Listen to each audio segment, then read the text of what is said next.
Think and Grow Rich by Napoleon Hill. Author's Preface. In every chapter of this book, mention has been made of the money-making secret, which has made fortunes for more than 500 exceedingly wealthy men whom I have carefully analyzed over a long period of years. The secret was brought to my attention by Andrew Carnegie more than a quarter of a century ago. The canny, lovable old Scotsman carelessly tossed it into my mind when I was but a boy. Then he sat back in his chair, with a merry twinkle in his eyes, and watched carefully to see if I had brains enough to understand the full significance of what he had said to me. When he saw that I had grasped the idea, he asked if I would be willing to spend 20 years or more preparing myself to take it to the world, to men and women who, without the secret, might go through life as failures. I said I would, and with Mr. Carnegie's cooperation, I've kept my promise. This book contains the secret, after having been put to the practical test by thousands of people in almost every walk of life. It was Mr. Carnegie's idea that the magic formula which gave him a stupendous fortune ought to be placed within reach of people who do not have time to investigate how men make money, and it was his hope that I might test and demonstrate the soundness of the formula through the experience of men and women in every calling. He believed the formula should be taught in all public schools and colleges, and expressed the opinion that if it were properly taught, it would so revolutionize the entire educational system that the time spent in school would be reduced to less than half. His experience with Charles M. Schwab and other young men of Mr. Schwab's type convinced Mr. Carnegie that much of which was taught in schools is of no value whatsoever in connection with the business of earning a living or accumulating riches. He had arrived at this decision because he had taken into his business one young man after another, many of them with but little schooling, and by coaching them in the use of this formula, developed in them rare leadership. Moreover, his coaching made fortunes for every one of them who followed his instructions. In the chapter on faith, you'll read the astounding story of the organization of the giant United States Steel Corporation, as it was conceived and carried out by one of the young men through whom Mr. Carnegie proved his formula will work for all who are ready for it. This single application of the secret by that young man, Charles M. Schwab, made him a huge fortune in both money and opportunity. Roughly speaking, this particular application of the formula was worth $600 million. These facts, and they are facts, well known to almost everyone who knew Mr. Carnegie, give you a fair idea of what the reading of this book may bring to you, provided you know what it is that you want. Even before it had undergone 20 years of practical testing, the secret was passed on to more than 100,000 men and women who have used it for their personal benefit, as Mr. Carnegie planned that they should. Some have made fortunes with it. Others have used it successfully in creating harmony in their homes. A clergyman used it so effectively that it brought him an income of upwards of $75,000 a year. Arthur Nash, a Cincinnati tailor, used his near-bankrupt business as a guinea pig on which to test the formula.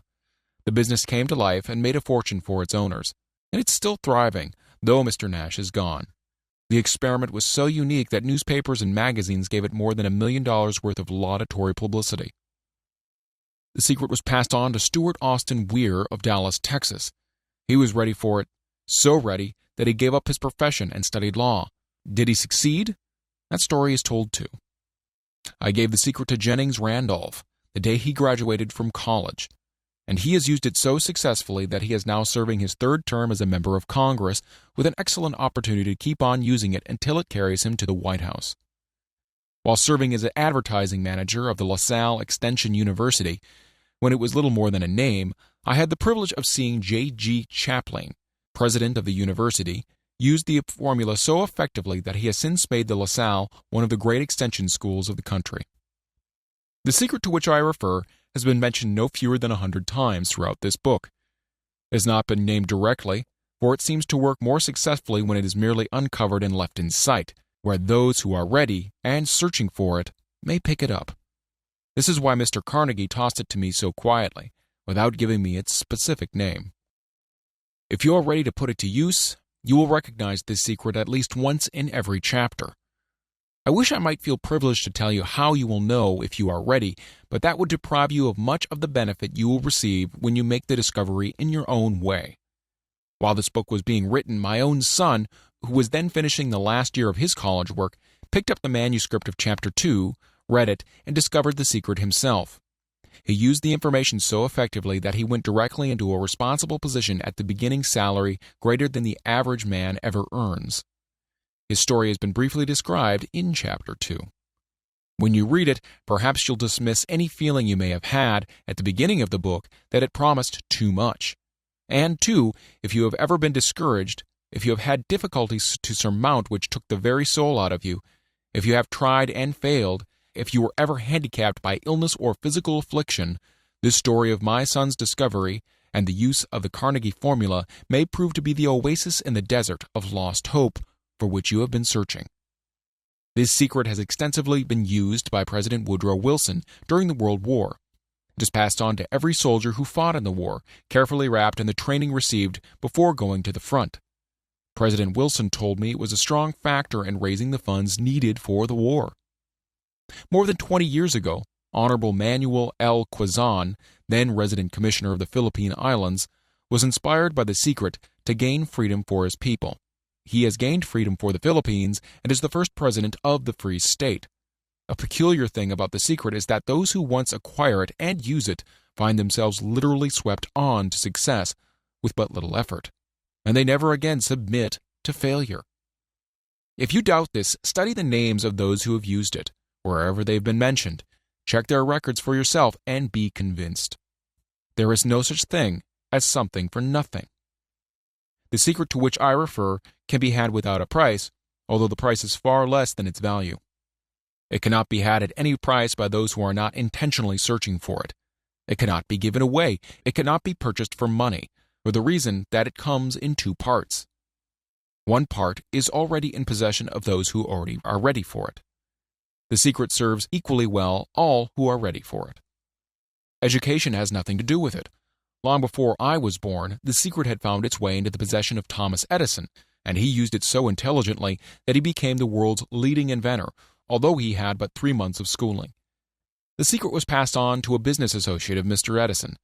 He used it so effectively that, although he was then making only $12,000 a year, he accumulated a great fortune, and retired from active business while still a young man. You'll find his story at the beginning of the first chapter.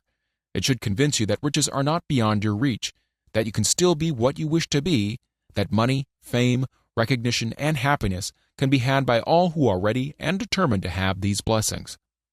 How do I know these things? You should have the answer before you finish this book. You may find it in the very first chapter or on the last page. While I was performing the 20-year task of research which I had undertaken at Mr. Carnegie's request, I analyzed hundreds of well-known men, many of whom admitted that they have accumulated their vast fortunes through the aid of the Carnegie secret.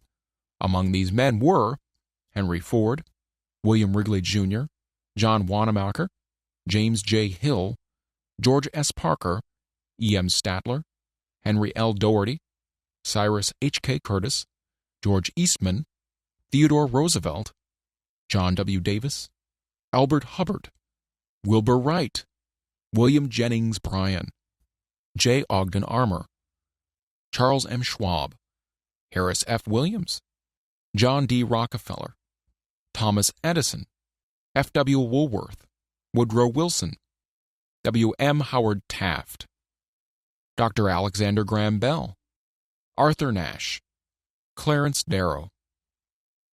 These names represent but a small fraction of the hundreds of well-known Americans whose achievements, financially and otherwise, prove that those who understand and apply the Carnegie secret reach high stations in life. I have never known anyone who was inspired to use the secret who did not achieve noteworthy success in his chosen calling.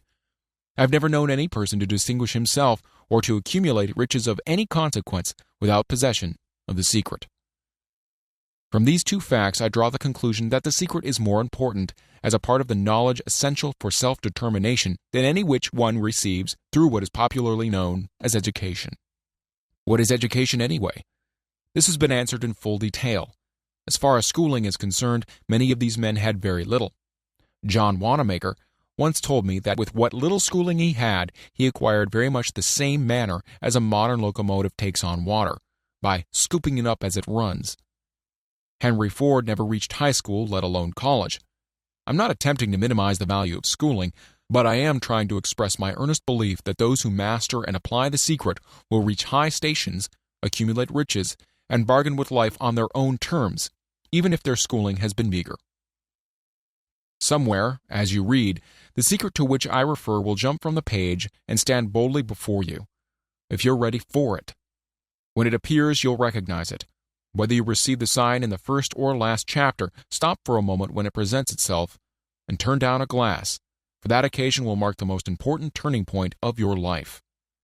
We pass now to Chapter 1, and to the story of my dear friend who has generously acknowledged having seen the mystic sign and whose business achievements are evidence enough that he turned down a glass.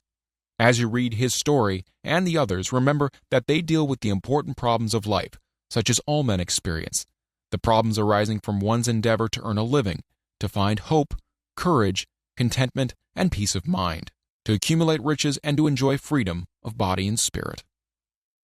Remember, too, as you go through the book, that it deals with facts and not with fiction, its purpose being to convey a great universal truth through which all who are ready may learn not only what to do, but also how to do it, and receive as well the needed stimulus to make a start.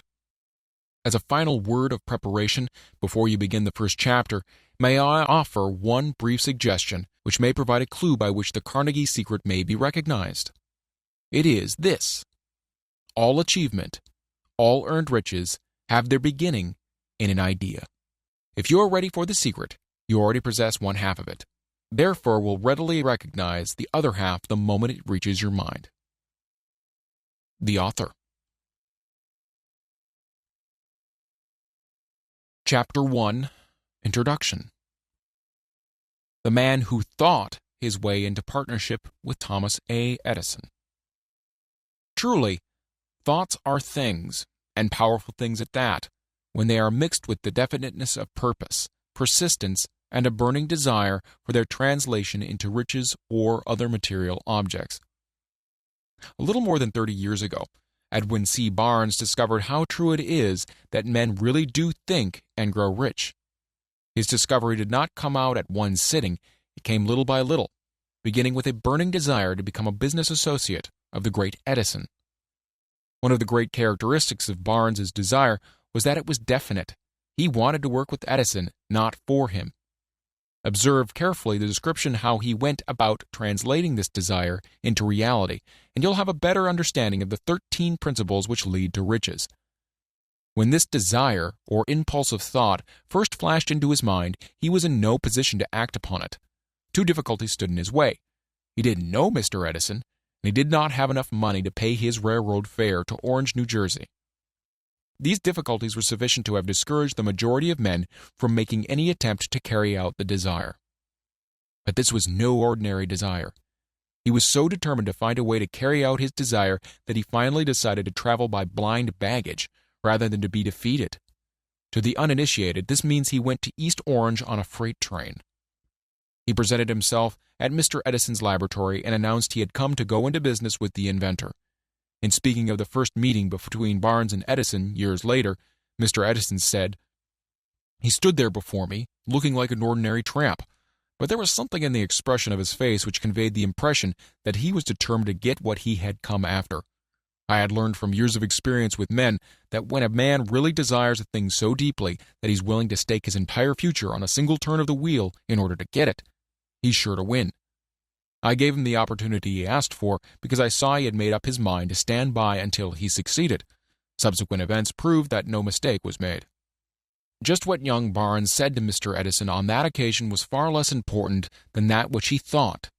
Edison himself said so. It could not have been the young man's appearance which got him his start in the Edison office, for that was definitely against him. It was what he thought that counted. If the significance of this statement could be conveyed to every person who reads it, there would be no need for the remainder of this book. Barnes did not get his partnership with Edison on his first interview. He did get a chance to work in the Edison offices at a very nominal wage, doing work that was unimportant to Edison, but most important to Barnes, because it gave him an opportunity to display his merchandise, where his intended partner could see it. Months went by. Apparently nothing happened to bring the coveted goal which Barnes had set up in his mind as his definite major purpose. But something important was happening in Barnes' mind. He was constantly intensifying his desire to become the business associate of Edison. Psychologists have correctly said that when one is truly ready for a thing, it puts in its appearance. Barnes was ready for a business association with Edison. Moreover, he was determined to remain ready until he got that which he was seeking. He did not say to himself, what's the use? I guess I'll change my mind and try for a salesman's job. But he did say, I came here to go into business with Edison, and I'll accomplish this end if it takes the remainder of my life. He meant it. What a different story men would have to tell if only they would adopt a definite purpose and stand by that purpose until it had time to become an all-consuming obsession. Maybe young Barnes did not know it at the time, but his bulldog determination, his persistence in standing back of a single desire, was destined to mow down all opposition and bring him the opportunity he was seeking. When the opportunity came, it appeared in a different form, and form a different direction than Barnes had expected. This is one of the tricks of opportunity. It has a sly habit of slipping in by the back door, and often it comes disguised in the form of misfortune or temporary defeat. Perhaps this is why so many fail to recognize opportunity. Mr. Edison had just perfected a new office device known at that time as the Edison dictating machine, now the Ediphone. His salesmen were not enthusiastic over the machine. They did not believe it could be sold without great effort. Barnes saw his opportunity right away. It had crawled in quietly, hidden in a queer-looking machine which interested no one but Barnes and the inventor. Barnes knew he could sell the Edison dictating machine. He suggested this to Edison and promptly got his chance. He did sell the machine. In fact, he sold it so successfully that Edison gave him a contract to distribute and market it all over the nation. Out of that business association grew the slogan, "Made by Edison and installed by Barnes." The business alliance has been in operation for more than 30 years. Out of it, Barnes has made himself rich in money, but he has done something infinitely greater. He has proved that one really may think and grow rich. How much actual cash and original desire of Barnes has been worth to him, I have no way of knowing. Perhaps it has brought him $2 or $3 million, but the amount, whatever it is, becomes insignificant when compared with the greater asset he acquired in the form of definite knowledge that an intangible impulse of thought can be transmuted into its physical counterpart by the application of known principles. Barnes literally thought himself into a partnership with the great Edison. He thought himself into a fortune. He had nothing to start with except the capacity to know what he wanted and the determination to stand by that desire until he realized it. He had no money to begin with. He had but little education. He had no influence. But he did have initiative, faith, and the will to win. With these intangible forces, he made himself number one man with the greatest inventor who has ever lived. Now, let us look at a different situation and study a man who had plenty of tangible evidence of riches but lost it because he stopped 3 feet short of the goal he was seeking. 3 feet from gold. One of the most common causes of failure is the habit of quitting when one is overtaken by temporary defeat.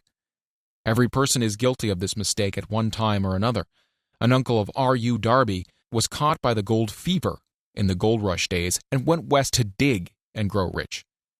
He had never heard that more gold had been mined from the brains of men than has ever been taken from earth. He staked a claim and went to work with pick and shovel. The going was hard, but his lust for gold was definite. After weeks of labor, he was rewarded by the discovery of the shining ore. He needed machinery to bring that ore to the surface. Quietly, he covered up the mine, retraced his footsteps to his home in Williamsburg, Maryland, told his relatives and a few neighbors of the strike, and they got together money for the needed machinery to have it shipped. The uncle and Darby went back to work the mine. The first car of ore was mined and shipped to a smelter. The returns proved they had one of the richest mines in Colorado. A few more cars of that ore would clear the debts. Then would come the big killing in profits. Down went the drills. Up went the hopes of Darby and Uncle. Then something happened. The vein of gold ore disappeared. They had come to the end of the rainbow, and the pot of gold was no longer there. They drilled on, desperately trying to pick up the vein again, all to no avail. Finally, they decided to quit. They sold the machinery to a junk man for a few $100s and took the train back home. Some junk men are dumb, but not this one. He called in a mining engineer to look at the mine and do a little calculating. The engineer advised that the project had failed because the owners were not familiar with fault lines. His calculation showed that the vein would be found just 3 feet from where the Darbys had stopped drilling. This is exactly where it was found. The junk man took millions of dollars in ore from the mine because he knew enough to seek expert counsel before giving up. Most of the money which went into the machinery was procured through the efforts of R.U. Darby, who was then a very young man. The money came from his relatives and neighbors because of their faith in him. He paid back every dollar of it, although he was years in doing so. Long afterward, Mr. Darby recouped his loss many times over when he made the discovery that desire can be transmuted into gold. The discovery came after he went into the business of selling life insurance. Remembering that he lost a huge fortune because he stopped 3 feet from gold, Darby profited by the experience in his chosen work by the simple method of saying to himself, "I stopped 3 feet from gold, but I'll never stop because men say no when I ask them to buy insurance." Darby is one of a small group of fewer than 50 men who sell more than $1 million in life insurance annually. He owes his stickability to the lesson he learned from his quitability in the gold mining business. Before success comes in any man's life, he is sure to meet with much temporary defeat and perhaps some failure. When defeat overtakes a man, the easiest and most logical thing to do is to quit. That is exactly what the majority of men do. More than 500 of the most successful men this country has ever known told the author their greatest success came just one step beyond the point at which defeat had overtaken them. Failure is a trickster with a keen sense of irony and cunning. It takes great delight in tripping one when success is almost within reach. A 50-cent lesson in persistence. Shortly after Mr. Darby received his degree from the University of Hard Knocks and had decided to profit by his experience in the gold mining business, he had the good fortune to be present on an occasion that proved to him that no does not necessarily mean no. One afternoon, he was helping his uncle grind wheat in an old-fashioned mill. The uncle operated a large farm on which a number of colored sharecrop farmers lived. Quietly, the door was opened, and a small colored child, the daughter of a tenant, walked in and took her place near the door. The uncle looked up, saw the child, and barked at her roughly. "What do you want?" Meekly the child replied, "My mammy said send her 50 cents. "I'll not do it," the uncle retorted. "Now you run on home." "Yes, sir," the child replied. But she did not move. The uncle went ahead with his work, so busily engaged that he did not pay enough attention to the child to observe that she did not leave.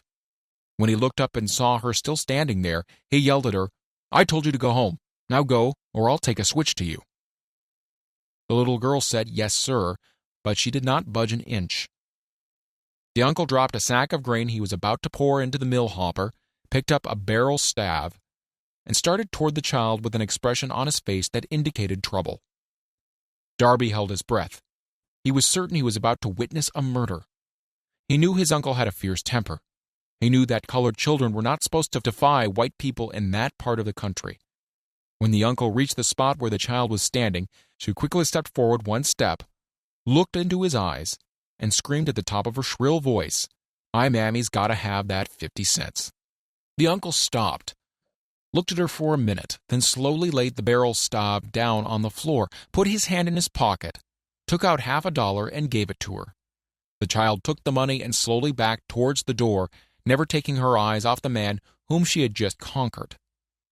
After she had gone, the uncle sat down on a box and looked out the window into space for more than 10 minutes. He was pondering with awe over the whipping he had just taken. Mr. Darby, too, was doing some thinking. That was the first time in his experience that he had seen a colored child deliberately master an adult white person. How did she do it? What happened to his uncle that caused him to lose his fierceness and become as docile as a lamb? What strange power did this child use that made her master over her superior?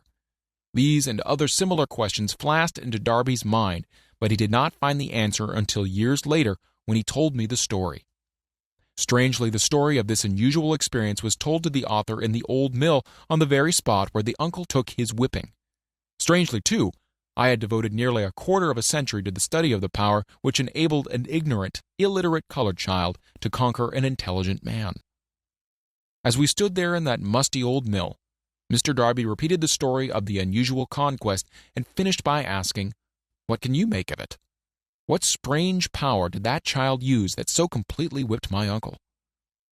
The answer to this question will be found in the principles described in this book. The answer is full and complete.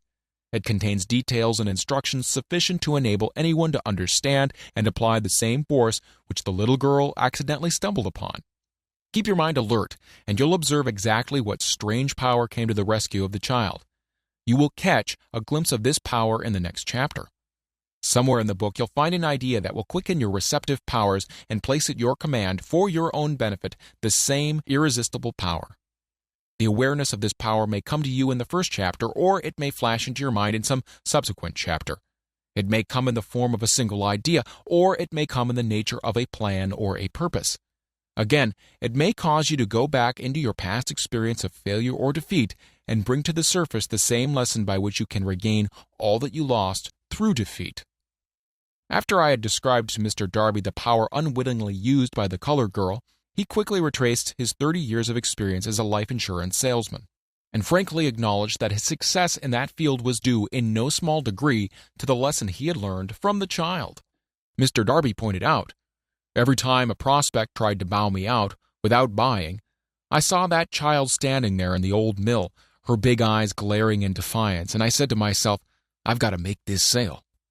The better portion of all sales I have made were made after people had said no." He recalled, too, his mistake in having stopped only 3 feet from gold.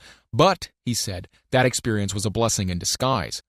It taught me to keep on keeping on, no matter how hard the going may be, a lesson I needed to learn before I could succeed in anything.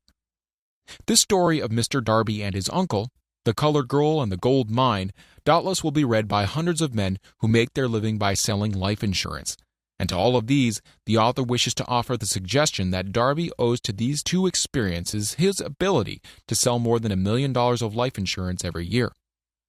Life is strange and often imponderable. Both the successes and failures have their roots in simple experiences. Mr. Darby's experiences were commonplace and simple enough, yet they held the answer to his destiny in life. Therefore, they were as important to him as life itself. He profited by these 2 dramatic experiences because he analyzed them and found the lesson they taught. But what of the man who has neither the time nor the inclination to study failure in search of knowledge that may lead to success? Where and how is he to learn the art of converting defeat into stepping stones to opportunity? In answer to these questions, this book was written. The answer called for a description of 13 principles, but remember as you read, the answer you may be seeking to the questions which have caused you to ponder over the strangeness of life may be found in your own mind through some idea, plan, or purpose which may spring into your mind as you read. One sound idea is all one needs to achieve success. The principles described in this book contain the best and the most practical of all that is known concerning ways and means of creating useful ideas.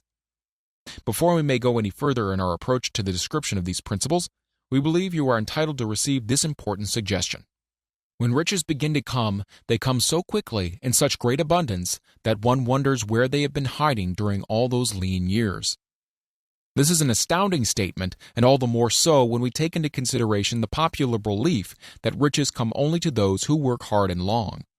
When you begin to think and grow rich, you will observe that riches begin with a state of mind, with definiteness of purpose, with little or no hard work. You and every other person ought to be interested in knowing how to acquire that state of mind which will attract riches. I spent 25 years in research analyzing more than 25,000 people because I too wanted to know how wealthy men became that way. Without that research, this book could not have been written. Here take notice of a very significant truth, viz., the business depression started in 1929 and continued on to an all-time record of destruction until sometime after President Roosevelt entered office. Then the depression began to fade into nothingness. Just as an electrician in a theater raises the light so gradually that darkness is transmuted into light before you realize it, so did the spell of fear in the minds of the people gradually fade away and become faith. Observe very closely as soon as you master the principles of this philosophy and begin to follow the instructions for applying those principles, Your financial status will begin to improve, and everything you touch will begin to transmute itself into an asset for your benefit. Impossible? Not at all. One of the main weaknesses of mankind is the average man's familiarity with the word impossible. He knows all the rules which will not work. He knows all the things which cannot be done. This book was written for those who seek the rules which have made others successful and are willing to stake everything on those rules. A great many years ago, I purchased a fine dictionary. The first thing I did with it was to turn the word impossible and neatly clip it out of the book. That would not be an unwise thing for you to do. Success comes to those who become success conscious. Failure comes to those who indifferently allow themselves to become failure conscious. The object of this book is to help all who seek it to learn the art of changing their minds from failure consciousness to success consciousness. Another weakness found in altogether too many people is the habit of measuring everything and everyone by their own impressions and beliefs. Some who will read this will believe that no one can think and grow rich. They cannot think in terms of riches because their thought habits have been steeped in poverty, want, misery, failure, and defeat. These unfortunate people remind me of a prominent Chinese person who came to America to be educated in American ways. He attended the University of Chicago. One day, President Harper met this young Oriental on the campus, stopped to chat with him for a few minutes, and asked what had impressed him as being the most noticeable characteristic of the American people. "Why," this Chinese man exclaimed, "the queer slant of your eyes. Your eyes are off slant." What do we say about the Chinese? We refuse to believe that which we do not understand. We foolishly believe that our own limitations are the proper measure of all limitations. Sure, the other fellow's mans are off slant because they are not the same as our own. Millions of people look at the achievements of Henry Ford after he had arrived and envy him because of his good fortune, or luck, or genius, or whatever it is they credit for Ford's fortune. Perhaps one person in every 100,000 knows the secret of Ford's success, and those who do know are too modest or too reluctant to speak of it because of its simplicity. A single transaction will illustrate the secret perfectly. A few years back, Ford decided to produce his now famous V8 motor. He chose to build an engine with the entire 8 cylinders cast in one block and instructed his engineers to produce a design for the engine. The design was placed on paper, but the engineers agreed to a man that it was simply impossible to cast an 8-cylinder gas engine block in one piece. Ford said, "Produce it anyway." "But," they replied, "it's impossible." "Go ahead," Ford commanded, "and stay on the job until you succeed, no matter how much time is required." The engineers went ahead. There was nothing else for them to do, if they were to remain on Ford's staff, that is. 6 months went by, nothing happened. Another 6 months passed, and still nothing happened. The engineers tried every conceivable plan to carry out the orders, but the thing seemed out of the question. Impossible. At the end of the year, Ford checked with his engineers, and again they informed him that they had found no way to carry out his orders.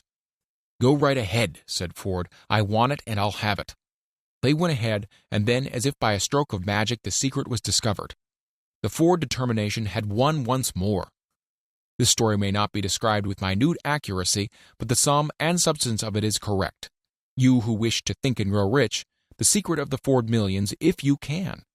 You will not have to look very far.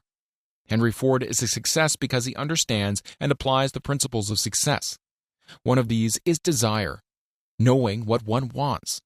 Remember this Ford story as you read and pick out the lines in which the secret of this stupendous achievement have been described. If you can do this, if you can lay your finger on the particular group of principles which made Ford rich, you can equal his achievements in almost any calling for which you're suited. You are the master of your fate, the captain of your soul, because when Henry wrote the prophetic lines, "I am the master of my fate, I am the captain of my soul," he should have informed us that we are the masters of our fate, the captains of our souls, because we have the power to control our thoughts. He should have told us that the ether in which these little earths float, in which we move and have our being, is a form of energy moving at an inconceivably high rate of vibration, and that the ether is filled with a form of universal power which adapts itself to the nature of the thoughts we hold in our minds, and influences us in natural ways to transmute our thoughts into their physical equivalent. If the poet had told us of this great truth, we would know why it is that we are the masters of our fate, the captains of our souls. He should have told us, with great emphasis, that this power makes no attempt to discriminate between destructive thoughts and constructive thoughts, that it will urge us to translate into physical reality thoughts of poverty just as quickly as it will influence us to act upon thoughts of riches. He should have told us, too, that our brains become magnetized with the dominating thoughts which we hold in our minds, and by means with which no man is familiar, these magnets attract to us the forces, the people, the circumstances of life which harmonize with the nature of our dominating thoughts. He should have told us that before we can accumulate riches in great abundance, we must magnetize our minds with intense desire for riches, that we must become money conscious until the desire for money drives us to create definite plans for acquiring it. But, being a poet and not a philosopher, Henley contented himself by stating a great truth in poetic form, leaving those who followed him to interpret the philosophical meaning of his lines. Little by little, the truth has unfolded itself until it now appears certain that the principles described in this book hold the secret of mastery over our economic fate. We are now ready to examine the first of these principles. Maintain a spirit of open-mindedness, and remember as you read, they are the invention of no one man. The principles were gathered from the life experiences of more than 500 men who were actually accumulating riches in huge amounts, men who began in poverty and with but little education or influence. The principles worked for these men. You can put them to work for your own enduring benefit. You'll find it easy, not hard to do. Before you read the next chapter, I want you to know that it conveys factual information which might easily change your entire financial destiny, as it has so definitely brought changes of stupendous proportions to two people described. I want you to know also that the relationship between these men and myself is such that I could have taken no liberties with the facts, even if I had wished to do so. One of them has been my closest personal friend for almost 25 years, and the other is my own son. The unusual success of these two men, success which they generously accredit to the principle described in the next chapter, more than justifies this personal reference as a mean of emphasizing the far-flung power of this principle. Almost 15 years ago, I delivered the commencement address at Salem College in Salem, West Virginia. I emphasized the principle described in the next chapter with so much intensity that one of the members of the graduating class definitely appropriated it and made it a part of his own philosophy. The young man is now a member of Congress and an important factor in the present administration. Just before this book went to the publisher, he wrote me a letter in which he so clearly stated his opinion of the principle outlined in the next chapter that I have chosen to publish this letter as an introduction to that chapter. It gives you an idea of the rewards to come. My dear Napoleon, my service as a member of Congress having given me an insight into the problems of men and women, I am writing to offer a suggestion which may become helpful to thousands of worthy people. With apologies, I must state that the suggestion, if acted upon, will mean several years of labor and responsibility for you, but I am enheartened to make this suggestion because I know your great love for rendering useful service. In 1922, you delivered the commencement address at Salem College when I was a member of the graduating class. In that address, you planted in my mind an idea which has become responsible for the opportunity I now have to serve the people of my state, and will be responsible in a very large measure for whatever success I may have in the future. The suggestion I have in mind is that you put into a book the sum and substance of the address you delivered at Salem College, and in that way give the people of America an opportunity to profit by your many years of experience and association with the men who, by their greatness, have made America the richest nation on earth. I recall, as though it were yesterday, the marvelous description you gave of the method by which Henry Ford, with but little schooling, without a dollar, with no influential friends, rose to great heights. I made up my mind then, even before you had finished your speech, that I would make a place for myself no matter how many difficulties I had to surmount. Thousands of young people will finish their schooling this year and within the next few years. Every one of them will be seeking just such a message of practical encouragement as the one I received from you. They will want to know where to turn, what to do to get started in life. You can tell them because you have helped to solve the problems of so many people. If there is any possible way that you can afford to render so great a service, may I offer the suggestion that you include with every book one of your personal analysis charts, in order that the purchaser of the book may have the benefit of a complete self-inventory, indicating, as you indicated to me years ago, exactly what is standing in the way of success. Such a service as this, providing the reader of your book with a complete, unbiased picture of their faults and their virtues, would mean to them the difference between success and failure. The service would be priceless. Millions of people are now facing the problems of staging a comeback because of the Depression.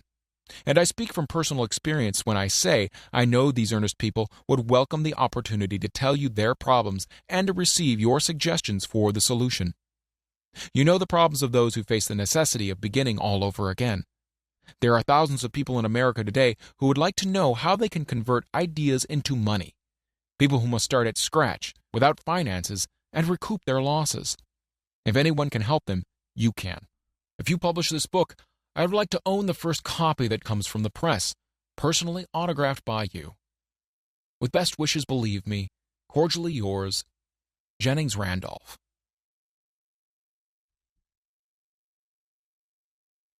Chapter 2.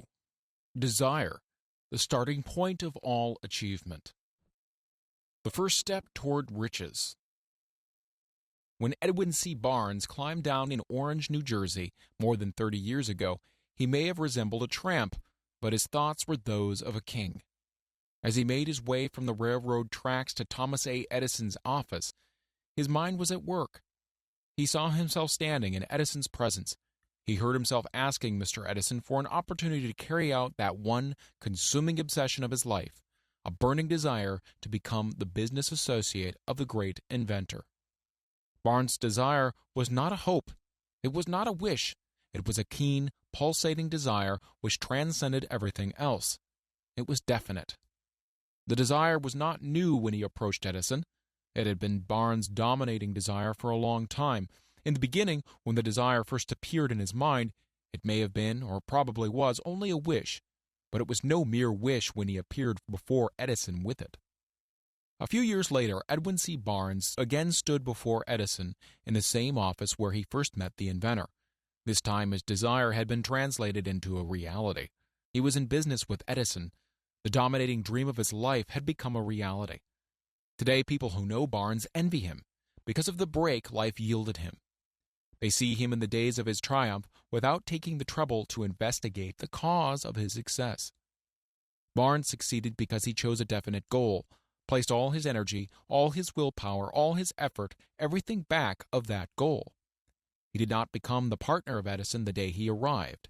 He was content to start in the most menial work, as long as it provided an opportunity to take even one step towards his cherished goal.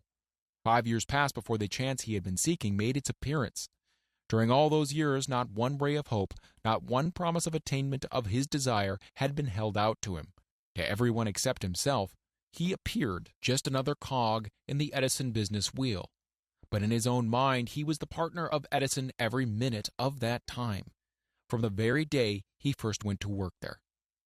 It is a remarkable illustration of the power of a definite desire. Barnes won his goal because he wanted to be a business associate of Mr. Edison more than he wanted anything else. He created a plan by which to attain that purpose, but he burned all bridges behind him. He stood by his desire until it became the dominating obsession of his life and finally a fact. When he went to Orange, he did not say to himself, "I'll try to induce Edison to give me a job of some sort." He said, "No, I will see Edison and put him on notice that I've come to do business with him." He did not say, "Oh, I'll work for a few months, and then if I get no encouragement, I'll just quit and go get a job somewhere else." He did say, "No, I will start anywhere. I will do anything Edison tells me to do, but before I'm through, I will be his associate." He did not say, "I will keep my eyes open for another opportunity in case I fail to get what I want in the Edison organization." No, he said, "There is but one thing in this world that I am determined to have, and that is a business association with Thomas Edison. I will burn all bridges behind me and stake my entire future on my ability to get what I want." He left himself no possible way of retreat. He had to win or perish. This is all there is to the Barnes story of success. A long while ago, a great warrior faced a situation which made it necessary for him to make a decision which ensured his success on the battlefield. He was about to send his armies against a powerful foe whose men outnumbered his own. He loaded his soldiers into boats, sailed to the enemy's country, unloaded soldiers and equipment, then gave the order to burn the ships that had carried them. Addressing his men before the first battle, he said, "You see the boats going up in smoke. That means that we cannot leave these shores alive unless we win. We now have no choice. We win or we perish." They won. Every person who wins in an undertaking must be willing to burn his ships and cut all sources of retreat. Only by doing so can one be sure of maintaining that state of mind known as a burning desire to win, which is essential to success. The morning after the Great Chicago Fire, a group of merchants stood on State Street, looking at the smoking remains of what had been their stores. They went into a conference to decide what if they could rebuild, or leave Chicago and start over in a more promising section of the country. They reached a decision, all except one, to leave Chicago. The merchant who decided to stay and rebuild pointed a finger at the remains of his store and said, "Gentlemen, on that very spot, I'm going to build the world's greatest store, no matter how many times it may burn down." This was more than 50 years ago. The store was built. It stands there today, a towering monument to the power of that state of mind known as a burning desire. The easy thing for Marshall Field to have done would have been exactly what his fellow merchants did. When the going was hard and the future looked dismal, they pulled up and went where the going seemed easier. Mark well this difference between Marshall Field and the other merchants, because it is the same difference which distinguishes Edwin C. Barnes from thousands of other young men who have worked in the Edison organization. It is the same difference which distinguishes practically all who succeed from those who fail. Every human being who reaches the age of understanding of the purpose of money wishes for it.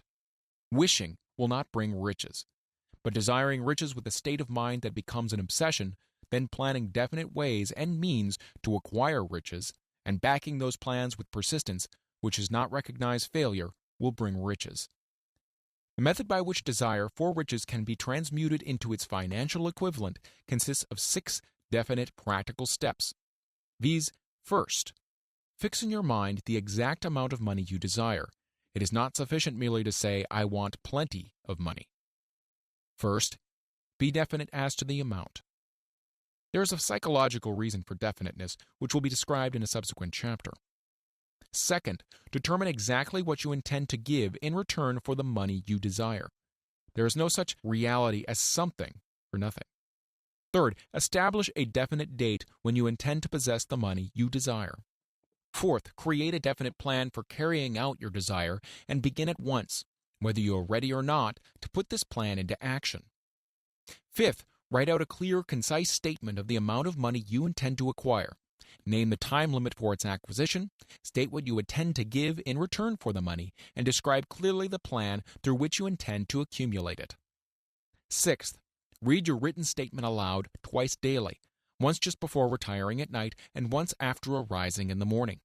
As you read, see and feel and believe yourself already in possession of the money. It is important that you follow the instructions described in these 6 steps. It is especially important that you observe and follow the instructions in the 6th paragraph. You may complain that it is impossible for you to see yourself in possession of money before you actually have it. Here is where a burning desire will come to your aid. If you truly desire money so keenly that your desire is an obsession, you will have no difficulty in convincing yourself that you will acquire it. The object is to want money and to become so determined to have it that you convince yourself you will have it.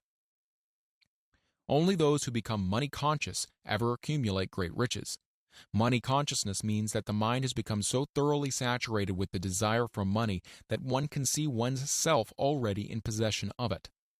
To the uninitiated, who has not been schooled on the working principles of the human mind, these instructions may appear impractical. It may be helpful to all who fail to recognize the soundness of the 6 steps to know that the information they convey was received from Andrew Carnegie, who began as an ordinary laborer in the steel mills, but managed, despite his humble beginning, to make these principles yield him a fortune of considerably more than $100 million. It may be of further help to know that the 6 steps here recommended were carefully scrutinized by the late Thomas Edison, who placed his stamp of approval upon them as being not only the steps essential for the accumulation of money, but necessary for the attainment of any definite goal. The steps call for no hard labor. They call for no sacrifice. They do not require one to become ridiculous or credulous. To apply them calls for no great amount of education.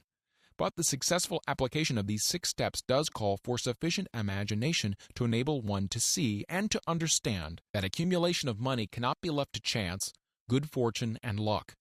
One must realize that all who have accumulated great fortunes first did a certain amount of dreaming, hoping, wishing, desiring, and planning before they acquired money. You may as well know right here that you can never have riches in great quantities unless you can work yourself into a white heat of desire for money and actually believe you will possess it. You may as well know also that every great leader, from the dawn of civilization down to the present, was a dreamer. Christianity is the greatest potential power in the world today because its founder was an intense dreamer who had the vision and the imagination to see realities in their mental and spiritual form before they had been transmuted into physical form. If you do not see great riches in your imagination, you will never see them in your bank balance. Never in the history of America has there been so great an opportunity for practical dreamers as now exists. The 6-year economic collapse has reduced all men, substantially, to the same level. A new race is about to be run. The stakes represent huge fortunes which will be accumulated within the next 10 years. The rules of the race have changed because we now live in a changed world, and that definitely favors the masses, those who had but little or no opportunity to win under the conditions existing during the Depression, when fear paralyzed growth and development. We who are in this race for riches should be encouraged to know that this changed world in which we live is demanding new ideas, new ways of doing things, new leaders, new inventions, new methods of teaching, new methods of marketing, new books, new literature, new features for the radio, new ideas for moving pictures. Back of all this demand for new and better things, there is one quality which one must possess to win, and that is definiteness of purpose. The knowledge of what one wants, and a burning desire to possess it. The business depression marked the death of one age and the birth of another. This changed world requires practical dreamers who can and will put their dreams into action. The practical dreamers have always been and always will be the pattern makers of civilization. We who desire to accumulate riches should remember the real leaders of the world always have been men who harnessed and put into practical use the intangible, unseen forces of unborn opportunity, and have converted those forces, or impulses of thought, into skyscrapers, cities, factories, airplanes, automobiles, and every form of convenience that makes life more pleasant. Tolerance and an open mind are practical necessities of the dreamer of today. Those who are afraid of new ideas are doomed before they start. Never has there been a time more favorable to pioneers than the present. True, there is no wild and woolly West to be conquered, as in the days of covered wagon, but there is a vast business, financial, and industrial world to be remolded and redirected along new and better lines. In planning to acquire your share of the riches, let no one influence you to scorn the dreamer. To win the big stakes in this changed world, you must catch the spirit of the great pioneers of the past, whose dreams have given to civilization all that it has of value, the spirit which serves as the lifeblood of your own country, your opportunities, and mine, to develop and market our talents. Let us not forget, Columbus dreamed of an unknown world, staked his life on the existence of such a world, and discovered it. Copernicus, the great astronomer, dreamed of a multiplicity of worlds and revealed them. No one denounced him as impractical after he had triumphed. Instead, the world worshipped at his shrine, thus proving once more that success requires no apologies. Failure permits no alibis. If the thing you wish to do is right, go ahead and do it. Put your dream across and never mind what they say if you meet with temporary defeat, or they perhaps do not know that every failure brings with it the seeds of an equivalent success. Henry Ford, poor and uneducated, dreamed of a horseless carriage, went to work with what tools he possessed without waiting for opportunity to favor him, and now evidence of his dream belts the entire earth. He has put more wheels into operation than any man who ever lived because he was not afraid to back his dreams. Thomas Edison dreamed of a lamp that could be operated by electricity, began where he stood to put his dream into action. Despite more than 10,000 failures, he stood by that dream until he made it a physical reality. Practical dreamers do not quit. Whelan dreamed of a chain of cigar stores, transformed his dream into action, and now the United Cigar Stores occupy the best corners in America. Lincoln dreamed of freedom for the black slaves, put his dream into action, and barely missed living to see a united North and South translate his dream into reality. The Wright brothers dreamed of a machine that would fly through the air. Now one may see evidence all over the world that they dreamed soundly. Marconi dreamed of a system for harnessing the intangible forces of the ether. Evidence that he did not dream in vain may be found in every wireless and radio in the world. Moreover, Marconi's dream brought the humblest cabin and the most stately manor house side by side. It made the people of every nation on earth backdoor neighbors. It gave the President of the United States a medium by which he may talk to all the people of America at one time and on short notice. It may interest you to know that Marconi's friends had him taken into custody and examined in a psychopathic hospital when he announced he had discovered a principle through which he could send messages through the air without the aid of wires or other direct physical means of communication. The dreamers of today fare better. The world has become accustomed to new discoveries. Nay, it has shown a willingness to reward the dreamer who gives the world a new idea. Quote, "The greatest achievement was at first, and for a time, but a dream. The oak sleeps in the acorn, the bird waits in the egg, and in the highest vision of the soul a waking angel stirs. Dreams are the seedlings of reality. Awake, arise, and assert yourself, you dreamers of the world. Your star is now in the ascendancy. The world of the Depression brought the opportunity you have been waiting for. It taught people humility, tolerance, and open-mindedness. The world is filled with an abundance of opportunity which the dreamers of the past never knew. A burning desire to be and to do is the starting point from which the dreamer must take off. Dreams are not born of indifference, laziness, or lack of ambition. The world no longer scoffs at the dreamer, nor calls him impractical. If you think it does, take a trip to Tennessee and witness what a dreamer president has done in the way of harnessing and using the great water power of America. A score of years ago, such a dream would have seemed like madness. You have been disappointed. You have undergone defeat during the Depression. You have felt the great heart within you crushed until it bled. Take courage, for these experiences have tempered the spiritual metal of which you are made. They are assets of incomparable value. Remember, too, that all who succeed in life get off to a bad start and pass through many heartbreaking struggles before they, quote-unquote, arrive. The turning point in the lives of those who succeed usually comes at a moment of some crisis, through which they are introduced to their other selves. John Bunyan wrote The Pilgrim's Progress, which is among the finest of all English literature, after he had been confined in prison and sorely punished because of his views on the subject of religion. O. Henry discovered the genius which slept within his brain after he had met with great misfortune and was confined in a prison cell in Columbus, Ohio. Forced, through misfortune, to become acquainted with his other self and to use his imagination, he discovered himself to be a great author instead of a miserable criminal and outcast.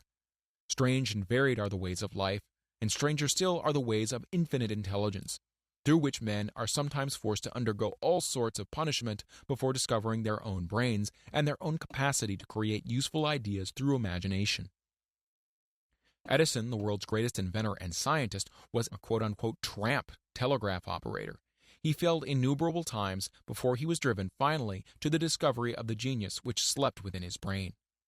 Charles Dickens began by pasting labels on blacking pots. The tragedy of his first love penetrated the depths of his soul and converted him into one of the world's truly great authors. That tragedy produced first David Copperfield, then a succession of other works that made this a richer and better world for all who read his books. Disappointment over love affairs generally has the effect of driving men to drink and women to ruin, and this because most people never learn the art of transmuting their strongest emotions into dreams of a constructive nature. Helen Keller became deaf, dumb, and blind shortly after birth. Despite her greatest misfortune, she has written her name indelibly in the pages of the history of the great. Her entire life has served as evidence that no one ever is defeated until defeat has been accepted as a reality. Robert Burns was an illiterate country lad. He was cursed by poverty and grew up to be a drunkard in the bargain. The world was made better for his having lived because he clothed beautiful thoughts in poetry and thereby plucked a thorn and planted a rose in its place. Booker T. Washington was born into slavery, handicapped by race and color. Because he was tolerant, had an open mind at all times on all subjects, and was a dreamer, he left his impress for good on an entire race. Beethoven was deaf. Milton was blind, but their names will last as long as time endures because they dreamed and translated their dreams into organized thought. Before passing to the next chapter, kindle anew in your mind the fire of hope, faith, courage, and tolerance. If you have these states of mind and a working knowledge of the principles described, all else you need will come to you when you're ready for it. Let Emerson state the thought in these words: every proverb, every book, every byword that belongs to thee for aid and comfort shall surely come through open or winding passages. Every friend whom not thy fantastic will, but the great and tender soul in thee craveth, shall lock thee in his embrace. There is no difference between wishing for a thing and being ready to receive it. No one is ready for a thing until he believes he can acquire it. The state of mind must be belief, not mere hope or wish. Open-mindedness is essential for belief. Closed minds do not inspire faith, courage, and belief. Remember, no more effort is required to aim high in life, to demand abundance and prosperity, than is required to accept misery and poverty. A great poet has correctly stated this universal truth through these lines. I bargained with life for a penny, and life would pay no more. However I begged at evening, when I counted my scanty store. For life is a just employer, he gives you what you ask, but once you have set the wages, why you must bear the task. I worked for a menial's hire, only to learn dismayed, that any wage I had hoped of life, life would have willingly paid. Desire outwits Mother Nature. As a fitting climax to this chapter, I wish to introduce one of the most unusual persons I have ever known. I first saw him 24 years ago, a few minutes after he was born. He came into the world without any physical sign of ears, and the doctor admitted, when pressed for an opinion, that the child might be deaf and mute for life. I challenged the doctor's opinion. I had the right to do so. I was the child's father. I, too, reached a decision and rendered an opinion, but I expressed the opinion silently in the secrecy of my own heart. I decided that my son would hear and speak. Nature could send me a child without ears, but nature could not induce me to accept the reality of the affliction. In my own mind, I knew that my son would hear and speak. How? I was sure there must be a way, and I knew I would find it. I thought of the words of the immortal Emerson. The whole course of things goes to teach us faith. We need only obey. There is guidance for each of us, and by lowly listening, we shall hear the right word. The right word? Desire. More than anything else, I desired that my son should not be deaf-mute. From that desire I never receded, not for a second. Many years previously I had written, our only limitations are those we set up in our own minds. For the first time I wondered if that statement were true. Lying on the bed in front of me was a newly born child without the natural equipment of hearing. Even though he might hear and speak, he was obviously disfigured for life. Surely, this was a limitation which that child had not set up in his own mind. What could I do about it? Somehow I would find a way to transplant into that child's mind my own burning desire for ways and means of conveying sound to his brain without the aid of ears. As soon as the child was old enough to cooperate, I would fill his mind so completely with a burning desire to hear that nature would, by methods of her own, translate it into physical reality. All this thinking took place in my own mind, but I spoke of it to no one. Every day I renewed the pledge I had made to myself not to accept a deaf-mute for a son. As he grew older, he began to take notice of things around him. We observed that he had a slight degree of hearing. When he reached the age when children usually begin talking, he made no attempt to speak, but we could tell by his actions that he could hear certain sounds slightly. That was all I wanted to know. I was convinced that if he could hear, even slightly, he might develop still greater hearing capacity. Then something happened that gave me hope, and it came from an entirely unexpected source. We bought a Victrola. When the child heard the music for the first time, he went into ecstasies and promptly appropriated the machine. He soon showed a preference for certain records, among them It's a Long Way to Tipperary. On one occasion, he played that piece over and over for almost 2 hours, standing in front of the Victrola with his teeth clamped on the edge of the case. The significance of the self-formed habit of his did not become clear to us until years afterward, for we had never heard of the principle of bone conduction of sound at the time. Shortly after he appropriated the Victrola, I discovered that he could hear me quite clearly when I spoke with my lips touching his mastoid bone, or at the base of the brain. These discoveries placed in my possession the necessary media by which I began to translate into reality my burning desire to help my son develop hearing and speech. By that time, he was making stabs at speaking certain words. The outlook was far from encouraging, but desire, backed by faith, knows no such word as impossible. Having determined that he could hear the sound of my voice plainly, I began immediately to transfer to his mind the desire to speak and hear. I soon discovered that the child enjoyed bedtime stories, so I went to work creating stories designed to develop in him self-reliance, imagination, and a keen desire to hear and to be normal. There was one story in particular which I emphasized by giving it some new and dramatic coloring each time it was told. It was designed to plant in his mind the thought that his affliction was not a liability but an asset of great value. Despite the fact that all the philosophy I had examined clearly indicated that every adversity brings with it the seed of an equivalent advantage, I must confess that I had not the slightest idea how this affliction could ever become an asset. However, I continued my practice of wrapping that philosophy in bedtime stories, hoping the time would come when he would find some plan by which his handicap could be made to serve some useful purpose. Reason told me plainly that there was no adequate compensation for the lack of ears and natural hearing equipment. Desire, backed by faith, pushed reason aside and inspired me to carry on. As I analyze the experience in retrospect, I can see now that my son's faith in me had much to do with the astounding results. He did not question anything I told him. I sold him the idea that he had a distinct advantage over his older brother and that his advantage would reflect itself in many ways. For example, the teachers in school would observe that he had no ears, and because of this, they would show him special attention and treat him with extraordinary kindness. They always did. His mother saw to that by visiting the teachers and arranging with them to give the child the extra attention necessary. I sold him the idea, too, that when he became old enough to sell newspapers, his older brother had already become a newspaper merchant, he would have a big advantage over his brother for the reason that people would pay him extra money for his wares because they could see that he was a bright, industrious boy, despite the fact that he had no ears. We could notice that, gradually, the child's hearing was improving. Moreover, he had not the slightest tendency to become self-conscious because of his affliction. When he was about 7, he showed the first evidence that our method of servicing his mind was bearing fruit. For several months he begged for the privilege of selling newspapers, but his mother would not give her consent. She was afraid that his deafness might make it unsafe for him to go on the street alone. Finally, he took matters into his own hands. One afternoon, when he was left at home with the servants, he climbed through the kitchen window, shinnied down to the ground, and set out on his own. He borrowed 6 cents in capital from the neighborhood shoemaker, invested it in papers, sold out, reinvested, and kept repeating until late in the evening. After balancing his accounts and paying back the 6 cents he was borrowed from his banker, he had a net profit of 42 cents. When he got home that night, we found him in bed asleep with the money tightly clenched in his hand. His mother opened his hand, removed the coins, and cried. Of all things, crying over his son's first victory seemed so inappropriate. My reaction was the reverse. I laughed heartily, for I knew that my endeavor to plant in the child's mind an attitude of faith in himself had been successful. His mother saw in his first business venture a little deaf boy who had gone out in the streets and risked his life to earn money.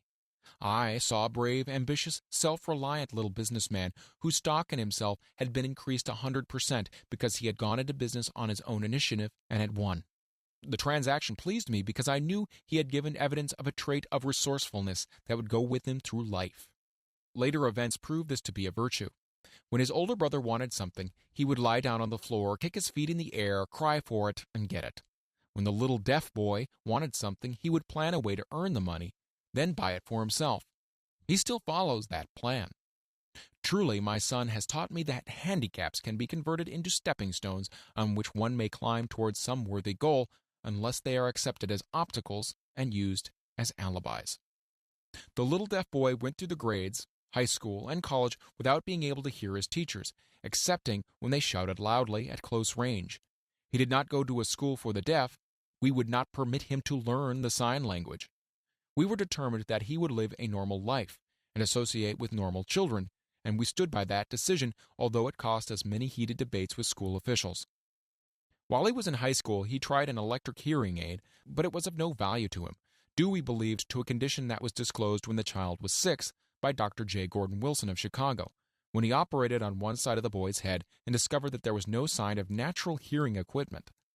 During his last week in college, 18 years after the operation, something happened which marked the most important turning point in his life.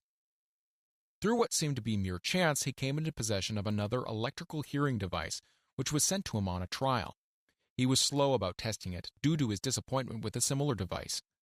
Finally, he picked the instrument up and, more or less carelessly, placed it on his head, hooked up the small battery, and lo, as if by a stroke of magic, his lifelong desire for normal hearing became a reality. For the first time in his life, he heard practically as well as any person with normal hearing.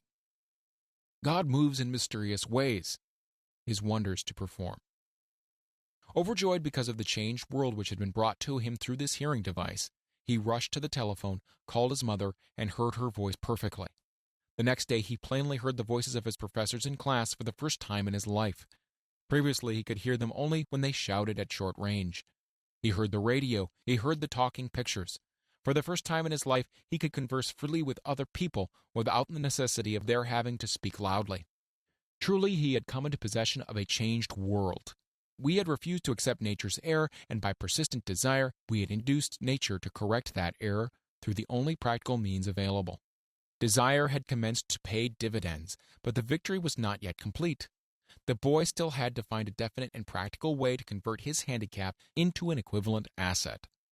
Hardly realizing the significance of what had already been accomplished, but intoxicated with the joy of his newly discovered world of sound, he wrote a letter to the manufacturer of the hearing aid, enthusiastically describing his experience. Something in his letter, something perhaps which was not written on the lines, but back of them, caused the company to invite him to New York. When he arrived, he was escorted through the factory, and while talking with the chief engineer, telling him about his changed world, a hunch, an idea, or an inspiration, call it what you wish, flashed into his mind. It was this impulsive thought which converted his affliction into an asset, destined to pay dividends in both money and happiness to thousands for all time to come. The sum and substance of that impulse of thought was this. It occurred to him that he might be able to help the millions of deafened people who go through life without the benefit of hearing devices if he could find a way to tell them the story of this changed world.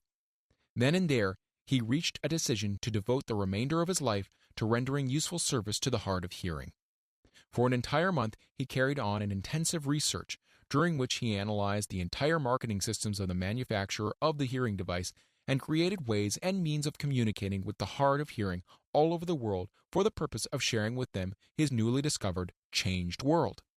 When this was done, he put in writing a 2-year plan, based upon his findings. When he presented the plan to the company, he was instantly given a position for the purpose of carrying out his ambition. Little did he dream, when he went to work, that he was destined to bring hope and practical relief to thousands of deafened people who, without his help, would have been doomed forever to deaf mutism. Shortly after he became associated with the manufacturer of his hearing aid, he invited me to attend a class conducted by his company for the purpose of teaching deaf mutes to hear and to speak. I had never heard of such a form of education before I visited the class, skeptical but hopeful that my time would not be entirely wasted. Here I saw a demonstration which gave me greatly enlarged vision of what I had done to arouse and keep alive in my son's mind the desire for normal hearing. I saw deaf mutes actually being taught to hear and to speak through application of the self-same principle I had used more than 20 years previously in saving my son from deaf mutism. Thus, through some strange turn of the wheel of fate, my son Blair and I have been destined to aid in correcting deaf mutism for those yet unborn, because we are the only living human beings, as far as I know, who have established definitely the fact that deaf mutism can be corrected to the extent of restoring to normal life those who suffer with this affliction. It has been done for one, it'll be done for others.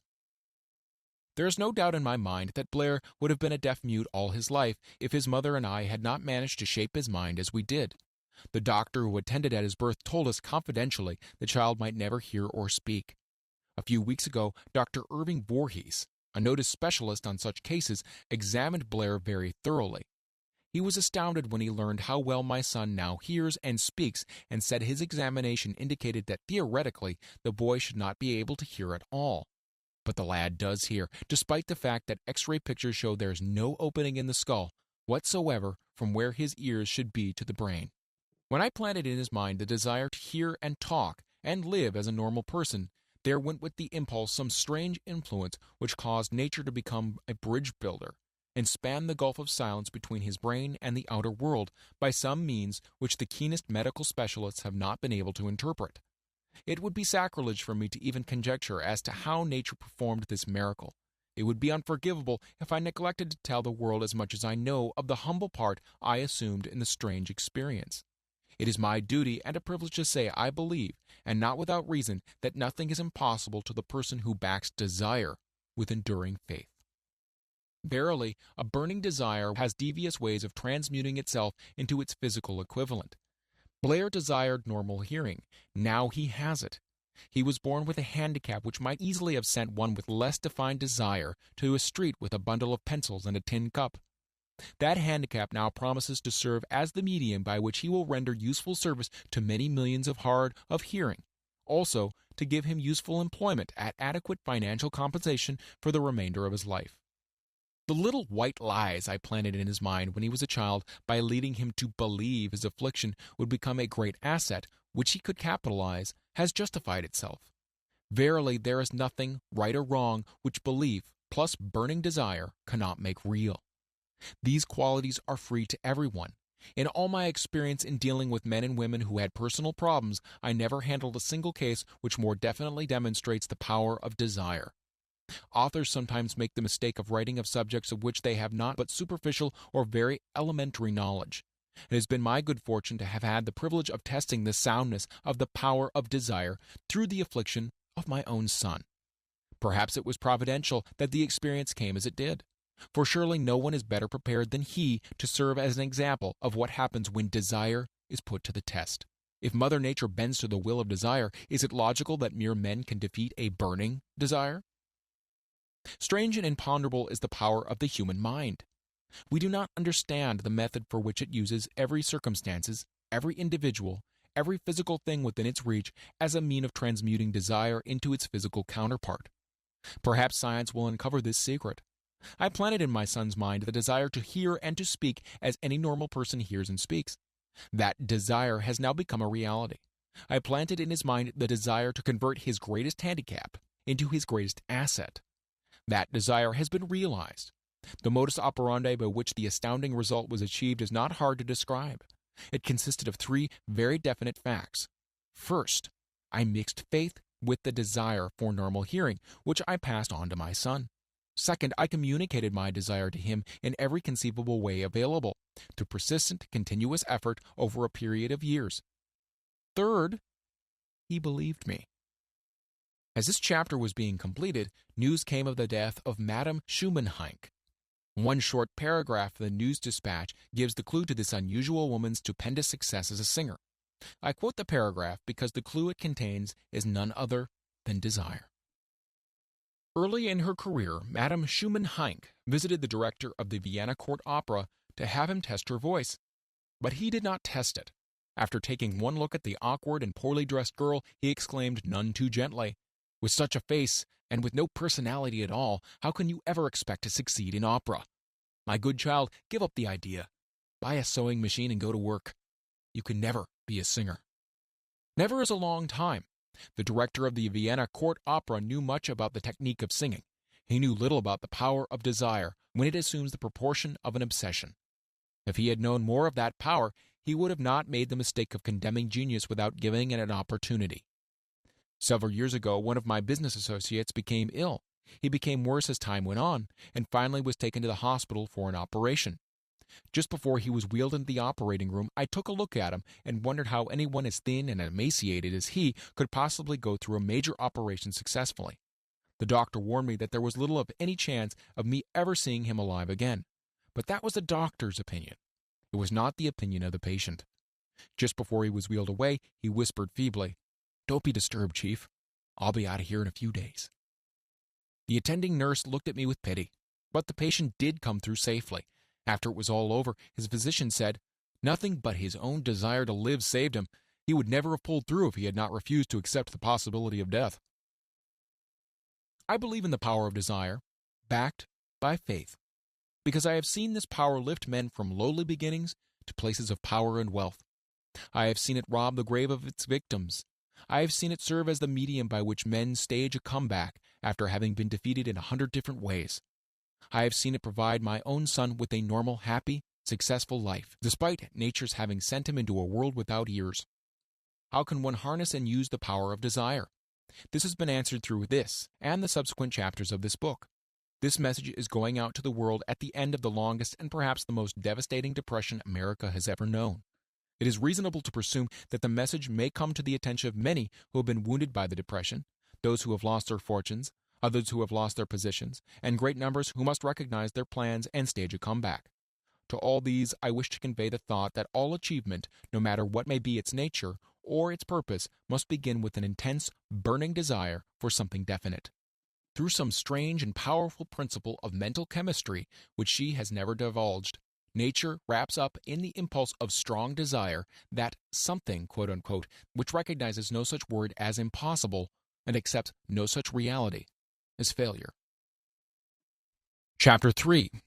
Faith visualization of and belief in attainment of desire.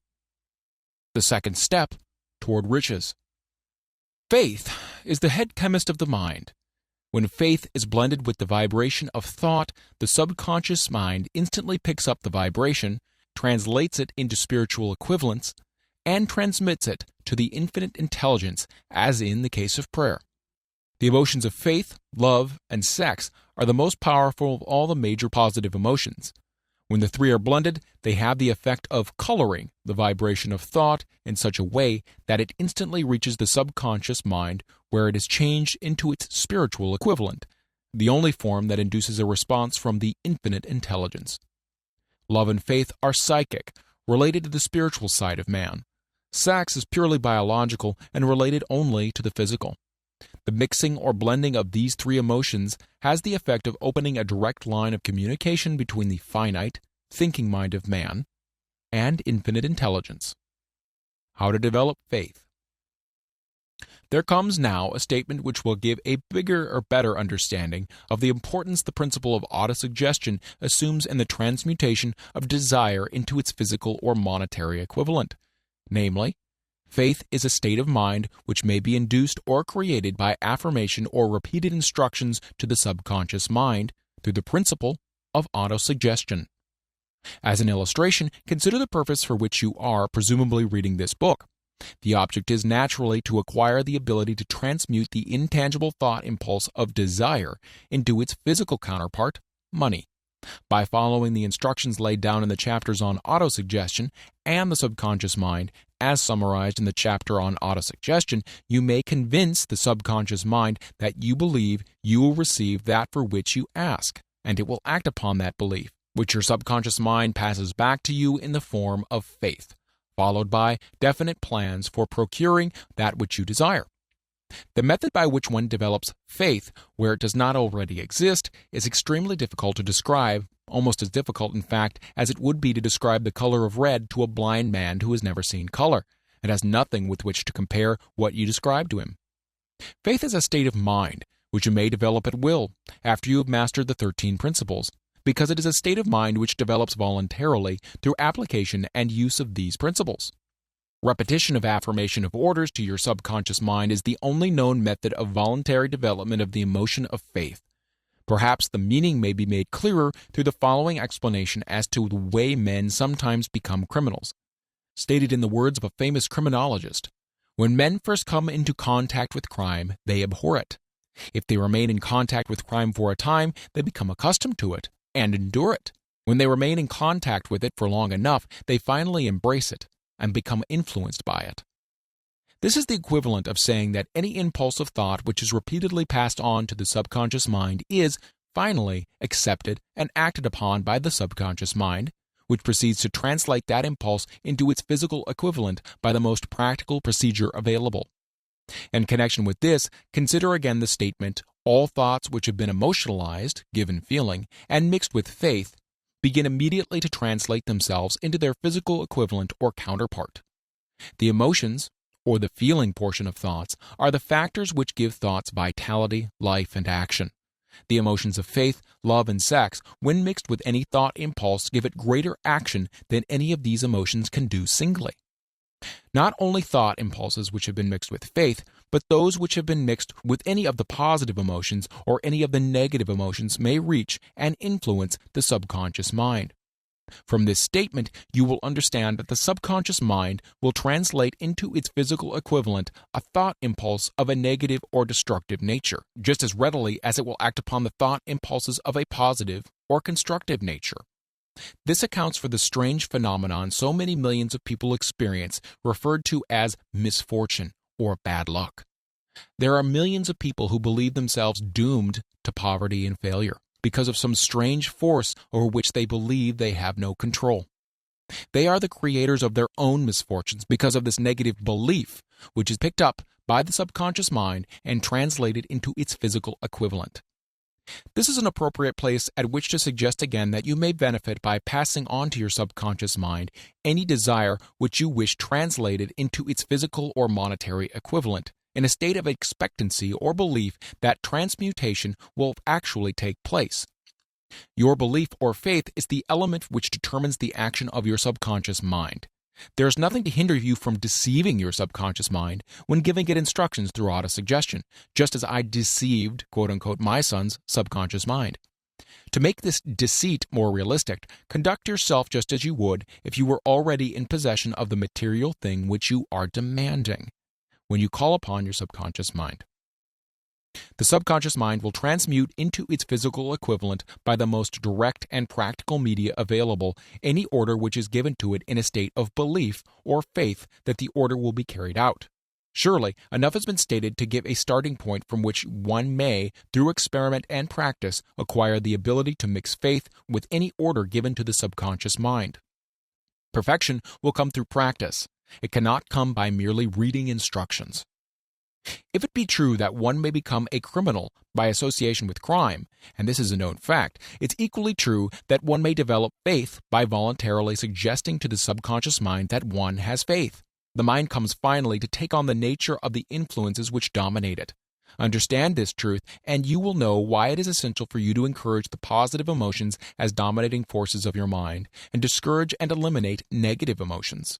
A mind dominated by positive emotions becomes a favorable abode for the state of mind known as faith. A mind so dominated may at will give the subconscious mind instructions, which it will accept and act upon immediately. Faith is a state of mind which may be induced by autosuggestion. All down the ages, religionists have admonished struggling humanity to have faith in this, that, and other dogma or creed, but they have failed to tell people how to have faith. They have not stated that faith is a state of mind and that it may be induced by self-suggestion. In language which any normal human being can understand, we will describe all that is known about the principle through which faith may be developed, where it does not already exist.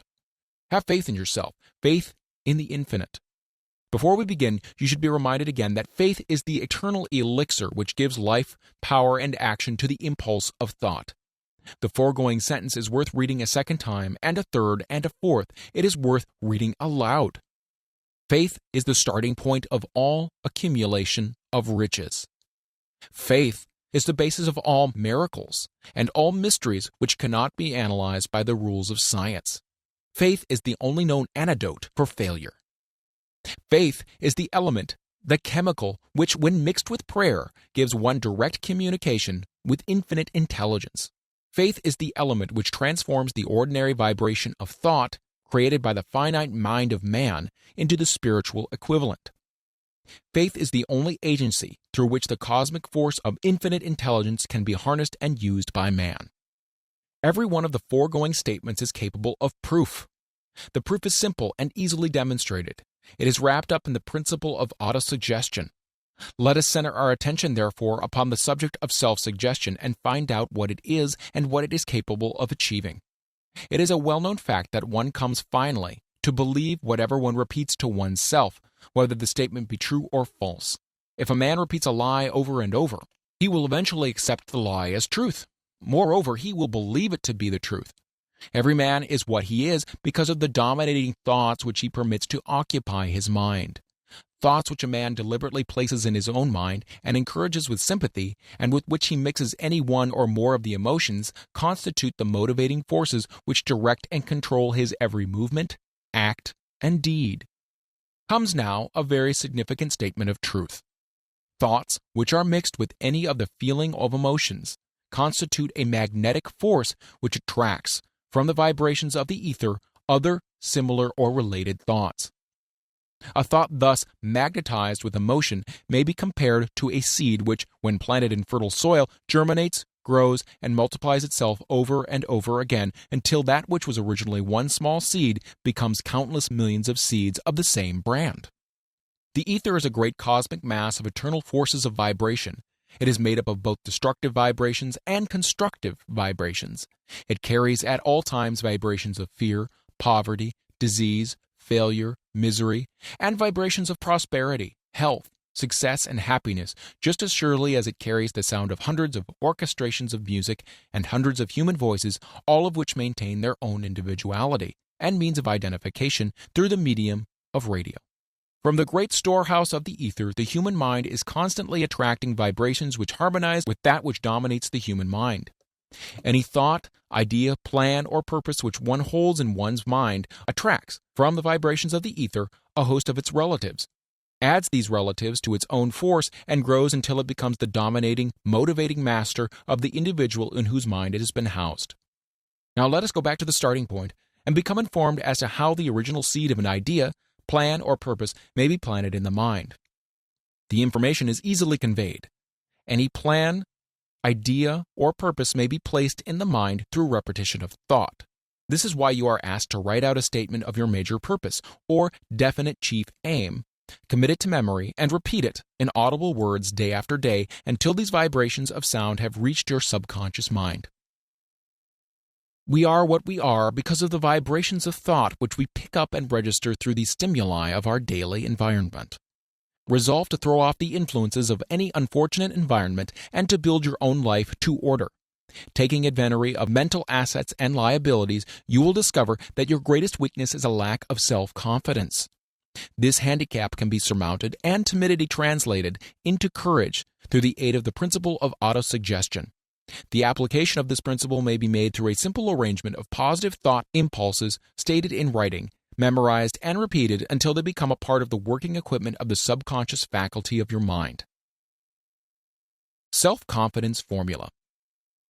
First, I know that I have the ability to achieve the object of my definite purpose in life. Therefore, I demand of myself persistent, continuous action towards its attainment, and I here and now promise to render such action. Second, I realize that the dominating thoughts of my mind will eventually reproduce themselves in outward physical action and gradually transform themselves into physical reality. Therefore, I will concentrate my thoughts for 30 minutes daily upon the task of thinking of the person I intend to become, thereby creating in my mind a clear mental picture of that person. Third, I know through the principle of autosuggestion, any desire that I persistently hold in my mind will eventually seek expression through some practical means of attaining the object back of it. Therefore, I will devote 10 minutes a day to demanding of myself the development of self-confidence. Fourth, I have clearly written down a description of my definite chief aim in life, and I will never stop trying until I have developed sufficient self-confidence for its attainment. Fifth, I fully realize that no wealth or position can long endure unless built upon truth and justice. Therefore, I will engage in no transaction which does not benefit all whom it affects. I will succeed by attracting to myself the forces I wish to use and the cooperation of other people. I will induce others to serve me because of my willingness to serve others. I will eliminate hatred, envy, jealousy, selfishness, and cynicism by developing love for all humanity, because I know that a negative attitude towards others can never bring me success. I will cause others to believe in me because I will believe in them and in myself. I will sign my name to this formula, commit it to memory, and repeat it aloud once a day with full faith that it will gradually influence my thoughts and actions so that I will become a self-reliant and successful person. Because this formula is a law of nature which no man has yet been able to explain, it has baffled the scientists of all ages. The psychologists have named this law autosuggestion and let it go at that. The name by which one calls this law is of little importance. The important fact about it is that it works for the glory and success of mankind, if, that is, it is used constructively. On the other hand, if used destructively, it will destroy just as readily. In this statement may be found a very significant truth, namely that those who go down in defeat and end their lives in poverty, misery, and distress do so because of negative application of the principle of autosuggestion. The cause may be found in the fact that all impulses of thoughts have a tendency to close themselves in their physical equivalent. The subconscious mind, the chemical laboratory in which all thought impulses are combined and made ready for translation into physical reality, makes no distinction between constructive and destructive thought impulses. It works with the material we feed it, through our thought impulses. The subconscious mind will translate into reality a thought driven by fear just as readily as it translates into reality a thought driven by courage or faith. The pages of medical history are rich with illustrations of cases of suggestive suicide. A man may commit suicide through negative suggestion just as effectively as by any other means. In a Midwestern city, a man by the name of Joseph Grant, a bank official, borrowed a large sum of the bank's money without the consent of the directors. He lost the money through gambling. One afternoon, the bank examiner came and began to check the accounts. Grant left the bank, took a room in a hotel, and when they found him 3 days later, he was lying in bed, wailing and moaning, repeating over and over again these words, "My God, this'll kill me. I cannot stand the disgrace." In a short time, he was dead. The doctors pronounced the case one of mental suicide. Just as electricity will turn the wheels of industry and render useful service if used constructively, or snuff out life if wrongly used, so will the law of autosuggestion lead you to peace and prosperity, or down into the valley of misery, failure, death, according, that is, to your degree of understanding and application of it. If you fill your mind with fear, doubt, and unbelief in your ability to connect with and use the forces of infinite intelligence, the law of autosuggestion will take the spirit of unbelief and use it as a pattern by which your subconscious mind will translate it into its physical equivalent. This statement is as true as the statement that 2 and 2 are 4. Like the wind which carries one ship east and another west, the law of autosuggestion will lift you up or pull you down according to the way you set your sails of thought. The law of autosuggestion, through which any person may rise to the altitudes of achievement which stagger the imagination, is well described in the following verse. If you think you are beaten, you are. If you dare not, you don't. If you like to win but think you can't, it is almost certain you won't. If you think you'll lose, you're lost. For out of the world we find, success begins with a fellow's will. It's all in the state of mind. If you think you are outclassed, you are. You've got to think high to rise. You've got to be sure of yourself before you can ever win a prize. Life's battles don't always go to the stronger or faster man, but soon or late the man who wins is the man who thinks he can. Observe the words which have been emphasized, and you will catch the deep meaning which this poet had in mind. Somewhere in your makeup, perhaps in the cells of your brain, there lies sleeping the seed of achievement which, if aroused and put into action, would carry you to heights such as you may never have hoped to attain. Just as a master musician may cause the most beautiful strains of music to pour forth from the strings of a violin, so you may arouse the genius which lies asleep in your brain and cause it to drive you upward to whatever goal you wish to achieve. Abraham Lincoln was a failure at everything he tried until he was well past the age of 40. He was a Mr. Nobody from nowhere until a great experience came into his life, aroused a sleeping genius within his heart and brain, and gave the world one of its really great men. That experience was mixed with the emotions of sorrow and love. It came to him through Anne Rutledge, the only woman whom he ever truly loved. It is a known fact that the emotion of love is closely akin to the state of mind known as faith, and it's for this reason that love comes very near to translating one's thought impulses into their spiritual equivalent. During his work of research, the author discovered, from the analysis of life work and achievements of hundreds of men of outstanding accomplishment, that there was the influence of a woman's love back of nearly every one of them.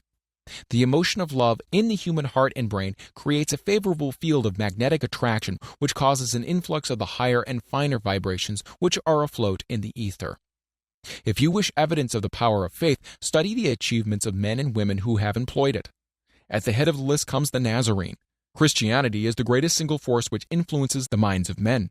The basis of Christianity is faith. No matter how many people may have perverted or misinterpreted the meaning of this great force, and no matter how many dogmas and creeds have been created in its name which do not reflect its tenets. The sum and substance of the teachings and achievements of Christ, which may have been interpreted as miracles, were nothing more nor less than faith. If there are any such phenomena as miracles, they are produced only through the state of mind known as faith. Some teachers of religion, and many who call themselves Christians, never understand nor practice faith. Let us consider the power of faith as it is now being demonstrated by a man who is well known to all of civilization, Mahatma Gandhi of India. In this man, the world has one of the most astounding examples known to civilization of the possibilities of faith. Gandhi wields more potential power than any man living at his time, and this despite the fact that he has none of the orthodox tools of power, such as money, battleships, soldiers, and materials of warfare. Gandhi has no power, he has no home, he does not own a suit of clothes, but he does have power. How does he come by that power? He created it out of his own understanding of the principle of faith, and through his ability to transplant that faith into the minds of 200 million people. Gandhi has accomplished through the influence of faith that which the strongest military power on earth could not and never will accomplish through soldiers and military equipment. He has accomplished the astounding feat of influencing 200 million minds to coalesce and move in unison as a single mind. What other force on earth except faith could do as much? There will come a day when employees as well as employers will discover the possibilities of faith. The day is dawning. The whole world has had ample opportunity during the recent business depression to witness what the lack of faith will do to business. Surely civilization has produced a sufficient number of intelligent human beings to make use of this great lesson which the depression has taught the world. During this depression, the world had evidence in abundance that widespread fear will paralyze the wheels of industry and business. Out of this experience will arise leaders in business and industry who will profit by the example which Gandhi has set for the world, and they will apply to business the same tactics which he has used in building the greatest following known in the history of the world. These leaders will come from the rank and file of the unknown men who now labor in the steel plants, the coal mines, and automobile factories, and in small towns and cities of America. Business is due for a reform. Make no mistake about this. The methods of the past, based upon economic combinations of force and fear, will be supplanted by the better principles of faith and cooperation. Men who labor will receive more than daily wages. They will receive dividends from business, the same as others who supply the capital for business. But first, they must give more to their employers and stop this bickering and bargaining by force at the expense of the public. They must earn the right to dividends. Moreover, and this is the most important thing of all, they will be led by leaders who will understand and apply the principles employed by Mahatma Gandhi. Only in this way may leaders get from their followers the spirit of full cooperation which constitutes power in its highest and most enduring form. This stupendous machine age in which we live and from which we are just emerging has taken the soul out of men. Its leaders have driven men as though they were pieces of cold machinery. They were forced to do so by the employers who have bargained at the expense of all concerned to get and not to give. The watchword of the future will be human happiness and contentment, and when this state of mind shall have been attained, the production will take care of itself more effectively than anything that has been accomplished where men did not and could not mix faith and individual interest with their labor. Because of the need of faith and cooperation in operating business and industry, it will be both interesting and profitable to analyze an event which provides an excellent understanding of the method by which industrialists and businessmen accumulate great fortunes, by giving before they try to get. The event chosen for this illustration dates back to 1900 when the United States Steel Corporation was first being formed. As you read the story, keep in mind these fundamental facts and you will understand how ideas have been converted into huge fortunes. First, the huge United States Steel Corporation was born in the mind of Charles M. Schwab in the form of an idea he created through his imagination. Second, he mixed faith with this idea. Third, he formulated a plan for the transformation of his idea into physical and financial reality. Fourth, he put his plan into action with his famous speech at the University Club. Fifth, he applied and followed through on his plan with persistence and backed it with a firm decision until it had been fully carried out. Sixth, he prepared the way for success by a burning desire for success. If you are one of those who have often wondered how great fortunes are accumulated, this story of the creation of the United States Steel Corporation will be enlightening. If you have any doubt that men can think and grow rich, this story should dispel that doubt, because you can plainly see in the story of the United States Steel the application of a major portion of the 13 principles described in this book.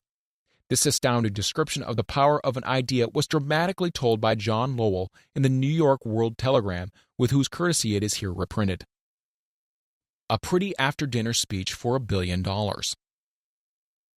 When, on the evening of December 12, 1900, some 80 of the nation's financial nobility gathered in the banquet hall of the University Club on Fifth Avenue to do honor to a young man from out of the West, not half a dozen of the guests realized they were witness to the most significant episode in American industrial history. J. Edward Simmons and Charles Stewart Smith, their hearts full of gratitude for the lavish hospitality bestowed on them by Charles M. Schwab during a recent visit to Pittsburgh, had arranged the dinner to introduce the 38-year-old steel man to Eastern banking society. But they didn't expect him to stampede the convention. They warned him, in fact, that the bosoms within New York's stuffed shirts would not be so responsive to oratory, and that, if he didn't want to bore the Stilhenens and the Harrimans and the Vanderbilts, he had better limit himself to 15 or 20 minutes of polite vaporings and let it go at that. Even John Pierpont Morgan, sitting on the right hand of Schwab, as became his imperial dignity, intended to grace the banquet table with his presence only briefly. And so far as the press and public were concerned, the whole affair was of so little moment that no mention of it found its way into print the next day. So the two hosts and their distinguished guests ate their way through the usual 7 or 8 courses. There was little conversation, and what there was of it was restrained.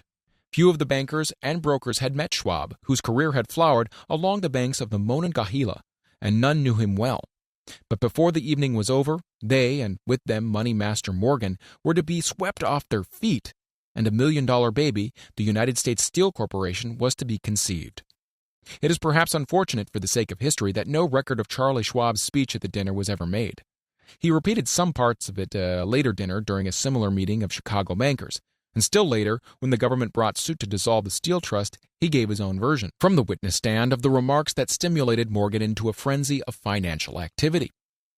It is probable, however, that it was a homely speech, somewhat ungrammatical, for the niceties of language never bothered Schwab, full of epigram and threaded with wit. But aside from that, it had a galvanic force and effect upon the 5 billions of estimated capital that was represented by the diners. After it was over and the gathering was still under its spell, although Schwab had talked for 90 minutes, Morgan led the orator to a recessed window where, dangling their legs from the high, uncomfortable seat, they talked for an hour more. The magic of the Schwab personality had been turned on full force, but what was more important and lasting was the full-fledged, clear-cut program he laid down for the aggrandizement of steel. Many other men had tried to interest Morgan in slapping together a steel trust after the pattern of the biscuit, wire and hoop, sugar, rubber, whiskey, oil, or chewing gum combinations. John W. Gates, the gambler, had urged it, but Morgan distrusted him. The Moore boys, Bill and Jim, Chicago stock jobbers who had glued together a match trust and a cracker corporation, had urged it and failed. Albert H. Gary, the sanctimonious country lawyer, wanted to foster it, but he wasn't big enough to be impressive. Until Schwab's eloquence took J.P. Morgan to the heights from which he could visualize the solid results of the most daring financial undertaking ever conceived, the project was regarded as a delirious dream of easy money crackpots. The financial magnetism that began a generation ago to attract thousands of small and sometimes inefficiently managed companies into large and competition-crushing combinations had become operative in the steel world through the devices of that jovial business pirate, John W. Gates. Gates already had formed the American Steel and Wire Company out of a chain of small concerns, and together with Morgan had created the Federal Steel Company. The National Tube and American Bridge Companies were 2 more Morgan concerns, and the Moore brothers had forsaken the match and cookie business to form the American Group: Tin Plate, Steel Hoop, Sheet Steel, and National Steel Company. But by the side of Andrew Carnegie's gigantic vertical trust, a trust owned and operated by 53 partners, those other combinations were picayune. They might combine to their heart's content, but the whole lot of them couldn't make a dent in Carnegie's organization, and Morgan knew it. The eccentric old Scot knew it too. From the magnificent heights of Skibo Castle he had viewed, first with amusement and then with resentment, the attempts of Morgan's smaller companies to cut into his business. When the attempts became too bold, Carnegie's temper was translated into anger and retaliation. He decided to duplicate every mill owned by his rivals. Hitherto, he hadn't been interested in wire, pipe, hoops, or sheet. Instead, he was content to sell such companies the raw steel and let them work it into whatever shape they wanted. Now, with Schwab as his chief and able lieutenant, he planned to drive his enemies to the wall. So it was that in the speech of Charles M. Schwab, Morgan saw the answer to his problem of combination. A trust without Carnegie, giant of them all, would be no trust at all. A plum pudding, as one writer said, without the plums. Schwab's speech on the night of December 12, 1900, undoubtedly carried the influence, though not the pledge, that the vast Carnegie enterprise could be brought under the Morgan tent. He talked of the world future for steel, of reorganization for efficiency, of specialization, of the scrapping of unsuccessful meals and concentration of effort on the flourishing properties, of economies in the ore traffic, of economies in overhead and administrative departments, of capturing foreign markets. More than that, he told the buccaneers among them wherein lay the errors of their customary piracy. Their purposes, he inferred, had been to create monopolies, raise prices, and pay themselves fat dividends out of privilege. Schwab condemned the system in his heartiest manner. The short-sightedness of such policy, he told his hearers, lay in the fact that it restricted the market in an era when everything carried for expansion. By cheapening the cost of steel, he argued, an ever-expanding market would be created. More uses for steel would be devised, and a goodly portion of the world trade could be captured. Actually, though he did not know it, Schwab was an apostle of modern mass production. So the dinner at the University Club came to an end. Morgan went home to think about Schwab's rosy predictions. Schwab went back to Pittsburgh to run the steel business, while Gary and the rest went back to their stock tickers to fiddle around in anticipation of the next move. It was not long coming. It took Morgan about 1 week to digest the feast of reason Schwab had placed before him. When he had assured himself that no financial indigestion was to result, he sent for Schwab and found that young man rather coy. Mr. Carnegie, Schwab indicated, might not like it if he found his trust company president had been flirting with the Emperor of Wall Street, the street upon which Carnegie had resolved never to tread. Then it was suggested by John W. Gates, the go-between, that if Schwab happened to be in the Bellevue Hotel in Philadelphia, J.P. Morgan might also happen to be there. When Schwab arrived, however, Morgan was inconveniently ill at his New York home, and so, on the elder man's pressing invitation, Schwab went to New York and presented himself at the door of the financier's library.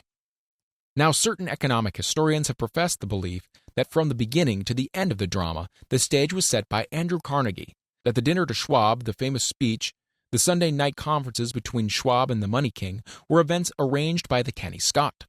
The truth is exactly the opposite.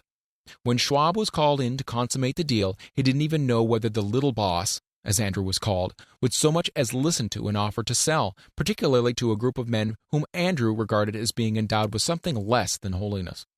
But Schwab did take into the conference with him, in his own handwriting, 6 sheets of copperplate figures, representing to his mind the physical worth and potential earning capacity of every steel company he regarded as an essential star in the new metal firmament. 4 men pondered over these figures all night. The chief, of course, was Morgan, steadfast in his belief in the divine right of money. With him was his aristocratic partner, Robert Bacon. The third was John W. Gates, whom Morgan scorned as a gambler and used as a tool. The fourth was Schwab, who knew more about the processes of making and selling steel than any whole group of men then living. Throughout that conference, the Pittsburghers' figures were never questioned. If he had said a company was worth so much, then it was worth that much and no more. He was insistent, too, upon including in the combination only those concerns he nominated. He had conceived a corporation in which there would be no duplication, not even to satisfy the greedy friends who wanted to unload their companies upon the broad Morgan shoulders. Thus he left out, by design, a number of the larger concerns upon which the walruses and carpenters of Wall Street had cast hungry eyes. When dawn came, Morgan rose and straightened his back. Only one question remained. "Do you think you can persuade Andrew Carnegie to sell?" he asked. "I can try," said Schwab. "If you can get him to sell, I will undertake the matter," said Morgan. So far is good, but would Carnegie sell? How much would he demand? Schwab thought about $320 million. What would he take payment in? Common or preferred stocks? Bonds? Cash? Nobody could raise $350 million in cash.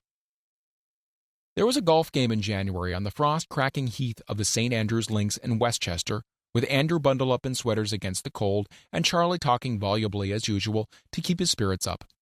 But no word of business was mentioned until the pair sat down in the cozy warmth of the Carnegie cottage hard by. Then, with the same persuasiveness that had hypnotized 80 millionaires at the University Club, Schwab poured out the glittering promises of retirement and comfort, of untold millions to satisfy the old man's social caprices. Carnegie capitulated, wrote a figure on a slip of paper, handed it to Schwab, and said, "All right, that's what we'll sell for." The figure was approximately $400 million, and was reached by taking the $320 million mentioned by Schwab as a basic figure and adding to it $80 million to represent the increased capital value over the previous 2 years. Later on the deck of a transatlantic liner, the Scotsman said ruefully to Morgan, "I really wish I'd asked you for $100 million more." "If you asked for it, you'd have gotten it," Morgan told him cheerfully.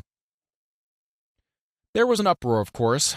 A British correspondent cabled that the foreign steel world was appalled by the gigantic combination. President Hadley of Yale declared that unless trusts were regulated, the country might expect an emperor in Washington within the next 25 years. But that able stock manipulator, Keene, went at his work of shoving the new stock at the public so vigorously that all the excess water, estimated by some at nearly $600 million, was absorbed in a twinkling. So, Carnegie had his millions, and Morgan Syndicate had $62 million for all its trouble, and all the boys from Gates to Gary had their millions. The 38-year-old Schwab had his reward. He was made president of the new corporation and remained in control until 1930. The dramatic story of Big Business, which you have just finished, was included in this book because it is a perfect illustration of the method by which desire can be transmuted into its physical equivalent. I imagine some readers will question the statement that a mere intangible desire can be converted into its physical equivalent. Doubtless some will say, you cannot convert nothing into something. The answer is in the story of United States Steel. That giant organization was created in the mind of one man.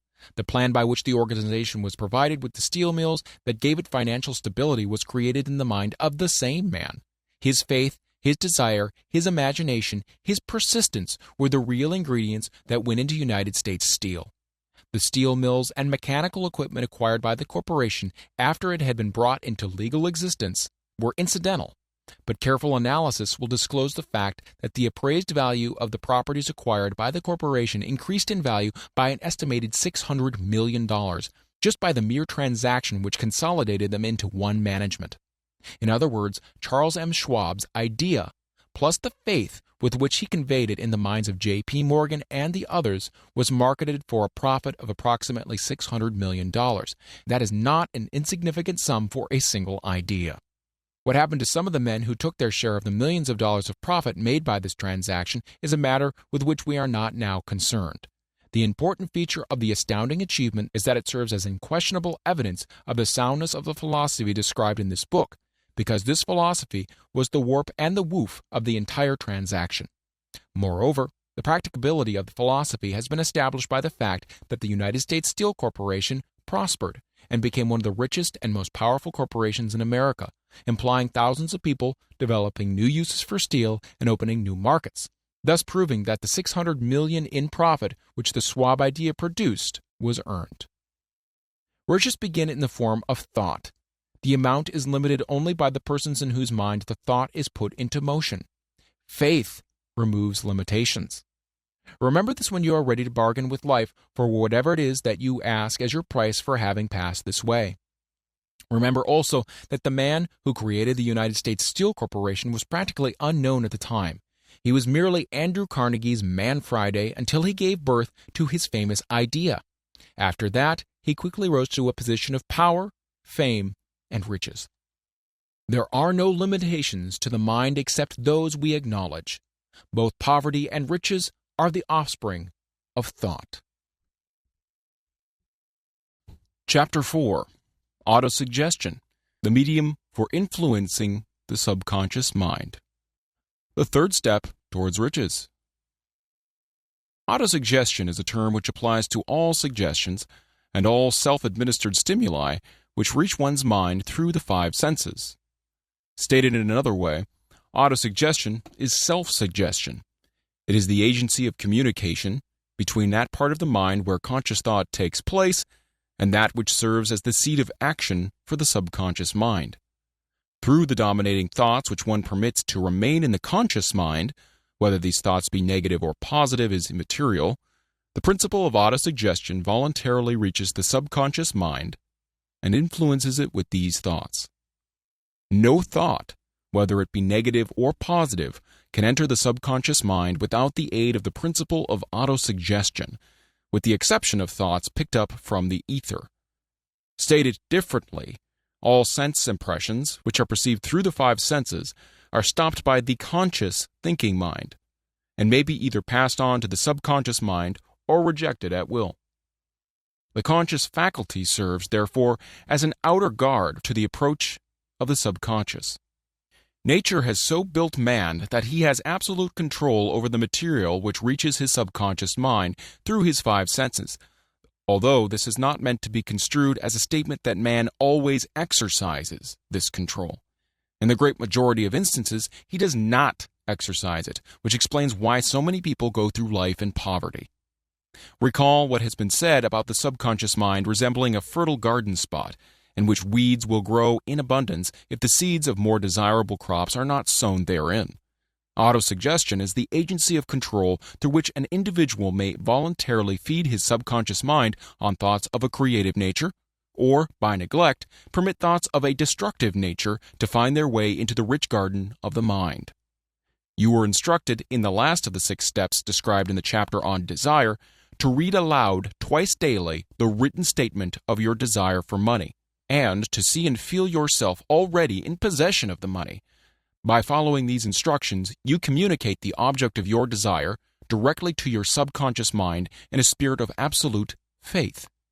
Through repetition of this procedure, you voluntarily create thought habits which are favorable to your efforts to transmute desire into its monetary equivalent.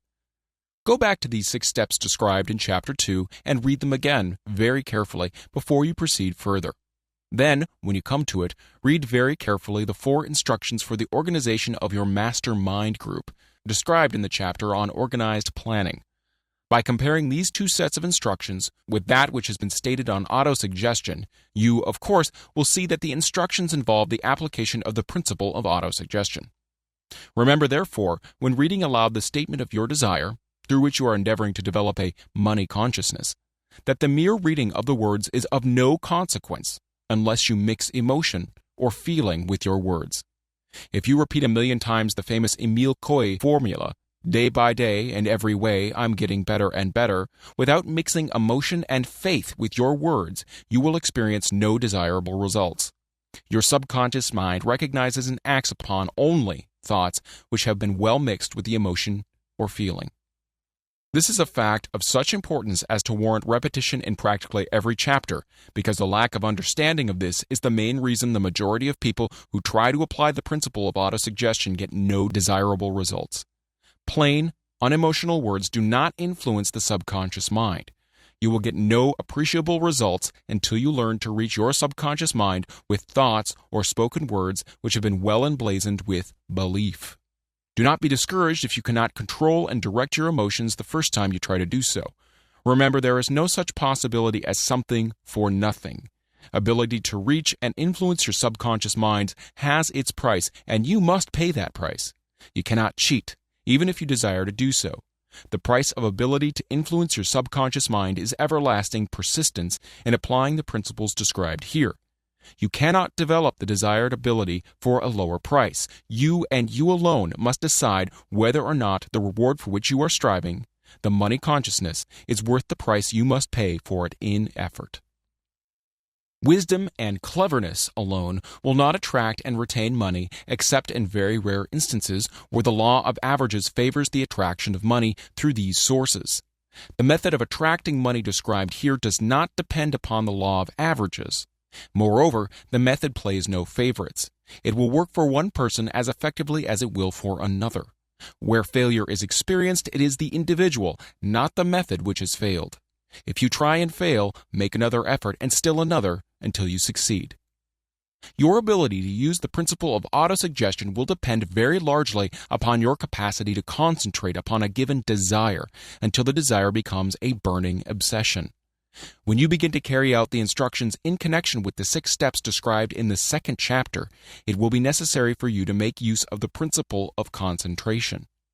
Let us here offer suggestions for the effective use of concentration. When you begin to carry out the first of the 6 steps, which instructs you to fix in your mind the exact amount of money you desire, hold your thoughts on that amount of money by concentration, or fixation of attention, with your eyes closed, until you can actually see the physical appearance of the money. Do this at least once each day. As you go through these exercises, follow the instructions given in the chapter on faith, and see yourself actually in possession of the money. Here is the most significant fact. The subconscious mind takes any orders given it in a spirit of absolute faith, and acts upon those orders, although the orders often have to be presented over and over again through repetition before they are interpreted by the subconscious mind. Following the preceding statement, consider the possibility of playing a perfectly legitimate trick on your subconscious mind by making it believe, because you believe it, that you must have the amount of money you are visualizing, that this money is already awaiting your claim, that the subconscious mind must hand over to you practical plans for acquiring the money which is yours.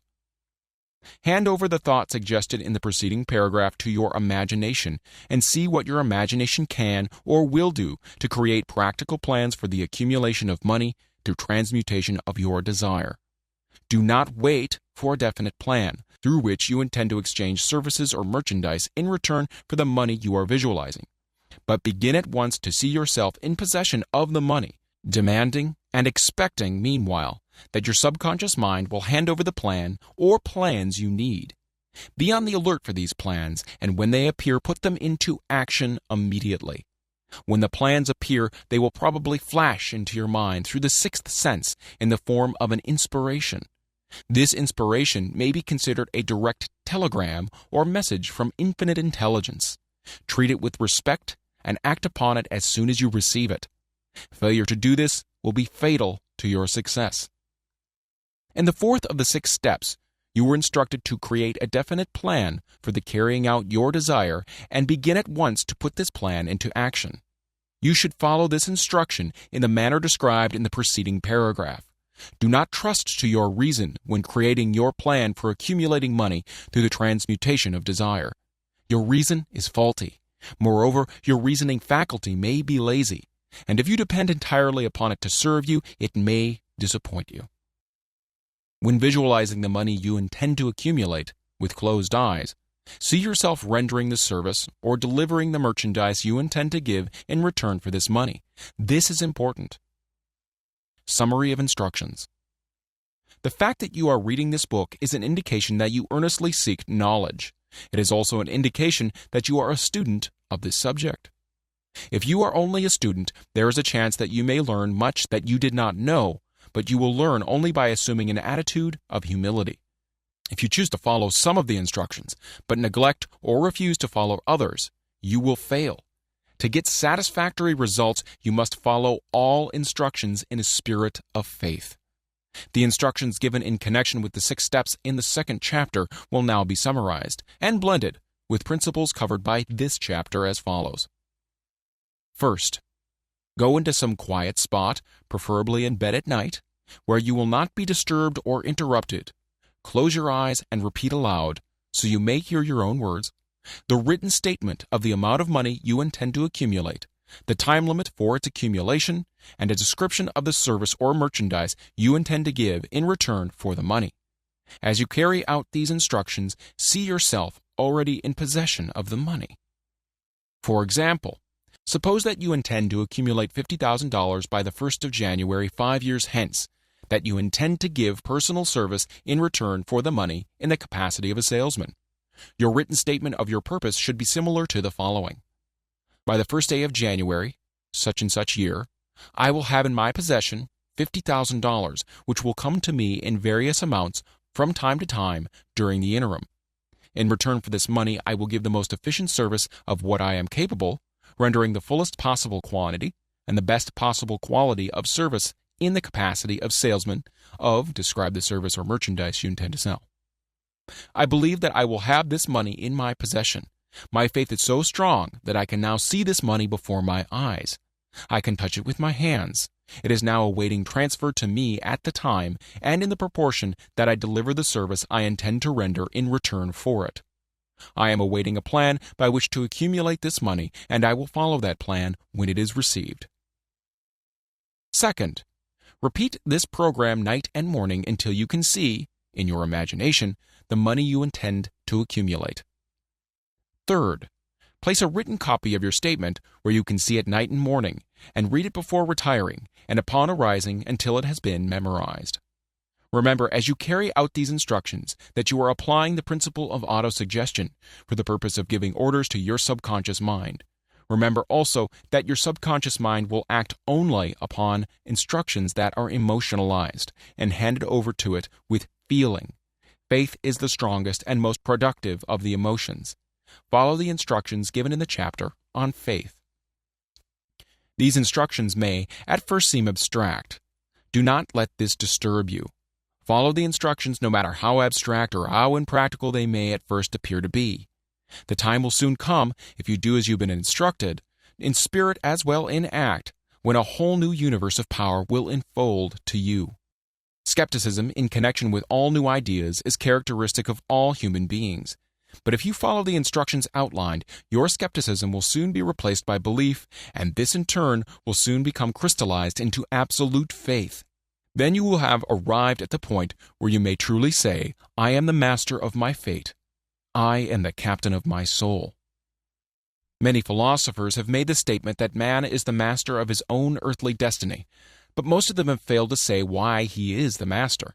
The reason that man may be the master of his own earthly status, and especially his financial status, is thoroughly explained in this chapter. Man may become the master of himself and of his environment because he has the power to influence his own subconscious mind, and through it, gain the cooperation of infinite intelligence. You are now reading the chapter which represents the keystone to the arc of this philosophy.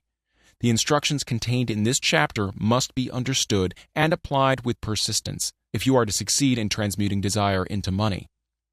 The actual performance of transmuting desire into money involves the use of autosuggestion as an agency by which one may reach and influence the subconscious mind.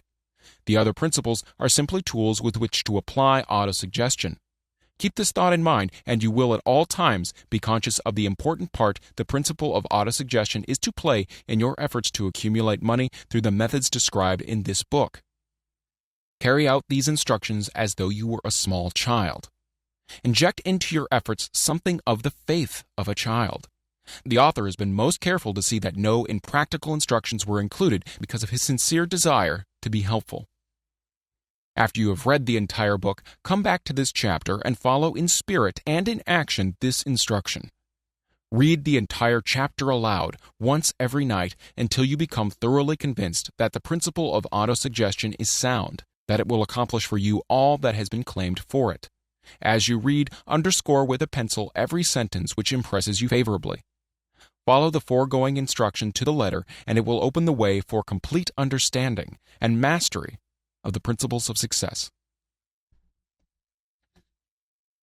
Chapter 5. Specialized knowledge, personal experience or observations. The fourth step toward riches. There are two kinds of knowledge. One is general, the other specialized. General knowledge, no matter how great in quantity or variety it may be, is of but little use in the accumulation of money. The faculties of the great universities possess, in aggregate, practically every form of general knowledge known to civilization. Most of the professors have but little or no money.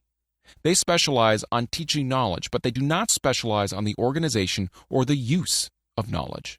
Knowledge will not attract money unless it is organized and intelligently directed through practical plans of action to the definite end of accumulation of money. Lack of understanding of this fact has been the source of confusion to millions of people who falsely believe that knowledge is power. It is nothing of the sort. Knowledge is only potential power. It becomes power only when and if it is organized into definite plans of action and directed to a definite end. This missing link in all systems of education known to civilization today may be found in the failure of educational institutions to teach their students how to organize and use knowledge after they acquire it. Many people make the mistake of assuming that because Henry Ford had but little schooling, he is not a man of education. Those who make this mistake do not know Henry Ford, nor do they understand the real meaning of the word educate. That word is derived from the Latin word educo, meaning to educe, to draw out, to develop from within. An educated man is not necessarily one who has an abundance of general or specialized knowledge. An educated man is one who has so developed the faculties of his mind that he may acquire anything he wants, or its equivalent, without violating the rights of others. Henry Ford comes well within the meaning of this definition. During the World War, a Chicago newspaper published certain editorials in which, among other statements, Henry Ford was called an ignorant pacifist. Mr. Ford objected to the statements and brought suit against the paper for libeling him. When the suit was tried in the courts, the attorneys for the paper pleaded justification and placed Mr. Ford himself on the witness stand for the purpose of proving to the jury that he was ignorant. The attorneys asked Mr. Ford a great variety of questions, all of them intended to prove, by his own evidence, that while he might possess considerable specialized knowledge pertaining to the manufacture of automobiles, he was in the main ignorant. Mr. Ford was plied with such questions as the following. Who was Benedict Arnold? And how many soldiers did the British send over to America to put down the rebellion of 1776? In answer to the last question, Mr. Ford replied, I do not know the exact number of soldiers the British sent over, but I have heard that it was a considerably larger number than ever went back. Finally, Mr. Ford became tired of this line of questioning, and in reply to a particularly offensive question, he leaned over, pointed his finger at the lawyer who asked the question, and said, If I should really want to answer the foolish question you have just asked, or any of the other questions you have just been asking me, let me remind you that I have a row of electric push buttons on my desk, and by pushing the right button, I can summon to my aid men who can answer any question I desire to ask concerning the business to which I am devoting most of my efforts. Now, will you kindly tell me, why should I clutter up my mind with general knowledge for the purpose of being able to answer questions when I have men around me who can supply any knowledge I require? There certainly was good logic to that reply. That answer floored the lawyer. Every person in the courtroom realized it was the answer, not of an ignorant man, but of a man of education. Any man is educated who knows where to get knowledge when he needs it, and how to organize that knowledge into definite plans of action. Through the assistance of his mastermind group, Henry Ford had at his command all the specialized knowledge he needed to enable him to become one of the wealthiest men in America. It was not essential that he have this knowledge in his own mind. Surely no person who has sufficient inclination and intelligence to read a book of this nature can possibly miss the significance of this illustration. Before you can be sure of your ability to transmute desire into its monetary equivalent, you will require specialized knowledge of the service, merchandise, or profession which you intend to offer in return for fortune. Perhaps you may need more specialized knowledge than you have the ability or the inclination to acquire, and if this should be true, you may bridge your weakness through the aid of your mastermind group. Andrew Carnegie stated that he personally knew nothing about the technical end of the steel business. Moreover, he did not particularly care to know anything about it. The specialized knowledge which he required for the manufacture and marketing of steel he found available through the individual units of his mastermind group. The accumulation of great fortunes calls for power, and power is acquired through highly organized and intelligently directed specialized knowledge, but that knowledge does not necessarily have to be in the possession of the man who accumulates the fortune. The preceding paragraph should give hope and encouragement to the man with ambition to accumulate a fortune who has not possessed himself of the necessary education to supply such specialized knowledge as he may require. Men sometimes go through life suffering from inferiority complexes because they are not men of education. The man who can organize and direct a mastermind group of men who possess knowledge useful in the accumulation of money is just as much a man of education as any man in the group. Remember this if you suffer from a feeling of inferiority because your schooling has been limited. Thomas A. Edison had only 3 months of schooling during his entire life. He did not lack education, neither did he die poor. Henry Ford had less than a 6th grade schooling, but he has managed to do pretty well by himself financially. Specialized knowledge is among the most plentiful and the cheapest forms of service which may be had. If you doubt this, consult the payroll of any university. pays to know how to purchase knowledge. First of all, decide the sort of specialized knowledge you require and the purpose for which it is needed. To a large extent, your major purpose in life, the goal toward which you are working, will help determine what knowledge you need. With this question settled, your next move requires that you have accurate information concerning dependable sources of knowledge. The more important of these are: A. One's own experience and education. B. Experience and education available through cooperation of others, the Mastermind Alliance. C. Colleges and universities. D.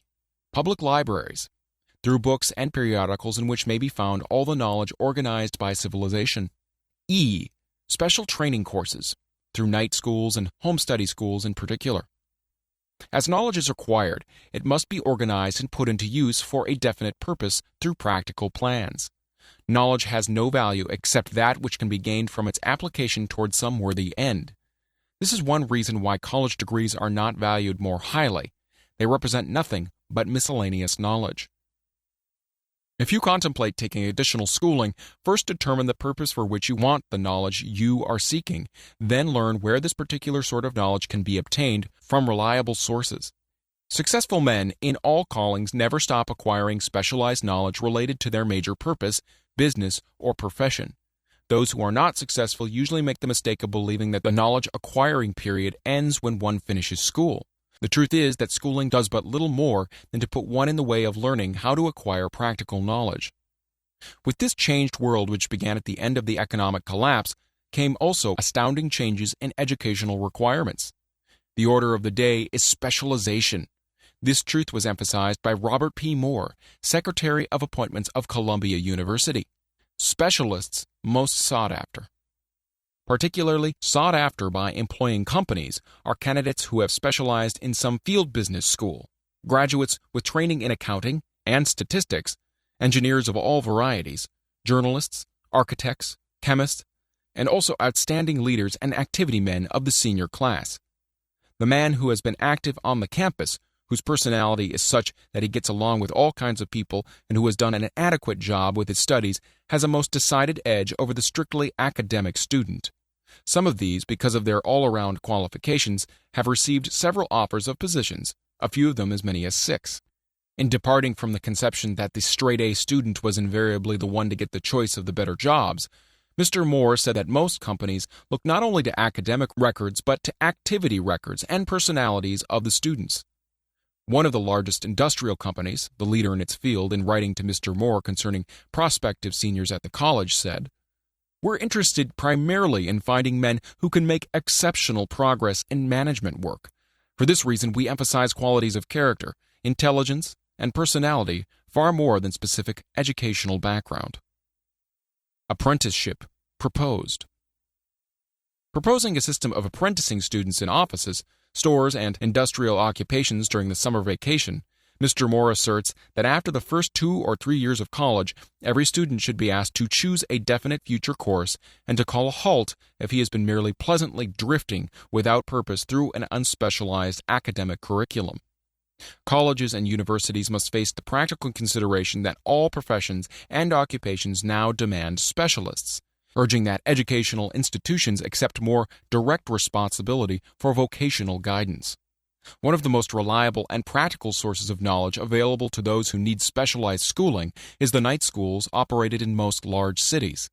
The correspondence schools give specialized training anywhere the U.S. males go, on all subjects that can be taught by the extension method. One advantage of home study training is the flexibility of the study program, which permits one to study during spare time. Another stupendous advantage of home study training, if the school is carefully chosen, is the fact that most courses afforded by home study schools carry with them generous privileges of consultation, which can be of priceless value to those needing specialized knowledge. No matter where you live, you can share the benefits. Anything acquired without effort and without cost is generally unappreciated, often discredited. Perhaps this is why we get so little from our marvelous opportunity in public schools. The self-discipline one receives from a definite program of specialized study makes up to some extent for the wasted opportunity when knowledge has been available without cost. Correspondence schools are highly organized business institutions. Their tuition fees are so low that they are forced to insist upon prompt payments. Being asked to pay, whether the student makes good grades or poor, has the effect of causing one to follow through with the course when he would otherwise drop it. The correspondence schools have not stressed this point sufficiently, for the truth is that their collection departments constitute the very finest sort of training on decision, promptness, action, and the habit of finishing that which one begins. I learned this from experience more than 25 years ago. I enrolled for a home study course in advertising. After completing 8 or 10 lessons, I stopped studying, but the school did not stop sending me bills. Moreover, it insisted upon payment, whether I kept up my studies or not. I decided that if I had to pay for the course, which I had legally obligated myself to do, I should complete the lessons and get my money's worth. I felt at the time that the collection system of the school was somewhat too well organized, but I learned later in life that it was a valuable part of my training for which no charge had been made. Being forced to pay, I went ahead and completed the course. Later in life, I discovered that the efficient collection system of that school had been worth much in the form of money earned because of the training in advertising I had so reluctantly taken. We have in this country what is said to be the greatest public school system in the world. We have invested fabulous sums for fine buildings. We have provided convenient transportation for children living in rural districts so they may attend the best schools. But there is one astounding weakness to this marvelous system. It is free. One of the strange things about human beings is that they value only that which has a price. The free schools of America and the free public libraries do not impress people because they are free. This is the major reason why so many people find it necessary to acquire additional training after they quit school and go to work. It is also one of the major reasons why employers give greater consideration to employees who take home study courses. They have learned from experience that any person who has the ambition to give up a part of his spare time to studying at home has in him those qualities which make for leadership. This recognition is not a charitable gesture, it is a sound business judgment upon the part of the employers. There is one weakness in people for which there is no remedy. It is the universal weakness of lack of ambition. Persons, especially salaried people, who schedule their spare time to provide for home study seldom remain at the bottom very long. Their action opens the way for the upward climb, removes many obstacles from their path, and gains the friendly interest of those who have the power to put them in the way of opportunity. The home study method of training is especially suited to the needs of employed people who find after leaving school that they must acquire additional specialized knowledge but cannot spare the time to go back to school. The changed economic conditions prevailing since the Depression have made it necessary for thousands of people to find additional or new sources of income. For the majority of these, the solution to their problem may be found only by acquiring specialized knowledge. Many will be forced to change their occupations entirely. When a merchant finds that a certain line of merchandising is not selling, he usually supplants it with another that is in demand. The person whose business is that of marketing personal services must also be an efficient merchant. If his service does not bring adequate returns in one occupation, he must change to another where broader opportunities are available. Stuart Austin Weir prepared himself as a construction engineer and followed this line of work until the Depression limited his market to where it did not give him the income he required. He took inventory of himself, decided to change his profession to law, went back to school, and took special courses by which he prepared himself as a corporation lawyer. Despite the fact that the Depression had not ended, he completed his training, passed the bar exam, and quickly built a lucrative law practice in Dallas, Texas. In fact, he's turning away clients. Just to keep the record straight and to anticipate the alibis of those who will say, "I couldn't go to school because I have a family to support," or "I'm too old," I will add the information that Mr. Weir was past 40 and married when he went back to school. Moreover, by carefully selecting highly specialized courses in colleges best prepared to teach the subjects chosen, Mr. Weir completed in 2 years the work for which the majority of law students require 4 years. It pays to know how to purchase knowledge. The person who stops studying merely because he has finished school is forever hopelessly doomed to mediocrity, no matter what may be his calling. The way of success is the way of continuous pursuit of knowledge. Let us consider a specific instance. During the Depression, a salesman in a grocery store found himself without a position. Having had some bookkeeping experience, he took a special course in accounting, familiarized himself with all the latest bookkeeping and office equipment, and went into business for himself. Starting with the grocer for whom he had formerly worked, he made contracts with more than 100 small merchants to keep their books, all at a very nominal monthly fee. His idea was so practical that he soon found it necessary to set up a portable office in a light delivery truck, which he equipped with modern bookkeeping machinery. He now has a fleet of these bookkeeping offices on wheels and employs a large staff of assistants, thus providing small merchants with accounting service equal to the best that money can buy at a very nominal cost. Specialized knowledge plus imagination were the ingredients that went into this unique and successful business. Last year, the owner of that business paid an income tax of almost 10 times as much as paid by the merchant for whom he worked when the Depression forced upon him a temporary adversity, which proved to be a blessing in disguise. The beginning of this successful business was an idea. Inasmuch as I had the privilege of supplying the unemployed salesman with that idea, I now assume the further privilege of suggesting another idea which has within it the possibility of even greater income. Also, the possibility of rendering useful service to thousands of people who badly need that service. The idea was suggested by the salesman who gave up selling and went into the business of keeping books on a wholesale basis. When the plan was suggested as a solution to his unemployment problem, he quickly exclaimed, "Well, I like the idea, but I would not know how to turn it into cash." In other words, he complained he would not know how to market his bookkeeping knowledge after he acquired it. So, that brought up another problem which had to be solved. With the aid of a young woman typist, clever at hand lettering, and who could put the story together, a very attractive book was prepared describing the advantages of the new system of bookkeeping.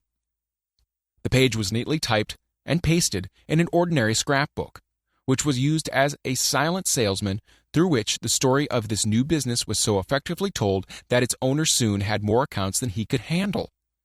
There are thousands of people all over the country who need the services of a merchandising specialist capable of preparing an attractive brief for use in marketing personal services.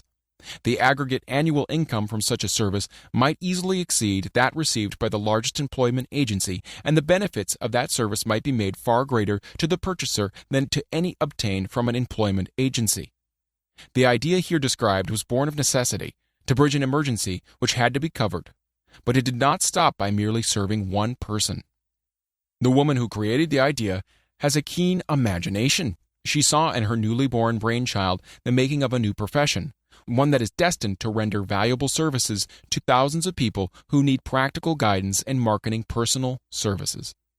Spurred to action by the instantaneous success of her first prepared plan to market personal services, this energetic woman turned next to the solution of a similar problem for her son, who had just finished college, but had been totally unable to find a market for his services. The plan she originated for his use was the finest specimen of merchandising of personal services I have ever seen. When the plan book had been completed, it contained nearly 50 pages of beautifully typed, properly organized information telling the story of her son's native ability, schooling, personal experiences, and a great variety of other information too extensive for description.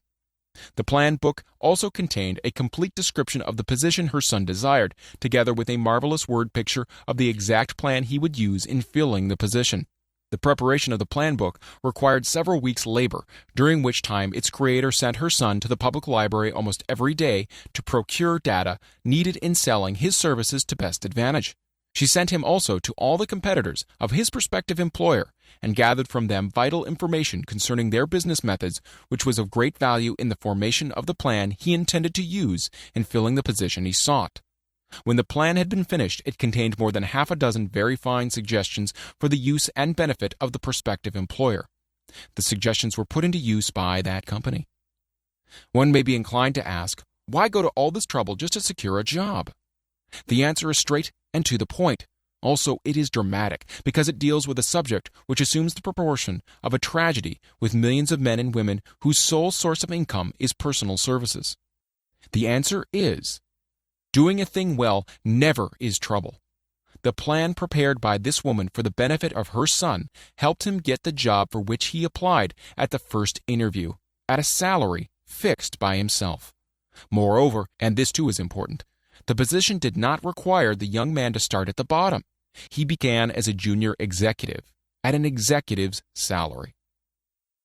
Why go to all this trouble, do you ask?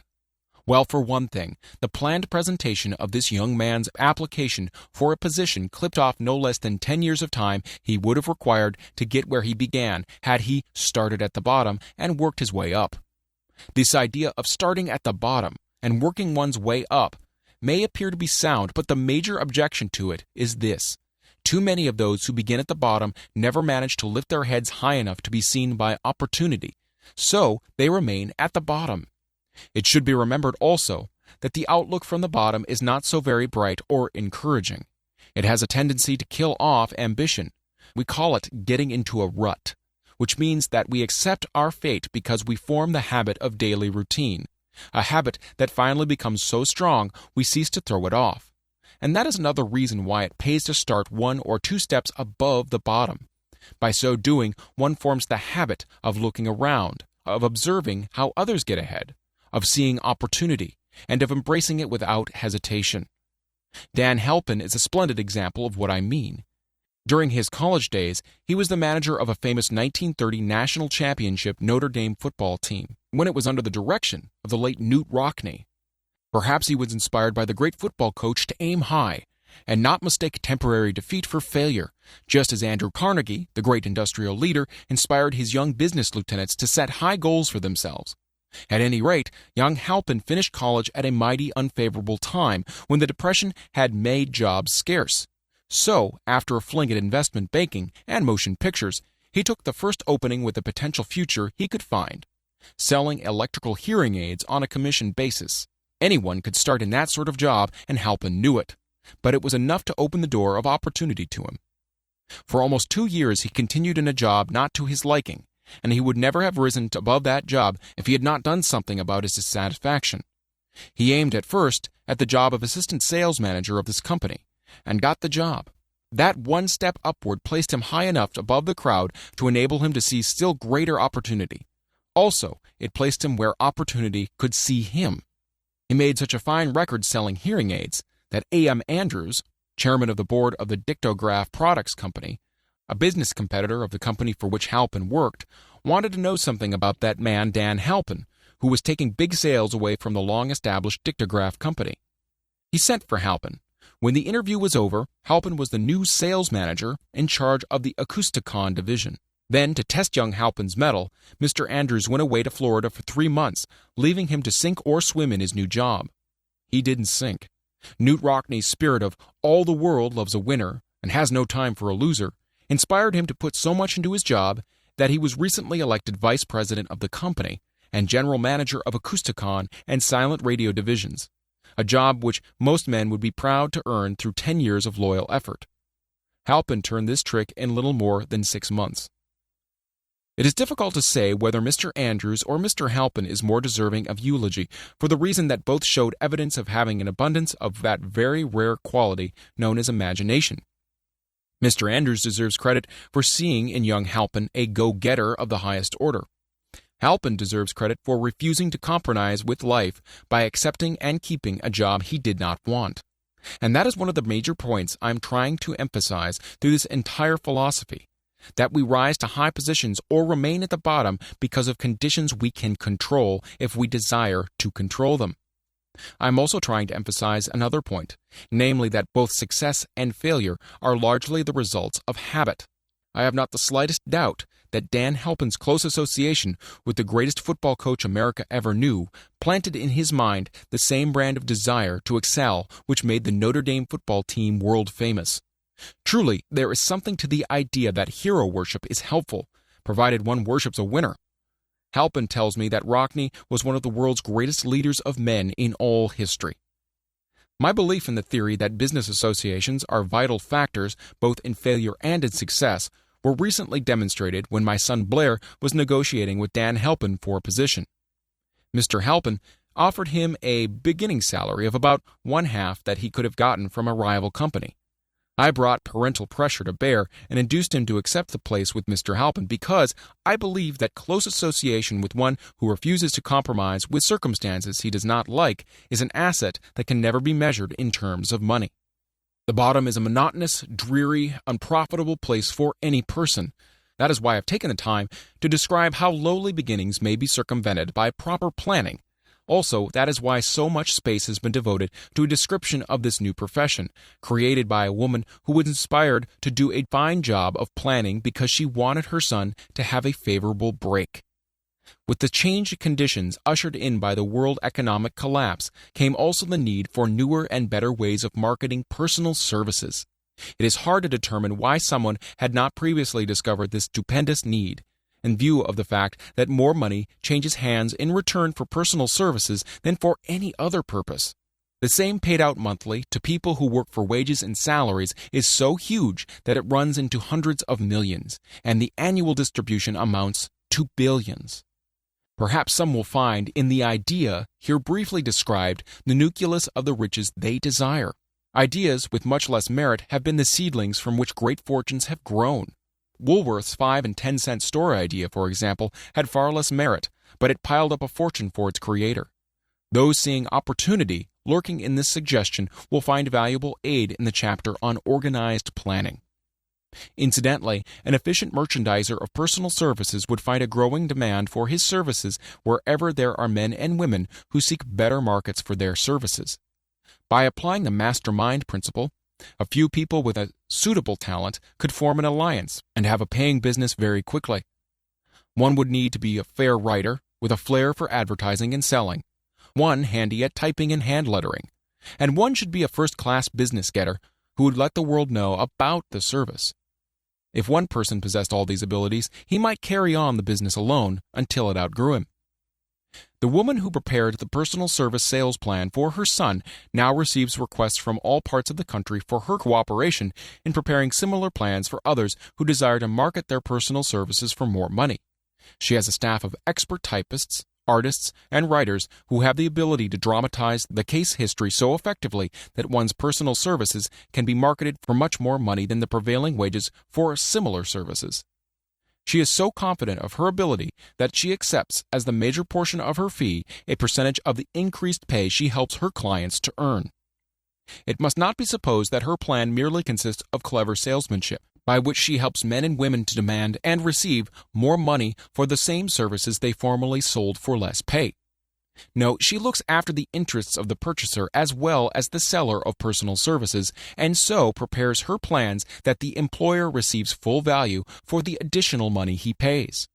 The method by which she accomplishes this astonishing result is a professional secret which she discloses to no one excepting her own clients. If you have the imagination and seek a more profitable outlet for your personal services, this suggestion may be the stimulus for which you have been searching.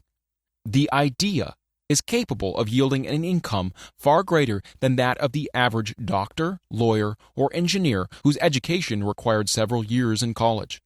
The idea is saleable to those seeking new positions, and practically all positions calling for managerial or executive ability, and those desiring rearrangement of incomes in their present positions.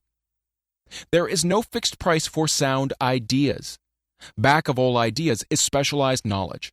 Unfortunately, for those who do not find riches in abundance, specialized knowledge is more abundant and more easily acquired than ideas. Because of this very truth, there is a universal demand and an ever-increasing opportunity for the person capable of helping men and women to sell their personal services advantageously. Capability means imagination, and one quality needed to combine specialized knowledge with ideas is the form of organized plans designed to yield riches. If you have imagination, this chapter may present you with an idea sufficient to serve as the beginning of the riches you desire. Remember, the idea is the main thing. Specialized knowledge may be found just around the corner. Any corner. Chapter 6. Imagination, the workshop of the mind. The fifth step toward riches. The imagination is literally the workshop wherein are fashioned all plans created by man.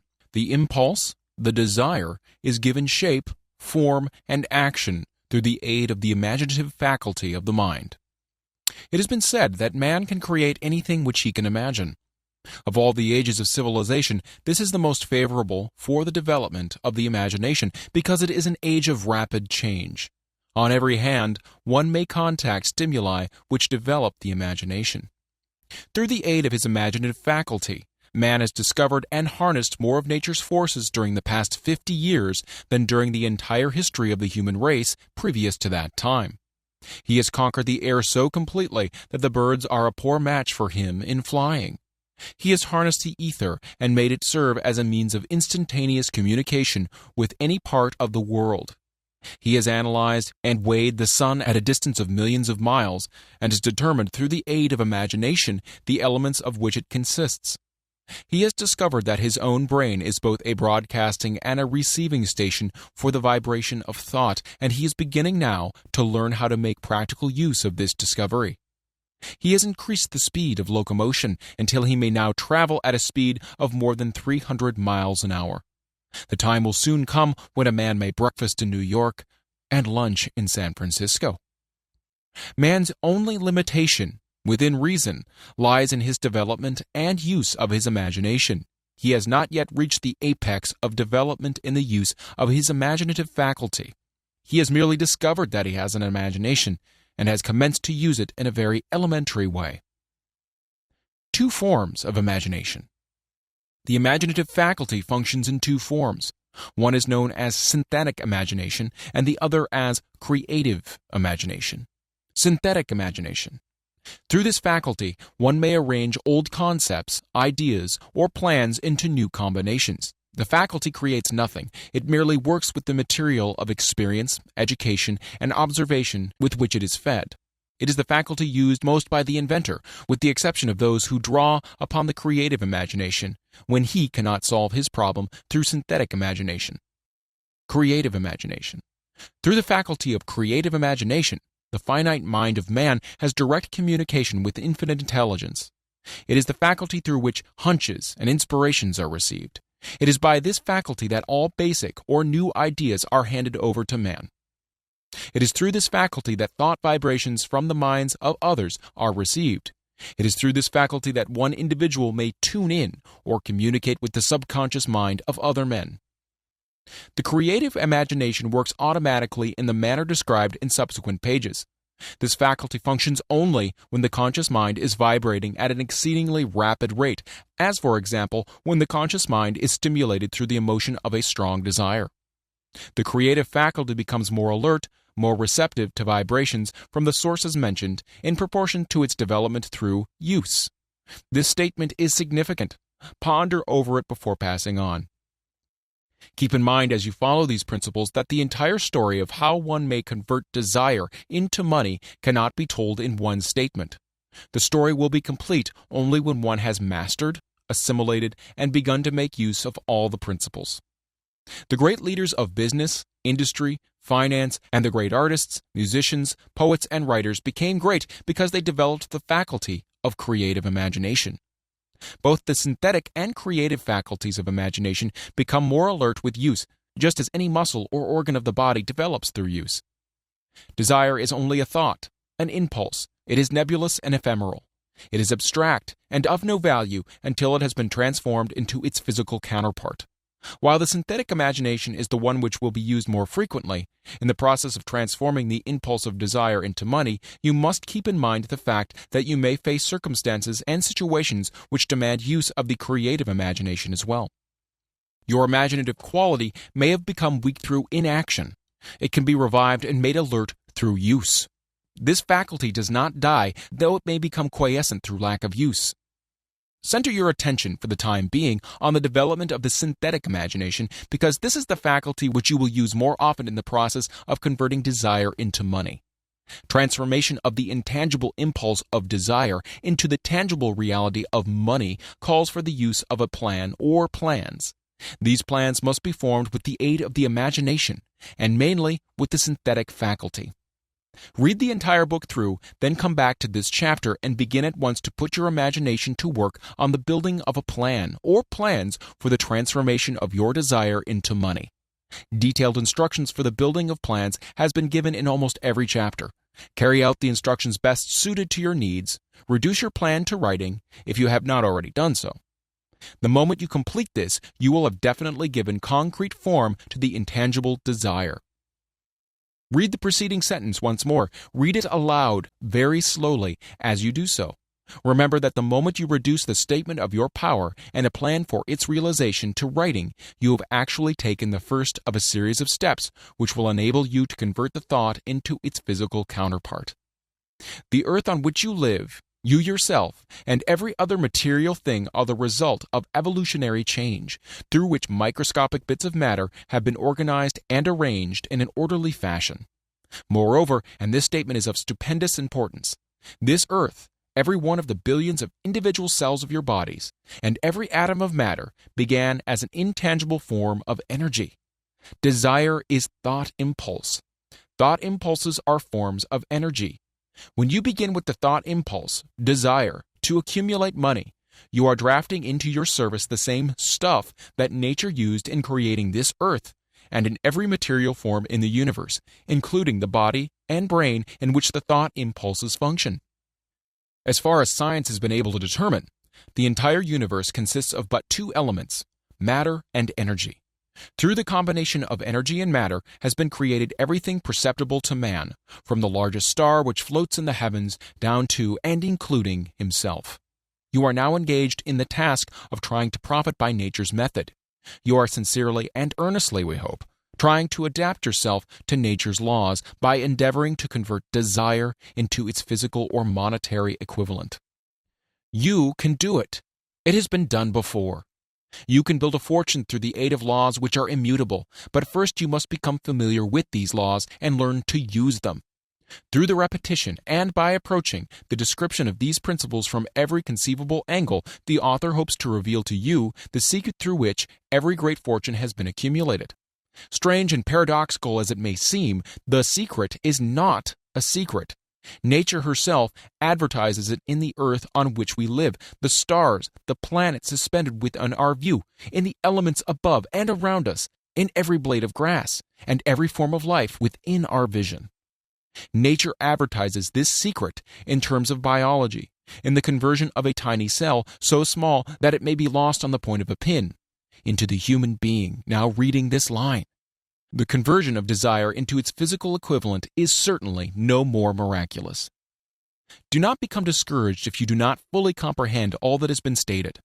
Unless you have long been a student of the mind, it is not to be expected that you will assimilate all that is in this chapter upon a first reading.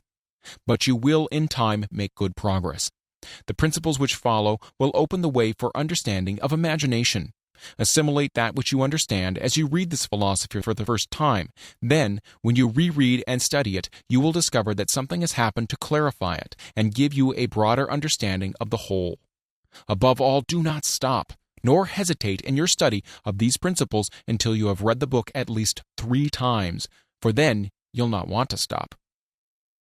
How to make practical use of imagination. Ideas are the beginning points of all fortunes. Ideas are products of the imagination. Let us examine a few well-known ideas which have yielded huge fortunes with the hope that these illustrations will convey definite information concerning the method by which imagination may be used in accumulating riches. The enchanted kettle. 50 years ago, an old country doctor drove to town, hitched his horse, quietly slipped into a drugstore by the back door, and began dickering with the young drug clerk. His mission was destined to yield great wealth to many people. It was destined to bring the South the most far-flung benefit since the Civil War. For more than an hour, behind the prescription counter, the old doctor and the clerk talked in low tones. Then the doctor left. He went out to the buggy and brought back a large, old-fashioned kettle, a big wooden paddle, used for stirring the contents of the kettle, and deposited them in the back of the store. The clerk inspected the kettle, reached into his inside pocket, took out a roll of bills, and handed it over to the doctor. The roll contained exactly $500, the clerk's entire savings. The doctor handed over a small slip of paper on which was written a secret formula. The words on that small slip of paper were worth a king's ransom, but not to the doctor. Those magic words were needed to start the kettle to boiling, but neither the kettle nor the young clerk knew what fabulous fortunes were destined to flow from that kettle. The old doctor was glad to sell the outfit for $500. The money would pay off his debts and give him freedom of mind. The clerk was taking a big chance by staking his entire life savings on a mere scrap of paper and an old kettle. He never dreamed his investment would start a kettle to overflowing with gold that would surpass the miraculous performance of Aladdin's lamp. What the clerk really purchased was an idea. The old kettle and the wooden paddle and the secret message on a slip of paper were incidental. The strange performance of the kettle began to take place after the new owner mixed with the secret instructions an ingredient of which the doctor knew nothing. Read this story carefully. Give your imagination a test. See if you can discover what it was the young man added to the secret message which caused the kettle to overflow with gold. Remember as you read that this is not a story from Arabian Nights. Here you have a story of facts, stranger than fiction, facts which began in the form of an idea. Let us take a look at the vast fortunes of gold this idea has produced. It has paid and still pays huge fortunes to men and women all over the world who distribute the contents of the kettle to millions of people. The old kettle is now one of the world's largest consumers of sugar, thus providing jobs of a permanent nature to thousands of men and women engaged in growing sugarcane and in refining and marketing sugar. The old kettle consumes annually millions of glass bottles, providing jobs to huge numbers of glass workers. The old kettle gives employment to an army of clerks, stenographers, copywriters, and advertising experts through the nation. It has brought fame and fortune to scores of artists who have created magnificent pictures describing the product. The old kettle has converted a small southern city into the business capital of the South, where it now benefits, directly or indirectly, every business and practically every resident of the city. The influence of this idea now benefits every civilized country in the world, pouring out a continuous stream of gold to all who touch it. Gold from the kettle built and maintains one of the most prominent colleges of the South, where thousands of young people receive the training essential for success. The old kettle has done other marvelous things. All through the World Depression, when factories, banks, and business houses were folding up and quitting by the thousands, the owner of this enchanted kettle went marching on, giving continuous employment to an army of men and women all over the world, and paying out extra portions of gold to those who, long ago, had faith in the idea. If the product of that old brass kettle could talk, it would tell thrilling tales of romance in every language. Romances of love, romances of business, romances of professional men and women who are daily being stimulated by it. The author is sure of at least one such romance, for he was a part of it, and it all began not far from the very spot on which the drug clerk purchased the kettle. It was here that the author met his wife, and it was she who first told him of the enchanted kettle. It was the product of that kettle they were drinking when he asked her to accept him, for better or worse. Now that you know the content of the enchanted kettle is a world-famous drink, it is fitting that the author confesses that the home city of that drink supplied him with a wife. Also, that the drink itself provides him with the stimulation of thought without intoxication, and thereby it gives to serve refreshment of mind, which an author must have to do his best work. Whoever you are, wherever you may live, whatever occupation you may be engaged in, just remember in the future, every time you see the words Coca-Cola, that its vast empire of wealth and influence grew out of a single idea, and that the mysterious ingredient the drug clerk Asa Chandler mixed with the secret formula was imagination. Stop and think of that for a moment. Remember also that the 13 steps to riches described in this book were the media through which the influence of Coca-Cola has been extended to every city, town, village, and crossroads of the world, and that any idea you may create, as good and meritorious as Coca-Cola, has a possibility of duplicating the stupendous record of this worldwide thirst killer. Truly, thoughts are things, and the scope of operation is the world itself. What I would do if I had $1 million. This story proves the truth of the old saying, where there's a will, there's a way. It was told to me by that beloved educator and clergyman, the late Frank Gonzalez, who began his preaching career in the Stockyards region of South Chicago. While Dr. Gonzalez was going through college, he observed many defects in our educational system, defects which he believed he could correct if he were the head of a college. His deepest desire was to become the directing head of an educational institution in which young men and women would be taught to learn by doing. He made up his mind to organize a new college in which he could carry out his ideas without being handicapped by orthodox methods of education. He needed $1 million to put the project across. Where was he to lay his hands on so large a sum of money? That was the question that absorbed most of his ambitious young preacher's thought. But he couldn't seem to make any progress. Every night he took that thought to bed with him. He got up with it in the morning. He took it with him everywhere he went. He turned it over and over in his mind until it became a consuming obsession with him. $1 million is a lot of money. He recognized that fact, but he also recognized the truth that the only limitation is that which one sets up in one's own mind. Being a philosopher as well as a preacher, Dr. Gonzalez recognized, as do all who succeed in life, that definiteness of purpose is the starting point from which one must begin. He recognized, too, that definiteness of purpose takes on animation, life, and power when backed by a burning desire to translate that purpose into its material equivalent. He knew all these great truths, yet he did not know where or how to lay his hands on $1 million. The natural procedure would have been to give up and quit. By saying, well, my idea is a good one, but I just can't do anything about it because I could never procure the necessary $1 million. This is exactly what the majority of people would have said, but it is not what Dr. Gonzalez said. What he said and what he did are so important that I now introduce him and let him speak for himself. One Saturday afternoon, I sat in my room thinking of ways and means of raising the money to carry out my plans. For nearly 2 years I had been thinking, but I had done nothing but think. The time had come for action. I made up my mind then and there that I would get the necessary $1 million within a week. How? I wasn't concerned about that. The main thing of importance was the decision to get the money within a specified time. And I want to tell you that the moment I reached a definite decision to get the money within a specified time, a strange feeling of assurance came over me, such as I had never before experienced. Something inside me seemed to say, "Why didn't you reach that decision a long time ago? The money was waiting for you all that time." Things began to happen in a hurry. I called the newspapers and announced that I would preach a sermon that following morning entitled, "What I Would Do If I Had $1 Million."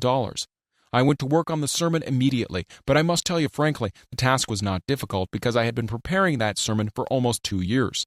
The spirit back of it was a part of me. Long before midnight, I had finished writing the sermon. I went to bed and slept with a feeling of confidence, for I could already see myself already in possession of the $1 million. Next morning, I arose early, went into the bathroom, read the sermon, then knelt on my knees and asked that my sermon might come to the attention of someone who could supply the needed money. While I was praying, I again had that feeling of assurance that the money would be forthcoming. In my excitement, I walked out without my sermon and did not discover the oversight until I was in my pulpit and about ready to begin delivering it. It was too late to go back for my notes, and what a blessing that I couldn't go back. Instead, my own subconscious mind yielded the material I needed. When I arose to begin my sermon, I closed my eyes and spoke with all my heart and soul of my dreams. I had not only talked to my audience, but I fancy I also talked to God. I told what I would do with $1 million if that amount were placed in my hands. I described the plan I had in mind for organizing a great educational institution where young people could learn to do practical things and at the same time develop their minds. When I had finished and sat down, a man slowly arose from his seat, about 3 rows from the rear, and made his way towards the pulpit. I wondered what he was going to do. He came into the pulpit, extended his hand, and said, "Reverend, I liked your sermon. I believe you can do everything you said you would if you had $1 million. To prove that I believe in you and your sermon, if you will come to my office tomorrow morning, I will give you the $1 million. My name is Philip D. Armour." Young Gonzalez went to Mr. Armour's office, and the $1 million was presented to him. With the money, he founded the Armour Institute of Technology. That is more money than the majority of preachers ever see in an entire lifetime, yet the thought impulse back of the money was created in the young preacher's mind in a fraction of a minute. The necessary $1 million came as a result of an idea. Back of the idea was a desire which young Gonzalez had been nursing in his mind almost 2 years. Observe this important fact. He got the money within the 36 hours after he reached a definite decision in his mind to get it, and decided upon a definite plan for getting it. There was nothing new or unique about Gonzalez's vague thinking about $1 million and weakly hoping for it. Others before him, and many since his time, have had similar thoughts.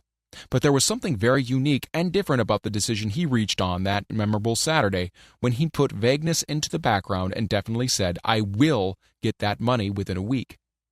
God seems to throw himself on the side of the man who knows exactly what he wants, if he is determined to get just that. Moreover, the principle through which Mr. Gonzalez got his $1 million is still alive. It is available to you. This universal law is as workable today as it was when the young preacher made use of it so successfully. This book describes, step by step, the 13 elements of this great law and suggests how they can be put to use.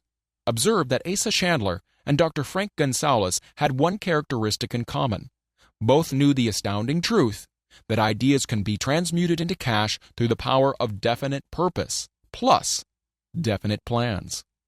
If you are one of those who believe that hard work and honesty alone will bring riches, perish the thought. It is not true. Riches, when they come in huge quantities, are never the result of hard work. Riches come, if they come at all, in response to definite plans, based upon the application of definite principles, and not by chance or luck. Generally speaking, an idea is an impulse of thought that impels action, by an appeal to the imagination.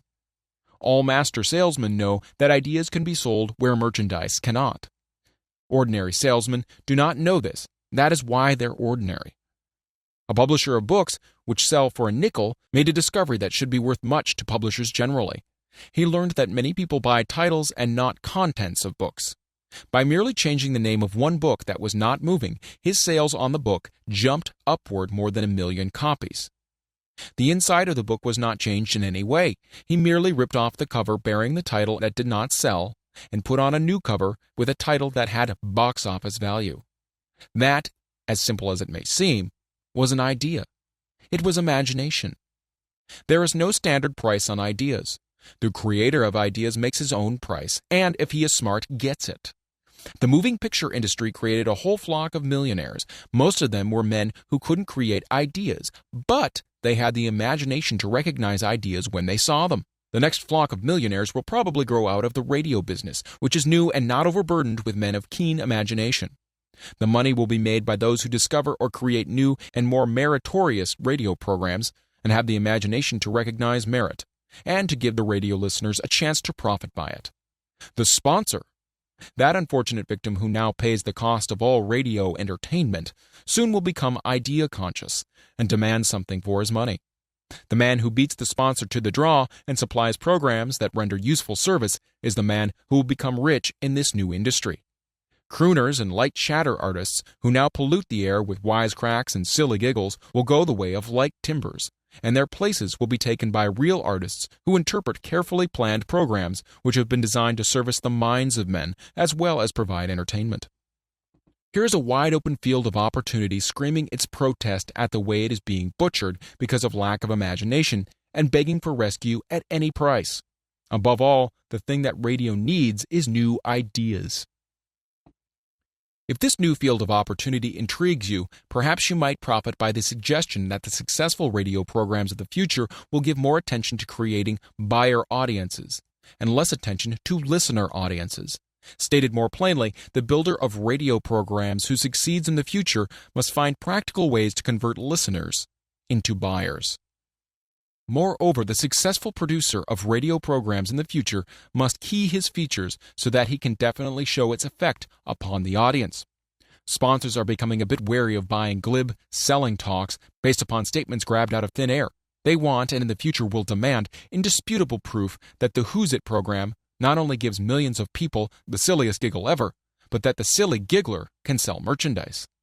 Another thing that might as well be understood by those who contemplate entering this new field of opportunity: radio advertising is going to be handled by an entirely new group of advertising experts, separate and distinct from the old-time newspaper and magazine advertising agency men. The old-timers in the advertising game cannot read the modern radio scripts because they have not been schooled to see ideas. The new radio technique demands men who can interpret ideas from a written manuscript in terms of sound. It cost the author a year of hard labor and many thousands of dollars to learn this. Radio right now is about where the moving pictures were when Mary Pickford and her curls first appeared on the screen. There is plenty of room in radio for those who can produce or recognize ideas. If the foregoing comment on the opportunity of radio has not started your idea factory to work, you had better forget it. Your opportunity is in some other field. If the comment intrigued you in the slightest degree, then go further into it, and you may find the one idea you need to round out your career. Never let it discourage you if you have no experience in radio. Andrew Carnegie knew very little about making steel. I have Carnegie's own word for this. But he made practical use of two of the principles described in this book and made the steel business yield him a fortune. The story of practically every great fortune starts with the day when a creator of ideas and a seller of ideas got together and worked in harmony. Carnegie surrounded himself with men who could do all that he could not do. Men who created ideas and men who put ideas into operation and made himself and the others fabulously rich. Millions of people go through life hoping for favorable breaks. Perhaps a favorable break can get one opportunity, but the safest plan is not to depend upon luck. It was a favorable break that gave me the biggest opportunity of my life, but 25 years of determined effort had to be devoted to that opportunity before it became an asset. The break consisted of my good fortune in meeting and gaining the cooperation of Andrew Carnegie. On that occasion, Carnegie planted in my mind the idea of organizing the principles of achievement into a philosophy of success. Thousands of people have profited by the discoveries made in the 25 years of research, and several fortunes have been accumulated through the application of this philosophy. The beginning was simple, though. It was an idea which anyone might have developed. The favorable break came through Carnegie, but what about the determination, definiteness of purpose, and the desire to attain the goal, and the persistent effort of 25 years? It was no ordinary desire that survived disappointment, discouragement, temporary defeat, criticism, and the constant reminding of waste of time. It was a burning desire. It was an obsession. When the idea was first planted in my mind by Mr. Carnegie, it was coaxed, nursed, and enticed to remain alive. Gradually, the idea became a giant under its own power, and it coaxed, nursed, and drove me. Ideas are like that. First you give life and action and guidance to ideas, then they take on power of their own and sweep aside all opposition. Ideas are intangible forces, but they have more power than the physical brains that give birth to them. They have the power to live on, after the brain that created them are returned to dust. For example, take the power of Christianity. That began with a simple idea born in the brain of Christ. Its chief tenet was, do unto others as you would have others do unto you. Christ has gone back to the source from whence he came, but his idea goes marching on. Someday it may grow up and come into its own. Then it will have fulfilled Christ's deepest desire. The idea has been developing only 2,000 years. Give it time. Success requires no explanations. Failure permits no alibis. Chapter 7. Organized Planning. The crystallization of desire into action. The sixth step toward riches. You have learned that everything man creates or acquires begins in the form of desire. That desire is taken on the first lap of its journey from the abstract to the concrete into the workshop of the imagination, where plans for its transition are created and organized. In Chapter 2, you are instructed to take 6 definite practical steps as your first move in translating the desire for money into its monetary equivalent. One of these steps is the formation of a definite, practical plan or plans through which this transformation may be made. You will now be instructed how to build plans which will be practical. These: A. Ally yourself with a group of as many people as you may need for the creation and carrying out of your plan or plans for the accumulation of money-making use of the mastermind principle described in a later chapter.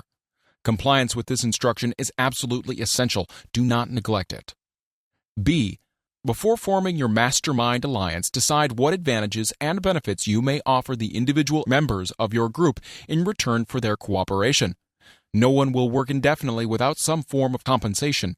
No intelligent person will either request or expect another to work without adequate compensation, though this may not always be in the form of money. C.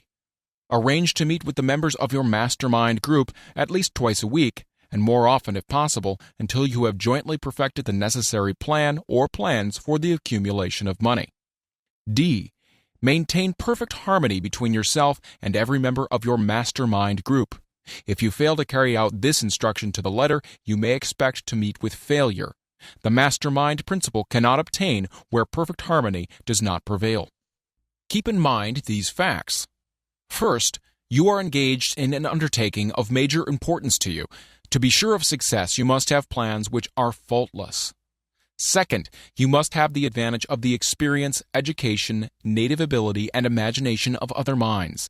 This is in harmony with the methods followed by every person who has accumulated a great fortune.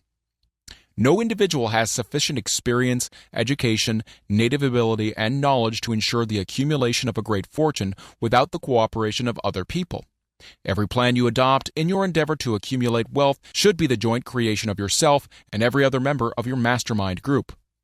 You may originate your own plans, either in whole or in part, but see that those plans are checked and approved by the members of your mastermind alliance. If the first plan which you adopt does not work successfully, replace it with a new plan. If this new plan fails to work, replace it, in turn with still another, and so on, until you find a plan which does work. Right here is the point at which the majority of men meet with failure because of their lack of persistence in creating new plans to take the place of those which fail. The most intelligent men living cannot succeed in accumulating money, nor in any other undertaking, without plans which are practical and workable. Just keep this fact in mind and remember when your plans fail that temporary defeat is not permanent failure. It may only mean that your plans have not been sound. Build other plans. Start all over again. Thomas Edison failed 10,000 times before he perfected the incandescent electric light bulb. That is, he met with temporary defeat 10,000 times before his efforts were crowned with success. Temporary defeat should mean only one thing, the certain knowledge that there is something wrong with your plan. Millions of men go through life in misery and poverty because they lack a sound plan through which to accumulate a fortune. Henry Ford accumulated a fortune not because of his superior mind, but because he adopted and followed a plan which proved to be sound. 1,000 men could be pointed out, each with a better education than Ford's, yet each of whom lives in poverty, because he does not possess the right plan for the accumulation of money. Your achievement can be no greater than your plans are sound. That may seem to be an axiomatic statement, but it is true. Samuel Insull lost his fortune of over $100 million. The Insull fortune was built on plans which were sound. The business depression forced Mr. Insull to change his plans, and the change brought temporary defeat because his new plans were not sound. Mr. Insull is now an old man. He may consequently accept failure instead of temporary defeat, but if his experience turns out to be a failure, it will be for the reason that he lacks the fire of persistence to rebuild his plans. No man is ever whipped until he quits in his own mind. This fact will be repeated many times because it is so easy to take the count at the first sign of defeat. James J. Hill met with temporary defeat when he first endeavored to raise the necessary capital to build a railroad from east to west, but he too turned defeat into victory through new plans. Henry Ford met with temporary defeat not only at the beginning of his automobile career, but after he had gone far towards the top. He created new plans and went marching on to financial victory. We see men who have accumulated great fortunes, but we often recognize only their triumph, overlooking the temporary defeats which they had to surmount before arriving. No follower of this philosophy can reasonably expect to accumulate a fortune without experiencing temporary defeat. When defeat comes, accept it as a signal that your plans are not sound. Rebuild those plans and set sail once more towards your coveted goal. If you give up before your goal has been reached, you're a quitter. A quitter never wins, and a winner never quits. Lift this sentence out, write it on a piece of paper in letters an inch high, and place it where you will see it every night before you go to sleep, and every morning before you go to work. When you begin to select members of your mastermind group, endeavor to select those who do not take defeat seriously. Some people foolishly believe that only money can make money. That's not true. Desire, transmuted into its monetary equivalent through the principles laid down here, is the agency through which money is made. Money of itself is nothing but inert matter. It cannot move, think, or talk, but it can hear when a man who desires it calls it to come. Planning the sale of services. The remainder of this chapter has been given over to a description of ways and means of marketing personal services. The information here covered will be of practical help to any person having any form of personal services to market, but it will be of priceless benefit to those who aspire to leadership in their chosen occupations. Intelligent planning is essential for success in any undertaking designed to accumulate riches. Here will be found detailed instructions to those who must begin the accumulation of riches by selling personal services. It should be encouraging to know that practically all the great fortunes began in the form of compensation for personal services, or from the sale of ideas. What else, except ideas and personal services, would one not possessed of property have to give in return for riches? Broadly speaking, there are two types of people in the world. One type is known as leaders and the other as followers. Decide at the outset whether you intend to become a leader in your chosen calling or remain a follower. The difference in compensation is vast. The follower cannot reasonably expect the compensation to which the leader is entitled, although many followers make the mistake of expecting such pay. It is no disgrace to be a follower. On the other hand, it's no credit to remain a follower. Most great leaders began in the capacity of followers. They became great leaders because they were intelligent followers.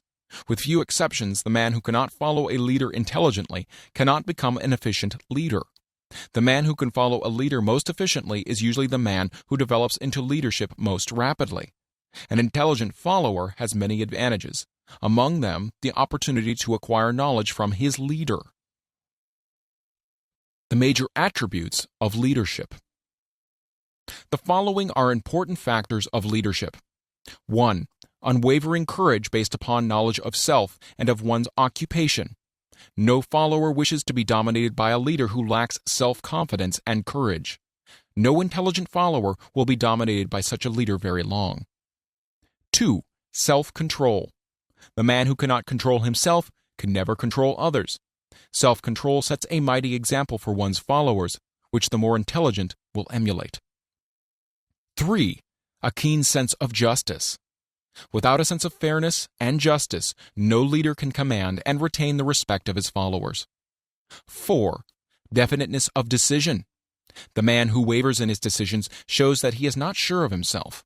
He cannot lead others successfully. 5. Definiteness of plans. The successful leader must plan his work and work his plan. A leader who works by guesswork, without practical, definite plans, is comparable to a ship without a rudder. Sooner or later, he will land on the rocks. 6. The habit of doing more than paid for.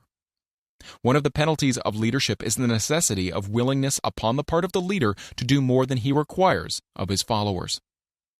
7. A pleasing personality. No slovenly, careless person can become a successful leader. Leadership requires respect. Followers will not respect a leader who does not grade high on all the factors of a pleasing personality. 8. Sympathy and understanding. The successful leader must be in sympathy with his followers. Moreover, he must understand them and their problems. 9. Mastery of detail. Successful leadership calls for mastery of details of the leader's position. 10. Willingness to assume full responsibility. The successful leader must be willing to assume responsibility for the mistakes and the shortcomings of his followers. If he tries to shift this responsibility, he will not remain the leader. If one of his followers makes a mistake and shows himself incompetent, the leader must consider that it is he who failed. 11. Cooperation. The successful leader must understand and apply the principle of cooperative effort and to be able to induce his followers to do the same. Leadership calls for power, and power calls for cooperation. There are two forms of leadership. The first and by far the most effective is leadership by consent of and with sympathy of the followers. The second is leadership by force, without the consent and sympathy of the followers. History is filled with evidences that leadership by force cannot endure. The downfall and disappearance of dictators and kings is significant. It means that people will not follow forced leadership indefinitely.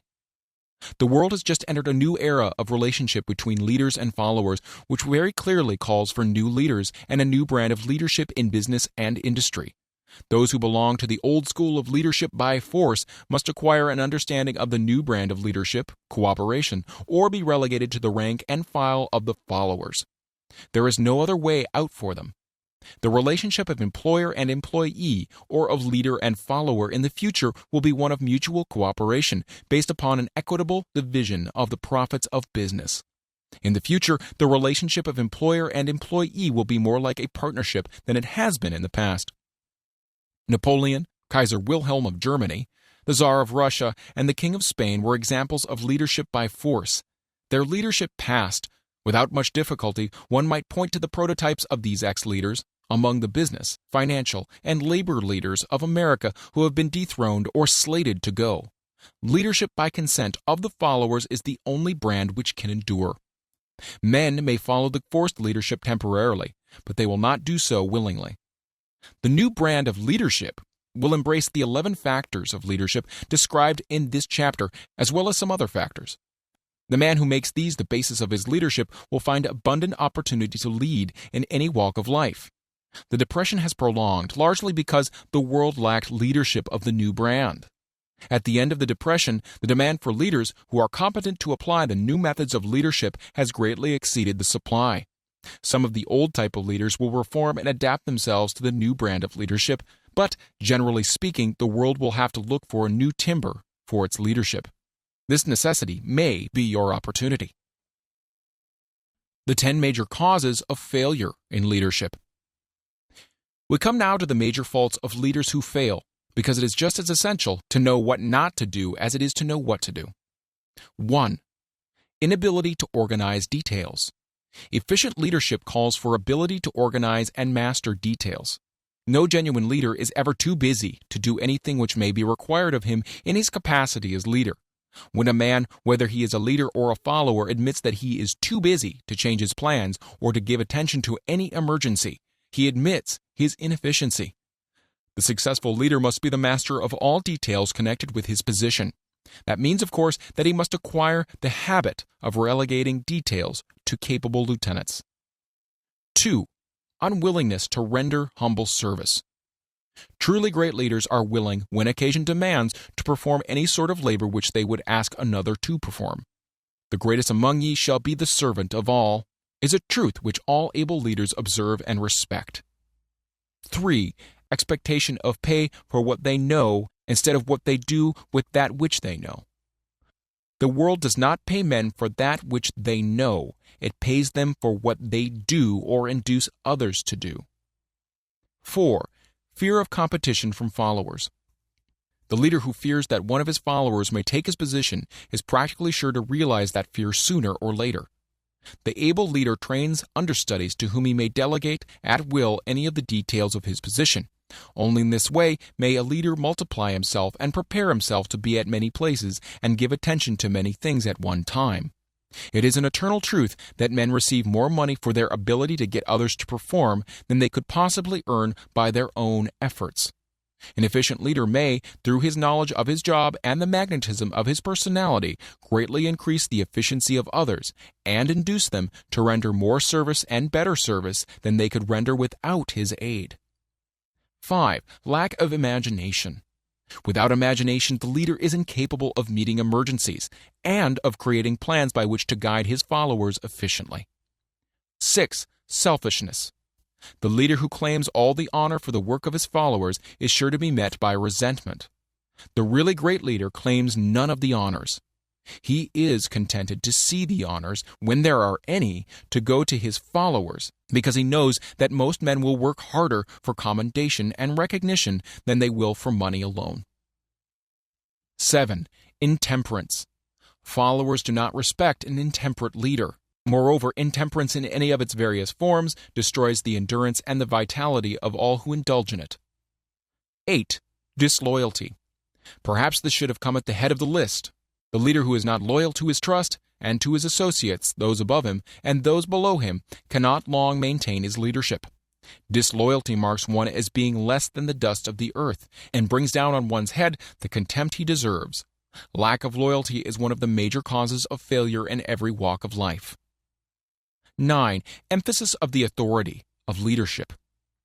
The efficient leader leads by encouraging, and not by trying to instill fear in the hearts of his followers. The leader who tries to impress his followers with his authority comes within the category of leadership through force. If a leader is a real leader, he will have no need to advertise that fact except by his conduct, his sympathy, understanding, fairness, and a demonstration that he knows his job. 10. Emphasis of title. The competent leader requires no title to give him the respect of his followers. The man who makes too much over his title generally has little else to emphasize. The doors to the office of the real leader are open to all who wish to enter, and his working quarters are free from formality or ostentation. These are among the more common of the causes of failure in leadership. Any one of these faults is sufficient to induce failure. Study the list carefully if you aspire to leadership and make sure that you are free of these faults. Some fertile fields in which new leadership will be required. Before leaving this chapter, your attention is called to a few of the fertile fields in which there have been a decline of leadership and in which the new type of leader may find an abundance of opportunity.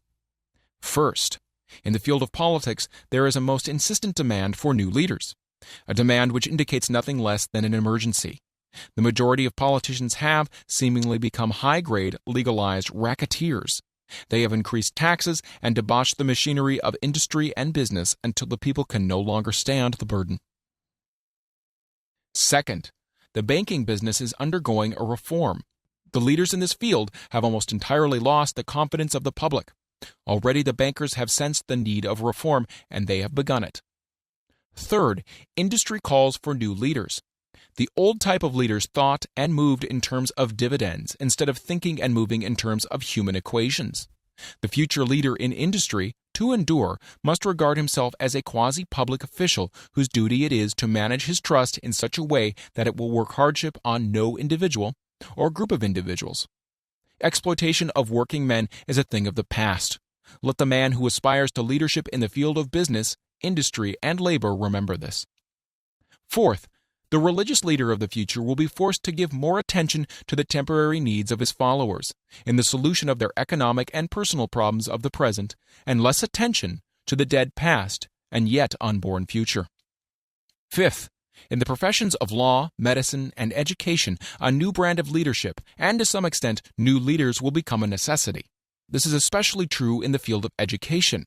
The leader in that field must, in the future, find ways and means of teaching people how to apply the knowledge they receive in school. He must deal more with practice and less with theory. Sixth, new leaders will be required in the field of journalism. Newspapers of the future, to be conducted successfully, must be divorced from special privilege and relieved from the subsidy of advertising.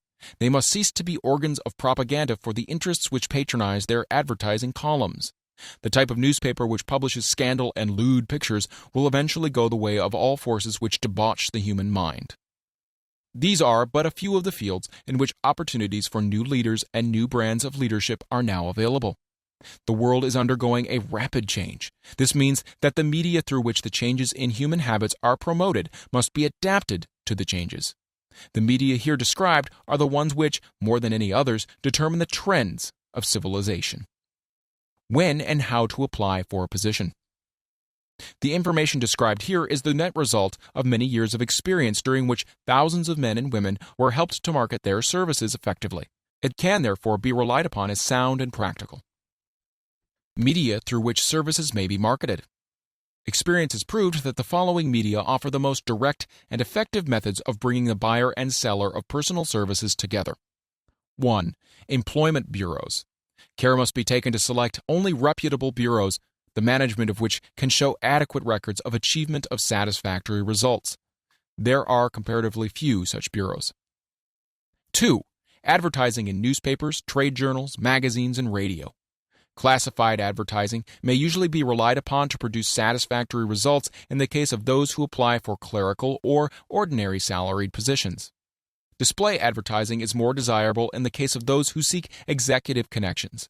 The copy to appear in the section of the paper which is most apt to come into the attention of the class of employer being sought. The copy should be prepared by an expert who understands how to inject sufficient selling qualities to produce replies. 3. Personal letters of application. Directed to particular forms or individuals most apt to need such services as being offered. Letters should be neatly typed, always, and signed by hand. With the letter should be sent a complete brief or outline of the applicant's qualifications. Both the letter of application and the brief of experience or qualifications should be prepared by an expert. Again, see instructions as to information to be supplied. 4. Application through personal acquaintances. When possible, the applicant should endeavor to approach prospective employers through some mutual acquaintance. This method of approach is particularly advantageous in the case of those who seek executive connections and do not wish to appear to be peddling themselves. 5. Application in person. In some instances, it may be more effective if the applicant offers personally his services to prospective employers, in which event a complete written statement of qualifications for the position should be presented, for the reason that prospective employers often wish to discuss with associates one's record. Information to be supplied in a written brief. This brief should be prepared as carefully as a lawyer would prepare the brief of a case to be tried in court. Unless the applicant is experienced in the preparation of such briefs, an expert should be consulted, and his services enlisted for this purpose. Successful merchants employ men and women who understand the art and the psychology of advertising to present the merits of their merchandise. One who has personal services for sale should do the same. The following information should appear in the brief. 1. Education. State briefly but definitely what schooling you've had and in what subjects you specialized in school, giving the reasons for that specialization. 2. Experience. If you have had experience in connection with positions similar to the one you seek, describe it fully. State names and addresses of former employers. Be sure to bring out clearly any special experience you may have had which would equip you to fill the position you seek. 3. References. Practically every business firm desires to know all about the previous records, antecedents, etc. of prospective employees who seek positions of responsibility. Attach to your brief photostatic copies of letters from A. Former employers. B. Teachers under whom you've studied. C. Prominent people whose judgment may be relied upon. 4. Photograph of self. Attach to your brief a recent, unmounted photograph of yourself. 5. Apply for a specific position. Avoid application for a position without describing exactly what particular position you seek. Never apply for just a position. That indicates you lack specialized qualifications. 6. State your qualifications for the particular position for which you apply. Give full details as to the reasons you believe you are qualified for the particular position you seek. This is the application. It will determine more than anything else what consideration you receive. 7. Offer to go to work on probation. In the majority of instances, if you are determined to have the position for which you apply, it will be most effective if you offer to work for a week or a month, or for sufficient length of time to enable your prospective employer to judge your value without pay. This may appear to be a radical suggestion, but experience has proved that it seldom fails to win at least a trial. If you are sure of your qualifications, a trial is all you need. Incidentally, such an offer indicates that you have confidence in your ability to fill the position you seek. It is most convincing. If your offer is accepted and you make good, more than likely you'll be paid for your probation period. Make clear the fact that your offer is based upon A. Your confidence in your ability to fill the position. B. Your confidence in your prospective employer's decision to employ you after trial. C. Your determination to have the position you seek. 8. Knowledge of your prospective employer's business. Before applying for a position, do sufficient research in connection with the business to familiarize yourself thoroughly with that business, and indicate in your brief the knowledge you have acquired in this field. This will be impressive, as it will indicate that you have imagination and a real interest in the position you seek. Remember that it is not the lawyer who knows the most law, but the one who best prepares his case who wins. If your case is properly prepared and presented, your victory will have been more than half won at the outset. Do not be afraid of making your brief too long. Employers are just as much interested in purchasing the services of well-qualified applicants as you are in securing employment. In fact, the success of most successful employers is due in the main to their ability to select well-qualified lieutenants. They want all the information available. Remember another thing. Neatness in the preparation of your brief will indicate that you are a painstaking person. I have helped prepare briefs for clients which are so striking and out of the ordinary that they have resulted in the employment of the applicant without a personal interview. When your brief has been completed, have it neatly bound by an experienced binder and lettered by an artist or printer similar to the following. Brief of the qualifications of Robert K. Smith, applying for the position of private secretary to the president of the blank company incorporated. Of course, change names each time brief is shown. This personal touch is sure to command attention. Have your brief neatly typed or mimeographed on the finest paper you can obtain, and bound with a heavy paper of the book cover variety, the binder to be changed, and the proper firm name to be inserted if it is to be shown to more than one company. Your photograph should be pasted on one of the pages of your brief. Follow these instructions to the letter, improving upon them wherever your imagination suggests. Successful salesmen groom themselves with care. They understand that a first impression is everything. Your brief is your salesman. Give it a good suit of clothes so that it'll stand out in bold contrast to anything your prospective employers ever saw in the way of an application for a position. If the position you seek is worth having, it is worth going after with care. Moreover, if you sell yourself to an employer in a manner that impresses him with your individuality, you probably will receive more money for your services from the very start than if you applied for employment in the usual, conventional way. If you seek employment through an advertising agency or an employment agency, have the agent use copies of your brief in marketing your services. This will help to gain preference for you, both with the agent and the prospective employers. How to get the exact position you desire. Everyone enjoys doing the kind of work for which he is best suited.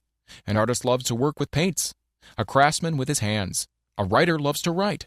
Those with less definite talents have their preference for certain fields of business and industry.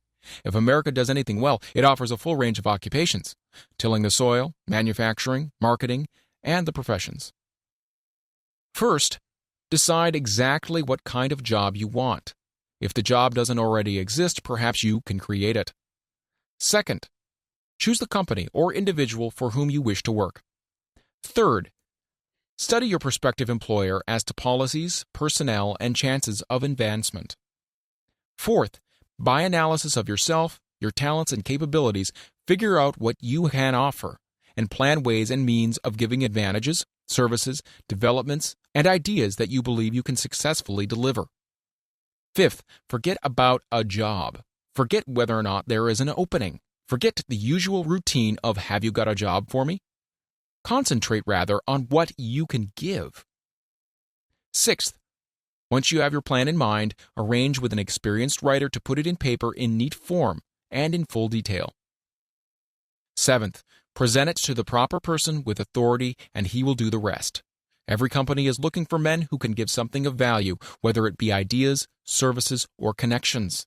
Every company has room for the man who has a definite plan of action, which is to the advantage of that company. This line of procedure may take a few days or weeks of extra time, but the difference in income, in advancement, in gaining recognition will save years of hard work at small pay. It has many advantages, the main one being that it will often save from 1 to 5 years of time in reaching a chosen goal. Every person who starts or gets in halfway up the ladder does so by deliberate and careful planning, excepting, of course, the boss's son. The new way of marketing services, jobs, are now partnerships. Men and women who market their services to best advantage in the future must recognize the stupendous change which has taken place in connection with the relationship between employer and employee. In the future, the golden rule, and not the rule of gold, will be the dominating factor in marketing of merchandise as well as personal services. The future relationship between employers and their employees will be more in the nature of a partnership consisting of A. The employer, B. The employee, C. The public they serve. This new way of marketing personal services is called new for many reasons. First, both the employer and the employee of the future will be considered as fellow employees whose business it will be to serve the public efficiently.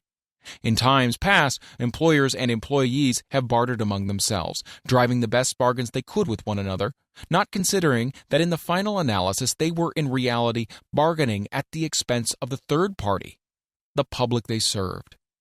The Depression served as a mighty protest from an injured public, whose rights have been trampled upon in every direction by those who are clamoring for individual advantages and profits.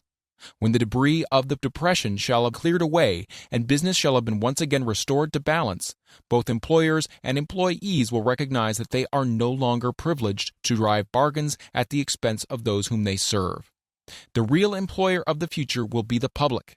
This should be kept uppermost in mind by every person seeking to market personal services effectively. Nearly every railroad in America is in financial difficulty. Who does not remember the day when, if a citizen inquired at the ticket office the time of departure of a train, he was abruptly referred to the bulletin board instead of being politely given the information? The streetcar companies have experienced a change of times also. There was a time not so long ago when streetcar conductors took pride in giving argument to passengers. Many of the streetcar tracks have been removed and passengers ride on a bus whose driver is the last word in politeness. All over the country, streetcar tracks are rusting from abandonment or have been taken up. Wherever streetcars are still in operation, passengers may now ride without argument, and one may even hail the car in the middle of the block, and the motorman will obligingly pick him up. How times have changed. That is just the point I am trying to emphasize. Times have changed. Moreover, the change is reflected not merely in railroad offices and on streetcars, but in other walks of life as well. The public be damned policy is now passé. It has been supplanted by the "we are obligingly at your service, sir" policy. The bankers have learned a thing or two during this rapid change which has taken place during the past few years. Impoliteness on the part of a bank official or bank employee today is as rare as it was conspicuous a dozen years ago. In the years past, some bankers, not all of them of course, carried an atmosphere of austerity which gave every would-be borrower a chill when he even thought of approaching his banker for a loan. The thousands of bank failures during the Depression had the effect of removing the mahogany doors behind which bankers formerly barricaded themselves. They now sit at desks in the open, where they may be seen and approached at will by any depositor or by anyone who wishes to see them, and the whole atmosphere of the bank is one of courtesy and understanding. It used to be customary for customers to have to stand and wait at the corner grocery until the clerks were through passing the time of day with friends and the proprietor had finished making up his bank deposit before being waited upon. Chain stores, managed by courteous men who do everything in the way of service, short of shining the customer's shoes, have pushed the old-time merchants into the background. Time marches on. Courtesy and service are the watchwords of merchandising today and apply to the person who is marketing personal services even more directly than to the employer whom he serves, because, in the final analysis, both the employer and his employee are employed by the public they serve. If they fail to serve well, they pay by the loss of their privilege of serving. We can all remember the time when the gas meter reader pounded on the door hard enough to break the panels. When the door was open, he pushed his way in, uninvited, with a scowl on his face, which plainly said, "What the hell did you keep me waiting for?" All that has undergone a change. The meter man now conducts himself as a gentleman who is delighted to be at your service, sir. Before the gas companies learned that their scowling meter men were accumulating liabilities never to be cleared away, the polite salesman of oil burners came along and did a land office business. During the Depression, I spent several months in the anthracite coal region of Pennsylvania, studying conditions which all but destroyed the coal industry. Among several very significant discoveries was the fact that greed on the part of operators and their employers was the chief cause of the loss of business for the operators and loss of jobs for the miners. Through the pressure of a group of overzealous labor leaders representing the employees and the greed for profits on the part of the operators, the anthracite business suddenly dwindled. The coal operators and their employees drove sharp bargains with one another, adding the cost of the bargaining to the price of the coal, until finally they discovered they had built up a wonderful business for the manufacturers of oil-burning outfits and the producers of crude oil. The wages of sin is death. Many have read this in the Bible, but few have discovered its meaning. Now and for several years, the entire world has been listening by force to a sermon which might well be called, "Whatsoever a man soweth, that shall he also reap." Nothing as widespread and effective as the Depression could possibly be just a coincidence. Behind the Depression was a cause. Nothing ever happens without a cause. In the main, the cause of the Depression is traceable directly to the worldwide habit of trying to reap without sowing. This should not be mistaken to mean that the Depression represents a crop which the world is being forced to reap without having sown. The trouble is that the world sowed the wrong sort of seed. Any farmer knows he cannot sow the seed of thistles and reap a harvest of grain. Beginning at the outbreak of the World War, the people of the world began to sow the seed of service inadequate in both quality and quantity. Nearly everyone was engaged in the pastime of trying to get without giving. These illustrations are brought to the attention of those who have personal services to market, to show that we are where we are and what we are because of our own conduct. If there is a principle of cause and effect which controls business, finance, and transportation, this same principle controls individuals and determines their economic status. What is your QQS rating? The cause of success in marketing services effectively and permanently have been clearly described. Unless those causes are studied, analyzed, understood, and applied, no man can market his services effectively and permanently. Every person must be his own salesman of personal services. The quality and the quantity of services rendered and the spirit in which it is rendered determine to a large extent the price and the duration of employment. To market personal services effectively, which means a permanent market at a satisfactory price under pleasant conditions, one must adopt and follow the QQS formula, which means the quality plus quantity plus the proper spirit of cooperation, which equals perfect salesmanship of service. Remember the QQS formula, but do more. Apply it as a habit. Let us analyze the formula to make sure we understand exactly what it means. 1. Quality of service shall be construed to mean the performance of every detail in connection with your position in the most efficient manner possible, with the object of greater efficiency always in mind.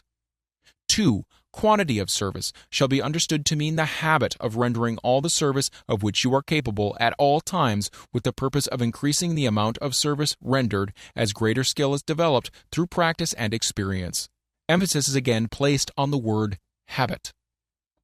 Spirit of service shall be construed to mean the habit of agreeable, harmonious conduct, which will induce cooperation from associates and fellow employees. Adequacy of quality and quantity of service is not sufficient to maintain a permanent market for your services. The conduct or the spirit in which you deliver service is a strong determining factor in connection with both the price you receive and the duration of employment. Andrew Carnegie stressed this point more than others in connection with his description of the factors which lead to success in the marketing of personal services. He emphasized again and again the necessity for harmonious conduct. He stressed the fact that he would not retain any man, no matter how great a quantity or how efficient the quality of his work, unless he worked in a spirit of harmony. Mr. Carnegie insisted upon men being agreeable. To prove that he placed a high value upon this quality, he permitted many men who conformed to his standards to become very wealthy. Those who did not conform had to make room for others. The importance of pleasing personality has been stressed because it is a factor which enables one to render service in the proper spirit.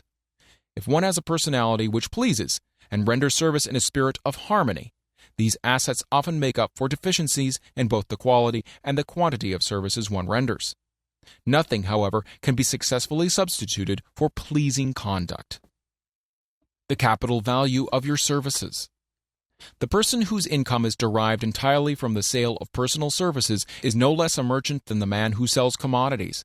And it might well be added, such a person is subject to exactly the same rules of conduct as the merchant who sells merchandise. This has been emphasized because the majority of people who live by the sale of personal services make the mistake of considering themselves free from the rules of conduct and the responsibilities attached to those who are engaged in marketing commodities. The new way of marketing services has practically forced both employer and employee into partnership alliances, through which both take into consideration the rights of the third party, the public they serve. The day of the go-getter has passed. He has been supplanted by the go-giver. High-pressure methods in business finally blew the lid off. There will never be the need to put the lid back on because in the future, business will be conducted by methods that will require no pressure. The actual capital value of your brains may be determined by the amount of income you can produce by marketing your services. A fair estimate of the capital value of your services may be made by multiplying your annual income by 16 2/3, as it is reasonable to estimate that your annual income represents 6% of your capital value. Money rents for 6% per annum. Money is worth no more than brains. It is often worth much less.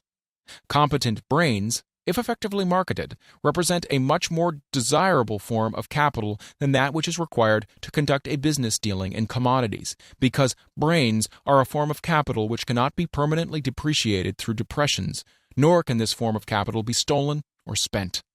Moreover, the money which is essential for the conduct of business is as worthless as a sand dune until it has been mixed with efficient brains. The 30 major causes of failure. How many of these are holding you back? Life's greatest tragedy consists of men and women who earnestly try and fail. The tragedy lies in the overwhelmingly large majority of people who fail as compared to the few who succeed. I have had the privilege of analyzing several thousand men and women, 98% of whom were classed as failures. There is something radically wrong with a civilization and a system of education which permit 98% of the people to go through life as failures. But I did not write this book for the purpose of moralizing on the rights and wrongs of the world. That would require a book of 100 times the size of this one. My analysis work proved that there are 30 major reasons for failure and 13 major principles through which people accumulate fortunes. In this chapter, a description of the 30 major causes of failure will be given. As you go over the list, check yourself by it, point by point, for the purpose of discovering how many of these causes of failure stand between you and success. 1. Unfavorable hereditary background. There is but little, if anything, which can be done for people who are born with a deficiency in brain power. This philosophy offers but one method of bridging this weakness, through the aid of the master mind. Observe with profit, however, that this is the only one of the 30 causes of failure which may not be easily corrected by any individual. 2. Lack of a well-defined purpose in life. There is no hope of success for the person who does not have a central purpose or definite goal at which to aim. 98 out of every 100 of those whom I have analyzed had no such aim. 3. Lack of ambition to aim above mediocrity. We offer no hope for the person who is so indifferent as not to want to get ahead in life and who is not willing to pay the price. 4. Insufficient education. This is a handicap which may be overcome with comparative ease. Experience has proven that the best educated people are often those who are known as self-made or self-educated. It takes more than a college degree to make one a person of education. Any person who is educated is one who has learned to get whatever he wants in life without violating the rights of others. Education consists not so much of knowledge, but of knowledge effectively and persistently applied. Men are paid not merely for what they know, but more particularly for what they do with that which they know. 5. Lack of self-discipline. Discipline comes through self-control. This means that one must control all negative qualities. Before you can control conditions, you must control yourself first. Self-mastery is the hardest job you will ever tackle. If you do not conquer self, you will be conquered by self. You may see at one and the same time both your best friend and your greatest enemy by stepping in front of the mirror. 6. Ill health. No person may enjoy outstanding success without good health. Many of the causes of ill health are subject to mastery and control. These in the main are: A. Overeating of foods not conducive to health. B. Wrong habits of thought giving expression to negatives. C. Wrong use of and overindulgence in sex. D. Lack of proper physical exercise. E. An inadequate supply of fresh air due to improper breathing. 7. Unfavorable environmental influences during childhood. As the twig is bent, so shall the tree grow. Most people who have criminal tendencies acquire them as a result of a bad environment and improper associates during childhood. 8. Procrastination. This is one of the most common causes of failure. Old man procrastination stands within the shadow of every human being, waiting his opportunity to spoil one's chances of success. Most of us go through life as failures because we are waiting for the time to be right, to start doing something worthwhile. Don't wait. The time will never be just right. Start where you stand and work with whatever tools you may have at your command, and better tools will be found as you go along. 9. Lack of persistence. Most of us are good starters but poor finishers of everything we begin. Moreover, people are prone to give up at the first signs of defeat. There is no substitute for persistence. The person who makes persistence his watchword discovers that old man failure finally becomes tired and makes his departure. Failure cannot cope with persistence. 10. Negative personality. There is no hope of success for the person who repels power through a negative personality. Success comes through the application of power, and power is attained through the cooperative efforts of other people. A negative personality will not indulge cooperation. 11. Lack of controlled sexual urge. Sex energy is the most powerful of all the stimuli which move people into action. Because it is the most powerful of the emotions, it must be controlled through transmutation and converted into other channels. 12. Uncontrolled desire for something for nothing. The gambling instinct drives millions of people to failure. Evidence may be found for this in a study of the Wall Street crash of '29, during which millions of people tried to make money by gambling on stock margins. 13. Lack of a well-defined power of decision. Men who succeed reach decisions promptly and change them, if at all, very slowly. Men who fail reach decisions, if at all, very slowly and change them frequently and quickly. Indecision and procrastination are twin brothers. Where one is found, the other usually will be found also. Kill off this pair before they completely hog-tie you to the treadmill of failure. 14. One or more of the 6 basic fears. These fears have been analyzed for you in a later chapter. They must be mastered before you can market your services effectively. 15. Wrong selection of a mate in marriage. This is a most common cause of failure. The relationship of marriage brings people intimately into contact. Unless this relationship is harmonious, failure is likely to follow. Moreover, it will be a form of failure that is marked by misery and unhappiness, destroying all signs of ambition. 16. Overcaution. The person who takes no chances generally has to take whatever is left when others are through choosing. Overcaution is as bad as undercaution. Both are extremes to be guarded against. Life itself is filled with the element of chance. 17. Wrong selection of associates in business. This is one of the most common causes of failure in business.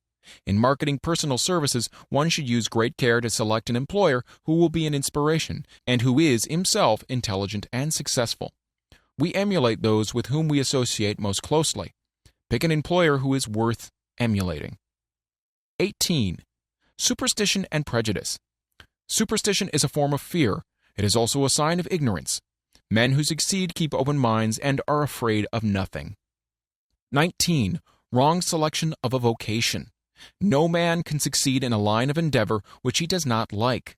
The most essential step in the marketing of personal services is that of selecting an occupation into which you can throw yourself in wholeheartedly. 20. Lack of concentration of effort.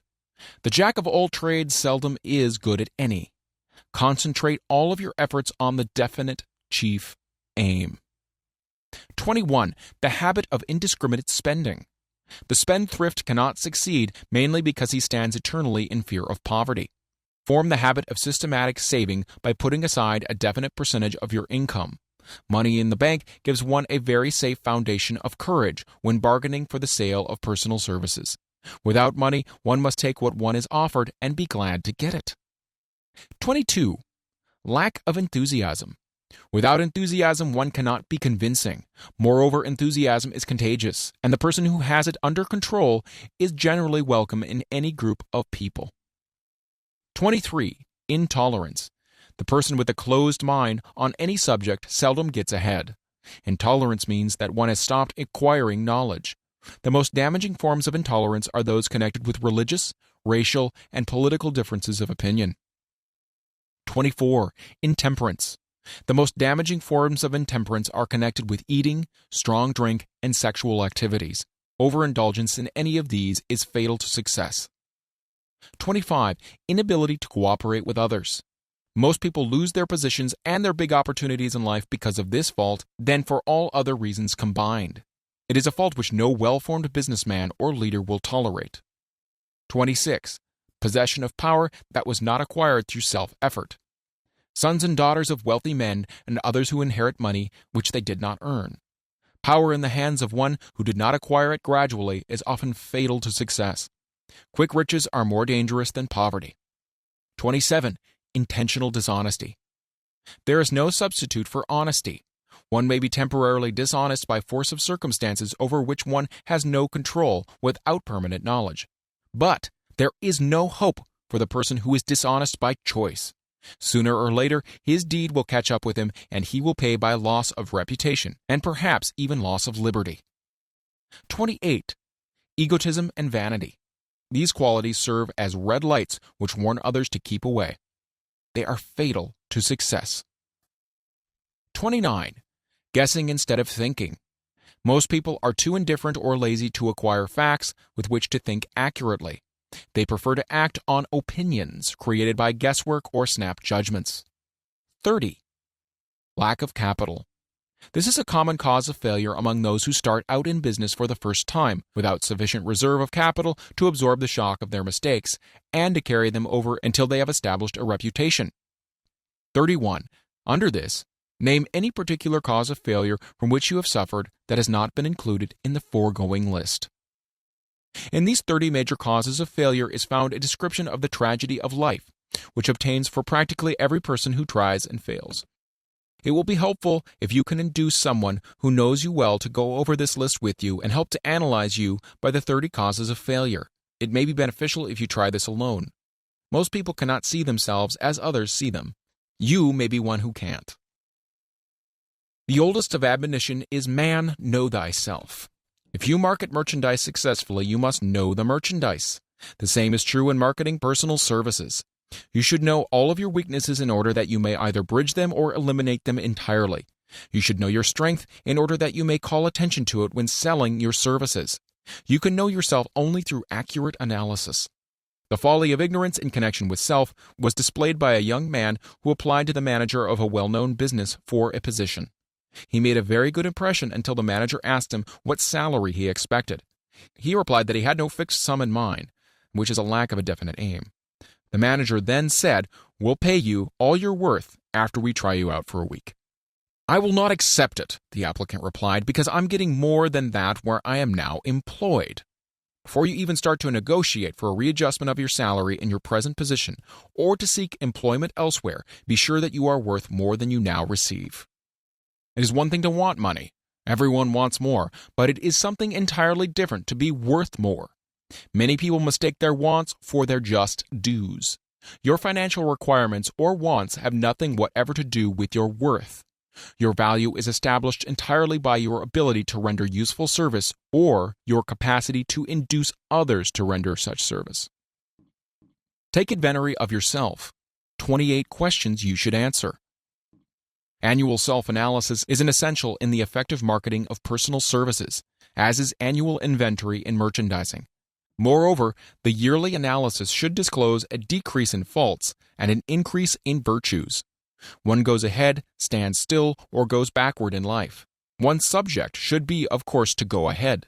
Annual self-analysis will disclose whether advancement has been made, and if so, how much.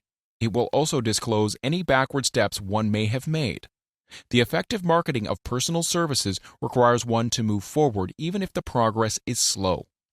Your annual self-analysis should be made at the end of each year, so you can include in your New Year's resolution any improvements which the analysis indicates should be made. Take this inventory by asking yourself the following questions and by checking your answers with the aid of someone who will not permit you to deceive yourself as to their accuracy. Self-analysis questionnaire for personal inventory. 1. Have I attained the goal which I established as my objective for this year? You should work with a definite yearly objective to be attained as a part of your major life objective. 2. Have I delivered a service of the best possible quality of which I was capable, or could I have improved any part of this service? 3. Have I delivered service in the greatest possible quantity of which I was capable? 4. Has the spirit of my conduct been harmonious and cooperative at all times? 5. Have I permitted the habit of procrastination to decrease my efficiency, and if so, to what extent? 6. Have I improved my personality, and if so, in what ways? 7. Have I been persistent in following my plans through to completion? 8. Have I reached decisions promptly and definitely on all occasions? 9. Have I permitted any one or more of the 6 basic fears to decrease my efficiency? 10. Have I been either overcautious or undercautious? 11. Has my relationship with my associates in work been pleasant or unpleasant? If it has been unpleasant, has the fault been partly or wholly mine? 12. Have I dissipated any of my energy through lack of concentration of effort? 13. Have I been open-minded and tolerant in connection with all subjects? 14. In what way have I improved my ability to render service? 15. Have I been intemperate in any of my habits?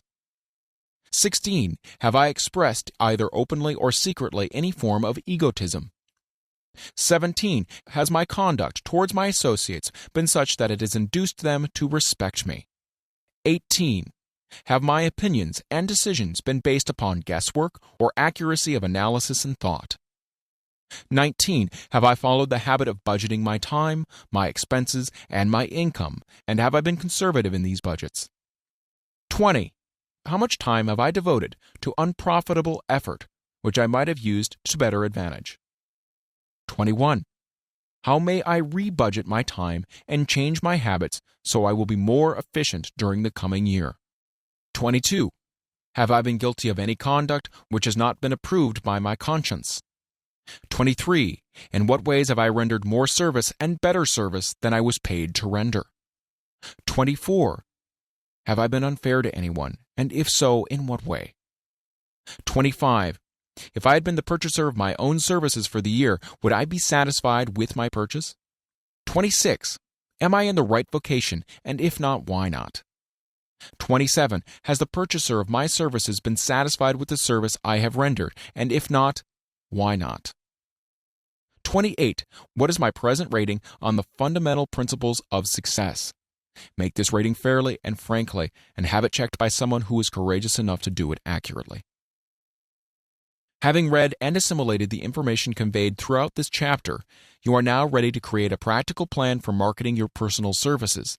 In this chapter will be found an adequate description of every principle essential in planning the sale of personal services, including the major attributes of leadership, the most common causes of failure in leadership, a description of the fields of opportunity for leadership, the main causes of failure in all walks of life, and the important questions which should be used in self-analysis.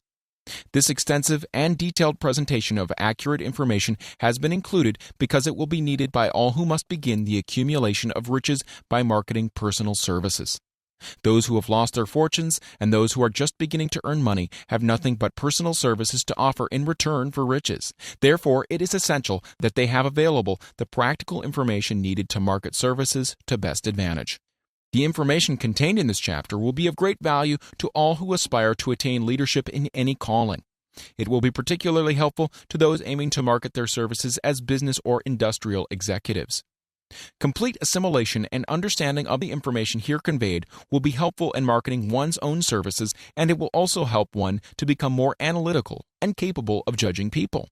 The information will be priceless to personal directors, employment managers, and other executives charged with the selection of employees and the maintenance of efficient organizations. If you doubt this statement, test its soundness by answering and writing the 28 self-analysis questions.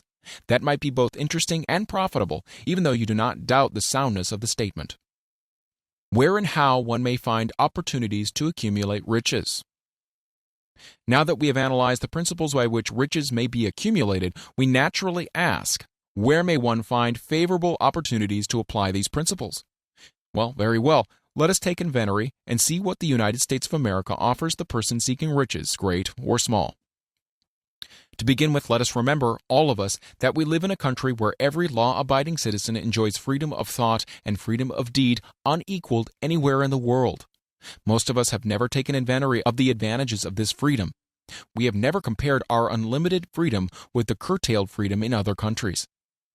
Here we have freedom of thought, freedom in the choice and enjoyment of education, freedom in religion, freedom in politics, freedom in the choice of a business, profession, or occupation, freedom to accumulate and own without molestation all the property we can accumulate, freedom to choose our place of residence, freedom in marriage, freedom through equal opportunity to all races, freedom of travel from one state to another, freedom in our choice of foods, freedom to aim for any station in life for which we have prepared ourselves, even for the presidency of the United States. We have other forms of freedom, but this list will give a bird's-eye view of the most important, which constitute opportunity of the highest order. This advantage of freedom is all the more conspicuous because the United States is the only country guaranteeing to every citizen, whether native-born or naturalized, so broad and varied a list of freedom. Next, let us recount some of the blessings which our widespread freedom has placed within our hands. Take the average American family, for example, meaning the family of average income, and sum up the benefits available to every member of the family in this land of opportunity and plenty. A. Food. Next to freedom of thought and deed comes food, clothing, and shelter, the three basic necessities of life.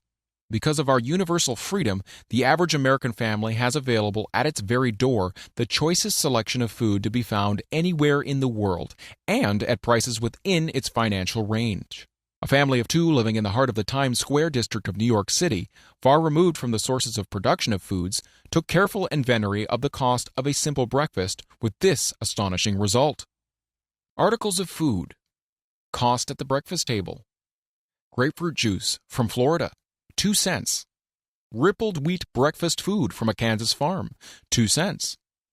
Tea from China, 2 cents. Bananas from South America, 2.5 cents. Toasted bread from a Kansas farm, 1 cent. Fresh country eggs from Utah, 7 cents. Sugar from Cuba or Utah, half of a cent. Butter and cream from New England, 3 cents. And the grand total, 20 cents. It is not very difficult to obtain food in a country where two people can have a breakfast consisting of all they want or need for a dime apiece. Observe that this simple breakfast was gathered by some strange form of magic from China, South America, Utah, Kansas, and the New England states, and delivered on the breakfast table, ready for consumption, in the very heart of the most crowded city in America, at a cost well within the means of the most humble laborer. The cost included all federal, state, and city taxes. Here is a fact that politicians did not mention when they were crying out to the voters to throw their opponents out of office because the people were being taxed to death. B. Shelter. This family lives in a comfortable apartment, heated by steam, lighted with electricity, with gas for cooking, all for $65 a month. In a smaller city or more sparsely settled part of New York City, the same apartment could be had for as low as $20 a month. The toast they had for breakfast in the food estimate was toasted on an electric toaster, which cost but a few dollars. The apartment is cleaned with a vacuum sweeper that is run by electricity. Hot and cold water is available at all times in the kitchen and in the bathroom. The food is kept cold in a refrigerator that is run by electricity. The wife curls her hair, washes her clothes, and irons them with easily operated electrical equipment on power obtained by sticking a plug in the wall. The husband shaves with an electric shaver, and they receive entertainment from all over the world, 24 hours a day, if they want it, without cost, by merely turning the dial of their radio. There are other conveniences in this apartment, but the foregoing list will give a fair idea of some of the concrete evidences of the freedom we of America enjoy. And this is neither political nor economic propaganda. C. Clothing. Anywhere in the United States, the woman of average clothing requirements can dress very comfortably and neatly for less than $200 a year, and the average man can dress for the same or less. Only the three basic necessities of food, clothing, and shelter have been mentioned. The average American citizen has other privileges and advantages available in return for modest effort, not exceeding 8 hours per day of labor. Among those is the privilege of automobile transportation, with which one can go and come at will at very small cost. The average American has security of property rights not found in any other country in the world. He can place his surplus money in a bank with the assurance that his government will protect it and make good to him if the bank fails. If an American citizen wants to travel from one state to another, he needs no passport, no one's permission. He may go when he pleases and return at will. Moreover, he may travel by train, private automobile, bus, airplane, or ship as his pocketbook permits. In Germany, Russia, Italy, and most of the other European and Oriental countries, the people cannot travel with so much freedom and at so little cost. The miracle that has provided these blessings. We often hear politicians proclaiming the freedom of America when they solicit votes, but seldom do they take the time to devote sufficient effort to the analysis of the source or nature of this freedom. Having no axe to grind, no grudge to express, no ulterior motives to be carried out, I have the privilege of going into a frank analysis of that mysterious, abstract, greatly misunderstood something which gives to every citizen of America more blessings, more opportunities to accumulate wealth, more freedom of any nature than may be found in any other country. I have the right to analyze the source and nature of this unseen power because I know and have known for more than a quarter of a century many of the men who organized that power and many who are now responsible for its maintenance. The name of this mysterious benefactor of mankind is capital. Capital consists not alone of money, but more particularly of highly organized, intelligent groups of men who plan ways and means of using money efficiently for the good of the public and profitably to themselves. These groups consist of scientists, educators, chemists, inventors, business analysts, publicity men, transportation experts, accountants, lawyers, doctors, and both men and women who have highly specialized knowledge in all fields of industry and business. They pioneer, experiment, and blaze trails in new fields of endeavor. They support colleges, hospitals, public schools, build good roads, publish newspapers, pay most of the cost of government, and take care of the multitudinous detail essential to human progress. Stated briefly, the capitalists are the brains of civilization because they supply the entire fabric of which all education, enlightenment, and human progress consists. Money without brains always is dangerous. Properly used, it is the most important essential of civilization. The simple breakfast here described could not have been delivered to the New York family at a dime each or at any other price if organized capital had not provided the machinery, the ships, the railroads, and the huge armies of trained men to operate them. Some slight idea of the importance of organized capital may be had by trying to imagine yourself burdened with the responsibility of collecting, without the aid of capital, and delivering to the New York City family the simple breakfast described. To supply the tea, you'd have to make a trip to China or India, both a very long way from America. Unless you're an excellent swimmer, you'd become rather tired before making the round trip. Then, too, another problem would confront you. What would you use for money, even if you had the physical endurance to swim the ocean? To supply the sugar, you'd have to take another long swim to Cuba, or a long walk to the sugar beet section of Utah. But even then, you might come back without the sugar because organized effort and money are necessary to produce the sugar, to say nothing of what is required to refine, transport, and deliver it to the breakfast table anywhere in the United States. The eggs you could deliver easily enough from the barnyards near New York City, but you'd have a very long walk to Florida and return before you could serve the 2 glasses of grapefruit juice. You'd have another long walk to Kansas or any of the other wheat-growing states when you went after the 4 slices of wheat bread. The rippled wheat biscuits would have to be omitted from the menu because they would not be available except through the labor of trained organizations of men and suitable machinery, all of which call for capital. While resting, you could take off for another little swim down to South America, where you would pick up a couple of bananas, and on your return, you could take a short walk to the nearest farm having a dairy and pick up some butter and cream. Then your New York City family would be ready to sit down and enjoy breakfast, and you could collect 2 dimes for your labor. Seems absurd, doesn't it?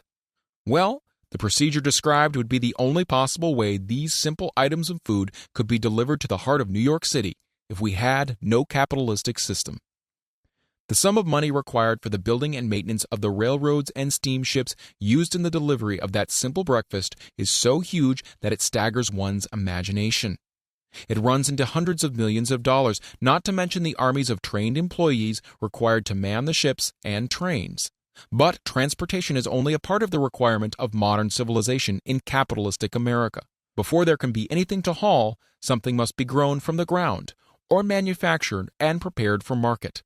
This calls for millions of dollars of equipment, machinery, boxing, marketing, and for the wages of millions of men and women. Steamships and railroads do not spring up from the earth and function automatically. They come in response to the call of civilization, through the labor and ingenuity and organizing ability of men who have imagination, faith, enthusiasm, decision, persistence. These men are known as capitalists. They are motivated by the desire to build, construct, achieve, render useful service, earn profits, and accumulate riches. And because they render service without which there would be no civilization, they put themselves in the way of great riches. Just to keep the record simple and understandable, I will add that these capitalists are the selfsame men of whom most of us have heard soapbox orators speak. They are the same men to whom radicals, racketeers, dishonest politicians, and grafting labor leaders refer to as predatory interests, or Wall Street. I'm not attempting to present a brief for or against any group of men or any system of economics. I'm not attempting to condemn the collective bargaining when I refer to the grafting labor leaders, nor do I aim to give a clean bill of health to all individuals known as capitalists. The purpose of this book, a purpose to which I have faithfully devoted over a quarter of a century, is to present to all who want the knowledge the most dependable philosophy through which individuals may accumulate riches in whatever amounts they desire. I have here analyzed the economic advantages of the capitalistic system for the twofold purpose of showing, 1, that all who seek riches must recognize and adapt themselves to the system that controls all approaches to fortunes, large or small, and 2, to present the side of the picture opposite to that being shown by politicians and demagogues who deliberately becloud the issues they bring up by referring to organized capital as if it were something poisonous. This is a capitalistic country. It was developed through the use of capital, and we who claim the right to partake of the blessings of freedom and opportunity, we who seek to accumulate riches here, may as well know that neither riches nor opportunity would be available to us if organized capital had not provided these benefits. For more than 20 years, it has been a somewhat popular and growing pastime for radicals, self-seeking politicians, racketeers, crooked labor leaders, and on occasion religious leaders to take potshots at Wall Street, the money changers, and big business.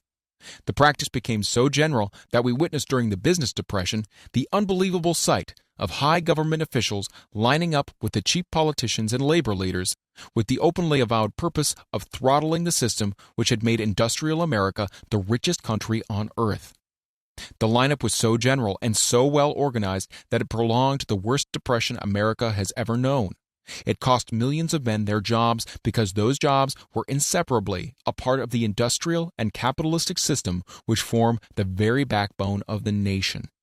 During this unusual alliance of government officials and self-seeking individuals who were endeavoring to profit by declaring open season on the American system of industry, a certain type of labor leader joined forces with the politicians and offered to deliver voters in return for legislation designed to permit men to take riches away from industry by organized force of numbers, instead of the better method of giving a fair day's work for a fair day's pay.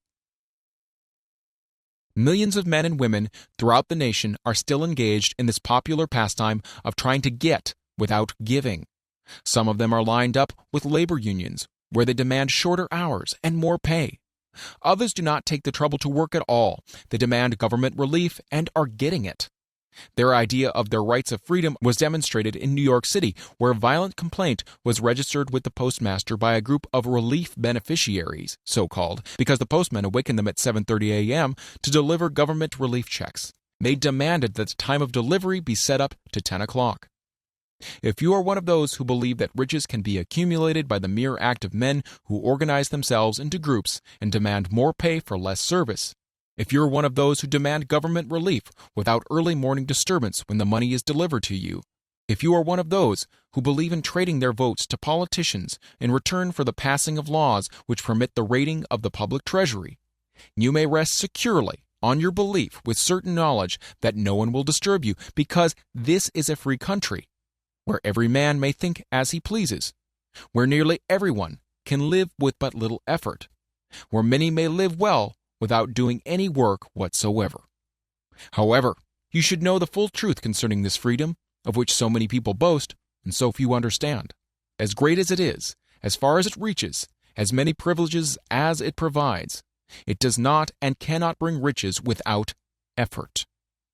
There is but one dependable method of accumulating and legally holding riches, and that is by rendering useful service. No system has ever been created by which men can legally acquire riches through mere force of numbers or without giving in return an equivalent value of one form or another. This is the principle known as the law of economics. This is more than a theory. It is a law no man can beat. Mark well the name of the principle and remember it, because it is far more powerful than all the politicians and political machines. It is above and beyond the control of all the labor unions. It cannot be swayed, nor influenced, nor bribed by racketeers or self-appointed leaders in any calling. Moreover, it has an all-seeing eye and a perfect system of bookkeeping in which it keeps an accurate account of the transactions of every human being engaged in the business of trying to get without giving. Sooner or later, its auditors come around, look over the records of individuals both great and small, and demand an accounting. Wall Street, big business, capital predatory interests, or whatever name you choose to give the system which has given us American freedom, represents a group of men who understand, respect, and adapt themselves to this powerful law of economics. Their financial continuation depends upon their respecting the law. Most people living in America like this country, its capitalistic system and all. I must confess I know of no better country where one may find greater opportunities to accumulate riches. Judging by their acts and deeds, there are some in this country who don't like it. That, of course, is their privilege. If they don't like this country, its capitalistic system, its boundless opportunities, they have the privilege of clearing out. Always there are other countries, such as Germany, Russia, and Italy, where one may try one's hand at enjoying freedom and accumulating riches, providing one is not too particular. America provides all the freedom and all the opportunity to accumulate riches that any honest person may require. When one goes hunting for game, one selects hunting grounds where game is plentiful. When seeking riches, the same rules would naturally obtain. If it is riches you're seeking, do not overlook the possibilities of a country whose citizens are so rich that women alone spend over $200 million annually for lipsticks, rouge, and cosmetics. Think twice, you who are seeking riches, before trying to destroy the capitalistic system of a country whose citizens spend over $50 million a year for greeting cards, with which to express their appreciation of their freedom. If it is money you are seeking, consider carefully a country that spends hundreds of millions of dollars annually for cigarettes, the bulk of the income from which goes to only 4 major companies engaged in supplying this national builder of nonchalance and quiet nerves. By all means, give plenty of consideration to a country whose people spend annually more than $15 million for the privilege of seeing moving pictures, and toss in a few additional millions for liquor, narcotics, and other less potent soft drinks and giggle waters. Do not be in too big a hurry to get away from a country whose people willingly, even eagerly, hand over millions of dollars annually for football, baseball, and prize fights. And by all means, stick by a country whose inhabitants give up more than $1 million a year for chewing gum and another $1 million for safety razor blades. Remember also that this is but the beginning of the available resources for the accumulation of wealth. Only a few of the luxuries and non-essentials have been mentioned, but remember that the business of producing, transporting, and marketing these few items of merchandise gives regular employment to many millions of men and women, who receive for their services many millions of dollars monthly, and spend it freely for both the luxuries and the necessities. Especially remember that back of all this exchange of merchandise and personal services may be found an abundance of opportunity to accumulate riches. Here our American freedom comes to one's aid. There is nothing to stop you or anyone from engaging in any portion of the effort necessary to carry on these businesses. If one has superior talent, training, experience, one may accumulate riches in large amounts. Those not so fortunate may accumulate smaller amounts. Anyone may earn a living in return for a very nominal amount of labor. So there you are. Opportunity has spread its wares before you. Step up to the front, select what you want, create your plan, put the plan into action, and follow through with persistence. Capitalistic America will do the rest. You can depend upon this much. Capitalistic America ensures every person the opportunity to render useful service and to collect riches in proportion to the value of the service. The system denies no one this right, but it does not and cannot promise something for nothing, because the system itself is irrevocably controlled by the law of economics, which neither recognizes nor tolerates for long getting without giving. The law of economics was passed by nature. There is no Supreme Court to which violators of this law may appeal.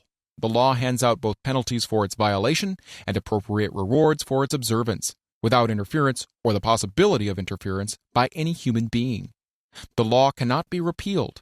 It is as fixed as the stars in the heavens and subject to and a part of the same system that controls the stars. May one refuse to adapt oneself to the law of economics? Certainly. This is a free country where all men are born with equal rights, including the privilege of ignoring the law of economics. What happens then? Well, nothing happens until large numbers of men join forces for the avowed purpose of ignoring the law and taking what they want by force. Then comes the dictator, with well-organized firing squads and machine guns. We have not yet reached that stage in America, but we have heard all we want to know about how that system works. Perhaps we'll be fortunate enough not to demand personal freedom of so gruesome a reality. Doubtless, we shall prefer to continue with our freedom of speech, freedom of deed, and freedom to render useful service in return for riches. The practice by government officials of extending to men and women the privilege of raiding the public treasury in return for votes sometimes results in election. But as night follows day, the final payoff comes, when every penny wrongfully used must be repaid with compound interest on compound interest. If those who make the grab are not forced to repay, the burden falls on their children and their children's children, even unto the third and fourth generations. There is no way to avoid the debt. Men can, and sometimes do, form themselves into groups for the purpose of crowding wages up and working hours down. There is a point beyond which they cannot go. It is the point at which the law of economics steps in, and the sheriff gets both the employer and the employees. For 6 years, from 1929 to 1935, the people of America, both rich and poor, barely missed seeing the old man economics hand over to the sheriff all the businesses and industries and banks. It was not a pretty sight. It did not increase our respect for mob psychology, through which men cast reason to the winds and start trying to get without giving. We who went through those 6 discouraging years, when fear was in the saddle and faith was on the ground, cannot forget how ruthlessly the law of economics exacted its toll from both rich and poor, weak and strong, old and young. We shall not wish to go through another such experience. These observations are not found upon short-time experience. They are the result of 25 years of careful analysis of the methods of both the most successful and the most unsuccessful men America has known. Chapter 8. Decision: The Mastery of Procrastination. The 7th step toward riches.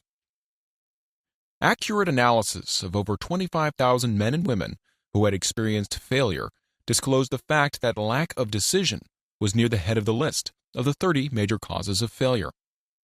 This is no mere statement of theory, it is a fact.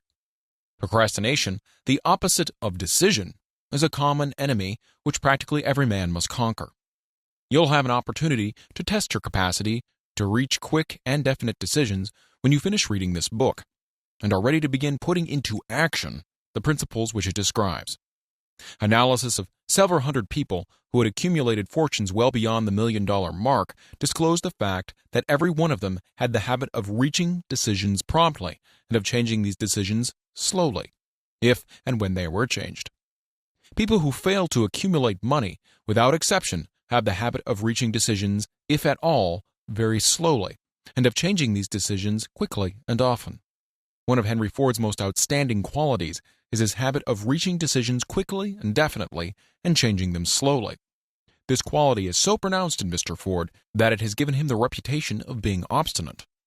It was this quality which prompted Mr. Ford to continue to manufacture his famous Model T, the world's ugliest car, when all of his advisors and many of the purchasers of the car were urging him to change it.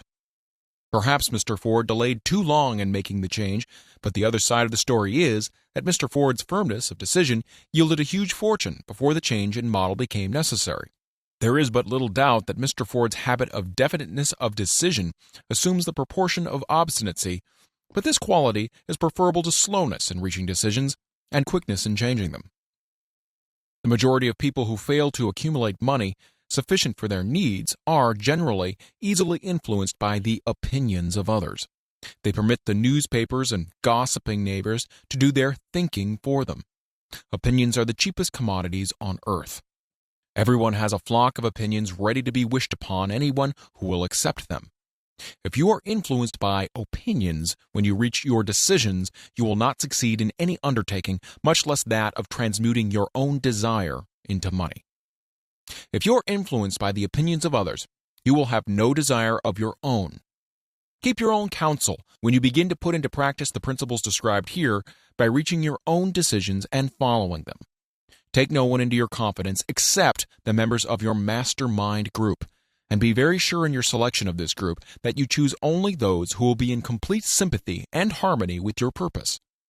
Close friends and relatives, while not meaning to do so, often handicap one through opinions and sometimes through ridicule, which is meant to be humorous. Thousands of men and women carry inferiority complexes with them all through life because some well-meaning but ignorant person destroyed their confidence through opinions or ridicule. You have a brain and mind of your own. Use it and reach your own decisions. If you need facts or information from other people to enable you to reach decisions, as you probably will in many instances, acquire these facts or secure the information you need quietly without disclosing your purpose. It is characteristic of people who have but a smattering or a veneer of knowledge to try to give the impression that they have much knowledge. Such people generally do too much talking and too little listening. Keep your eyes and ears wide open and your mouth closed if you wish to acquire the habit of prompt decision. Those who talk too much do little else. If you talk more than you listen, you not only deprive yourself of many opportunities to accumulate useful knowledge, but you also disclose your plans and purposes to people who will take great delight in defeating you, because they envy you. Remember also that every time you open your mouth in the presence of a person who has an abundance of knowledge, you display to that person your exact stock of knowledge, or your lack of it. Genuine wisdom is usually conspicuous through modesty and silence. Keep in mind the fact that every person with whom you associate is like yourself seeking the opportunity to accumulate money. If you talk about your plans too freely, you may be surprised when you learn that some other person has beaten you to your goal by putting into action ahead of you the plans of which you talked unwisely. Let one of your first decisions be to keep a closed mouth and open ears and eyes. As a reminder to yourself, follow this advice. It will be helpful if you copy the following epigram in large letters and place it where you will see it daily. Tell the world what you intend to do, but first show it. This is the equivalent of saying that deeds and not words are what count most. Freedom or death on a decision. The value of decisions depends upon the courage required to render them. The great decisions, which served as the foundation of civilization, were reached by assuming great risks, which often meant the possibility of death. Lincoln's decision to issue his famous Proclamation of Emancipation, which gave freedom to the colored people of America, was rendered with full understanding that this act would turn thousands of friends and political supporters against him. He knew, too, that the carrying out of this proclamation would mean death to thousands of men on the battlefield. In the end, it cost Lincoln his life. That required courage. Socrates' decision to drink the cup of poison rather than compromise in his personal belief was a decision of courage. It turned time ahead 1,000 years and gave to people then unborn the right to freedom of thought and of speech. The decision of General Robert E. Lee when it came to the parting of the way with the Union and took up the cause of the South was a decision of courage, for he well knew that it might cost him his own life, that it would surely cost the lives of others. But the greatest decision of all time, as far as any American citizen is concerned, was reached in Philadelphia on July 4, 1776, when 56 men signed their names to a document which they well knew would bring freedom to all Americans or leave every one of those 56 hanging from the gallows. You've heard of this famous document, but you may not have drawn from it the great lesson in personal achievement it so plainly taught. We all remember the date of this momentous decision, but few of us realize what courage that decision required. We remember our history as it was taught. We remember dates and the names of the men who fought. We remember Valley Forge and Yorktown. We remember George Washington and Lord Cornwallis. But we know little of the real forces back of these names, dates, and places. We know still less of the intangible power which ensured us freedom long before Washington's armies reached Yorktown. We read the history of the Revolution and falsely imagine that George Washington was the father of our country, that it was he who won our freedom, while the truth is, Washington was only an accessory after the fact, because victory for his armies had been ensured long before Lord Cornwallis surrendered. This is not intended to rob Washington of any of the glory he so richly merited. Its purpose, rather, is to give greater attention to the astounding power that was the real cause of his victory. It's nothing short of a tragedy that the writers of history have missed entirely even the slightest reference to the irresistible power which gave birth and freedom to the nation destined to set up new standards of independence for all the peoples of the earth. I say it is a tragedy because it is the self-same power which must be used by every individual who surmounts the difficulties of life and forces life to pay the price asked. Let us briefly review the events which gave birth to this power. The story begins with an incident in Boston on March 5, 1770. British soldiers were patrolling the streets, openly threatening the citizens. The colonists resented armed men marching in their midst.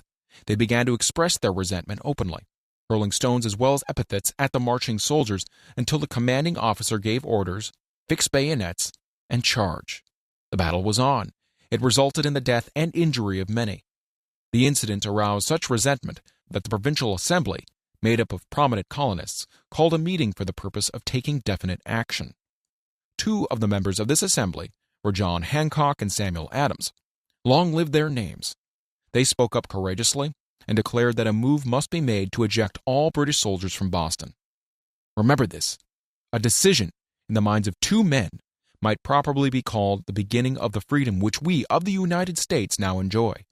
Remember, too, that the decision of these two men called for faith and courage, because it was dangerous. Before the assembly adjourned, Samuel Adams was appointed to call on the governor of the province, Hutchinson, and demand the withdrawal of the British troops. The request was granted, the troops were removed from Boston, but the incident was not closed. It had caused a situation destined to change the entire trend of civilization. Strange, is it not, how the great changes, such as the American Revolution and the World War, often have their beginnings in circumstances which seem unimportant. It is interesting also to observe that these important changes usually begin in the form of a definite decision in the minds of a relatively small number of people. Few of us know the history of our country well enough to realize that John Hancock, Samuel Adams, and Richard Henry Lee of the province of Virginia were the real fathers of our country. Richard Henry Lee became an important factor in this story by reason of the fact that he and Samuel Adams communicated frequently by correspondence, sharing freely their fears and their hopes concerning the welfare of the people of their provinces. From this practice, Adams conceived the idea that a mutual exchange of letters between the 13 colonies might help to bring about the coordination of efforts so badly needed in connection with the solution of their problems. 2 years after the clash with the soldiers in Boston of March of '72, Adams presented the idea to the Assembly in the form of a motion that a correspondence committee be established among the colonies, with definitely appointed correspondents in each colony, for the purpose, quote, of friendly cooperation for the betterment of the colonies of British America. Mark well this incident. It was the beginning of the organization of the far-flung power destined to give freedom to you and me. The mastermind had already been organized. It consisted of Adams, Lee, and Hancock. Quote, I tell you further that if two of you agree upon the earth concerning anything for which you ask, it will come to you from my Father, who is in heaven. The Committee of Correspondence was organized. Observe that this move provided the way for increasing the power of the mastermind by adding to it men from all the colonies. Take notice that this procedure constituted the first organized planning of the disgruntled colonists. In union, there is strength.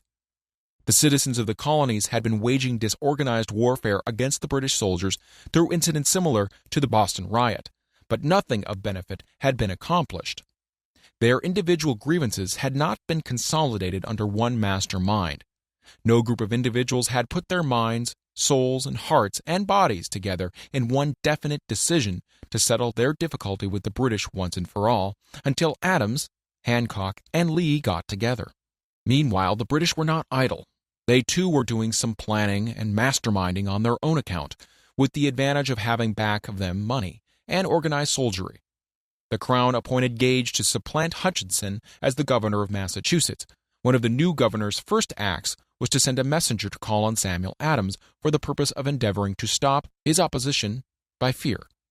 We can best understand the spirit of what happened by quoting the conversation between Colonel Fenton, the messenger sent by Gage, and Adams.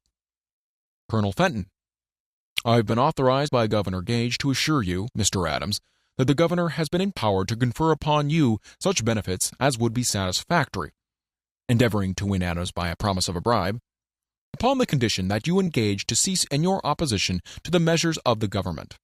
It is the governor's advice to you, sir, not to incur the further displeasure of his majesty.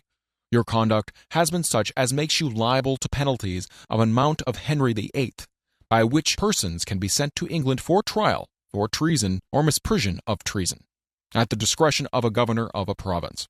But, by changing your political course, you will not only receive great personal advantages, but you'll also make your peace with the king. Samuel Adams had the choice of two decisions here.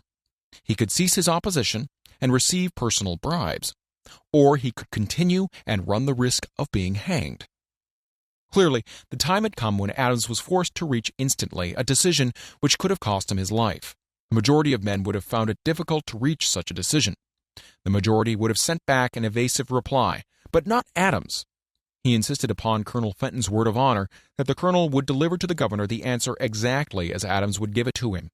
Adams's answer was, "Then you tell Governor Gage that I trust I have long since made my peace with the King of Kings. No personal consideration shall induce me to abandon the righteous cause of my country. And tell Governor Gage it is the advice of Samuel Adams to him no longer to insult the feelings of an exasperated people." Comment as to the character of this man seems unnecessary. It must be obvious to all who read this astounding message that its sender possessed loyalty of the highest order. This is important. Racketeers and dishonest politicians have prostituted the honor for which such men as Adams died. When Governor Gage received Adams's caustic reply, he flew into a rage and issued a proclamation which read, "I do hereby, in His Majesty's name, offer and promise His most gracious pardon to all persons who shall forthwith lay down their arms and return to the duties of peaceful subjects, accepting only the benefit of such pardon. Samuel Adams and John Hancock, whose offenses are of too flagitious a nature to admit of any other consideration but that of condign punishment." As one might say in modern slang, Adams and Hancock were on the spot. The threat of the irate governor forced the two men to reach another decision, equally as dangerous. They hurriedly called a secret meeting of their staunchest followers. Here the mastermind began to take on a momentum. After the meeting had been called to order, Adams locked the door, placed the key in his pocket, and informed all present that it was imperative that a Congress of the colonists be organized, and that no man should leave the room until the decision for such a Congress had been reached. Great excitement followed. Some weighed the possible consequences of such radicalism, old man fear. Some expressed grave doubts as to the wisdom of so definite a decision in defiance of the Crown. Locked in that room were two men immune to fear, blind to the possibility of failure, Hancock and Adams. Through the influence of their minds, the others were induced to agree that, through the Correspondence Committee, arrangements should be made for a meeting of the First Continental Congress to be held in Philadelphia on September 5, 1774. Remember this date. It is more important than July 4, 76. If there had been no decision to hold a Continental Congress, there could have been no signing of the Declaration of Independence. Before the first meeting of the new Congress, another leader in a different section of the country was deep in the throes of publishing a summary view of the rights of British America. He was Thomas Jefferson of the province of Virginia, whose relationship to Lord Dunmore, representative of the Crown in Virginia, was as strained as that of Hancock and Adams with their governor. Shortly after his famous Summary of Rights was published, Jefferson was informed that he was subject to prosecution for high treason against His Majesty's government. Inspired by the threat, one of Jefferson's colleagues, Patrick Henry, boldly spoke his mind, concluding his remarks with a sentence which shall remain forever a classic. "If this be treason, then make the most of it." It was such men as these who, without power, without authority, without military strength, without money, sat in solemn consideration of the destiny of the colonies. Beginning at the opening of the First Continental Congress and continuing at intervals for 2 years until on July 7, 1776, Richard Henry Lee arose, addressed the chair, and to the startled assembly made this motion: "Gentlemen, I make the motion that these united colonies are, and of right, ought to be free and independent states, that they be absolved from all allegiance to the British Crown, and that all political connection between them and the state of Great Britain is, and ought to be, totally dissolved. Lee's astounding motion was discussed fervently and at such length that he began to lose patience. Finally, after days of argument, he again took the floor and declared in a clear, firm voice, "Mr. President, we have discussed this issue for days. It is the only course for us to follow. Why, then, sir, do we longer delay? Why still deliberate? Let this happy day give birth to an American republic. Let her arise, not to devastate and to conquer, but to reestablish the reign of peace and of law. The eyes of Europe are fixed on us. She demands of us a living example of freedom that may exhibit a contrast in the felicity of the citizen to the ever-increasing tyranny." Before his motion was finally voted upon, Lee was called back to Virginia because of serious family illness. But before leaving, he placed his cause in the hands of his friend Thomas Jefferson, who promised to fight until favorable action was taken. Shortly thereafter, the President of the Congress, Hancock, appointed Jefferson as chairman of a committee to draw up a Declaration of Independence. Long and hard the committee labored on a document which would mean, when accepted by the Congress, that every man who signed it would be signing his own death warrant, should the colonies lose in the fight with Great Britain, which was sure to follow. The document was drawn, and on June 28th, the original draft was read before the Congress. For several days it was discussed, altered, and made ready. On July 4th, 1776, Thomas Jefferson stood before the Assembly and fearlessly read the most momentous decision ever placed upon paper. When in the course of human events it is necessary for one people to dissolve the political bands which have connected them with another, and to assume among the powers of the earth the separate and equal station to which the laws of nature and of nature's God entitle them, a decent respect to the opinions of mankind requires that they should declare the causes which impel them to the separation. When Jefferson finished, the document was voted upon, accepted, and signed by 56 men, every one staking his own life upon his decision to write his name. By that decision came into existence a nation destined to bring to mankind forever the privilege of making decisions. By decisions made in a similar spirit of faith, and only by such decisions can men solve their personal problems and win for themselves high estates of material and spiritual wealth. Let us not forget this. Analyze the events which led to the Declaration of Independence and be convinced that this nation, which now holds a position of commanding respect and power among all nations of the world, was born of a decision, created by a master mind, consisting of 56 men.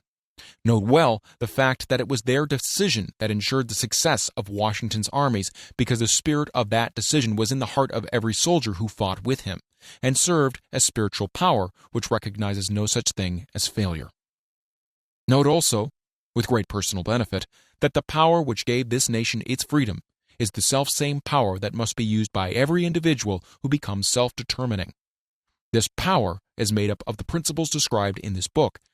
It will not be difficult to detect in the story of the Declaration of Independence at least 6 of these principles: desire, decision, faith, persistence, the master mind, and the organized planning.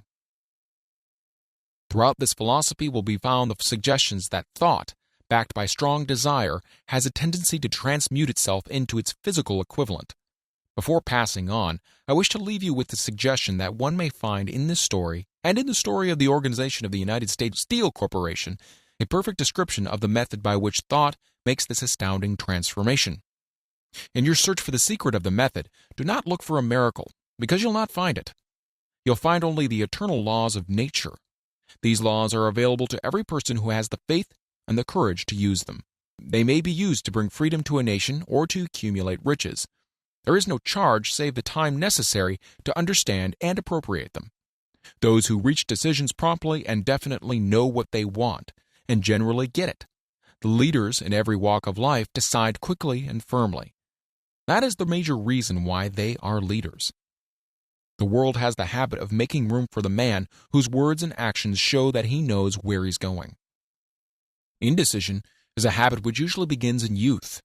The habit takes on a permanency as the youth goes through graded school, high school, and even through college, without definiteness of purpose. The major weakness of all educational systems is that they neither teach nor encourage the habit of definite decision. It would be beneficial if no college would permit the enrollment of any student unless and until the student declared his major purpose in matriculating. It would be of still greater benefit if every student who enters the graded schools were compelled to accept training in the habit of decision and forced to pass a satisfactory examination on this subject before being permitted to advance in the grades.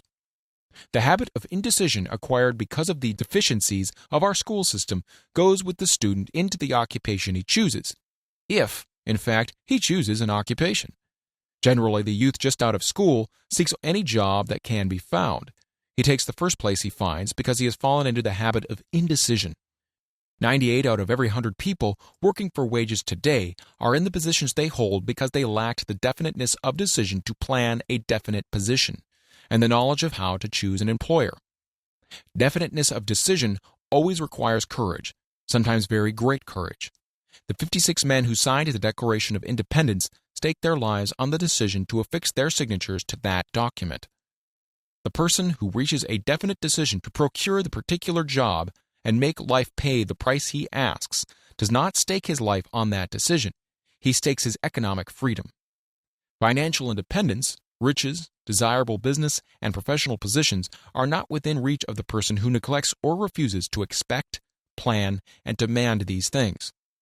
The person who desires riches in the same spirit that Samuel Adams desired freedom for the colonies is sure to accumulate wealth. In the chapter on organized planning, you'll find complete instructions for marketing every type of personal service. You'll also find detailed information on how to choose the employer you prefer and the particular job you desire. These instructions will be of no value to you unless you definitely decide to organize them into a plan of action.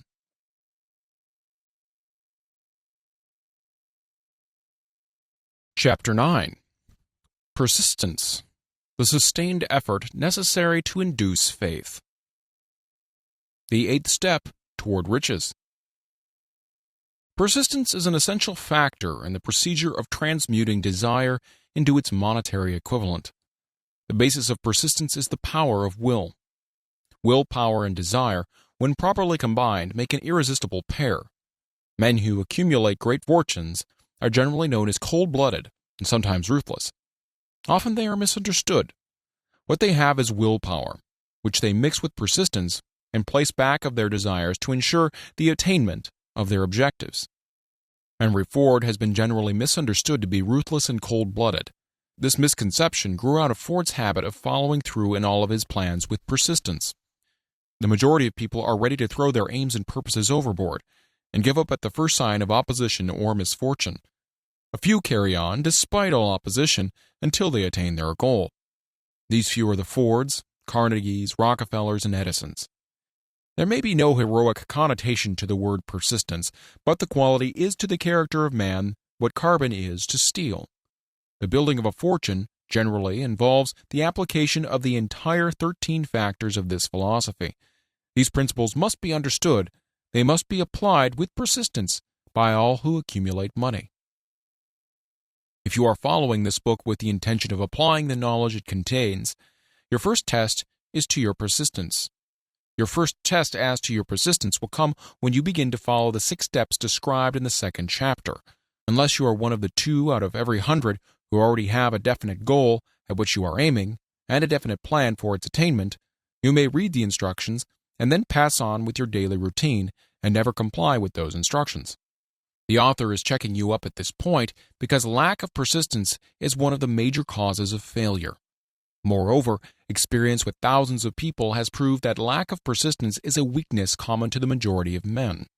It is a weakness which may be overcome by effort. The ease with which lack of persistence may be conquered will depend entirely upon the intensity of one's desire. The starting point of all achievement is desire. Keep this constantly in mind.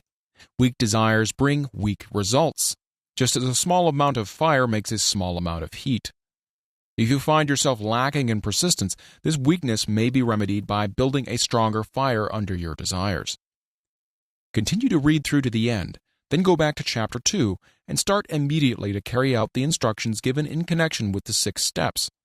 The eagerness with which you follow these instructions will indicate clearly how much or how little you really desire to accumulate money. If you find that you are indifferent, You may be sure that you have not yet acquired the money consciousness, which you must possess before you can be sure of accumulating a fortune. Fortunes gravitate to men whose minds have been prepared to attract them, just as surely as water gravitates to the ocean. In this book may be found all the stimuli necessary to attune any normal mind to the vibrations which will attract the object of one's desires. If you find you're weak in persistence, center your attention upon the instructions contained in the chapter on power. Surround yourself with a mastermind group, and through the cooperative efforts of the members of this group, you can develop persistence. You will find additional instructions for the development of persistence in the chapters on autosuggestion and on the subconscious mind.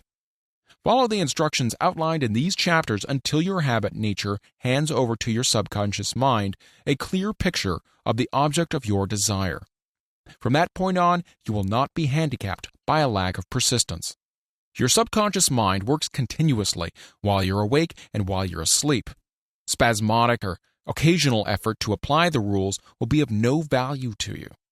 To get results, you must apply all of the rules until their application becomes a fixed habit with you. In no other way can you develop the necessary money consciousness. Poverty is attracted to the one whose mind is favorable to it, as money is attracted to him whose mind has been deliberately prepared to attract it, and through the same laws. Poverty consciousness will voluntarily seize the mind which is not occupied with the money consciousness. A poverty consciousness develops without conscious application of habits favorable to it. The money consciousness must be created to order, unless one is born with such a consciousness. Catch the full significance of the statements in the preceding paragraph, and you will understand the importance of persistence in the accumulation of a fortune. Without persistence, you will be defeated, even before you start. With persistence, you will win. If you have ever experienced a nightmare, you'll realize the value of persistence.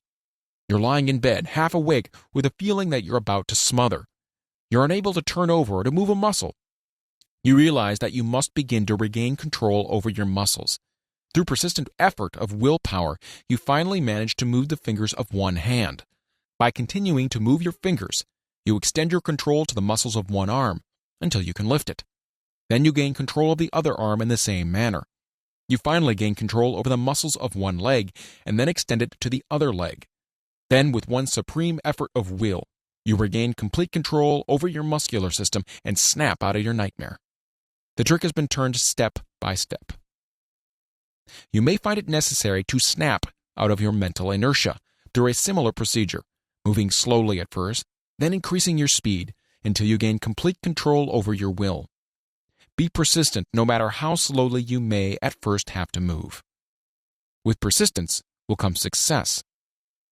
If you select your mastermind group with care, you'll have in it at least one person who will aid you in the development of persistence.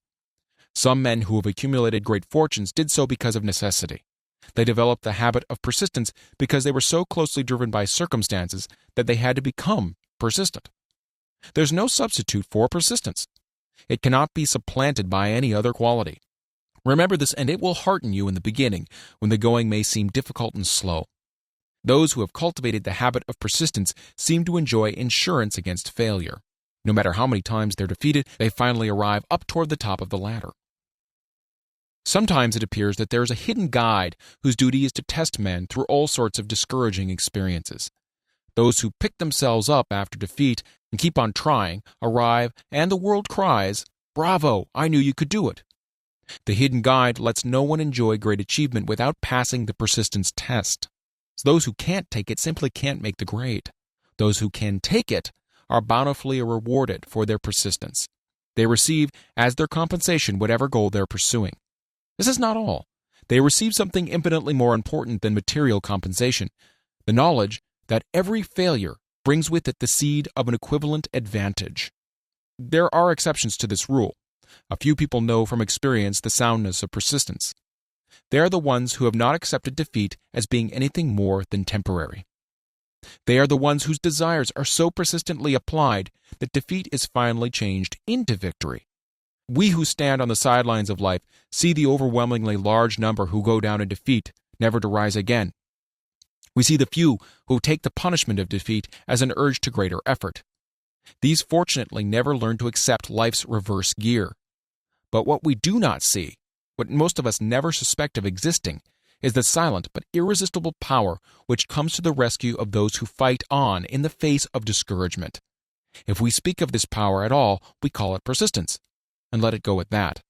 One thing we all know, if one does not possess persistence, one does not achieve noteworthy success in any calling.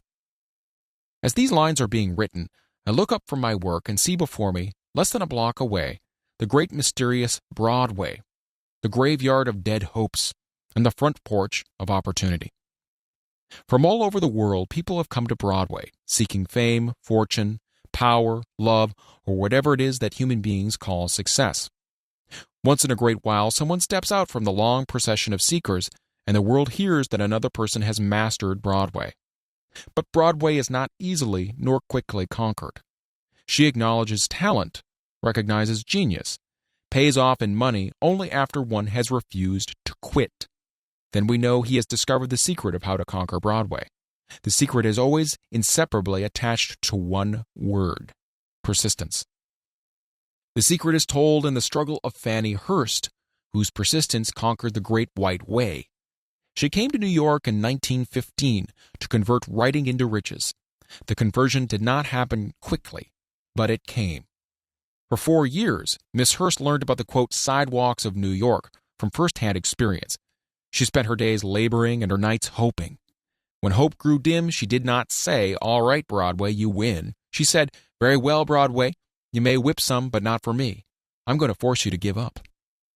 One publisher, the Saturday Evening Post, sent her 36 rejection slips before she broke the ice and got a story across. The average writer, like the average in other walks of life, would have given up the job when the first rejection slip came. She pounded the pavement for 4 years to the tune of the publisher's no, because she was determined to win. Then came the payoff. The spell had been broken. The unseen guide had tested Fannie Hurst, and she could take it. From that time on, publishers made a beaten path to her door. Money came so fast she hardly had time to count it. Then the moving picture men came, discovered her, and money came not in small change but in floods. The moving picture rights to her latest novel, Great Laughter, brought $100,000, said to be the highest price ever paid for a story before publication. Her royalties from the sale of the book probably will run much more. Briefly, you have a description of what persistence is capable of achieving. Fannie Hurst is no exception. Wherever men and women accumulate great riches, you may be sure they have first acquired persistence. Broadway will give any beggar a cup of coffee and a sandwich, but it demands persistence of those who go after the big stakes. Kate Smith will say amen when she reads this. For years, she sang without money and without price before any microphone she could reach. Broadway said to her, "Come on, get it, if you can take it." She did take it, until one happy day Broadway got tired and said, "What's the use? You don't know when you're whipped, so name your price and go to work in earnest."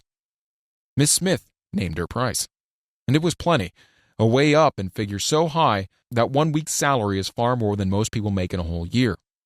Verily, it pays to be persistent. And here is an encouraging statement which carries with it a suggestion of great significance. Thousands of singers who excel Kate Smith are walking up and down Broadway looking for a break without success. Countless others have come and gone. Many of them sang well enough, but they failed to make the grade because they lacked the courage to keep on keeping on, until Broadway became tired of turning them away. Persistence is a state of mind, therefore it can be cultivated. Like all states of mind, persistence is based upon definite causes, among them these. A. Definiteness of purpose.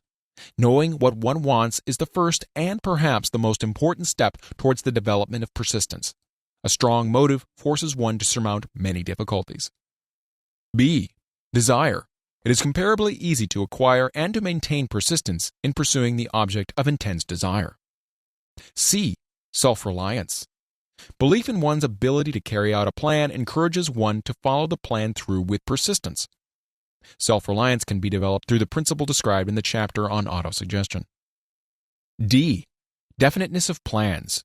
Organized plans, even though they may be weak and entirely impractical, encourage persistence. E. Accurate knowledge. Knowing that one's plans are sound, based upon experience or observation, encourages persistence. Guessing instead of knowing destroys persistence. F. Cooperation. Sympathy, understanding, and harmonious cooperation with others tends to develop persistence. G. Willpower. The habit of concentrating one's thoughts upon the building of plans for the attainment of definite purpose leads to persistence. H. Habit. Persistence is the direct result of habit.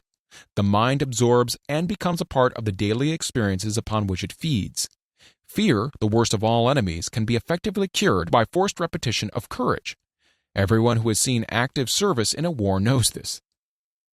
Before leaving the subject of persistence, take inventory of yourself and determine in what particular, if any, you are lacking in this essential quality. Measure yourself courageously, point by point, and see how many of the 8 factors of persistence you lack. The analysis may lead to discoveries that will give you a new grip on yourself. Symptoms of lack of persistence. Here you'll find the real enemies which stand between you and noteworthy achievement. Here you'll find not only the symptoms indicating weakness of persistence, but also the deeply seated subconscious causes of this weakness. Study the list carefully and face yourself squarely, if you really wish to know who you are and what you are capable of doing. These are the weaknesses which must be mastered by all who accumulate riches. 1. Failure to recognize and to clearly define exactly what one wants. 2. Procrastination with or without cause, usually backed up with a formidable array of alibis and excuses. 3. Lack of interest in acquiring specialized knowledge. 4. Indecision, the habit of passing the buck on all occasions instead of facing issues squarely. It's also backed by alibis. 5. The habit of relying upon alibis instead of creating definite plans for the solution of problems. 6. Self-satisfaction. There is but little remedy for this affliction and no hope for those who suffer from it. 7. Indifference, usually reflected in one's readiness to compromise on all occasions rather than meet opposition and fight it. 8. The habit of blaming others for one's mistakes and accepting unfavorable circumstances as being unavoidable. 9. Weakness of desire, due to neglect in the choice of motives that impel action. 10. Willingness, even eagerness, to quit at the first sign of defeat, based upon one or more of the 6 basic fears. 11. Lack of organized plans, placed in writing where they may be analyzed. 12. The habit of neglecting to move on ideas or to grasp opportunity when it presents itself. 13. Wishing instead of willing. 14.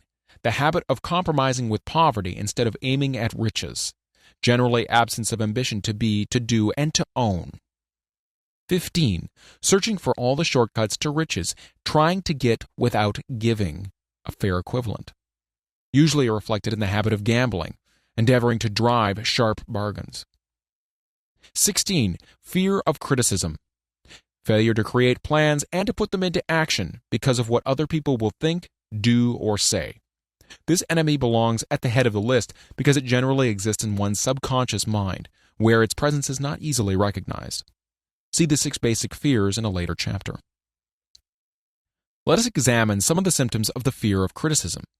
The majority of people permit relatives, friends, and the public at large to so influence them that they cannot live their own lives because they fear criticism. Huge numbers of people make mistakes in marriage, stand by the bargain, and go through life miserable and unhappy because they fear criticism, which may follow if they correct the mistake. Anyone who has submitted to this form of fear knows the irreparable damage it does by destroying ambition, self-reliance, and the desire to achieve. Millions of people neglect to acquire belated educations after having left school because they fear criticism. Countless numbers of men and women, both young and old, permit relatives to wreck their lives in the name of duty because they fear criticism. Duty does not require any person to submit to the destruction of his personal ambitions and the right to live his own life in his own way. People refuse to take chances in business because they fear the criticism which may follow if they fail. The fear of criticism in such cases is stronger than the desire for success. Too many people refuse to set high goals for themselves or even neglect selecting a career because they fear the criticism of relatives and friends, quote unquote, who may say, "Don't aim so high. People think you're crazy." When Andrew Carnegie suggested that I devote 20 years to the organization of a philosophy of individual achievement, my first impulse of thought was fear of what people might say. The suggestion set up a goal for me, far out of proportion to any I had ever conceived. As quick as a flash, my mind began to create alibis and excuses, all of them traceable to the inherent fear of criticism. Something inside of me said, "You can't do it. The job is too big and requires too much time. What will your relatives think of you? How you will earn a living? No one has ever organized a philosophy of success. What right have you to believe you can do it? Who are you, anyway, to aim so high? Remember your humble birth. What do you know about philosophy? People will think you're crazy," and they did. "Why hasn't some other person done this before now?" These and many other questions flashed into my mind and demanded attention. It seemed as if the whole world had suddenly turned its attention to me with the purpose of ridiculing me into giving up all desire to carry out Mr. Carnegie's suggestion. I had a fine opportunity then and there to kill off ambition before it gained control of me. Later in life, after having analyzed thousands of people, I discovered that most ideas are stillborn and need the breath of life injected into them through definite plans of immediate action. The time to nurse an idea is at the time of its birth. Every minute it lives gives it a better chance of surviving. The fear of criticism is at the bottom of the destruction of most ideas which never reach the planning and action stage. Many people believe that material success is the result of favorable breaks. There is an element of ground for the belief, but those depending entirely upon luck are nearly always disappointed because they overlook another important factor which must be present before one can be sure of success. It is the knowledge with which favorable breaks can be made to order. During the Depression, W.C. Fields, the comedian, lost all of his money and found himself without income, without a job, and his means of earning a living, vaudeville, which no longer existed. Moreover, he was past 60 when many men considered themselves old. He was so eager to stage a comeback that he offered to work without pay in a new field, movies. In addition to his other troubles, he fell and injured his neck. To many that would have been the place to give up and quit. But Fields was persistent. He knew that if he carried on, he would get the breaks sooner or later. And he did get them, but not by chance. Marie Dressler found herself down and out, with her money gone, with no job, when she was about 60. She too went after the breaks and got them. Her persistence brought on astounding triumph late in life, long beyond the age when most men and women are done with ambition to achieve. Eddie Cantor lost his money in the 1921 stock crash, but he still had his persistence and his courage. With these plus 2 prominent eyes, he exploited himself back into the income of $10,000 a week. Verily, if one has persistence, one can get along very well without many other qualities. The only break anyone can afford to rely upon is a self-made break. These come through the application of persistence. The starting point is definiteness of purpose. Examine the first 100 people you meet. Ask them what they want most in life, and 98 of them will not be able to tell you. If you press them for an answer, some will say security. Many will say money. A few will say happiness. Others will say fame and power. And still others will say social recognition, ease in living, ability to sing, dance, or write. None of them will be able to define these terms or give the slightest indication of a plan by which they hope to attain these vaguely expressed wishes. Riches do not respond to wishes. They respond only to definite plans, backed by definite desires through constant persistence. How to develop persistence? There are 4 simple steps which lead to the habit of persistence. They call for no great amount of intelligence, no particular amount of education, and but little time or effort. The necessary steps are: 1. A definite purpose backed by a burning desire for its fulfillment. 2. A definite plan expressed in continuous action. 3. A mind closed tightly against all negative and discouraging influence, including negative suggestions of relatives, friends, and acquaintances. 4. A friendly alliance with one or more persons who will encourage one to follow through with both plan and purpose. These 4 steps are essential for success in all walks of life. The entire purpose of the 13 principles of this philosophy is to enable one to take these 4 steps as a matter of habit. These are the steps by which one may control one's economic destiny. They are the steps that lead to freedom and independence of thought. They are the steps that lead to riches in small or great quantities. They lead the way to power, fame, and worldly recognition. They are the 4 steps which guarantee favorable breaks. They are the steps that convert dreams into physical realities. They lead also to the mastery of fear, discouragement, indifference. There is a magnificent reward for all who learn to take these 4 steps. It is the privilege of writing one's own ticket and of making life yield whatever price is asked. I have no way of knowing the facts, but I venture to conjecture that Mrs. Wallace Simpson's great love for a man was not accidental, nor the result of favorable breaks alone. There was a burning desire and careful searching at every step of the way. Her first duty was to love. What is the greatest thing on earth? The master called it love, not man, made rules. Criticism, bitterness, slander, or political marriages. But love. The master called it love, not man-made rules, criticism, bitterness, slander, or political marriages, but love. She knew what she wanted, not after she met the Prince of Wales, but long before that. Twice when she had failed to find it, she had the courage to continue her search. To thine own self be true, and it must follow, as the night the day, thou canst not be false to any man. Her rise from obscurity was of the slow, progressive, persistent order, but it was sure. She triumphed over unbelievably long odds, and no matter who you are or what you may think of Wallace Simpson or the king who gave up his crown for her love, she is an astounding example of applied persistence, an instructor on the rules of self-determination from whom the entire world might profitably take lessons. When you think of Wallace Simpson, think of one who knew what she wanted and shook the greatest empire on earth to get it. Women who complain that this is a man's world, that women do not have an equal chance to win, owe it to themselves to study carefully the life of this unusual woman, who, at an age which most women consider old, captured the affection of the most desirable bachelor in the entire world. And what of King Edward? What lesson may we learn from his part in the world's greatest drama of recent times?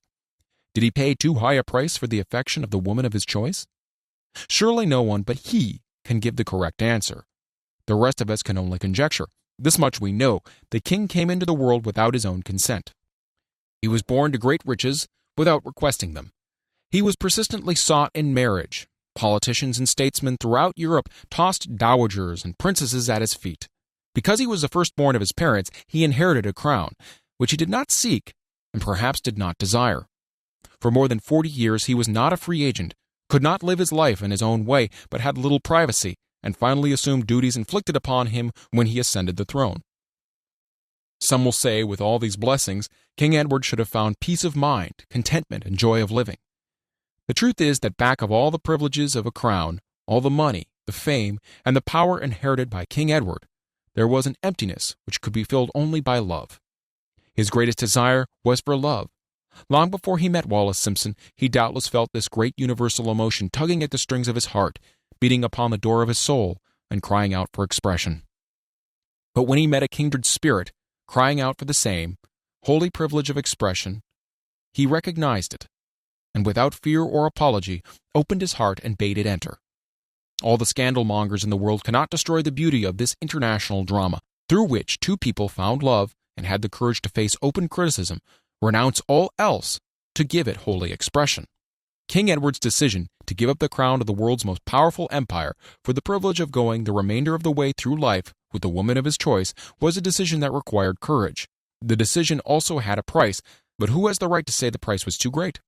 Surely not he who said, "He among you who is without sin, let him cast the first stone."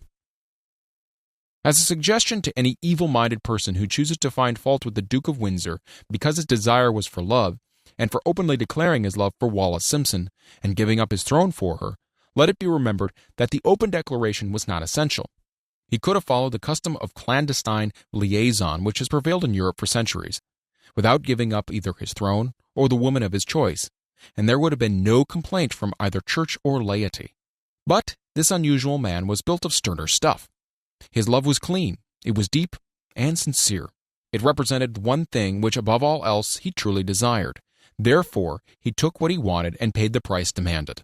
If Europe had been blessed with more rulers with the human heart and the traits of honesty of ex-King Edward for the past century, that unfortunate hemisphere, now seething with greed, hate, lust, political connivance, and threats of war, would have a different and a better story to tell, a story of which love and not hate would rule.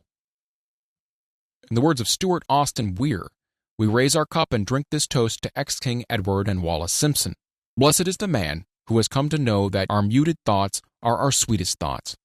Blessed is the man who, from the blackest depths, can see the luminous figure of love, and seeing, sing, and singing say, sweeter far than uttered lays are the thoughts I have of you. In these words would we pay tribute to the people who, more than all others of modern times, have been the victims of criticism and the recipients of abuse, because they found life's greatest treasure and claimed it. Mrs. Simpson read and approved this analysis. Most of the world will applaud the Duke of Windsor and Wallace Simpson because of their persistence in searching until they found life's greatest reward. All of us can profit by following their example in our own search for which we demand of life. What mystical power gives to men of persistence the capacity to master difficulties? Does the quality of persistence set up in one's mind some form of spiritual, mental, or chemical activity which gives one access to supernatural forces? Does infinite intelligence throw itself on the side of the person who still fights on after the battle has been lost, with the whole world on the opposing side? These and many other similar questions have arisen in my mind as I observed men like Henry Ford, who started at scratch and built an industrial empire of huge proportions, with little else in the way of a beginning but persistence. Or Thomas Edison, who, with less than 3 months of schooling, became the world's leading inventor and converted persistence into the talking machine, the moving picture machine, and the incandescent light, to say nothing of 100 or other useful inventions. I had the happy privilege of analyzing both Mr. Edison and Mr. Ford year by year over a long period of years, and therefore the opportunity to study them at close range. So I speak from actual knowledge when I say I find no quality save persistence in either of them that even remotely suggested the major source of their stupendous achievements. As one makes an impartial study of the prophets, philosophers, miracle men, and religious leaders of the past, one is drawn to the inevitable conclusion that persistence, concentration of effort, and definiteness of purpose were the major sources of their achievements. Consider, for example, the strange and fascinating story of Muhammad. Analyze his life, compare him with the men of achievement in his modern age of industry and finance, and observe how they have one outstanding trait in common: persistence. If you are keenly interested in studying the strange power which gives potency to persistence, read a biography of Muhammad, especially the one by Asad Bey. This brief review of that book by Thomas Sugro in the Herald Tribune will provide a preview of the rare treat in store for those who take the time to read the entire story of one of the most astounding examples of the power of persistence known to civilization. The Last Great Prophet, reviewed by Thomas Sugro. Muhammad was a prophet, but he never performed a miracle. He was not a mystic. He had no formal schooling. He did not begin his mission until he was 40. When he announced that he was the messenger of God bringing word of the true religion, he was ridiculed and labeled a lunatic. Children tripped him and women threw filth upon him. He was banished from his native city Mecca, and his followers were stripped of all their worldly goods and sent into the desert after him. When he had been preaching 10 years, he had nothing to show for it but banishment, poverty, and ridicule. Yet before another 10 years had passed, he was a dictator of all Arabia, ruler of Mecca, and the head of a new world religion which was to sweep to the Danube and the Pyrenees before exhausting the impetus he gave it. That impetus was threefold: the power of words, the efficacy of prayer, and man's kinship with God. His career never made sense. Muhammad was born to impoverished members of a leading family of Mecca. Because Mecca, the crossroads of the world, home of the magic stone called the Kaaba, great city of trade and the center of trade routes, was unsanitary, its children were sent to be raised in the desert by Bedouins. Muhammad was thus nurtured, drawing strength and health from the milk of nomad vicarious mothers. He tended sheep and soon hired out to a rich widow as leader of her caravans. He traveled to all parts of the Eastern world, talked with many men of diverse beliefs, and observed the decline of Christianity into warring sects. When he was 28, Khadijah, the widow, looked upon him with favor and married him. Her father would have objected to such a marriage, so she got him drunk and held him up while he gave paternal blessing. For the next 12 years, Muhammad lived as a rich and respected and very shrewd trader. Then he took to wandering in the desert, and one day he returned with the first verse of the Quran and told Khadijah that the archangel Gabriel had appeared to him and said he was the messenger of God. The Quran, the revealed word of God, was the closest thing to a miracle in Muhammad's life. He had not been a poet, he had no gift of words.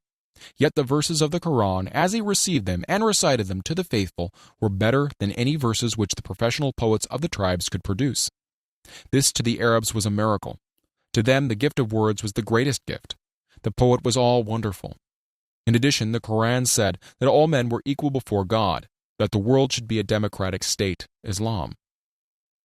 It was this political heresy, plus Muhammad's desire to destroy all the 360 idols in the courtyard of the Kaaba, which brought about his banishment. The idols brought the desert tribes to Mecca, and that meant trade. So the businessmen of Mecca, the capitalists, of which he had been one, set upon Muhammad. Then he retreated to the desert and demanded sovereignty over the world. The rise of Islam began. Out of the desert came a flame which would not be extinguished, a democratic army fighting as a unit and prepared to die without wincing. Muhammad had invited the Jews and Christians to join him, for he was not building a new religion. He was calling all who believed in one God to join in one single faith. If the Jews and Christians had accepted his invitation, Islam would have conquered the world. They didn't. They would not even accept Muhammad's innovation of humane warfare. When the armies of the Prophet entered Jerusalem, not a single person was killed because of his faith. When the Crusaders entered the city centuries later, not a Muslim man, woman, or child was spared. But the Christians did accept one Muslim idea, the place of learning, the university. Chapter 10. Power of the Mastermind, the Driving Force. The ninth step toward riches. Power is essential for success in the accumulation of money. Plans are inert and useless without sufficient power to translate them into action. This chapter will describe the method by which an individual may attain and apply power. Power may be defined as organized and intelligently directed knowledge. Power, as the term is here used, refers to organized effort, sufficient to enable an individual to transmute desire into its monetary equivalent. Organized effort is produced through the coordination of effort of two people or more who work toward a definite end in the spirit of harmony. Power is required for the accumulation of money. Power is necessary for the retention of money after it has been accumulated. Let us ascertain how power may be acquired. If power is organized knowledge, let us examine the sources of knowledge. A. Infinite intelligence. This source of knowledge may be contacted through the procedure described in another chapter with the aid of creative imagination. B. Accumulated experience. The accumulated experience of man, or that portion of which it has been organized and recorded, may be found in any well-equipped public library. An important part of this accumulated experience is taught in public schools and colleges where it has been classified and organized. C. Experiment and research. In the field of science, and in practically every other walk of life, men are gathering, classifying, and organizing new facts daily. This is the source of which one must turn when knowledge is not available through accumulated experience. Here, too, the creative imagination must often be used. Knowledge may be acquired from any of the foregoing sources. It may be converted into power by organizing it into definite plans and by expressing those plans in terms of action. Examination of the three major sources of knowledge will readily disclose the difficulty an individual would have if he depended upon his efforts alone in assembling knowledge and expressing it through definite plans in terms of action. If his plans are comprehensive, and if they contemplate large proportions, he must generally induce others to cooperate with him before he can inject into them the necessary element of power. Gaining power through the mastermind. The mastermind may be defined as coordination of knowledge and effort in a spirit of harmony between two or more people for the attainment of a definite purpose. No individual may have great power without availing himself of the mastermind. In a preceding chapter, instructions were given for the creation of plans for the purpose of translating desire into its monetary equivalent. If you carry out these instructions with persistence and intelligence and use discrimination in the selection of your mastermind group, your objective will have been halfway reached even before you begin to recognize it. So you may better understand the intangible potentialities of power available to you through a properly chosen mastermind group, we will here explain the two characteristics of the mastermind principle, one of which is economic in nature and the other psychic. The economic feature is obvious. Economic advantages may be created by any person who surrounds himself with the advice, counsel, and personal cooperation of a group of men who are willing to lend him wholehearted aid in the spirit of perfect harmony. This form of cooperative alliance has been the basis of nearly every great fortune. Your understanding of this great truth may definitely determine your financial status. The psychic phase of the mastermind principle is much more abstract, much more difficult to comprehend, because it has reference to the spiritual forces with which the human race as a whole is not well acquainted. You may catch a significant suggestion from the statement, "No two minds ever come together without thereby creating a third, invisible, intangible force which may be likened to a third mind." Keep in mind the fact that there are only two known elements in the whole universe, energy and matter. It is a well-known fact that matter may be broken down into units of molecules, atoms, and electrons. There are units of matter which may be isolated, separated, and analyzed. Likewise, there are units of energy. The human mind is a form of energy, a part of it being spiritual in nature. When the minds of two people are coordinated in a spirit of harmony, the spiritual units of energy of each mind form an affinity, which constitutes the psychic phase of the mastermind. The mastermind principle, or rather the economic feature of it, were first called to my attention by Andrew Carnegie over 25 years ago. Discovery of this principle was responsible for the choice of my life's work. Mr. Carnegie's mastermind group consisted of a staff of approximately 50 men, with whom he surrounded himself for the definite purpose of manufacturing and marketing steel. He attributed his entire fortune to the power he accumulated through this mastermind. Analyze the record of any man who has accumulated a great fortune and many of those who have accumulated modest fortunes, and you will find that they have either consciously or unconsciously employed the mastermind principle. Great power can be accumulated through no other principle. Energy is nature's universal set of building blocks out of which she constructs every material thing in the universe, including man and every form of animal and vegetable life. Through a process which only nature completely understands, she translates energy into matter. Nature's building blocks are available to man in the energy involved in thinking. Man's brain may be compared to an electric battery. It absorbs energy from the ether, which permeates every atom of matter and fills the entire universe. It's a well-known fact that a group of electric batteries will provide more energy than a single battery. It's also a well-known fact that an individual battery will provide energy in proportion to the number and capacity of the cells it contains. The brain functions in a similar fashion. This accounts for the fact that some brains are more efficient than others and leads to the significant statement: a group of brains coordinated or connected in a spirit of harmony will provide more thought energy than a single brain, just as a group of electric batteries will provide more energy than a single battery. Through this metaphor, it becomes immediately obvious that the mastermind principle holds the secret of the power wielded by men who surround themselves with other men of brains. There follows now another statement which will lead still nearer to an understanding of the psychic phase of the mastermind principle. When a group of individual brains are coordinated and function in harmony, the increased energy created through the alliance becomes available to every individual brain in the group. It's a well-known fact that Henry Ford began his business career under the handicap of poverty, illiteracy, and ignorance. It is an equally well-known fact that within the inconceivably short period of 10 years, Mr. Ford mastered these three handicaps, and that within 25 years he made himself one of the richest men in America. Connect with this fact the additional knowledge that Mr. Ford's most rapid strides became noticeable from the time he became a personal friend of Thomas Edison, and you'll begin to understand what the influence of one mind upon another can accomplish. Go a step further and consider the fact that Mr. Ford's most outstanding achievements began from the time that he formed the acquaintances of Harvey Firestone, John Burroughs, and Luther Burbank, each a man of great brain capacity, and you'll have further evidence that power may be produced through friendly alliance of minds.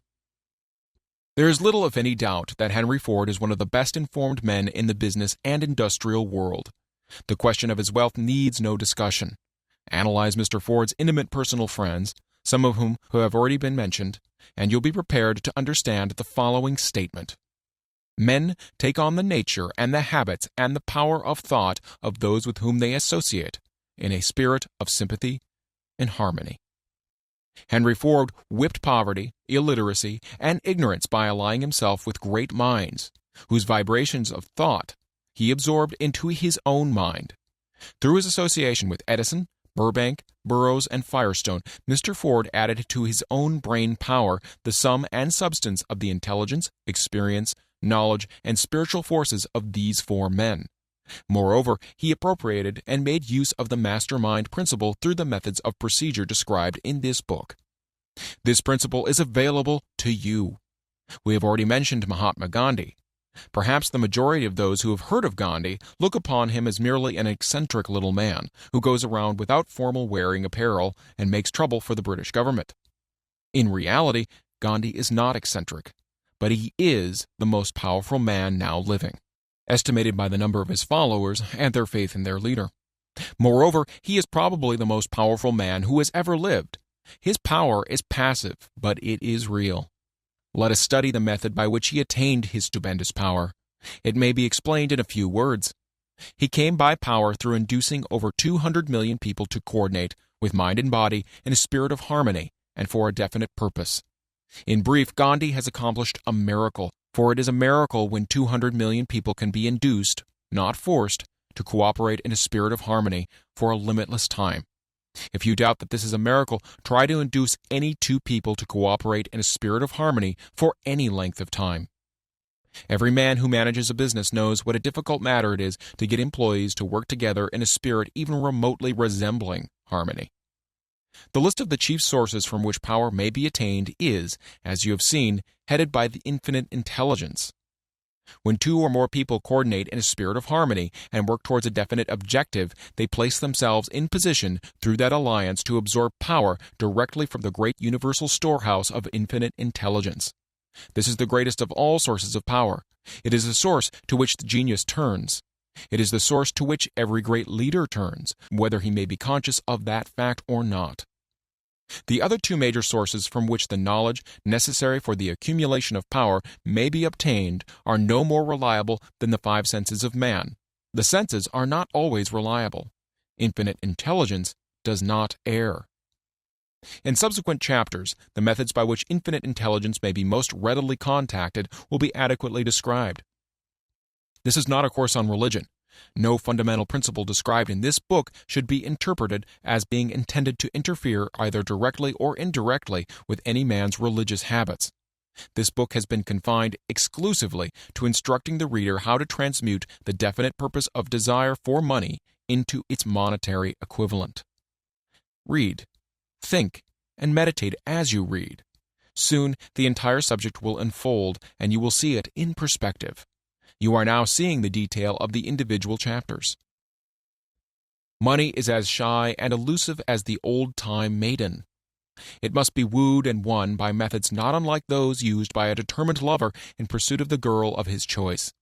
And coincidental as it is, the power used in the wooing of money is not greatly different from that used in wooing a maiden.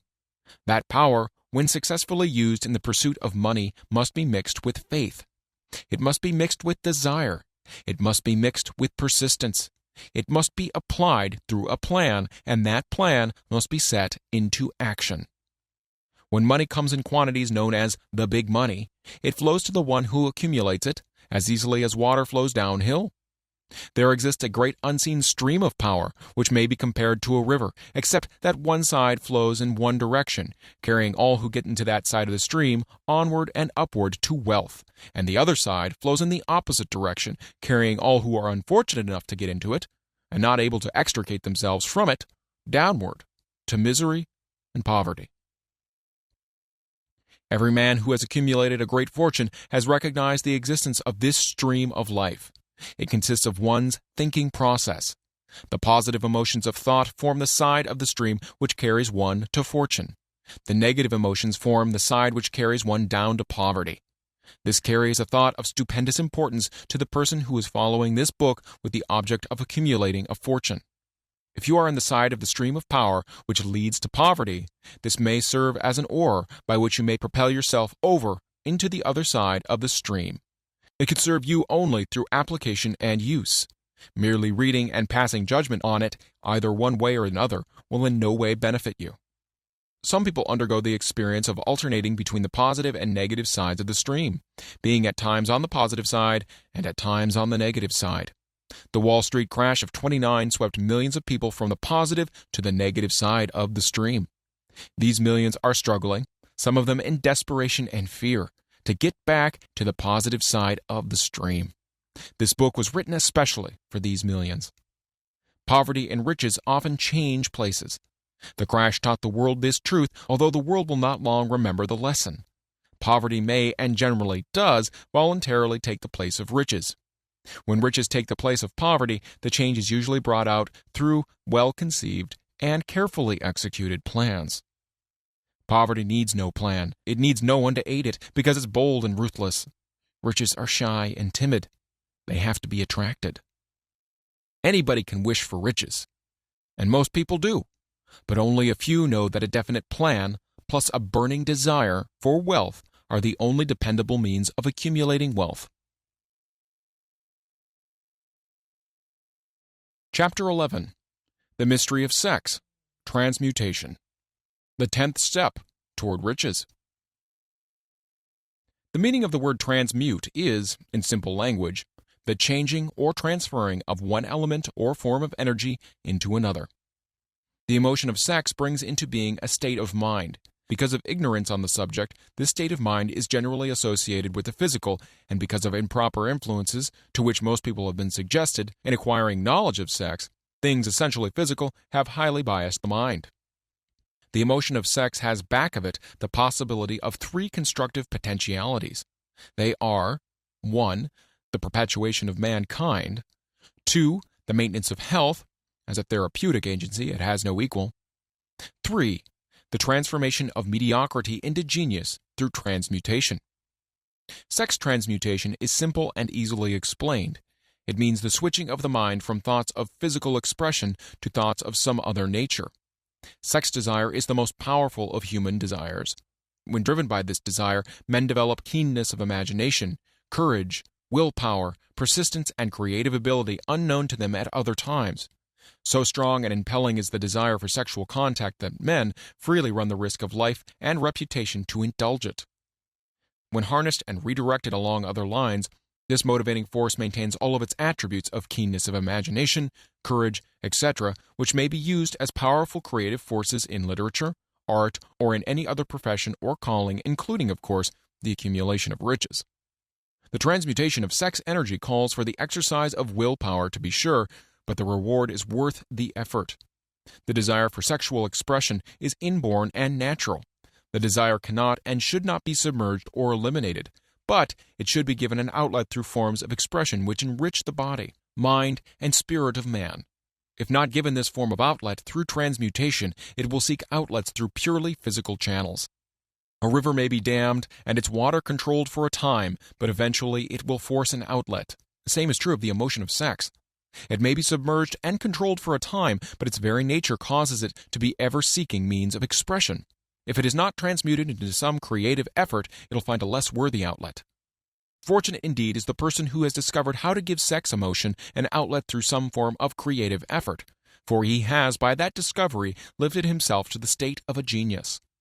Scientific research has disclosed these significant facts.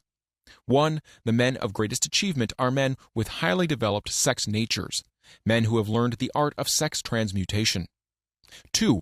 The men who have accumulated great fortunes and achieved outstanding recognition in literature, art, industry, architecture, and the professions were motivated by the influence of a woman. The research from which these astounding discoveries were made went back through the pages of biography and history for more than 2,000 years. Wherever there was evidence available in connection with the lives of men and women of great achievement, it indicated most convincingly that they had possessed highly developed sex natures. The emotion of sex is an irresistible force against which there can be no such opposition as an immovable body. When driven by this emotion, men become gifted with a superpower for action. Understand this truth, and you will catch the significance of the statement that sex transmutation will lift one to the status of a genius. The emotion of sex contains the secret of creative ability. Destroy the sex glands, whether in man or beast, and you have removed the major source of action. For proof of this, observe what happens in any animal after it has been castrated.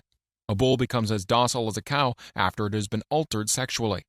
Sex alteration takes out of the male, whether man or beast, all the fight that he has in him. Sex alteration of the female has the same effect.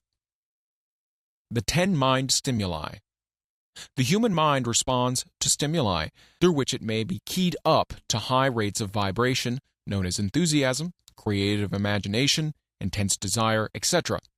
The stimuli to which the mind responds most freely are 1. The desire for sex expression. 2. Love.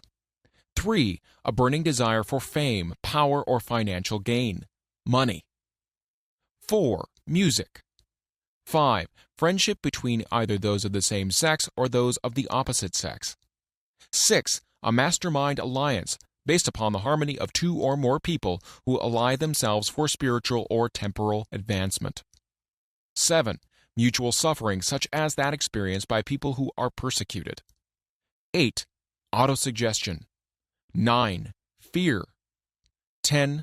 Narcotics and alcohol.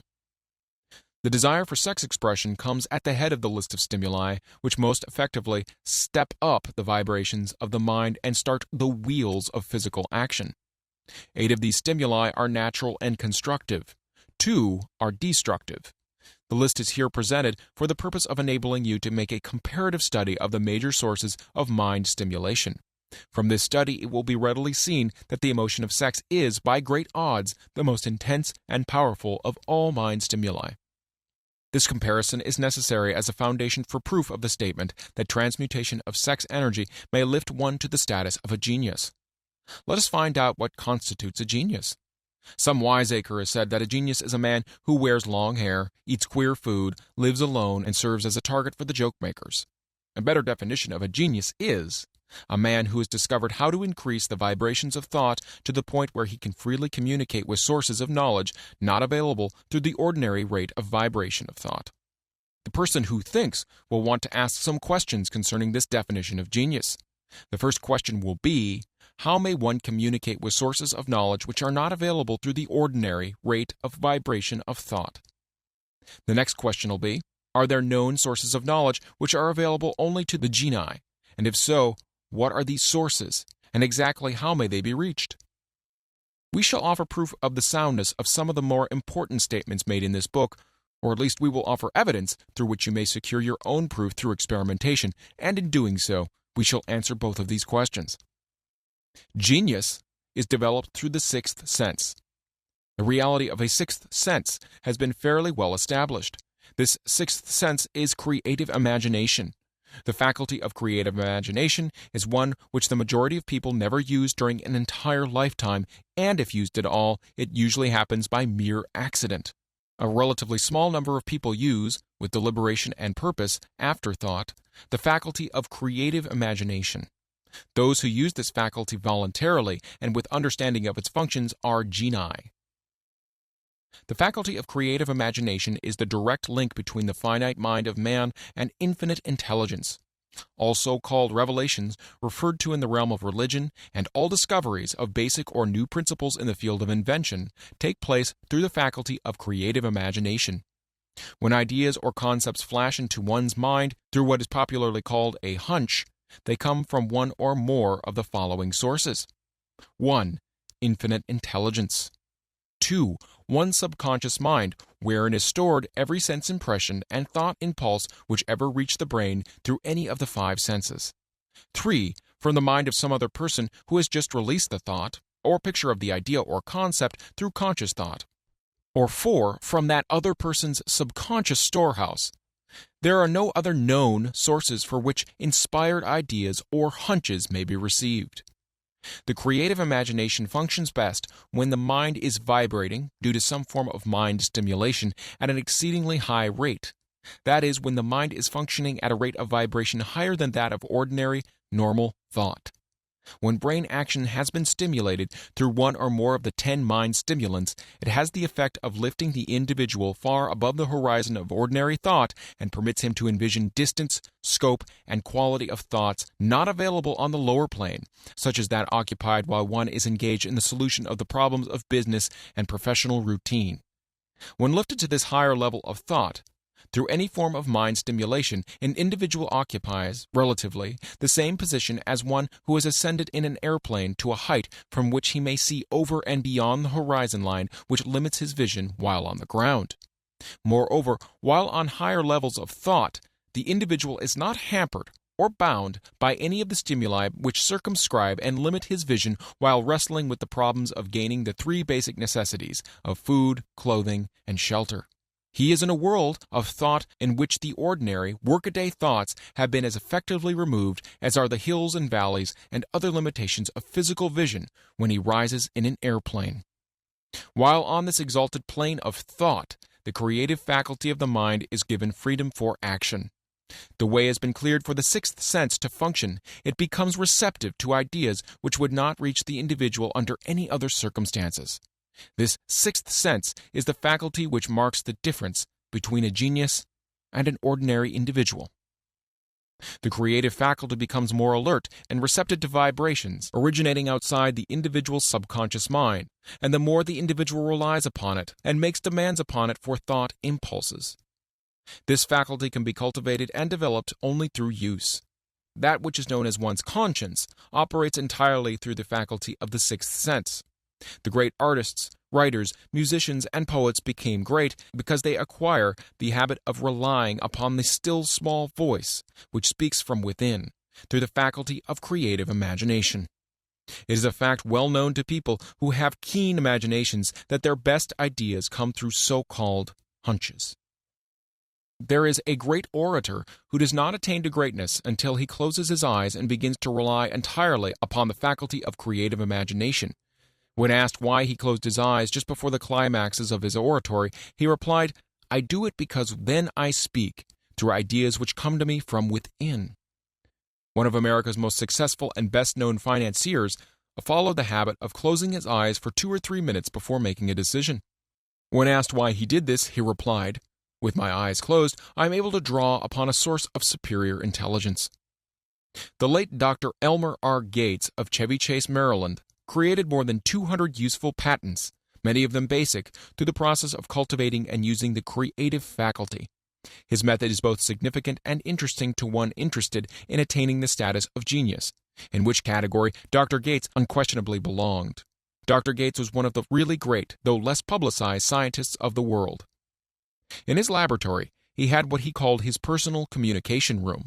It was practically soundproof and so arranged that all light could be shut out. It was equipped with a small table on which he kept a pad of writing paper. In front of the table on the wall was an electric push-button which controlled the lights. When Dr. Gates desired to draw upon the forces available to him through his creative imagination, he would go into this room, seat himself at the table, shut off the lights, and concentrate upon the known factors of the invention on which he was working, remaining in that position until ideas began to flash into his mind in connection with the unknown factors of the invention. On one occasion, ideas came through so fast he was forced to write for almost 3 hours. When the thoughts stopped flowing and he examined his notes, he found they contained a minute description of principles which had no parallel among the known data of the scientific world. Moreover, the answer to his problem was intelligently presented in these notes. In this manner, Dr. Gates completed over 200 patents, which had been begun but not completed by half-baked brains. Evidence of the truth of this statement is in the United States Patent Office. Dr. Gates earned his living by sitting for ideas for individuals and corporations. Some of the largest corporations in America paid him substantial fees by the hour for sitting for ideas. The reasoning faculty is often faulty because it is largely guided by one's accumulated experience. Not all knowledge which one accumulates through experience is accurate. Ideas received through the creative faculty are much more reliable for the reason that they come from sources more reliable than any which are available to the reasoning faculty of the mind. The major difference between the genius and the ordinary crank inventor may be found in the fact that the genius works through this faculty of creative imagination, while the crank knows nothing of this faculty. The scientific inventor, such as Mr. Edison or Dr. Gates, makes use of both the synthetic and the creative faculties of imagination. For example, the scientific inventor or genius begins an invention by organizing and combining the known ideas or principles accumulated through experience through the synthetic faculty, the reasoning faculty. If he finds this accumulated knowledge to be insufficient for the completion of his invention, he then draws upon the sources of knowledge available to him through his creative faculty. The method by which he does this varies with the individual, but this is the sum and substance of this procedure. 1. He stimulates his mind so that it vibrates on a higher than average plane, using one or more of the 10 mind stimulants or some other stimulant of his choice. 2. He concentrates upon the known factors, the finished part of his invention, and creates in his mind a perfect picture of unknown factors, the unfinished part of his invention. He holds this picture in his mind until it has been taken over by the subconscious mind, then relaxes by clearing his mind of all thought, and waits for his answer to flash into his mind. Sometimes the results are both definite and immediate. At other times the results are negative, depending upon the state of development of the sixth sense, or creative faculty. Mr. Edison tried out more than 10,000 different combinations of ideas through the synthetic faculty of his imagination before he tuned in through the creative faculty and got the answer which perfected the incandescent light. His experience was similar when he produced the talking machine. There is plenty of reliable evidence that the faculty of creative imagination exists. This evidence is available through accurate analysis of men who have become leaders in their respective callings, without having had extensive educations. Lincoln was a notable example of a great leader who achieved greatness through the discovery and the use of his faculty of creative imagination.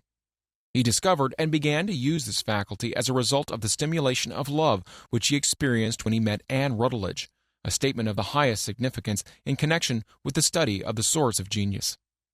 The pages of history are filled with the records of great leaders whose achievements may be traced directly to the influence of women who aroused the creative faculties of their minds through the stimulation of sex desire. Napoleon Bonaparte was one of these. When inspired by his first wife, Josephine, he was irresistible and invincible. When his better judgment or reasoning faculty prompted him to put Josephine aside, he began to decline. His defeat at St. Helena was not far distant. If good taste would permit, we might easily mention scores of men, well known to the American people, who climbed to the great heights of achievement under the stimulating influence of their wives, only to drop back to destruction after money and power went to their heads, and they put aside the old wife for a new one. Napoleon was not the only man to discover that sex influence from the right source is more powerful than any substitute of expediency which may be created by mere reason. The human mind responds to stimulation. Among the greatest and most powerful of these stimuli is the urge of sex. When harnessed and transmuted, this driving force is capable of lifting men into that higher sphere of thought which enables them to master the sources of worry and petty annoyance which beset their pathway on the lower plane. Unfortunately, only the genii have made the discovery. Others have accepted the experience of sex urge without discovering one of its major potentialities, a fact which accounts for the great number of others as compared to the limited number of genii. For the purpose of refreshing the memory in connection with facts available from the biographies of certain men, we here present the names of a few men of outstanding achievement, each of whom was known to have been of highly sexed nature. The genius which was theirs undoubtedly found its source of power in transmuted sex energy. George Washington, Napoleon Bonaparte, William Shakespeare, Abraham Lincoln, Ralph Waldo Emerson, Robert Burns, Thomas Jefferson, Albert Hubbard, Albert H. Gary, Oscar Wilde, Woodrow Wilson, John H. Patterson, Andrew Jackson, Enrico Caruso. Your own knowledge of biography will enable you to add to this list. Find, if you can, a single man in all of history of civilization who achieved outstanding success in any calling who was not driven by a well-developed sex nature. If you do not wish to rely upon biographies of men now living, take inventory of those whom you know to be men of great achievement, and see if you can find one among them who is not highly sexed. Sex energy is the creative energy of all genii.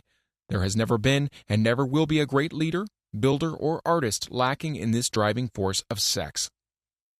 Surely no one will misunderstand these statements to men that all who are highly sexed are genii. Man attains to the status of genius only when and if he stimulates his mind so that it draws upon the force available through the creative faculty of the imagination. Chief among the stimuli with which this stepping up of the vibrations may be procured is sex energy. The mere possession of this energy is not sufficient to produce a genius. The energy must be transmuted from desire for physical contact into some other form of desire and action before it will lift one to the status of genius. Far from becoming genii because of the great sex desires, the majority of men lower themselves through the misunderstanding and misuse of this great force to the status of the lower animals. Why men seldom succeed before 40. I discovered from the analysis of over 25,000 people that men who succeed in an outstanding way seldom do so before the age of 40, and more often they do not strike their real place until they are well beyond the age of 50. This fact was so astounding that it prompted me to go into the study of its cause most carefully, carrying the investigation over a period of more than 12 years. This study disclosed the fact that the major reason why the majority of men who succeed do not begin to do so before the age of 40 or 50 is their tendency to dissipate their energies through overindulgence in physical expression of the emotion of sex. The majority of men never learn that the urge of sex has other possibilities, which far transcend in importance that of mere physical expression. The majority of those who make this discovery do so after having wasted many years at a period when the sex energy is at its height, prior to the age of 45 to 50. This usually is followed by noteworthy achievement. The lives of many men up to and sometimes well past the age of 40 reflect continued dissipation of energies which could have been more profitably turned into better channels. Their finer and more powerful emotions are sown wildly to the four winds. Out of this habit of the male grew the term sowing his wild oats. The desire for sexual expression is by far the strongest and most impelling of all the human emotions. For this very reason, this desire, when harnessed and transmuted into action other than that of physical expression, may raise one to the status of genius. One of America's most able businessmen frankly admitted that his attractive secretary was responsible for most of the plans he created. He admitted that her presence lifted him to the heights of creative imagination, such as he could experience under no other stimulus. One of the most successful men in America owes most of his success to the influence of a very charming young woman who has served as his source of inspiration for more than 12 years. Everyone knows that man to whom this reference is made, but not everyone knows the real source of his achievements. History is not lacking in examples of men who attained the status of genii as a result of the use of artificial mind stimulus in the form of alcohol and narcotics. Edgar Allan Poe wrote The Raven while under the influence of liquor, dreaming dreams that mortal never dared to dream before. James Whitcomb Riley did his best writing while under the influence of alcohol. Perhaps it was thus he saw the ordered intermingling of the real and the dream, the mill above the river and the mist above the stream. But let it be remembered that many such men have destroyed themselves in the end. Nature has prepared her own potions with which men may safely stimulate their minds so they vibrate on a plane that enables them to tune in to fine and rare thoughts which come from no one knows where. No satisfactory substitute for nature's stimulants has ever been found. It is a fact well known to psychologists that there is a very close relationship between sex desires and spiritual urges, a fact which accounts for the peculiar behavior of people who participate in orgies known as religious revivals, common among the primitive types. The world is ruled and the destiny of civilization is established by the human emotions. People are influenced in their actions not by reason so much as by feelings. The creative faculty of the mind is set into action entirely by emotions and not by cold reason. The most powerful of all human emotions is that of sex. There are other mind stimulants, some of which have been listed, but no one of them, nor all of them combined, can equal the driving power of sex. A mind stimulant is any influence which will either temporarily or permanently increase the vibrations of thought. The 10 major stimulants described are those most commonly resorted to. Through these sources one may commune with infinite intelligence or enter, at will, the storehouse of the subconscious mind, either one's own or that of another person, a procedure which is all there is of genius. A teacher who has trained and directed the efforts of more than 30,000 salespeople made the astounding discovery that highly sexed men are the most efficient salesmen. The explanation is that the factor of personality, known as personal magnetism, is nothing more or less than sex energy. Highly sexed people always have a plentiful supply of magnetism. Through cultivation and understanding, this vital force may be drawn upon and used to great advantage in the relationships between people. This energy may be communicated to others through the following media. 1. The handshake. The touch of the hand indicates instantly the presence of magnetism or lack of it. 2. The tone of voice. Magnetism or sex energy is the factor with which the voice may be colored or made musical and charming. 3. Posture and carriage of body. Highly sexed people move briskly and with grace and ease. 4. The vibrations of thought. Highly sexed people mix the emotion of sex with their thoughts, or may do so at will, and in that way may influence those around them. 5. Body adornment. People who are highly sexed are usually very careful about their personal appearance. They usually select clothing of a style becoming to their personality, physique, complexion, etc. When employing salesmen, the more capable sales manager looks for the quality of personal magnetism as the first requirement of a salesman. People who lack sex energy will never become enthusiastic or inspire others, and enthusiasm is one of the most important requisites in salesmanship, no matter what one is selling.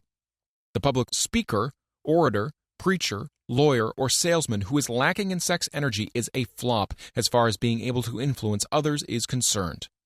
Couple this with the fact that most people can be influenced only through an appeal to their emotions, and you will understand the importance of sex energy as a part of the salesman's native ability. Master salesmen attain the status of mastery in selling because they, either consciously or unconsciously, transmute the energy of sex into sales enthusiasm. In this statement may be found a very practical suggestion as to the actual meaning of sex transmutation. The salesman who knows how to take his mind off the subject of sex and direct it in sales effort with as much enthusiasm and determination as he would apply to its original purpose has acquired the art of sex transmutation, whether he knows it or not.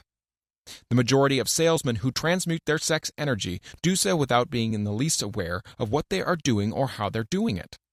Transmutation of sex energy calls for more willpower than the average person cares to use for this purpose. Those who find it difficult to summon willpower sufficient for transmutation may gradually acquire this ability. Though this requires willpower, the reward for the practice is more than worth the effort. The entire subject of sex is one with which the majority of people appear to be unpardonably ignorant. The urge of sex has been grossly misunderstood, slandered, and burlesqued by the ignorant and evil-minded for so long that the very word sex is seldom used in polite society. Men and women who are now known to be blessed, yes blessed, with highly sexed natures are usually looked upon as being people who will bear watching. Instead of being called blessed, they're usually called cursed. Millions of people, even in this age of enlightenment, have inferiority complexes which they developed because of this false belief that a highly sexed nature is a curse.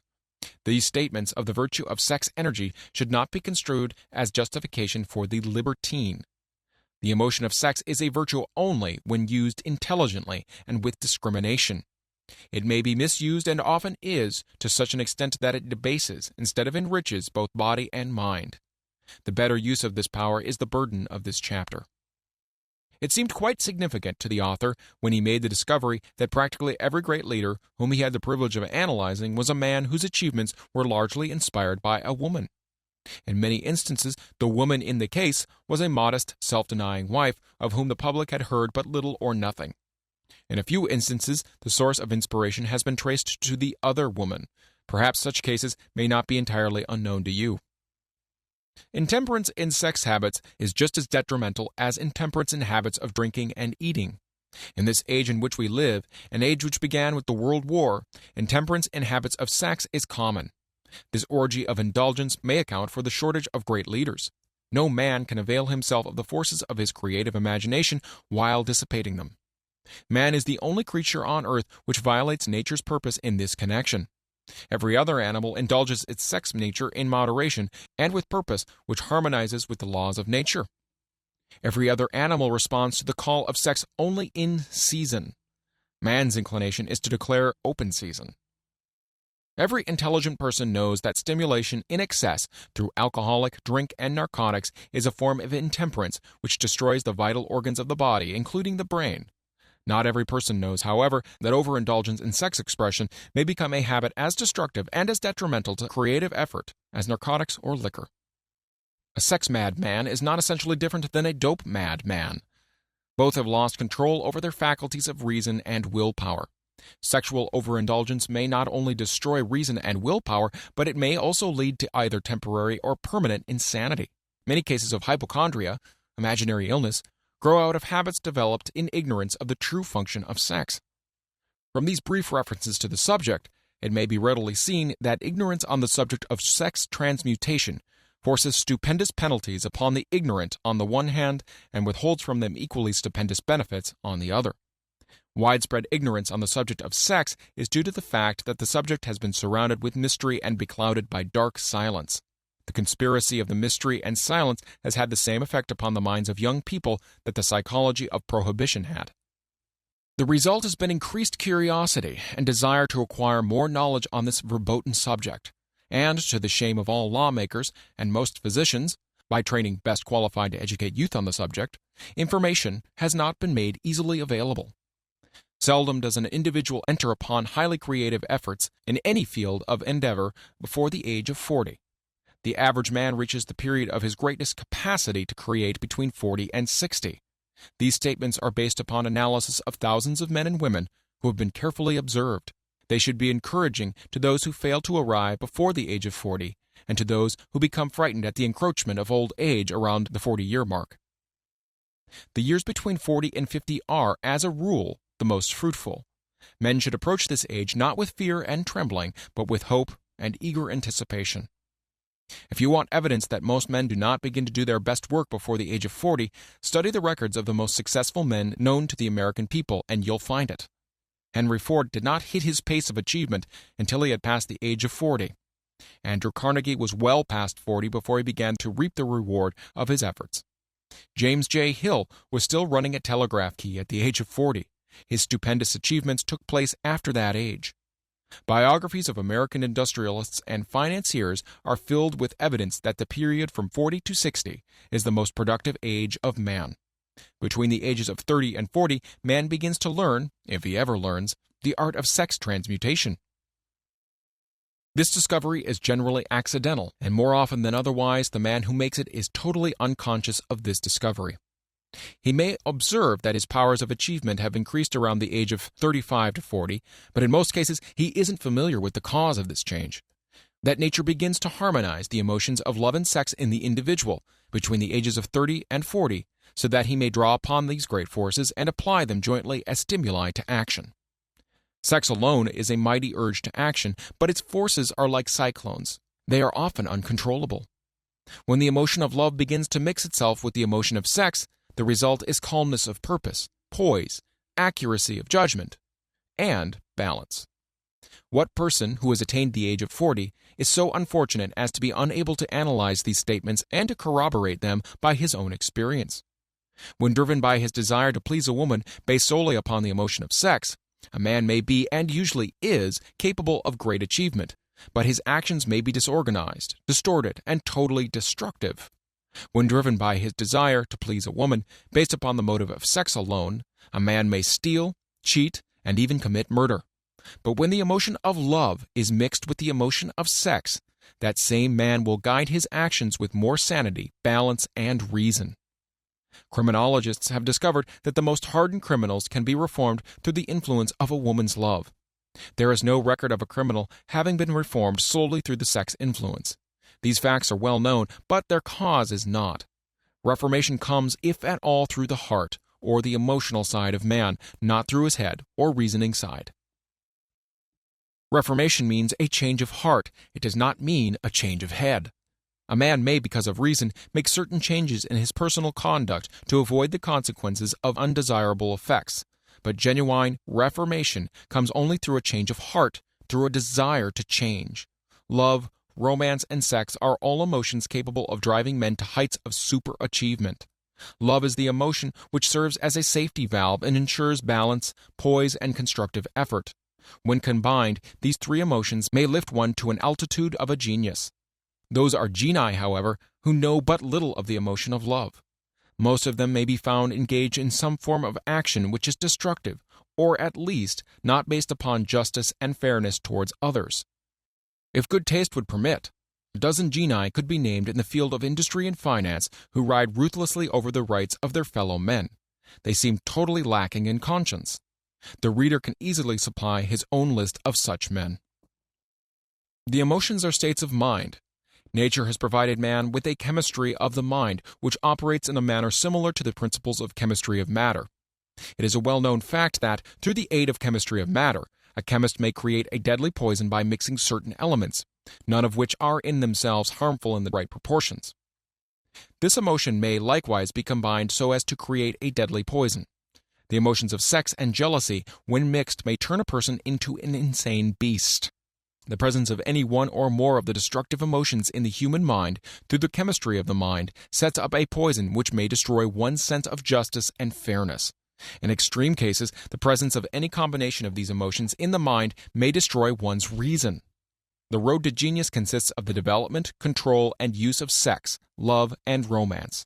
Briefly, the process may be stated as follows. Encourage the presence of these emotions as the dominating thoughts in one's mind, and discourage the presence of all the destructive emotions. The mind is a creature of habit. It thrives upon the dominating thoughts fed it. Through the faculty of willpower, one may discourage the presence of any emotion and encourage the presence of any other. Control of the mind through the power of will is not difficult. Control comes from persistence and habit. The secret of control lies in understanding the process of transmutation. When any negative emotion presents itself in one's mind, it can be transmuted into a positive or constructive emotion by the simple procedure of changing one's thoughts. There is no other road to genius than through voluntary self-effort.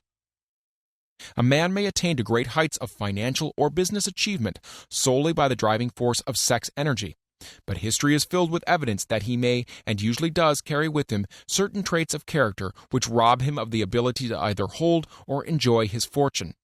This is worthy of analysis, thought, and meditation, for it states a truth and knowledge of which may be helpful to women as well as men. Ignorance of this has cost thousands of people their privilege of happiness, even though they possessed riches. The emotions of love and sex leave their unmistakable marks upon the features. Moreover, these signs are so visible that all who wish may read them. The man who is driven by the storm of passion based upon sex desires alone plainly advertises that fact to the entire world by the expression of his eyes and the lines of his face. The emotion of love, when mixed with the emotion of sex, softens, modifies, and beautifies the facial expression. No character analyst is needed to tell you this. You may observe it for yourself. The emotion of love brings out and develops the artistic and aesthetic nature of man. It leaves its impress upon one's very soul, even after the fire has been subdued by time and circumstance. Memories of love never pass. They linger and influence long after the source of stimulation has faded. There's nothing new in this. Every person who has been moved by genuine love knows that it leaves enduring traces upon the human heart. The effect of love endures because love is spiritual in nature. The man who cannot be stimulated to great heights of achievement by love is hopeless. He's dead, though he may seem to be alive.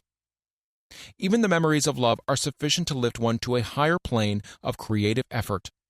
The major force of love may spend itself and pass away, like a fire which has burned itself out.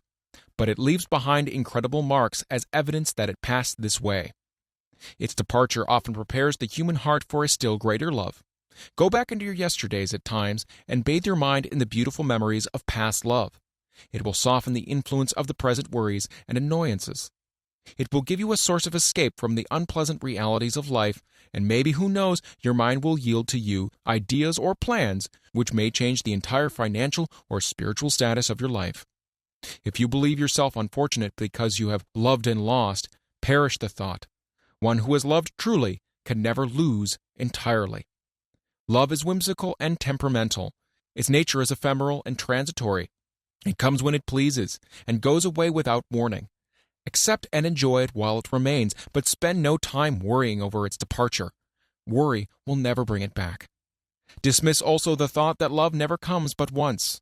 Love may come and go, times without number, but there are no two love experiences which affect one in just the same way. There may be, and there usually is, one love experience which leaves a deeper imprint on the heart than all the others. But all love experiences are beneficial except to the person who becomes resentful and cynical when love makes its departure. There should be no disappointment over love, and there should be none if people understood the difference between the emotions of love and sex. The major difference is that love is spiritual, while sex is biological. No experience which touches the human heart with a spiritual force can possibly be harmful, except through ignorance or jealousy. Love is, without question, life's greatest experience. It brings one into communion with the infinite intelligence. When mixed with the emotions of romance and sex, it may lead one far up the ladder of creative effort. The emotions of love, sex, and romance are sides of the eternal triangle of achievement-building genius. Nature creates genii through no other force. Love is an emotion with many sides, shades, and colors. The love which one feels for parents or children is quite different from that which one feels for one's sweetheart. The one is mixed with the emotion of sex, while the other's is not. The love which one feels in true friendship is not the same as that felt for one's sweetheart, parents, or children, but it too is a form of love. Then there's the emotion of love for things inanimate, such as the love of nature's handiwork. But the most intense and burning of all those various kinds of love is that experience in the blending of the emotions of love and sex. Marriage is not blessed with the eternal affinity of love, properly balanced and proportioned with sex, cannot be happy ones, and seldom endure. Love alone will not bring happiness in marriage, nor will sex alone. When these two beautiful emotions are blended, marriage may bring about a state of mind closest to the spiritual that one may ever know on this earthly plane. When the emotion of romance is added to those of love and sex, the obstructions between the finite mind of the man and the infinite intelligence are removed. Then a genius has been born. What a different story is this than those usually associated with the emotion of sex. Here is an interpretation of the emotion which lifts it out of the commonplace and makes of it potter's clay in the hands of God, from which he fashions all that is beautiful and inspiring. It is an interpretation which would, when properly understood, bring harmony out of the chaos which exists in too many marriages. The disharmonies often expressed in the form of nagging may usually be traced to a lack of knowledge on the subject of sex. Where love, romance, and the proper understanding of the emotions and function of sex abide, there is no disharmony between married people. Fortunate is the husband whose wife understands the true relationship between the emotions of sex, love, and romance. When motivated by this holy triumvirate, no form of labor is burdensome, because even the most lowly form of effort takes on the nature of a labor of love. It's a very old saying that a man's wife may either make him or break him, but the reason is not always understood. The making and the breaking is the result of the wife's understanding or lack of understanding of the emotions of love, sex, and romance. Despite the fact that men are polygamous by the very nature of their biological inheritance, it is true that no woman has as great an influence on a man as his wife unless he is married to a woman totally unsuited to his nature. If a woman permits her husband to lose interest in her and become more interested in other women, it's usually because of her ignorance or indifference towards the subjects of sex, love, and romance. This statement presupposes, of course, that genuine love once existed between a man and his wife. The facts are equally applicable to a man who permits his wife's interest in him to die. Married people often bicker over a multitude of trivialities. If these are analyzed accurately, the real question of the trouble will often be found to be indifference or ignorance on these subjects. Man's greatest motivating force is his desire to please woman. The hunter who excelled during prehistoric days before the dawn of civilization did so because of his desire to appear great in the eyes of a woman. Man's nature has not changed in this respect. The hunter of today brings home no skins of wild animals, but he indicates his desire for her favor by supplying fine clothes, motor cars, and wealth. Man has the same desire to please woman that he had before the dawn of civilization. The only thing that has changed is his method of pleasing. Men who accumulate large fortunes and attain to great heights of power and fame do so mainly to satisfy their desire to please women. Take women out of their lives, and great wealth would be useless to most men. It is the inherent desire of man to please woman, which gives woman the power to make or break a man. The woman who understands man's nature and tactfully caters to it need no fear of competition from other women. Men may be giants with indomitable willpower when dealing with other men, but they are easily managed by the woman of their choice. Most men will not admit that they are easily influenced by the women they prefer because it is in the nature of the male to want to be recognized as the stronger of the species. Moreover, the intelligent woman recognizes this manly trait and very wisely makes no issue of it. Some men know that they are being influenced by the woman of their choice, their wives, sweethearts, mothers, or sisters, but they tactfully refrain from rebelling against the influence because they are intelligent enough to know no man is happy or complete without the modifying influence of the right woman. The man who does not recognize this important truth deprives himself of the power which has done more to help men achieve success than all other forces combined.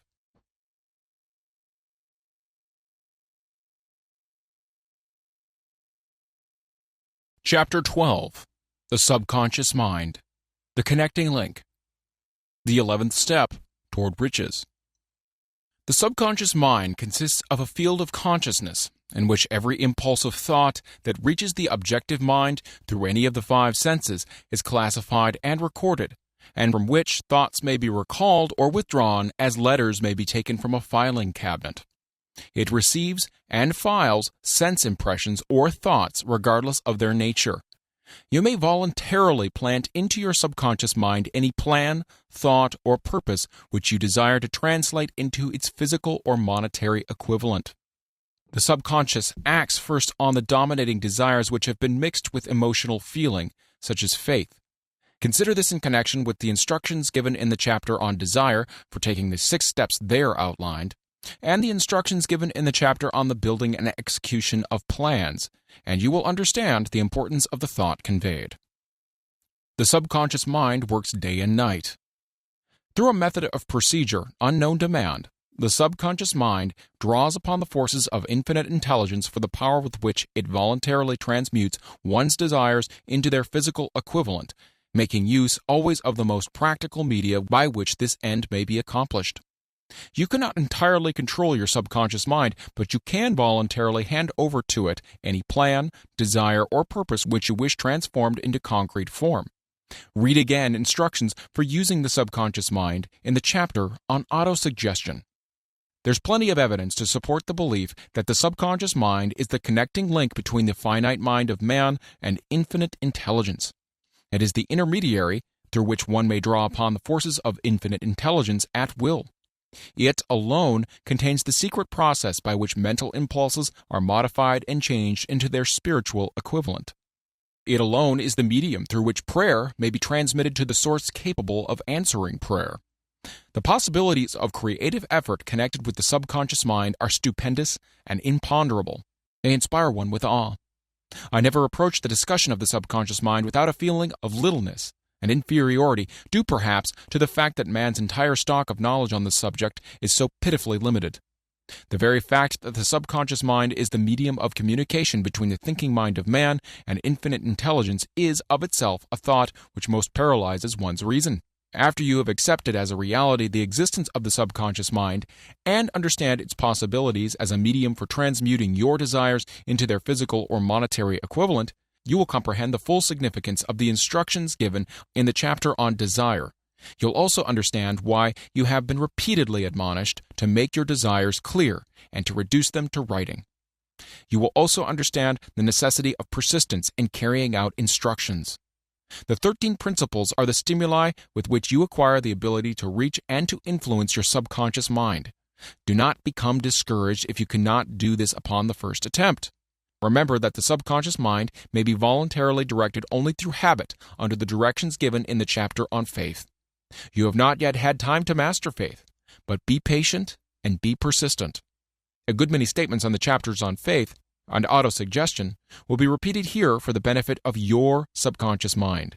Remember, your subconscious mind functions voluntarily whether you make any effort to influence it or not.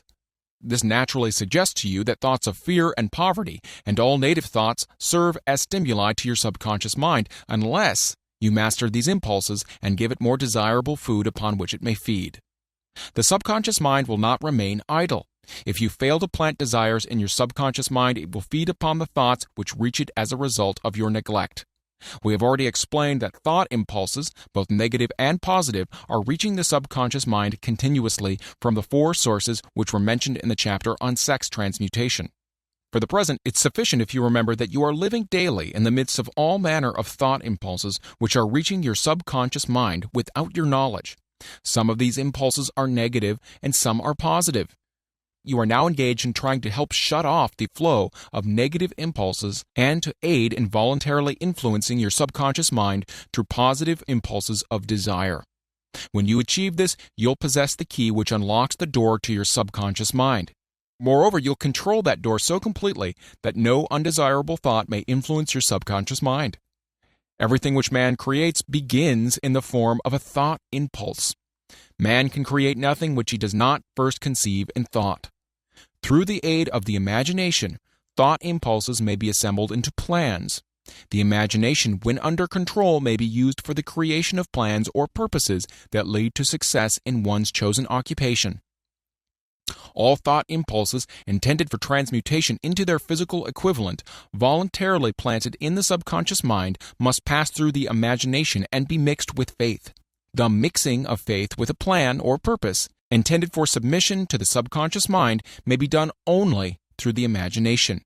From these statements, you'll readily observe that voluntary use of the subconscious mind calls for coordination and application of all the principles. Ella Wheeler Wilcox gave evidence of her understanding of the power of the subconscious mind when she wrote, "You never can tell what a thought will do in bringing you hate or love. For thoughts are things, and their airy wings are swifter than carrier doves. They follow the law of the universe. Each thing creates its kind, and they speed o'er the track to bring you back whatever went from your mind." Mrs. Wilcox understood the truth that thoughts which go out from one's mind also embed themselves deeply in one's subconscious mind, where they serve as a magnet, pattern, or blueprint by which the subconscious mind is influenced while translating them into their physical equivalent. Thoughts are truly things for the reason that every material thing begins in the form of thought energy. The subconscious mind is more susceptible to influence by impulses of thought mixed with feeling or emotion than by those originating solely in the reasoning portion of the mind. In fact, there is much evidence to support the theory that only emotionalized thoughts have any action influence upon the subconscious mind. It's a well-known fact that emotion or feeling rules the majority of people. If it is true that the subconscious mind responds more quickly to and is influenced more readily by thought impulses that are well mixed with emotion, it is essential to become familiar with the more important of the emotions. There are 7 major positive emotions and 7 major negative emotions. The negatives voluntarily inject themselves into the thought impulses, which ensure passage into the subconscious mind. The positives must be injected through the principle of autosuggestion into the thought impulses, which an individual wishes to pass on to his subconscious mind. Instructions have been given in the chapter on autosuggestion. These emotions or feeling impulses may be likened to yeast in a loaf of bread because they constitute the action element, which transforms thought impulses from the passive to the active state. Thus may one understand why thought impulses, which have been well mixed with emotion, are acted upon more readily than thought impulses originating in cold reason. You are preparing yourself to influence and control the inner audience of your subconscious mind in order to hand over to it the desire for money, which you wish transmuted into its monetary equivalent. It is essential, therefore, that you understand the method of approach to this inner audience. You must speak its language, or it will not heed your call. It understands best the language of emotion or feeling. Let us therefore describe here the 7 major positive emotions and the 7 major negative emotions so that you may draw upon the positives and avoid the negatives when giving the instructions to your subconscious mind. The 7 major positive emotions: the emotion of desire, the emotion of faith, the emotion of love, the emotion of sex, the emotion of enthusiasm, the emotion of romance, the emotion of hope. There are other positive emotions, but these are the most powerful and the ones most commonly used in creative effort. Master these 7 emotions, They can be mastered only by use. And the other positive emotions will be at your command when you need them. Remember in this connection that you are studying a book which is intended to help you develop a money consciousness by filling your mind with positive emotions. One does not become money conscious by filling one's mind with negative emotions. The 7 major negative emotions to be avoided. The emotion of fear, the emotion of jealousy, the emotion of hatred, the emotion of revenge, the emotion of greed, the emotion of superstition, the emotion of anger. Positive and negative emotions cannot occupy the mind at the same time. One or the other must dominate. It is your responsibility to make sure that the positive emotions constitute the dominating influence of your mind. Here, the law of habit will come to your aid. Form the habit of applying and using positive emotions. Eventually, they will dominate your mind so completely that the negatives cannot enter it. Only by following these instructions literally and continuously can you gain control over your subconscious mind. The presence of a single negative in your conscious mind is sufficient to destroy all chances of constructive aid from your subconscious mind.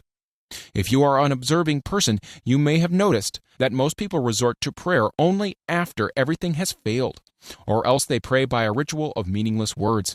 And because it is a fact that most people who pray do so only after everything else has failed, they go to prayer with their minds filled with fear and doubt, which are the emotions the subconscious mind acts upon and passes on to infinite intelligence. Likewise, this is the emotion which infinite intelligence receives and acts upon. If you pray for a thing, but you have fear as you pray that you might not receive it, or that your prayer will not be acted upon by infinite intelligence, your prayer will have been in vain. Prayer does sometimes result in the realization of that for which one prays. If you have had the experience of receiving that for which you prayed, go back in your memory and recall your actual state of mind while you were praying, and you'll know for sure that the theory here described is more than a theory. The time will come when the schools and educational institutions of the country will teach the science of prayer. Moreover, then prayer may be and will be reduced to a science. When that time comes, and it'll come as soon as mankind is ready for it and demands it, no one will approach the universal mind in a state of fear, for the very good reason that there will be no such emotion as fear. Ignorance, superstition, and false teaching will have disappeared, and man will have attained his true status as a child of infinite intelligence. A few have already attained this blessing. If you believe this prophecy is far-fetched, take a look at the human race in retrospect. Less than 100 years ago, men believed the lightning to be evidence of the wrath of God and feared it. Now, thanks to the power of faith, men have harnessed the lightning and made it turn the wheels of industry. Much less than 100 years ago, men believed the space between the planets to be nothing but a great void, a stretch of dead nothingness. Now, thanks to this same power of faith, men know that far from being either dead or a void, the space between the planets is very much alive, that it is the highest form of vibration known, excepting perhaps the vibration of thought. Moreover, men know that this living, pulsating, vibratory energy, which permeates every atom of matter and fills every niche of space, connects every human brain with every other human brain. What reason have men to believe that this same energy does not connect every human brain with infinite intelligence? There are no toll gates between the finite mind of man and infinite intelligence. The communication costs nothing except patience, faith, persistence, understanding, and a sincere desire to communicate. Moreover, the approach can be made only by the individual himself. Paid prayers are worthless. Infinite intelligence does no business by proxy. You either go direct or you do not communicate. You may buy prayer books and repeat them until the day of your doom without avail. Thoughts which you wish to communicate to infinite intelligence must undergo transformation, such as can be given only through your own subconscious mind. The method by which you may communicate with infinite intelligence is very similar to that through which the vibration of sound is communicated by radio. If you understand the working principles of radio, you of course know that sound cannot be communicated through the ether until it has been stepped up or changed into a rate of vibration which the human ear cannot detect. The radio sending station picks up the sound of the human voice and scrambles or modifies it by stepping up the vibration millions of times. Only in this way can the vibration of sound be communicated through the ether. After this transformation has taken place, The ether picks up the energy, which was originally in the forms of vibrations of sound, carries that energy to radio receiving stations, and these receiving sets step that energy back down to its original rate of vibration so it is recognized as sound. The subconscious mind is the intermediary, which translates one's prayers into terms which infinite intelligence can recognize, presents the message, and brings back the answer in the form of a definite plan or idea for procuring the object of the prayer. Understand this principle, and you will know why mere words read from a prayer book cannot and will never serve as an agency of communication between the mind of man and infinite intelligence. Before your prayer will reach infinite intelligence, a statement of the author's theory only, it probably is transformed from its original thought vibration into terms of spiritual vibration. Faith is the only known agency which will give your thoughts a spiritual nature. Faith and fear make poor bedfellows. Where one is found, the other cannot exist. Chapter 13. The Brain. The 12th Step Toward Riches.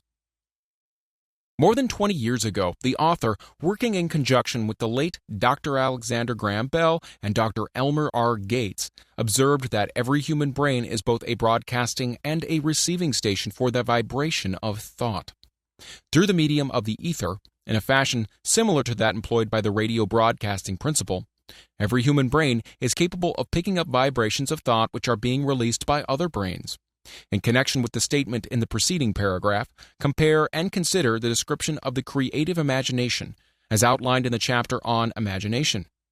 The creative imagination is the receiving set of the brain, which receives thoughts released by the brains of others.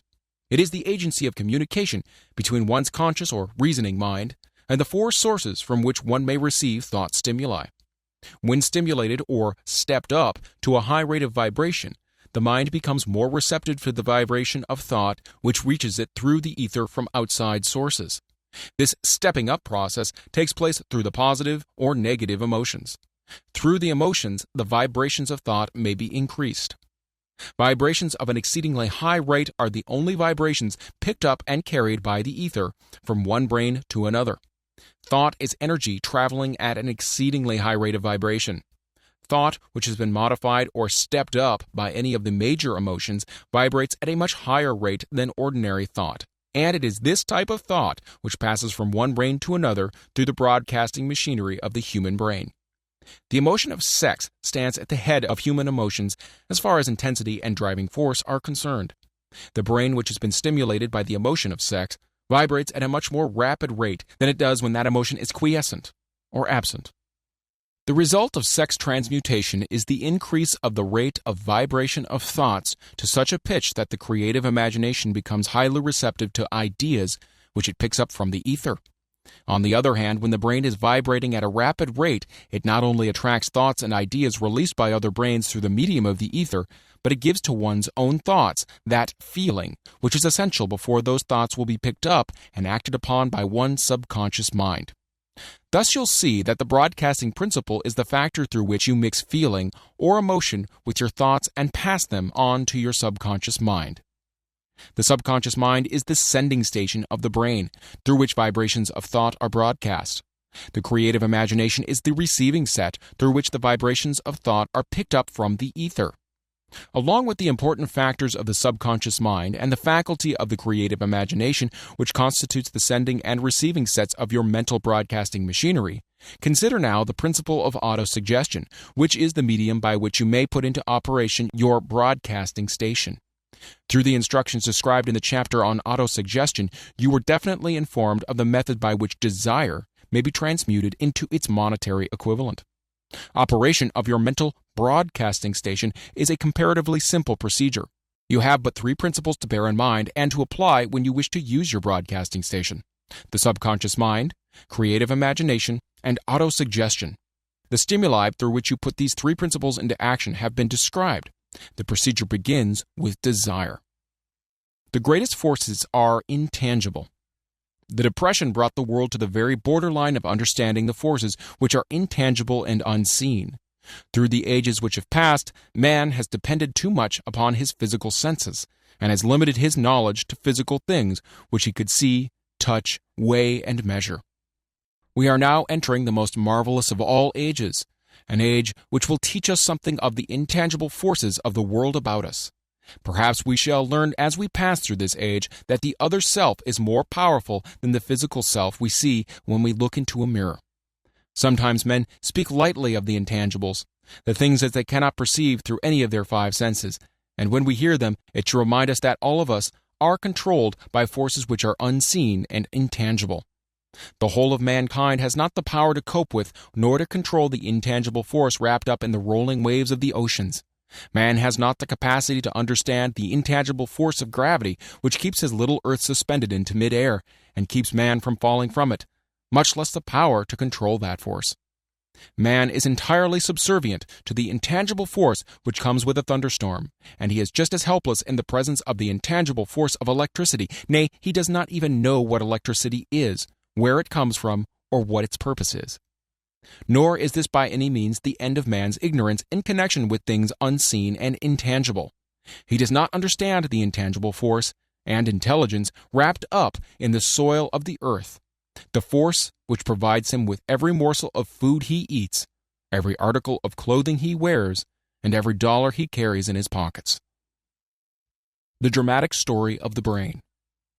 Last but not least, man, with all of his boasted culture and education, understands little or nothing of the intangible force, the greatest of all the intangibles, of thought. He knows but little concerning the physical brain and its vast network of intricate machinery through which the power of thought is translated into its material equivalent. But he is now entering an age which shall yield enlightenment on the subject. Already men of science have begun to turn their attention to the study of this stupendous thing called a brain, and while they are still in the kindergarten stage of their studies, they have uncovered enough knowledge to know that the central switchboard of the human brain, the number of lines which connect the brain cells one with the other, equal the figure 1, followed by 15 million ciphers. "The figure is so stupendous," said Dr. C. Judson Herrick of the University of Chicago, "that astronomical figures dealing with hundreds of millions of light years become insignificant by comparison." It has been determined that there are 10 billion to 14 billion nerve cells in the human cerebral cortex, and we know that these are arranged in definite patterns. These arrangements are not haphazard, they are orderly. Recently developed methods of electrophysiology draw off action currents from very precisely located cells or fibers with microelectrodes, amplify them with radio tubes, and record potential differences to the millionth of a volt.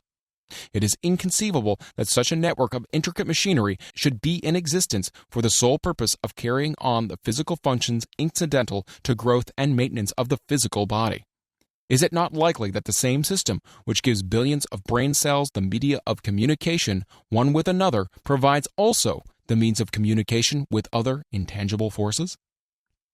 After this book had been written, just before the manuscript went to the publisher, there appeared in the New York Times an editorial showing that at least one great university and one intelligent investigator in the field of mental phenomena are carrying out an organized research through which conclusions have been reached that parallel many of these described in this and the following chapter. The editorial briefly analyzed the work carried on by Dr. Rhine and his associates at Duke University, viz., what is telepathy? Quote, "A month ago we cited on this page some of the remarkable results achieved by Professor Rhine and his associates in Duke University from more than 100,000 tests to determine the existence of telepathy and clairvoyance. These results were summarized in the first two articles in Harper's Magazine. In the second, which has now appeared, the author E.H. Wright attempts to summarize what has been learned, or what it seems reasonable to infer regarding the exact nature of these extrasensory modes of perception. The actual existence of telepathy and clairvoyance now seems to some scientists enormously probable as a result of Rhine's experiments. Various percipients were asked to name as many cards in a special pack as they could without looking at them and without their sensory access to them. About a score of men and women were discovered who could regularly name so many of the cards correctly that there was not one chance in many million of their having done their feats by luck or accident. But how did they do them? These powers, assuming that they exist, do not seem to be sensory. There is no known organ for them. The experiment works just as well at distances of several hundred miles as they did in the same room. These facts also dispose, in Mr. Wright's opinion, of the attempt to explain telepathy, or clairvoyance through any physical theory of radiation. All known forms of radiant energy decline inversely as the square of the distance traversed. Telepathy and clairvoyance don't, but they do vary through physical causes, as our other mental powers do. Contrary to widespread opinion, they do not improve when the percipient is asleep or half asleep, but, on the contrary, when he is most wide awake and alert. Rhine discovered that a narcotic will invariably lower a percipient's score, while a stimulant will always send it higher. The most reliable performer apparently cannot make a good score unless he tries to do his best. One conclusion that Wright draws with some confidence is that telepathy and clairvoyance are really one and the same gift. That is, the faculty that sees a card face down and on a table seems to be exactly the same one that reads a thought residing only in another mind. There are several grounds for believing this. So far, for example, the two gifts have been found in every person who enjoys either of them. In every one so far, the two have been of equal vigor, almost exactly. Screens, walls, distances have no effect at all on either. One conclusion that Wright draws with some confidence is that telepathy and clairvoyance are really one and the same gift. That is, the faculty that sees a card face down on a table seems to be exactly the same one that reads a thought, residing only in another mind. There are several grounds for believing this. So far, for example, the two gifts have been found in every person who enjoys either of them. In every one so far, the two have been of equal vigor, almost exactly. Screens, walls, distances have no effect at all on either. Wright advances from this conclusion to express that he puts forward as no more than the mere hunch that other extrasensory experiences, such as prophetic dreams, premonitions of disaster, and the like, may also prove to be part of the same faculty. The reader is not asked to accept any of these conclusions unless he finds it necessary, but the evidence that Rhine has piled up must remain impressive. In view of Dr. Rhine's announcement in connection with the conditions under which the mind responds to what he terms extrasensory modes of perception, I now feel privileged to add to this testimony by stating that my associates and I have discovered what we believe to be the ideal conditions under which the mind can be stimulated so that the sixth sense described in the next chapter can be made to function in a practical way. The conditions to which I refer consist of a close working alliance between myself and two members of my staff. Through experimentation and practice, we have discovered how to stimulate our minds by applying principles used in connection with the invisible counselors described in the next chapter, so that we can, by a process of blending our three minds into one, find the solution to a great variety of personal problems which are submitted by my clients. The procedure is very simple. We sit down at a conference table, clearly state the nature of the problem we have under consideration, then begin discussing it. Each contributes whatever thoughts that may occur. The strange thing about this method of mind stimulation is that it places each participant in communication with unknown sources of knowledge definitely outside his own experience. If you understand the principle described in the chapter on the master mind, you of course recognize the round table procedure here described as being a practical application of the master mind. This method of mind stimulation, through harmonious discussion of definite subjects between three people, illustrates the simplest and most practical use of the master mind. By adopting and following a similar plan, any student of this philosophy may come into possession of the famous Carnegie formula briefly described in the introduction. If it means nothing to you at this time, mark this page and read it again after you have finished the last chapter. The Depression was a blessing in disguise. It reduced the whole world to a new starting point that gives everyone a new opportunity. Chapter 14. The Sixth Sense. The Door to the Temple of Wisdom. The 13th Step Toward Riches. The 13th principle is known as the sixth sense, through which infinite intelligence may and will communicate voluntarily without any effort from or demands by the individual. This principle is the apex of the philosophy. It can be assimilated, understood, and applied only by first mastering the other 12 principles. The sixth sense is that portion of the subconscious mind which has been referred to as the creative imagination. It has also been referred to as the receiving set through which ideas, plans, and thoughts flash into the mind. The flashes are sometimes called hunches or inspirations. The sixth sense defies description. It cannot be described to a man who has not mastered the other principles of this philosophy, because such a person has no knowledge and no experience with which the sixth sense may be compared. Understanding of the sixth sense comes only by meditation through mind development from within. The sixth sense probably is the medium of contact between the finite mind of man and infinite intelligence, and for this reason it is a mixture of both the mental and the spiritual. It is believed to be the point at which the mind of man contacts the universal mind. After you've mastered the principle described in this book, you will be prepared to accept as truth a statement which may otherwise be incredible to you. Namely, through the aid of the sixth sense, you'll be warned of impending dangers in time to avoid them, and notified of opportunities in time to embrace them. There comes to your aid, and to do your bidding with the development of the sixth sense, a guardian angel who will open to you at all times the door to the temple of wisdom. Whether or not this is a statement of truth you will never know, except by following the instructions described in the pages of this book or some similar method of procedure. The author is not a believer in nor an advocate of miracles, for the reason that he has enough knowledge of nature to understand that nature never deviates from her established laws. Some of her laws are so incomprehensible that they produce what appear to be miracles. The sixth sense comes as near to being a miracle as anything I have ever experienced, and it appears so only because I do not understand the method by which this principle is operated. This much the author does know, that there is a power or a first cause, or an intelligence which permeates every atom of matter, and embraces every unit of energy perceptible to man. That this infinite intelligence converts acorns into oak trees, causes water to flow downhill in response to the law of gravity, follows night with day and winter with summer, each maintaining its proper place and relationship to the other. This intelligence may, through the principles of this philosophy, be induced to aid in transmuting desires into concrete or material form. The author has this knowledge because he has experimented with it and has experienced it. Step by step, through the preceding chapters, you have been led to this, the first principle. If you have mastered each of the preceding principles, you are now prepared to accept, without being skeptical, the stupendous claims made here. If you have not mastered the other principles, you must do so before you may determine definitely whether or not the claims made in this chapter are fact or fiction. While I was passing through the age of hero worship, I found myself trying to imitate with those whom I admired. Moreover, I discovered that the element of faith with which I endeavored to imitate my idols gave me great capacity to do so quite successfully. I have never entirely divested myself of this habit of hero worship, although I have passed the age commonly given over to such. My experience has taught me that the next best thing to being truly great is to emulate the great, by feeling and action as nearly as possible. Long before I'd ever written a line for publication, or endeavored to deliver a speech in public, I followed the habit of reshaping my own character by trying to imitate the 9 men whose lives and life works have been most important to me.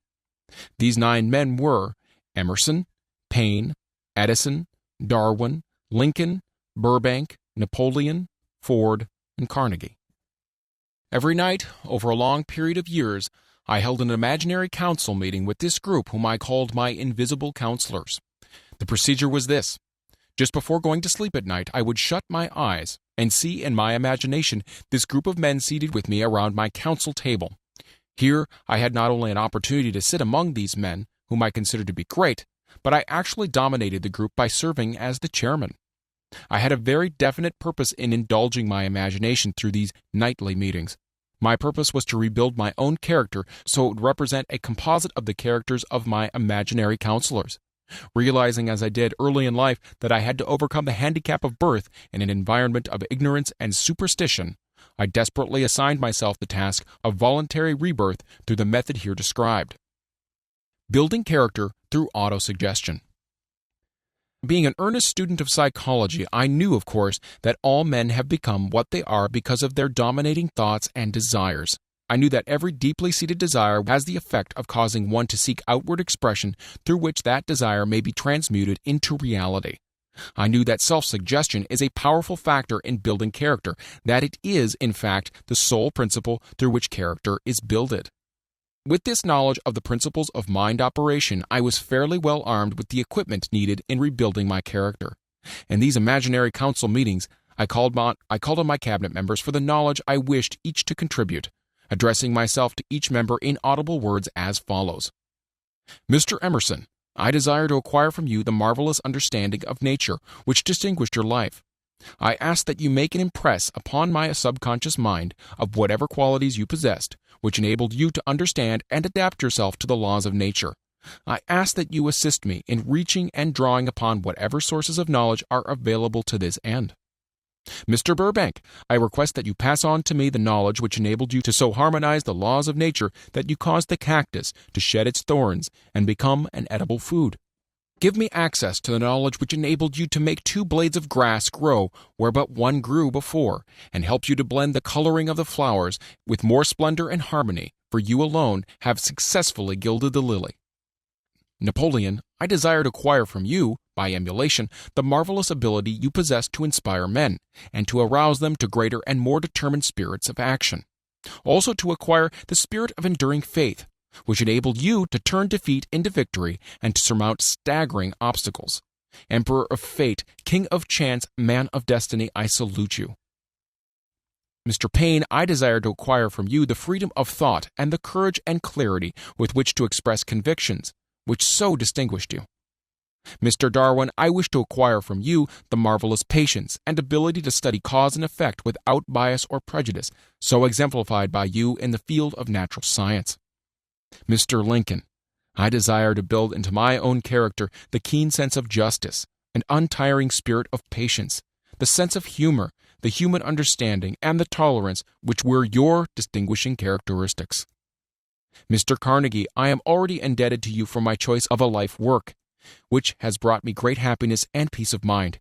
I wish to acquire a thorough understanding of the principles of organized effort, which you use so effectively in the building of a great industrial enterprise. Mr. Ford, you have been among the most helpful of the men who have supplied much of the material essential to my work. I wish to acquire your spirit of persistence, the determination, poise, and self-confidence which has enabled you to master poverty, organize, unify, and simplify human effort so I may help others to follow in your footsteps. Mr. Edison, I've seated you nearest to me at my right because of the personal cooperation you've given me during my research into the causes of success and failure.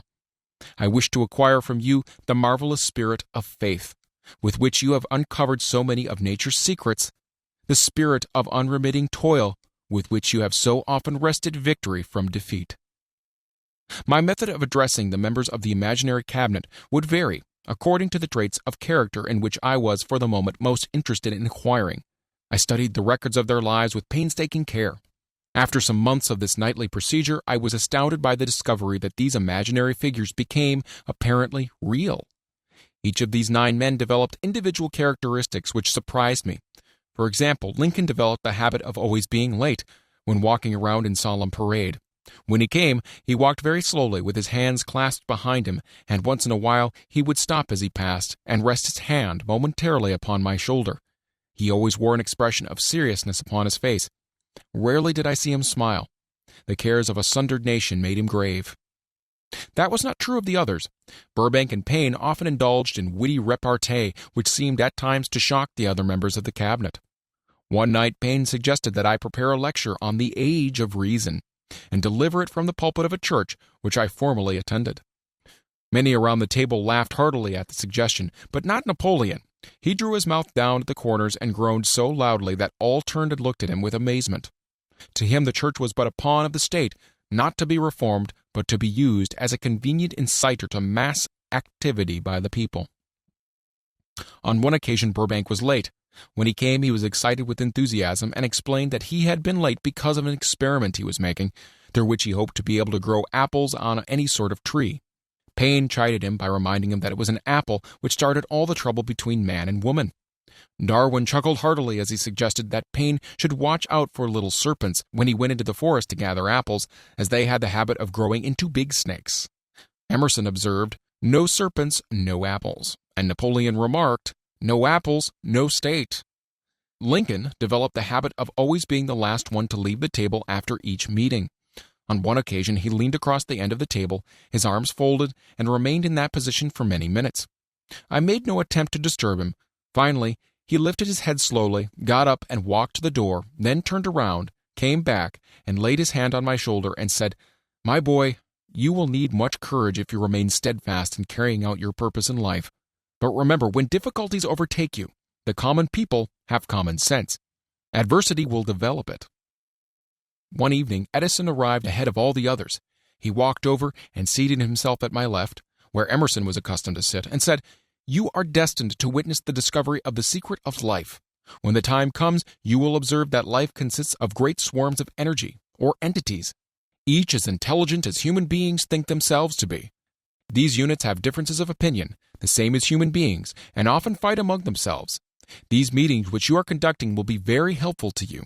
They will bring to your rescue some of the same units of life which serve the members of your cabinet during their lives. These units are eternal. They never die. Your own thoughts and desires serve as the magnet which attracts units of life from the great ocean of life that is out there. Only the friendly units are attracted, the ones which harmonize with the nature of your desires." The other members of the cabinet began to enter the room. Edison got up and slowly walked around to his own seat. Edison was still living when this happened. It impressed me so greatly that I went to see him and told him about the experience. He smiled broadly and said, "Your dream has more of reality than you may have imagined it to have been." He added no further explanation to this statement. These meetings became so realistic that I became fearful of their consequences and discontinued them for several months. The experiences were so uncanny, I was afraid if I continued them, I would lose sight of the fact that the meetings were purely experiences of my imagination. Some 6 months after I had discontinued the practice, I was awakened one night, or thought I was, when I saw Lincoln standing at my bedside. He said, "The world will soon need your services. It's about to undergo a period of chaos which will cause men and women to lose faith and become panic-stricken. Go ahead with your work and complete your philosophy. That is your mission in life. If you neglect it for any cause whatsoever, you will be reduced to a primal state and be compelled to retrace the cycles through which you have passed during thousands of years." I was unable to tell the following morning whether I had dreamed this or had actually been awake, and I have never found out which it was, but I do know that the dream, if it was a dream, was so vivid in my mind the next day that I resumed my meetings the following night. At our next meeting, the members of my cabinet all filed into the room together and stood at their accustomed places at the council table, while Lincoln raised a glass and said, "Gentlemen, let us drink a toast to a friend who has returned to the fold." After that, I began to add new members to my cabinet, until now it consists of more than 50, among them Christ, St. Paul, Galileo, Copernicus, Aristotle, Plato, Socrates, Homer, Voltaire, Bruno, Spinoza, Drummond, Kant, Schopenhauer, Newton, Confucius, Albert Hubbard, Braun, Ingersoll, Wilson, and William James. This is the first time that I have had the courage to mention this. Heretofore, I have remained quiet on the subject because I knew from my own attitude in connection with such matters that I would be misunderstood if I described my unusual experience.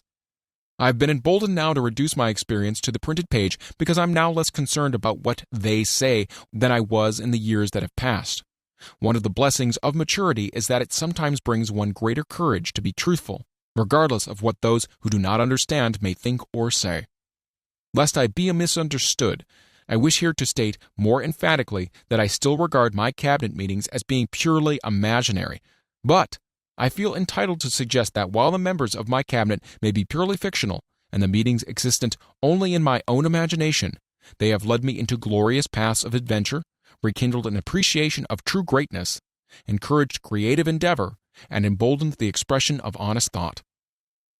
Somewhere in the cell structure of the brain is located an organ which receives vibrations of thought ordinarily called hunches. So far, science has not discovered where this organ of the sixth sense is located, but it is not important at this point. The fact remains that human beings do receive accurate knowledge through sources other than the physical senses. Such knowledge generally is received when the mind is under the influence of extraordinary stimulation. Any emergency which arouses the emotions and causes the heart to beat more rapidly than normal may, and generally does, bring the sixth sense into action. Anyone who has experienced a near accident while driving knows that on such occasions the sixth sense often comes to one's rescue and aids by split seconds in avoiding the accident. These facts are mentioned preliminary to a statement of fact which I shall now make, namely, that during my meetings with the invisible counselors, I find my mind more receptive to ideas, thoughts, and knowledge, which reach me through the sixth sense. I can truthfully say that I owe entirely to my invisible counselors full credit for such ideas, facts, or knowledge as I received through inspiration. On scores of occasions, when I have faced emergencies, some of them so grave that my life was in jeopardy, I've been miraculously guided past these difficulties through the influence of my invisible counselors. My original purpose in conducting council meetings with imaginary beings was solely that of impressing my own subconscious mind through the principle of autosuggestion with certain characteristics which I desired to acquire. In more recent years, my experimentation has taken on an entirely different trend. I now go to my imaginary counselors with every difficult problem which confronts me and my clients. The results are often astonishing, although I do not depend entirely on this form of counsel. You, of course, have recognized that this chapter covers a subject with which a majority of people are not familiar. The sixth sense is a subject that will be of great interest and benefit to the person whose aim is to accumulate vast wealth, but it need not claim the attention of those whose desires are more modest. Henry Ford undoubtedly understands and makes practical use of the sixth sense. His vast business and financial operations make it necessary for him to understand and use this principle. The late Thomas Edison understood and used the sixth sense in connection with the development of inventions, especially those involving basic patents, in connection with which he had no human experience and no accumulated knowledge to guide him, as was the case while he was working on the talking machine and the moving picture machine. Nearly all great leaders, such as Napoleon, Bismarck, Joan of Arc, Christ, Buddha, Confucius, and Muhammad, understood and probably made use of the sixth sense almost continuously. The major portion of their greatness consisted of their knowledge of this principle. The sixth sense is not something that one can take off and put on at will. Ability to use this power comes slowly through application of the other principles outlined in this book. Seldom does any individual come into workable knowledge of the sixth sense before the age of 40. More often the knowledge is not available until one is well past 50, and this for the reason that the spiritual forces, with which the sixth sense is so closely related, do not mature and become usable except through years of meditation, self-examination, and serious thought. No matter who you are or what may have been your purpose in reading this book, you can profit by it without understanding the principle described in this chapter. This is especially true if your major purpose is that of accumulation of money or other material things. The chapter on the sixth sense was included because the book is designed for the purpose of presenting a complete philosophy by which individuals may unerringly guide themselves in attaining whatever they ask of life. The starting point of all achievement is desire. The finishing point is that brand of knowledge which leads to understanding. Understanding of self, understanding of others, understanding of the laws of nature, recognition, and understanding of happiness. This sort of understanding comes in its fullness only through familiarity with and the use of the principle of the sixth sense. Hence, that principle had to be included as a part of this philosophy for the benefit of those who demand more than money. Having read the chapter, you must have observed that while reading it, you were lifted to a high level of mental stimulation. Well, that's splendid. Come back to this again a month from now, read it once more, and observe that your mind will soar to a still higher level of stimulation. Repeat this experience from time to time, giving no concern as to how much or how little you learn at the time, and eventually you'll find yourself in possession of a power that will enable you to throw off discouragement, master fear, overcome procrastination, and draw freely upon your imagination. Then you will have felt the touch of that unknown something, which has been the moving spirit of every truly great thinker, leader, artist, musician, writer, and statesman. Then you'll be in a position to transmute your desires into their physical or financial counterpart as easily as you may lie down and quit at the first sign of opposition. Faith versus fear. Previous chapters have described how to develop faith through autosuggestion, desire, and the subconscious. The next chapter presents detailed instructions for the mastery of fear. Here will be found a full description of the 6 fears which are the cause of all discouragement, timidity, procrastination, indifference, indecision, and the lack of ambition, self-reliance, initiative, self-control, and enthusiasm. Search yourself carefully as you study these 6 enemies, as they may exist only in your subconscious mind, where their presence will be hard to detect.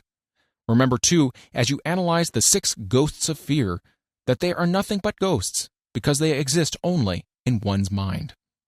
Remember also that ghost creations of uncontrolled imagination have caused most of the damage people have done to their own minds. Therefore, ghosts can be as dangerous as if they lived and walked on the earth in physical bodies. The ghost of the fear of poverty, which seized the minds of millions of people in 1929, was so real that it caused the worst business depression this country has ever known. Moreover, this particular ghost still frightens some of us out of our wits. Chapter 15. How to Outwit the 6 Ghosts of Fear. Take inventory of yourself as you read this closing chapter and find out how many of the ghosts are standing in your way. Before you can put any portion of this philosophy into successful use, your mind must be prepared to receive it. The preparation is not difficult. It begins with study, analysis, and understanding of 3 enemies which you shall have to clear out. These are indecision, doubt, and fear. The 6th sense will never function while these 3 negatives, or any of them, remain in your mind. The members of this unholy trio are closely related. Where one is found, the other 2 are close at hand. Indecision is the seedling of fear. Remember this as you read. Indecision crystallizes into doubt. The 2 blend and become fear. The blending process is often slow. This is one reason why these 3 enemies are so dangerous. They germinate and grow without their presence being observed. The remainder of this chapter describes an end which must be attained before the philosophy as a whole can be put into practical use.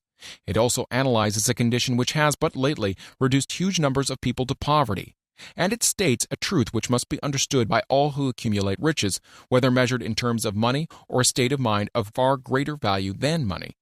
The purpose of this chapter is to turn the spotlight of attention upon the cause and the cure and of the 6 basic fears. Before we can master an enemy, we must know its name, its habits, and its place of abode. As you read, analyze yourself carefully and determine which, if any, of the 6 common fears have attached themselves to you. Do not be deceived by the habits of these subtle enemies.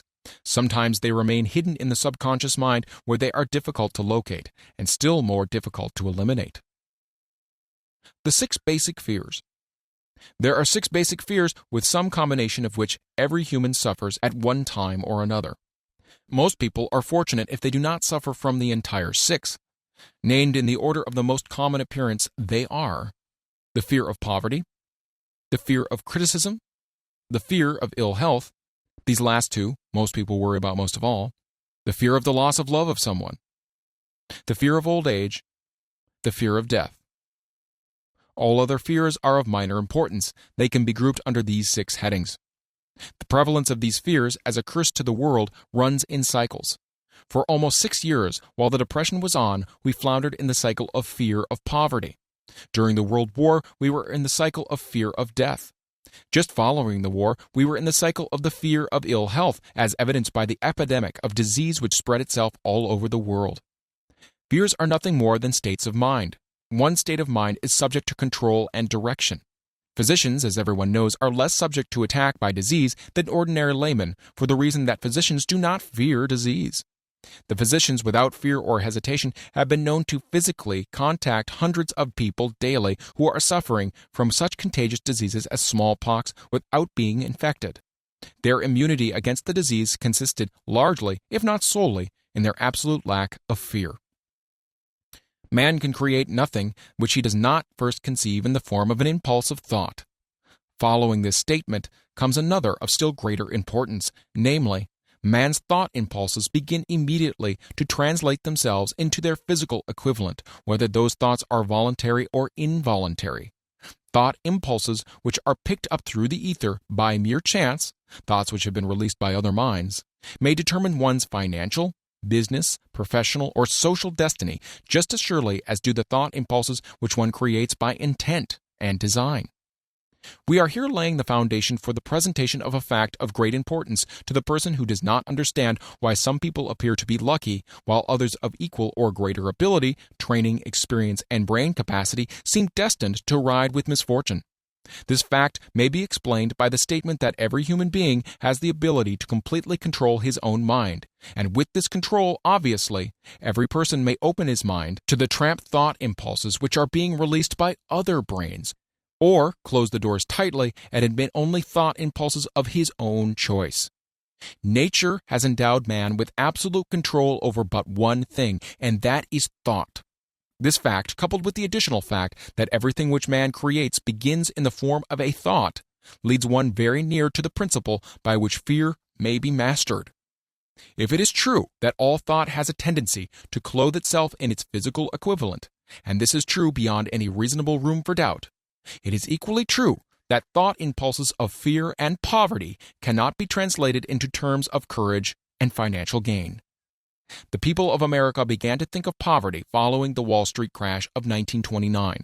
Slowly but surely, that mass thought was crystallized into its physical equivalent, which is now known as a depression. This had to happen. It is in conformity with the laws of nature. The fear of poverty. There can be no compromise between poverty and riches. The two roads that lead to poverty and riches travel in opposite directions. If you want riches, you must refuse to accept any circumstances that lead toward poverty. The word riches is here used in its broadest sense, meaning financial, spiritual, mental, and material estates. The starting point of the path that leads to riches is desire. In Chapter 1, you received full instructions for the proper use of desire. In this chapter on fear, you have complete instructions for preparing your mind to make practical use of desire. Here, then, is the place to give yourself a challenge which will definitely determine how much of this philosophy you have absorbed. Here is the point at which you can turn prophet and foretell accurately what the future holds in store for you. If, after reading this chapter, you are willing to accept poverty, you may as well make up your mind to receive poverty. This is one decision you cannot avoid. If you demand riches, determine what form and how much will be required to satisfy you. You know the road that leads to riches. You have been given a road map which, if followed, will keep you on that road. If you neglect to make the start or stop before you arrive, no one will be to blame but you. This responsibility is yours. No alibi will save you from accepting the responsibility if you now fail or refuse to demand riches of life. Because the acceptance calls for but one thing. Incidentally, the only thing you can control, and that is a state of mind. A state of mind is something that one assumes. It cannot be purchased, it must be created. Fear of poverty is a state of mind, nothing else, but it is sufficient to destroy one's chances of achievement in any undertaking, a truth which became painfully evident during this depression. This fear paralyzes the faculty of reason, destroys the faculty of imagination, kills off self-reliance, undermines enthusiasm, discourages initiative, leads to uncertainty of purpose, encourages procrastination, wipes out enthusiasm, and makes self-control an impossibility. It takes the charm from one's personality, destroys the possibility of accurate thinking, diverts concentration of effort. It masters persistence, turns the willpower into nothingness, destroys ambition, beclouds memory, and invites failure in every conceivable form. It kills love and assassinates the finer emotions of the heart, discourages friendship and invites disaster in 100 forms, leads to sleeplessness, misery, and unhappiness, and all this despite the obvious truth that we live in a world of overabundance of everything the heart could desire, with nothing standing between us and our desires except the lack of a definite purpose. The fear of poverty is, without a doubt, the most destructive of the 6 basic fears. It has been placed at the head of the list because it is the most difficult to master. Considerable courage is required to state the truth about the origin of this fear, and still greater courage to accept the truth after it has been stated. The fear of poverty grew out of man's inherited tendency to prey upon his fellow man economically. Nearly all animals lower than man are motivated by instinct, but their capacity to think is limited. Therefore, they prey upon one another physically. Man, with his superior sense of intuition, with the capacity to think and to reason, does not eat his fellow man bodily. He gets more satisfaction out of eating him, quote unquote, financially. Man is so avaricious that every conceivable law has been passed to safeguard him from his fellow man. Of all the ages of the world of which we know anything, the age in which we live seems to be the one that is outstanding because of man's money madness. A man is considered less than the dust of the earth unless he can display a fat bank account. But if he has money, never mind how he acquired it, he is a king or a big shot. He is above the law. He rules in politics. He dominates in business, and the whole world about him bows in respect when he passes. Nothing brings man so much suffering and humility as poverty. Only those who have experienced poverty understand the full meaning of this. Through a long line of inherited experiences, man has learned for sure that some men cannot be trusted where matters of money and earthly possessions are concerned. This is a rather stinging indictment, the worst part of it being that it's true. The majority of marriages are motivated by the wealth possessed by one or both of the contracting parties. It's no wonder, therefore, that the divorce courts are busy. So eager is man to possess wealth that he will acquire it in whatever manner he can, through legal methods if possible, through other methods if necessary or expedient. Self-analysis may disclose weaknesses which one does not like to acknowledge. This form of examination is essential to all who demand of life more than mediocrity and poverty. Remember, as you check yourself point by point, that you are both the court and the jury, the prosecuting attorney and the attorney for the defense, and that you are the plaintiff and the defendant also, that you're on trial. Face the facts squarely. Ask yourself definite questions and demand direct replies. When the examination is over, you'll know more about yourself. If you do not feel that you can be an impartial judge in this self-examination, call upon someone who knows you well to serve as judge while you cross-examine yourself. You are after the truth. Get it no matter what the cost, even though it may temporarily embarrass you. The majority of people, if asked what they fear most, would reply, "I fear nothing." The reply would be inaccurate because few people realize that they are bound, handicapped, whipped spiritually and physically through some form of fear. So subtle and deeply seated is the emotion of fear that one may go through life burdened with it, never recognizing its presence. Only a courageous analysis will disclose the presence of this universal enemy. When you begin such an analysis, search deeply into your character. Here is a list of the symptoms for which you should look. Symptoms of the fear of poverty. Indifference, commonly expressed through lack of ambition. Willingness to tolerate poverty. Acceptance of whatever compensation life may offer without protest. Mental and physical laziness. Lack of initiative, imagination, enthusiasm, and self-control. Indecision, the habit of permitting others to do one's thinking. Staying on the fence. Doubt, generally expressed through alibis and excuses designed to cover up, explain away, or apologize for one's failures, sometimes expressed in the form of envy of those who are successful or by criticizing them.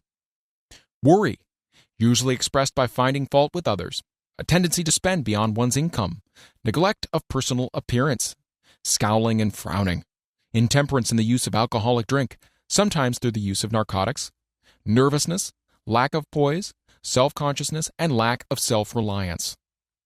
Overcaution, the habit of looking for the negative side of every circumstance, thinking and talking of possible failure instead of concentrating upon the means of succeeding, knowing all the roads to disaster but never searching for the plans to avoid failure, waiting for the right time to begin putting ideas and plans into action until the waiting becomes a permanent habit, remembering those who have failed and forgetting those who have succeeded, seeing the hole in the donut but overlooking the donut itself, pessimism leading to indigestion, poor elimination, auto-intoxication, bad breath, and bad disposition.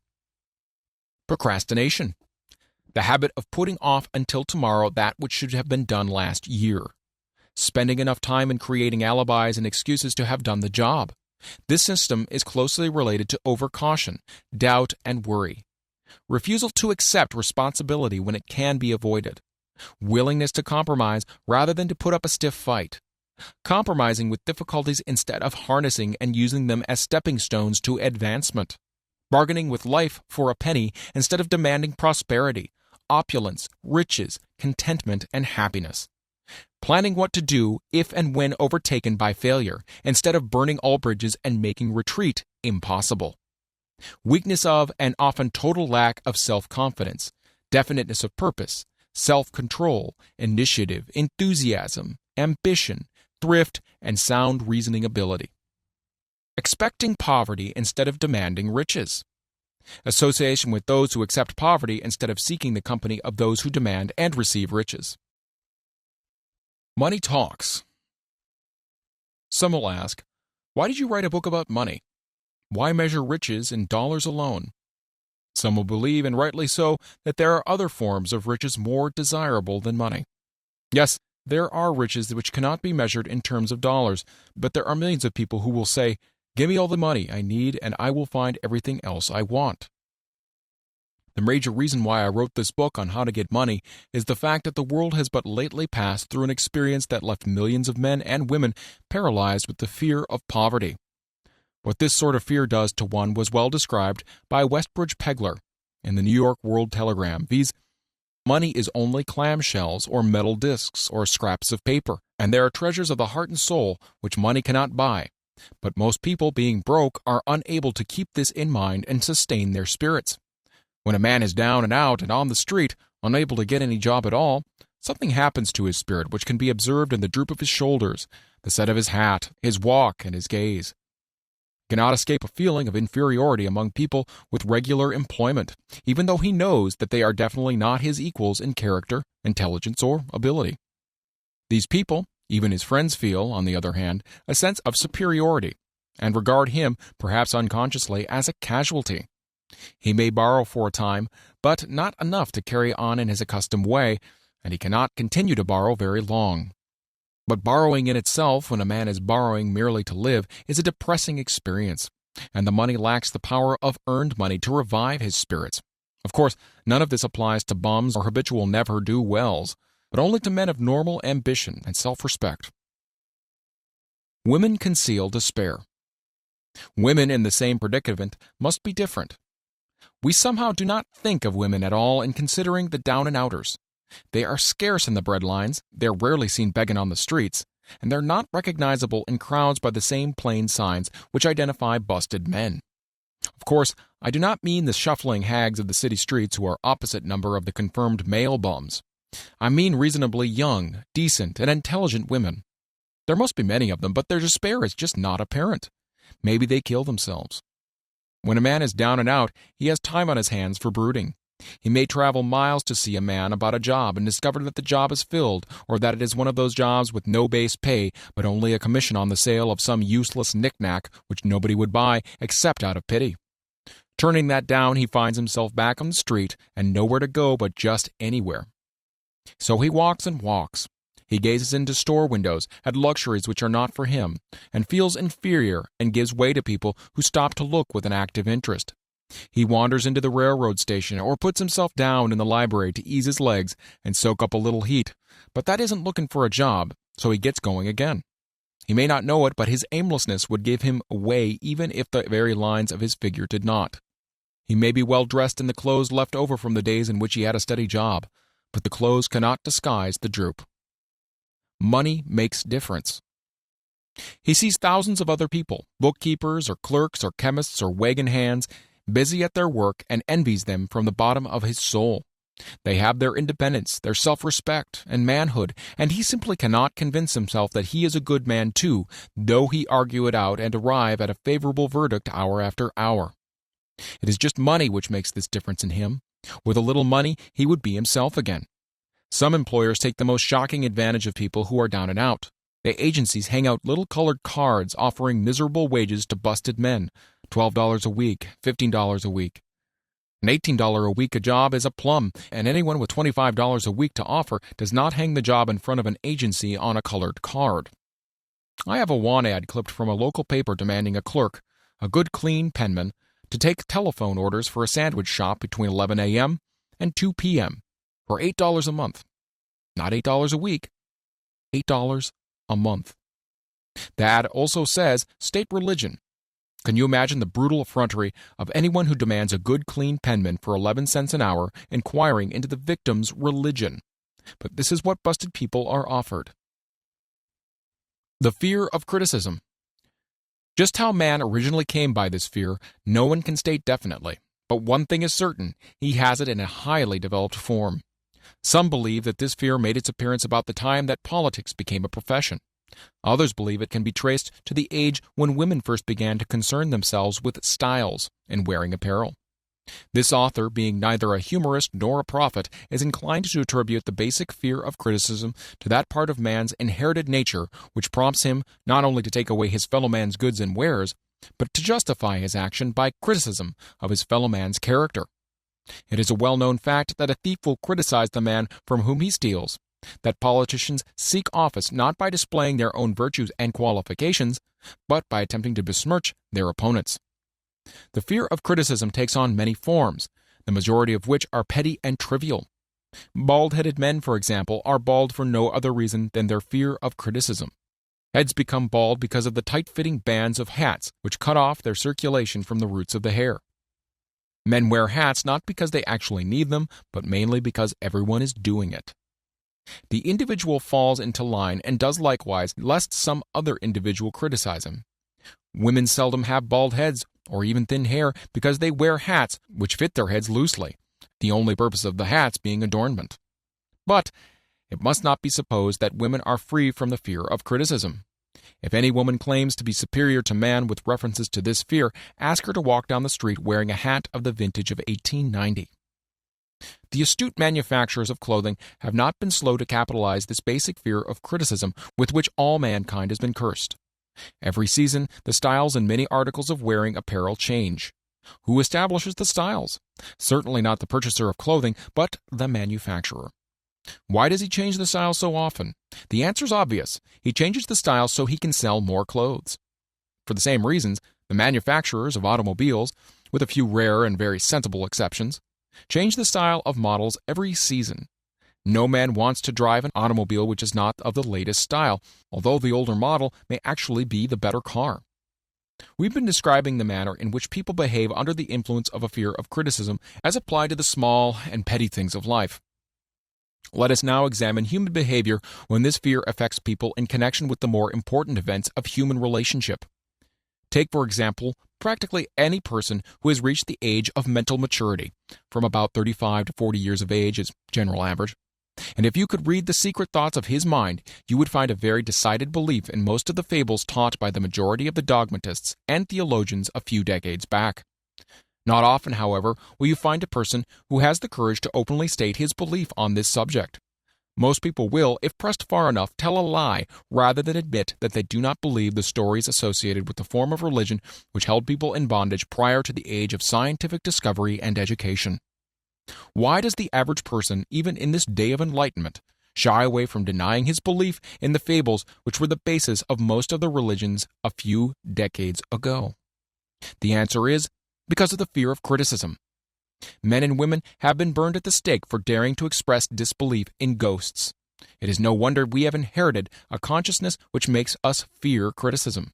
The time was, not so far in the past, when criticism carried severe punishments. It still does so in some countries.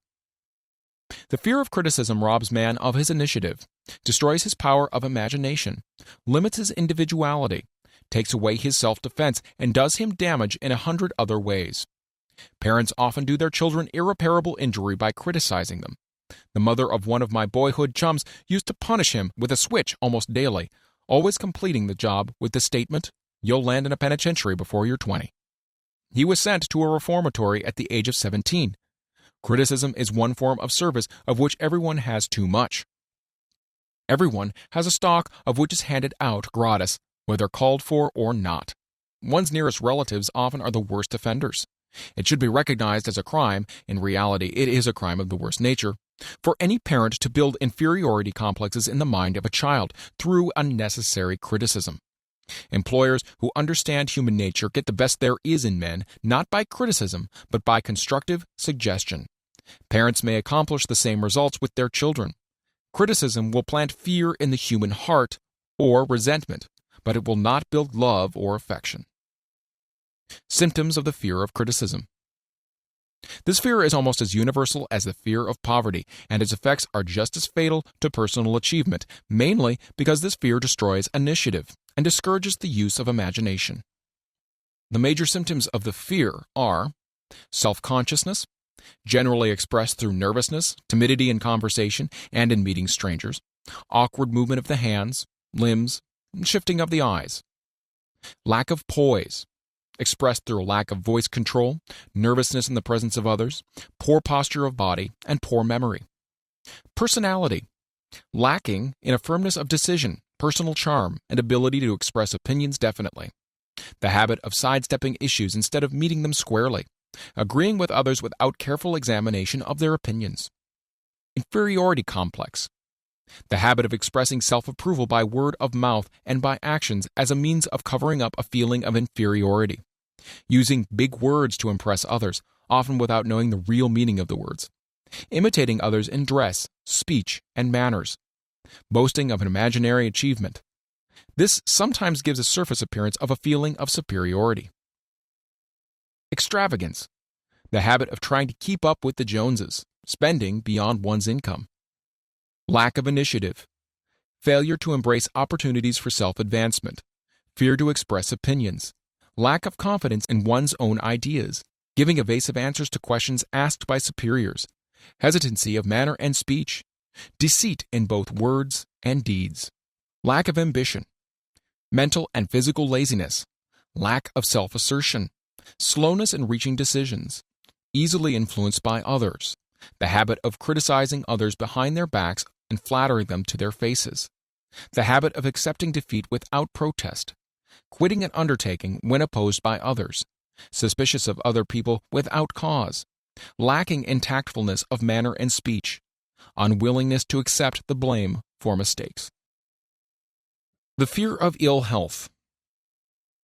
This fear may be traced to both physical and social heredity. It is closely associated as to its origin with the cause of the fear of old age and the fear of death, because it leads one closely to the border of terrible worlds of which man knows not, but concerning which he has been taught some discomforting stories. The opinion is somewhat general, also, that certain unethical people engaged in the business of selling health have had not a little to do with keeping alive the fear of ill health. In the main, man fears ill health because of the terrible pictures which have been planted in his mind of what may happen if death should overtake him. He also fears it because of the economic toll which it may claim. A reputable physician estimated that 75% of all people who visit physicians for professional services are suffering with hypochondria, imaginary illness. It has been shown most convincingly that the fear of disease, even where there is not the slightest cause for fear, often produces the physical symptoms of the disease feared. Powerful and mighty is the human mind. It builds or it destroys. Playing upon this common weakness of fear of ill health, dispensers of patent medicines have reaped fortunes.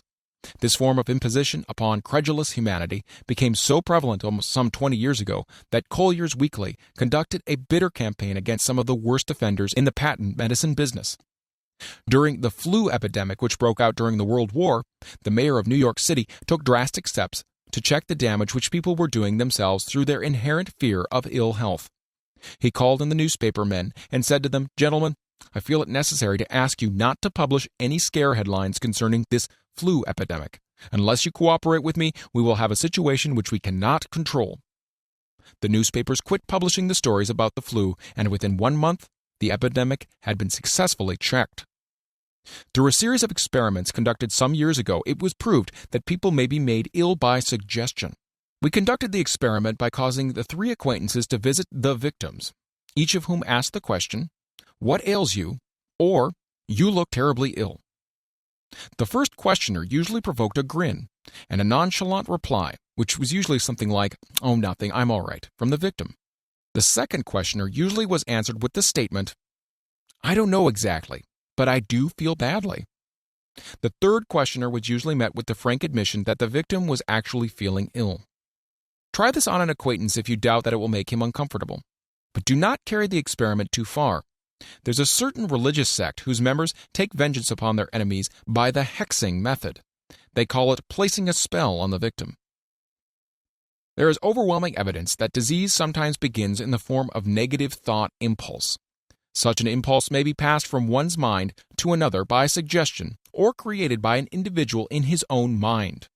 A man who was blessed with more wisdom than his incident might indicate once said, "When anyone asks me how I feel, I always want to answer by knocking him down." Doctors send patients into new climates for their health because a change of mental attitude is necessary. The seed of fear of ill health lives in every human mind. Worry, fear, discouragement, disappointment in love and business affairs cause this seed to germinate and grow. The recent business depression kept the doctors on the run because every form of negative thinking may cause ill health. Disappointments in business and in love stand at the head of the list of causes of the fear of ill health. A young man suffered a disappointment in love which sent him to the hospital. For months, he hovered between life and death. A specialist in suggesting therapeutics was called in. The specialist changed nurses, placing him in charge of a very charming young woman who began, by prearrangement with the doctor, to make love to him the first day of her arrival on the job. Within 3 weeks, the patient was discharged from the hospital, still suffering, but with an entirely different malady. He was in love again. The remedy was a hoax, but the patient and the nurse were later married. Both are in good health at the time of this writing.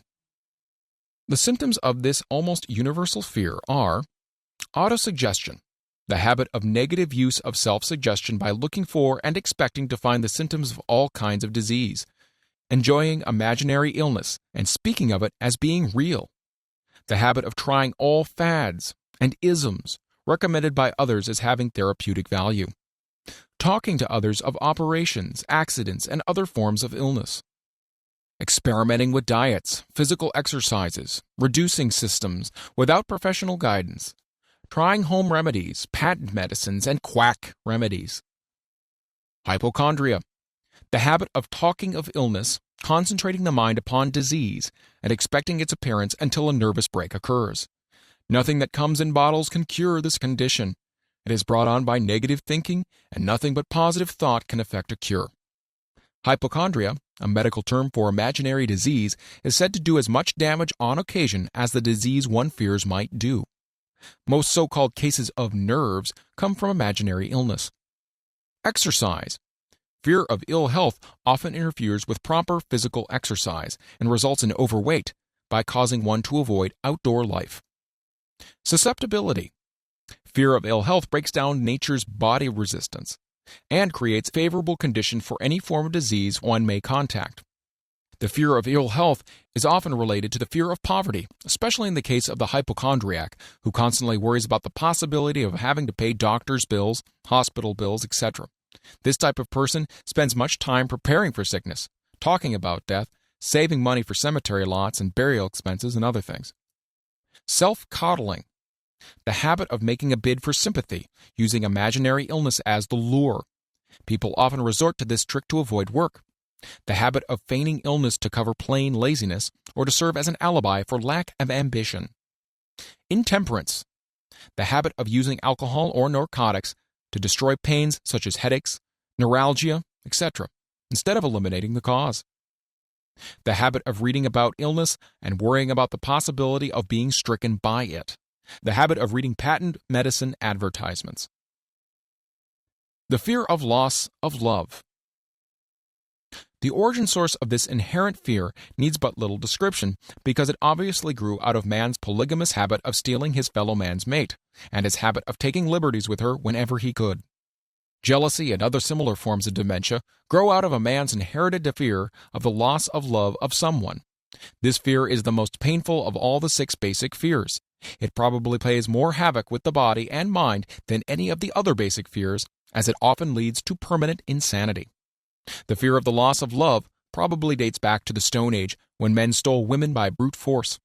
They continue to steal females, but their techniques have changed.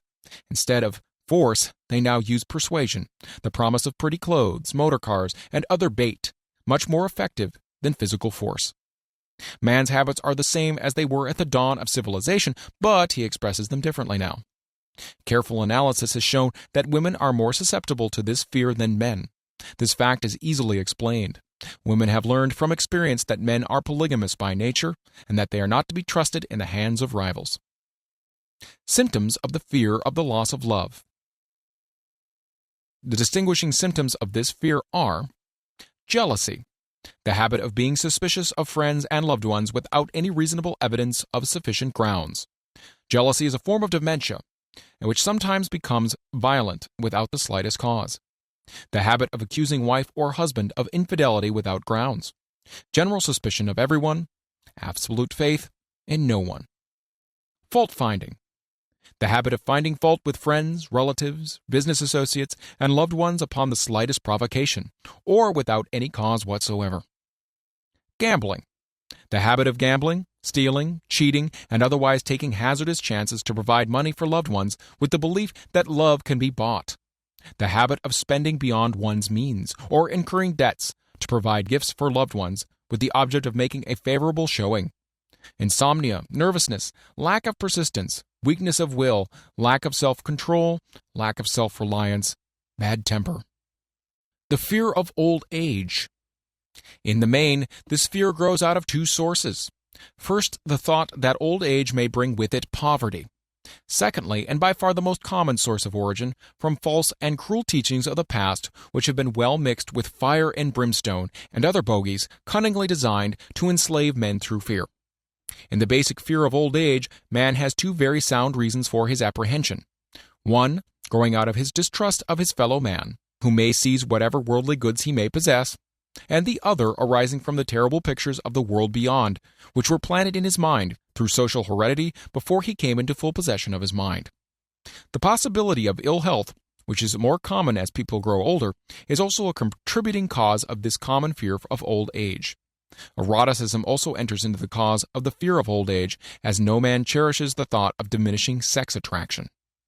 The most common cause of the fear of old age is associated with the possibility of poverty. Poor house is not a pretty word.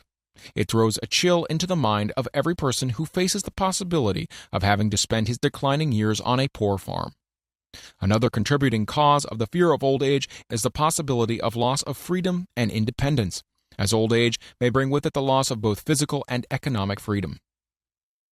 Symptoms of the fear of old age.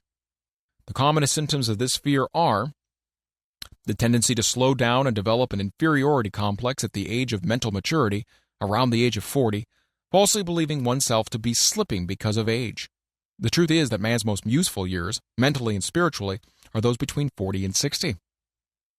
The habit of speaking apologetically of oneself as being old merely because one has reached the age of 40 or 50, instead of reversing the rule and expressing gratitude for having reached the age of wisdom and understanding. The habit of killing off initiative, imagination, and self-reliance by falsely believing oneself too old to exercise these qualities. The habit of the man or woman of 40 dressing with the aim of trying to appear much younger and affecting mannerisms of youth, thereby inspiring ridicule by both friends and strangers. The fear of death. To some, this is the cruelest of all the basic fears. The reason is obvious. The terrible pangs of fear associated with the thought of death, in the majority of cases, may be charged directly to religious fanaticism. So-called heathen are less afraid of death than the more civilized. For hundreds of millions of years, man has been asking the still unanswered questions, whence and whither? Where did I come from, and where am I going? During the darker ages of the past, the more cunning and crafty were not slow to offer the answer to these questions, for a price. Witness now the major source of origin of the fear of death. Come into my tent, embrace my faith, accept my dogmas, and I will give you a ticket, and will admit you straight away into heaven when you die, cries a leader of sectarianism. Remain out of my tent, says the same leader, and may the devil take you and burn you throughout eternity. Eternity is a long time. Fire is a terrible thing.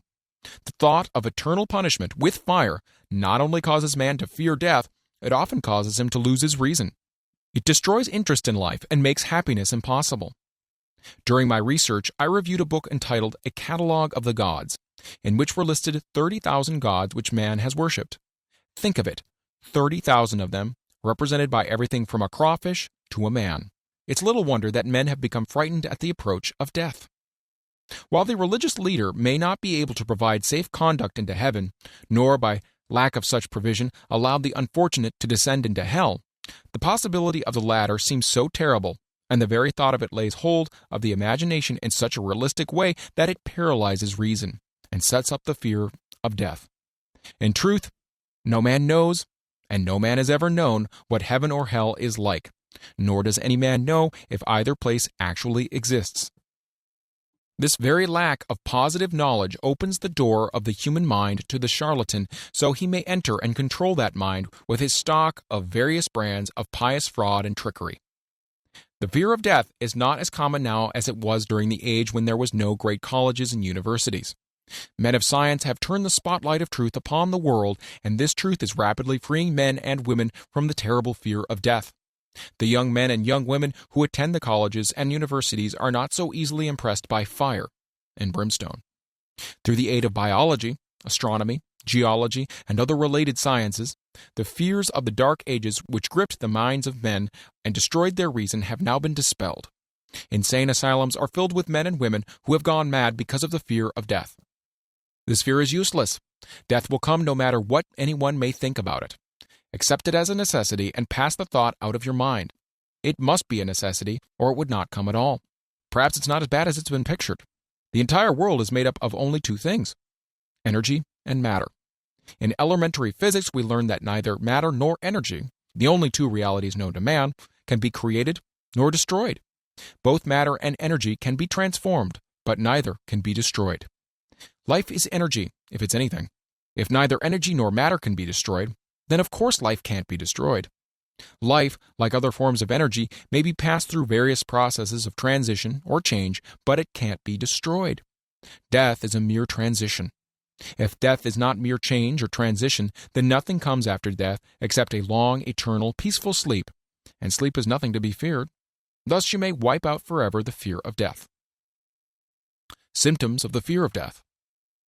The general symptoms of this fear are the habit of thinking about dying instead of making the most of life, due generally to lack of purpose or lack of suitable occupation. This fear is more prevalent among the aged, but sometimes the more youthful are victims of it as well. The greatest of all remedies for the fear of death is a burning desire for achievement, backed by useful services to others. A busy person seldom has time to think about dying. He finds life too thrilling to worry about death. The fear of death is closely associated with the fear of poverty, where one's death would leave loved ones poverty-stricken. In other cases, the fear of death is caused by illness and the consequent breaking down of physical body resistance. The commonest causes of the fear of death are ill health, poverty, lack of appropriate occupation, disappointment over love, insanity, religious fanaticism. Old man worry. Worry is a state of mind based upon fear. It works slowly but persistently. It is insidious and subtle. Step by step, it digs itself in until it paralyzes one's reasoning faculty, destroys self-confidence and initiative. Worry is a form of sustained fear caused by indecision. Therefore, it is a state of mind which can be controlled. An unsettled mind is helpless. Indecision makes an unsettled mind. Most individuals lack the willpower to reach decisions promptly and to stand by them after they have been made, even during normal business conditions. During periods of economic unrest, such as the world has recently experienced, the individual is handicapped, not alone by his inherent nature to be slow at reaching decisions, but he is influenced by the indecision of others around him, who have created a state of mass indecision. During the Depression, the whole atmosphere all over the world was filled with fierenza, and worryitis, the two mental disease germs which began to spread themselves after the Wall Street frenzy in 1929. There's only one known antidote for these germs. It is the habit of prompt and firm decision. Moreover, it is an antidote which every individual must apply for himself. We do not worry over conditions once we have reached a decision to follow a definite line of action. I once interviewed a man who was to be electrocuted 2 hours later. The condemned man was the calmest of some 8 men who were in the same death cell with him. His calmness prompted me to ask him how it felt to know he was going into eternity in a short while. With a smile of confidence on his face, he said, "It feels fine. Just think, brother, my troubles will soon be over. I've had nothing but trouble all my life. It's been a hardship to get food and clothing. Soon I won't need these things. I felt fine ever since I learned for certain that I must die. I made up my mind then to accept my fate in good spirit." As he spoke, he devoured a dinner of proportions sufficient for 3 men, eating every mouthful of the food brought to him, and apparently enjoying it as much as if no disaster awaited him. Decision gave this man resignation to his fate. Decision can also prevent one's acceptance of undesired circumstances. The 6 basic fears become translated into a state of worry through indecision. Relieve yourself forever of the fear of death by reaching a decision to accept death as an inescapable event. Whip the fear of poverty by reaching a decision to get along with whatever wealth you can accumulate without worry. Put your foot upon the neck of the fear of criticism by reaching a decision not to worry about what other people think, do, or say. Eliminate the fear of old age by reaching a decision to accept it, not as a handicap, but as a great blessing which carries with it wisdom, self-control, and understanding not known to youth. Acquit yourself of the fear of ill health by the decision to forget symptoms. Master the fear of loss of love by reaching a decision to get along without love if that is necessary. Kill the habit of worry in all its forms by reaching a general blanket decision that nothing which life has to offer is worth the price of worry. With this decision will come poise, peace of mind, and calmness of thought which will bring happiness. A man whose mind is filled with fear not only destroys his own chances of intelligent action, but he transmits these destructive vibrations to the minds of all who come into contact with them, and destroys also their chances. Even a dog or a horse knows when its master lacks courage. Moreover, a dog or a horse will pick up the vibrations of fear thrown off by its master and behave accordingly. Lower down the line of intelligence in the animal kingdom, one finds this same capacity to pick up the vibrations of fear. A honeybee immediately senses fear in the mind of a person for reasons unknown. A bee will sting the person whose mind is releasing vibrations of fear much more readily than it will molest the person whose mind registers no fear. The vibrations of fear pass from one mind to another just as quickly and as surely as the sound of the human voice passes from the broadcasting station to the receiving set of a radio, and by the selfsame medium. Mental telepathy is a reality. Thoughts pass from one mind to another, voluntarily, whether or not this fact is recognized by either the person releasing the thoughts or the persons who pick up those thoughts. The person who gives expression by word of mouth to negative or destructive thoughts is practically certain to experience the results of those words in the form of a destructive kickback. The release of destructive thought impulses, alone without the aid of words, produces also a kickback in more ways than one. First of all, and perhaps the most important to be remembered, the person who releases thoughts of a destructive nature must suffer damage through the breaking down of the faculty of creative imagination. Secondly, the presence in the mind of any destructive emotion develops a negative personality which repels people and often converts them into antagonists. The third source of damage to the person who entertains or releases negative thoughts lies in this significant fact. These thought impulses are not only damaging to others, but they embed themselves in the subconscious mind of the person releasing them, and there become a part of his character. One is never through with a thought merely by releasing it. When a thought is released, it spreads in every direction through the medium of the ether, but it also plants itself permanently in the subconscious mind of the person releasing it. Your business in life is, presumably, to achieve success. To be successful, you must find peace of mind, acquire the material needs of life, and above all, attain happiness. All of these evidences of success begin in the form of thought impulses. You may control your own mind. You have the power to feed it whatever thought impulses you choose. With this privilege also goes the responsibility of using it constructively. You are the master of your own earthly destiny just as surely as you have the power to control your own thoughts. You may influence, direct, and eventually control your own environment, making your life what you want it to be. Or you may neglect to exercise the privilege which is yours, to make your life to order, thus casting yourself upon the broad sea of circumstance, where you will be tossed hither and yon like a chip on the waves of the ocean. The Devil's Workshop, the seventh basic evil. In addition to the 6 basic fears, there's another evil by which people suffer. It constitutes a rich soil in which the seeds of failure grow abundantly. It's so subtle that its presence often is not detected. This affliction cannot properly be classed as a fear. It's more deeply seated and more often fatal than all of the 6 fears. For want of a better name, let us call this evil susceptibility to negative influences. Men who accumulate great riches always protect themselves against this evil. The poverty-stricken never do. Those who succeed in any calling must prepare their minds to resist the evil. If you are reading this philosophy for the purpose of accumulating riches, you should examine yourself very carefully to determine whether you are susceptible to negative influences. If you neglect this self-analysis, you will forfeit your right to attain the object of your desires. Make the analysis searching. After you read the questions prepared for this self-analysis, hold yourself to a strict accounting in your answers. Go at the task as carefully as you would search for any other enemy you knew to be awaiting you in an ambush, and deal with your own faults as you would with a more tangible enemy. You can easily protect yourself against highway robbers, because the law provides organized cooperation for your benefit. But the 7th basic evil is more difficult to master, because it strikes when you are not aware of its presence, when you're asleep, and while you're awake. Moreover, its weapon is intangible because it consists of merely a state of mind. This evil is also dangerous because it strikes in as many different forms as there are human experiences. Sometimes it enters the mind through the well-meant words of one's own relatives.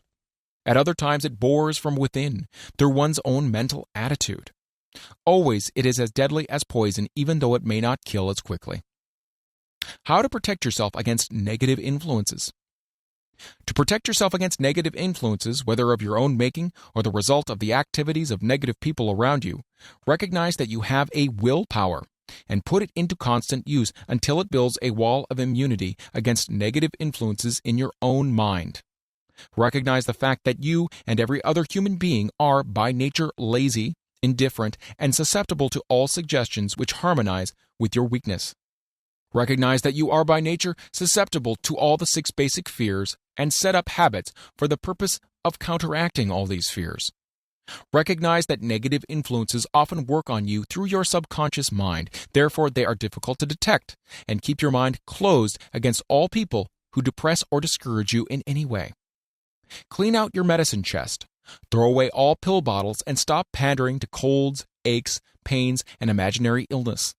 Deliberately seek the company of people who influence you to think and act for yourself. Do not expect troubles, as they have a tendency not to disappoint.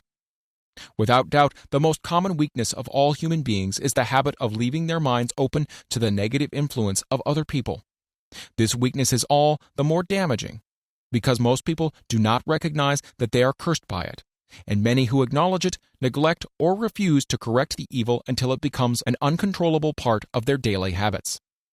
To aid those who wish to see themselves as they really are, the following list of questions has been prepared.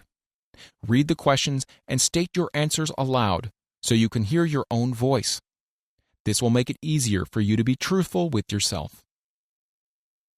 Self-analysis test questions. Do you often complain of feeling bad? And if so, what is the cause? Do you find fault with other people at the slightest provocation? Do you frequently make mistakes in your work, and if so, why? Are you sarcastic and offensive in your conversation? Do you deliberately avoid the association of anyone, and if so, why? Do you suffer frequently with indigestion? If so, what is the cause? Does life seem futile and the future hopeless to you? If so, why? Do you like your occupation? If not, why? Do you often feel self-pity, and if so, why? Are you envious of those who excel you? To which do you devote most time? Thinking of success or of failure? Are you gaining or losing self-confidence as you grow older? Do you learn something of value from all mistakes? Are you permitting some relative or acquaintance to worry you? If so, why? Are you sometimes in the clouds and at other times in the depths of despondency? Who has the most inspiring influence upon you? What is the cause? Do you tolerate negative or discouraging influences which you can avoid? Are you careless of your personal appearance? If so, when and why? Have you learned how to drown your troubles by being too busy to be annoyed by them? Would you call yourself a spineless weakling if you permitted others to do your thinking for you? Do you neglect internal bathing until auto-intoxication makes you ill-tempered and irritable? How many preventable disturbances annoy you, and why do you tolerate them? Do you resort to liquor, narcotics, or cigarettes to quiet your nerves? If so, do you not try willpower instead? Does anyone nag you, and if so, for what reason? Do you have a definite major purpose, and if so, what is it, and what plan have you for achieving it? Do you suffer from any of the 6 basic fears? If so, which ones? Have you a method by which you can shield yourself against the negative influence of others? Do you make deliberate use of autosuggestion to make your mind positive? Do you value most your material possessions or your privilege of controlling your own thoughts?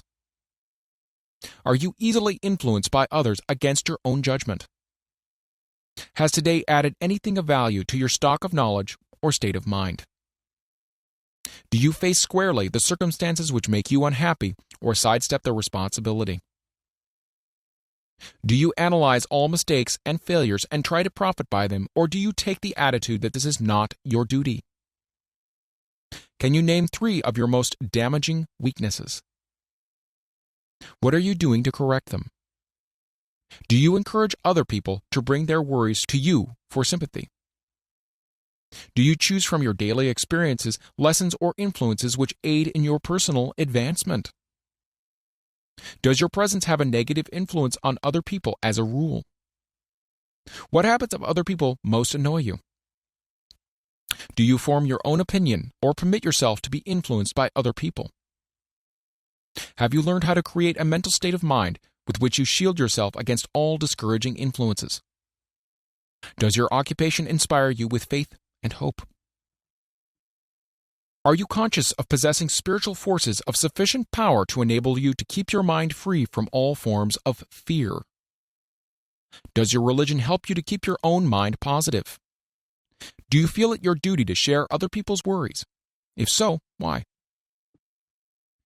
If you believe that birds of a feather flock together, what have you learned about yourself by studying the friends whom you attract? What connection, if any, do you see between the people with whom you associate most closely and any unhappiness you may experience? Could it be possible that some person whom you consider to be a friend is in reality your worst enemy because of his negative influence on your mind? By what rules do you judge who is helpful and who is damaging to you? Are your intimate associates mentally superior or inferior to you? How much time out of every 24 hours do you devote to A. Your occupation, B. Sleep, C. Play and relaxation, D. Acquiring useful knowledge, E. Plain waste? Who among your acquaintances A. Encourages you most, B. Cautions you most, C. Discourages you most, D. Helps you most in other ways? What is your greatest worry? Why do you tolerate it? When others offer you free, unsolicited advice, do you accept it without question or analyze their motive? What, above all else, do you most desire?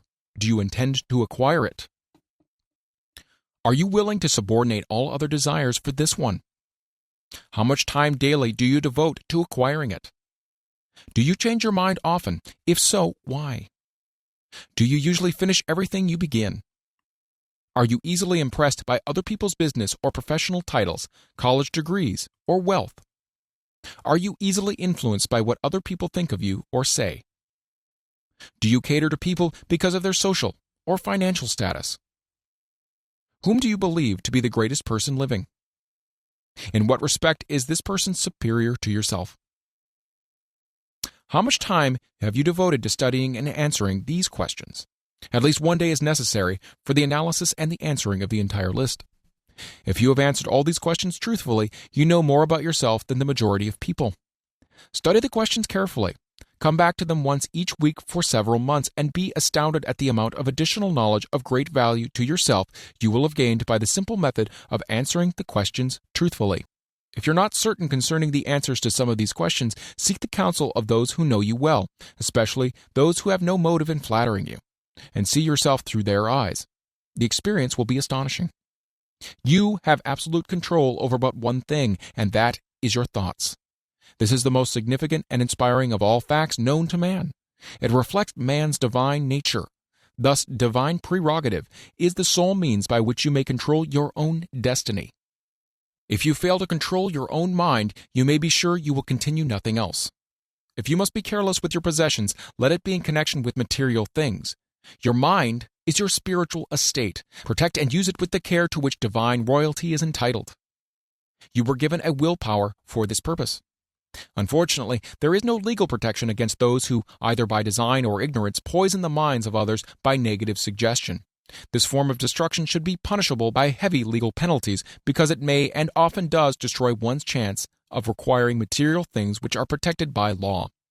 Men with negative minds tried to convince Thomas Edison that he could not build a machine that would record and reproduce the human voice, because, they said, no one else had produced such a machine.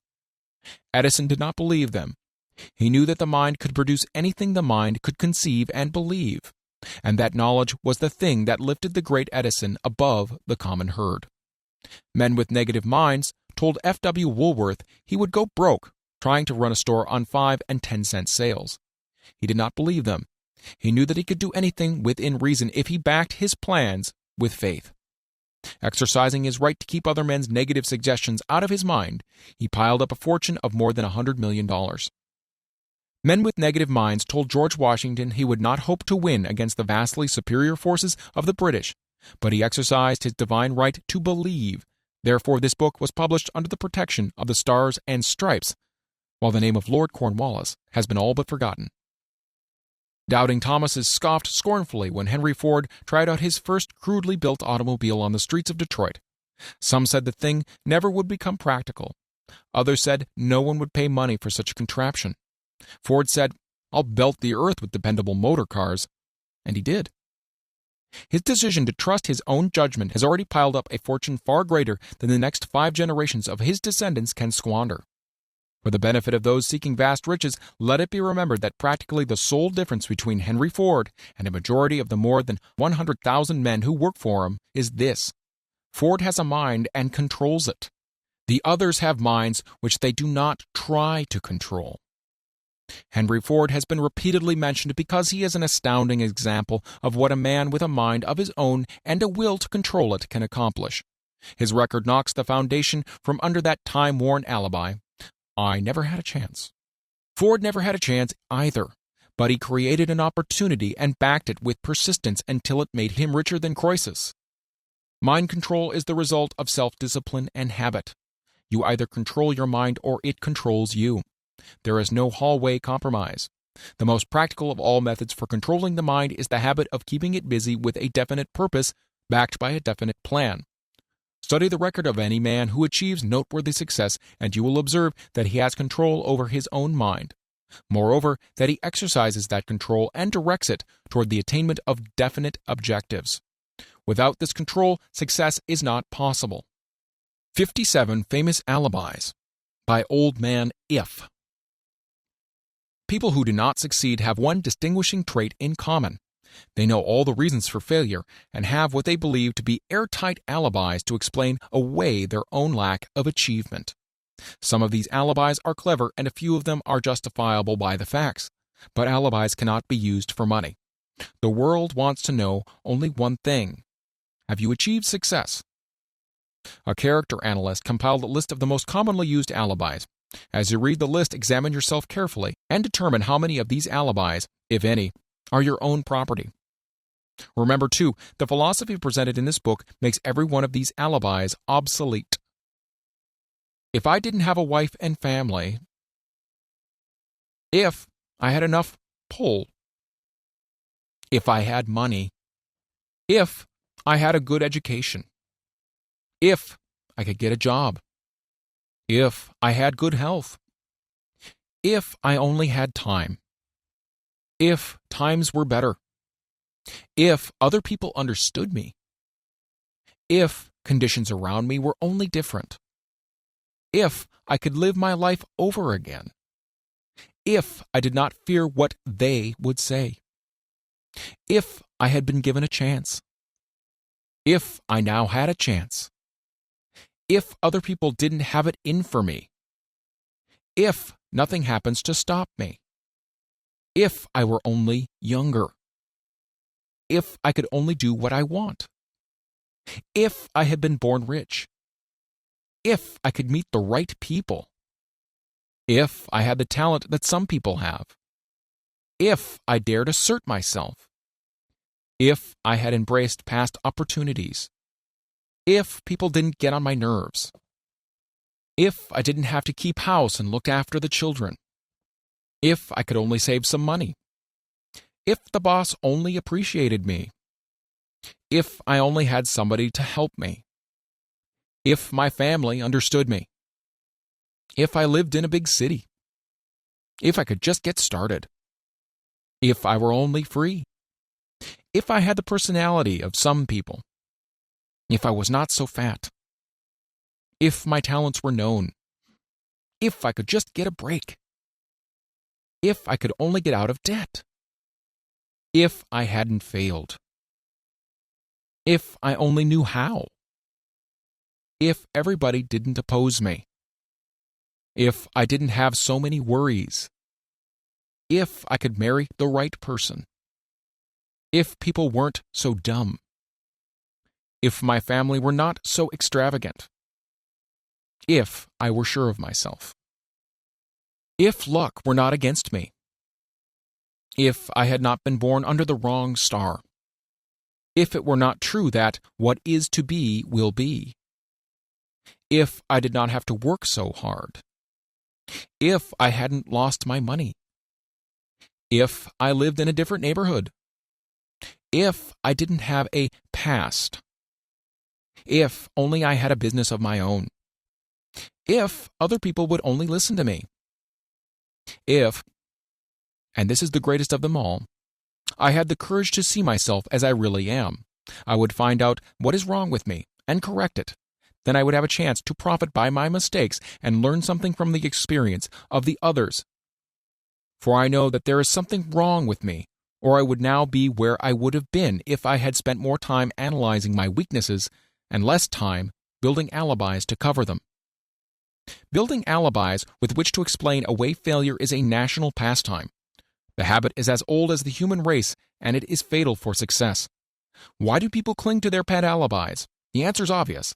They defend their alibis because they create them. A man's alibi is the child of his own imagination. It is human nature to defend one's own brainchild. Building alibis is a deeply rooted habit. Habits are difficult to break, especially when they provide justification for something we do. Plato had this truth in mind when he said, "The first and best victory is to conquer self.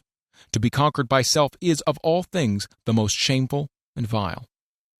Another philosopher had the same thought in mind when he said, "It was a great surprise to me when I discovered that most of the ugliness I saw in others was but a reflection of my own nature."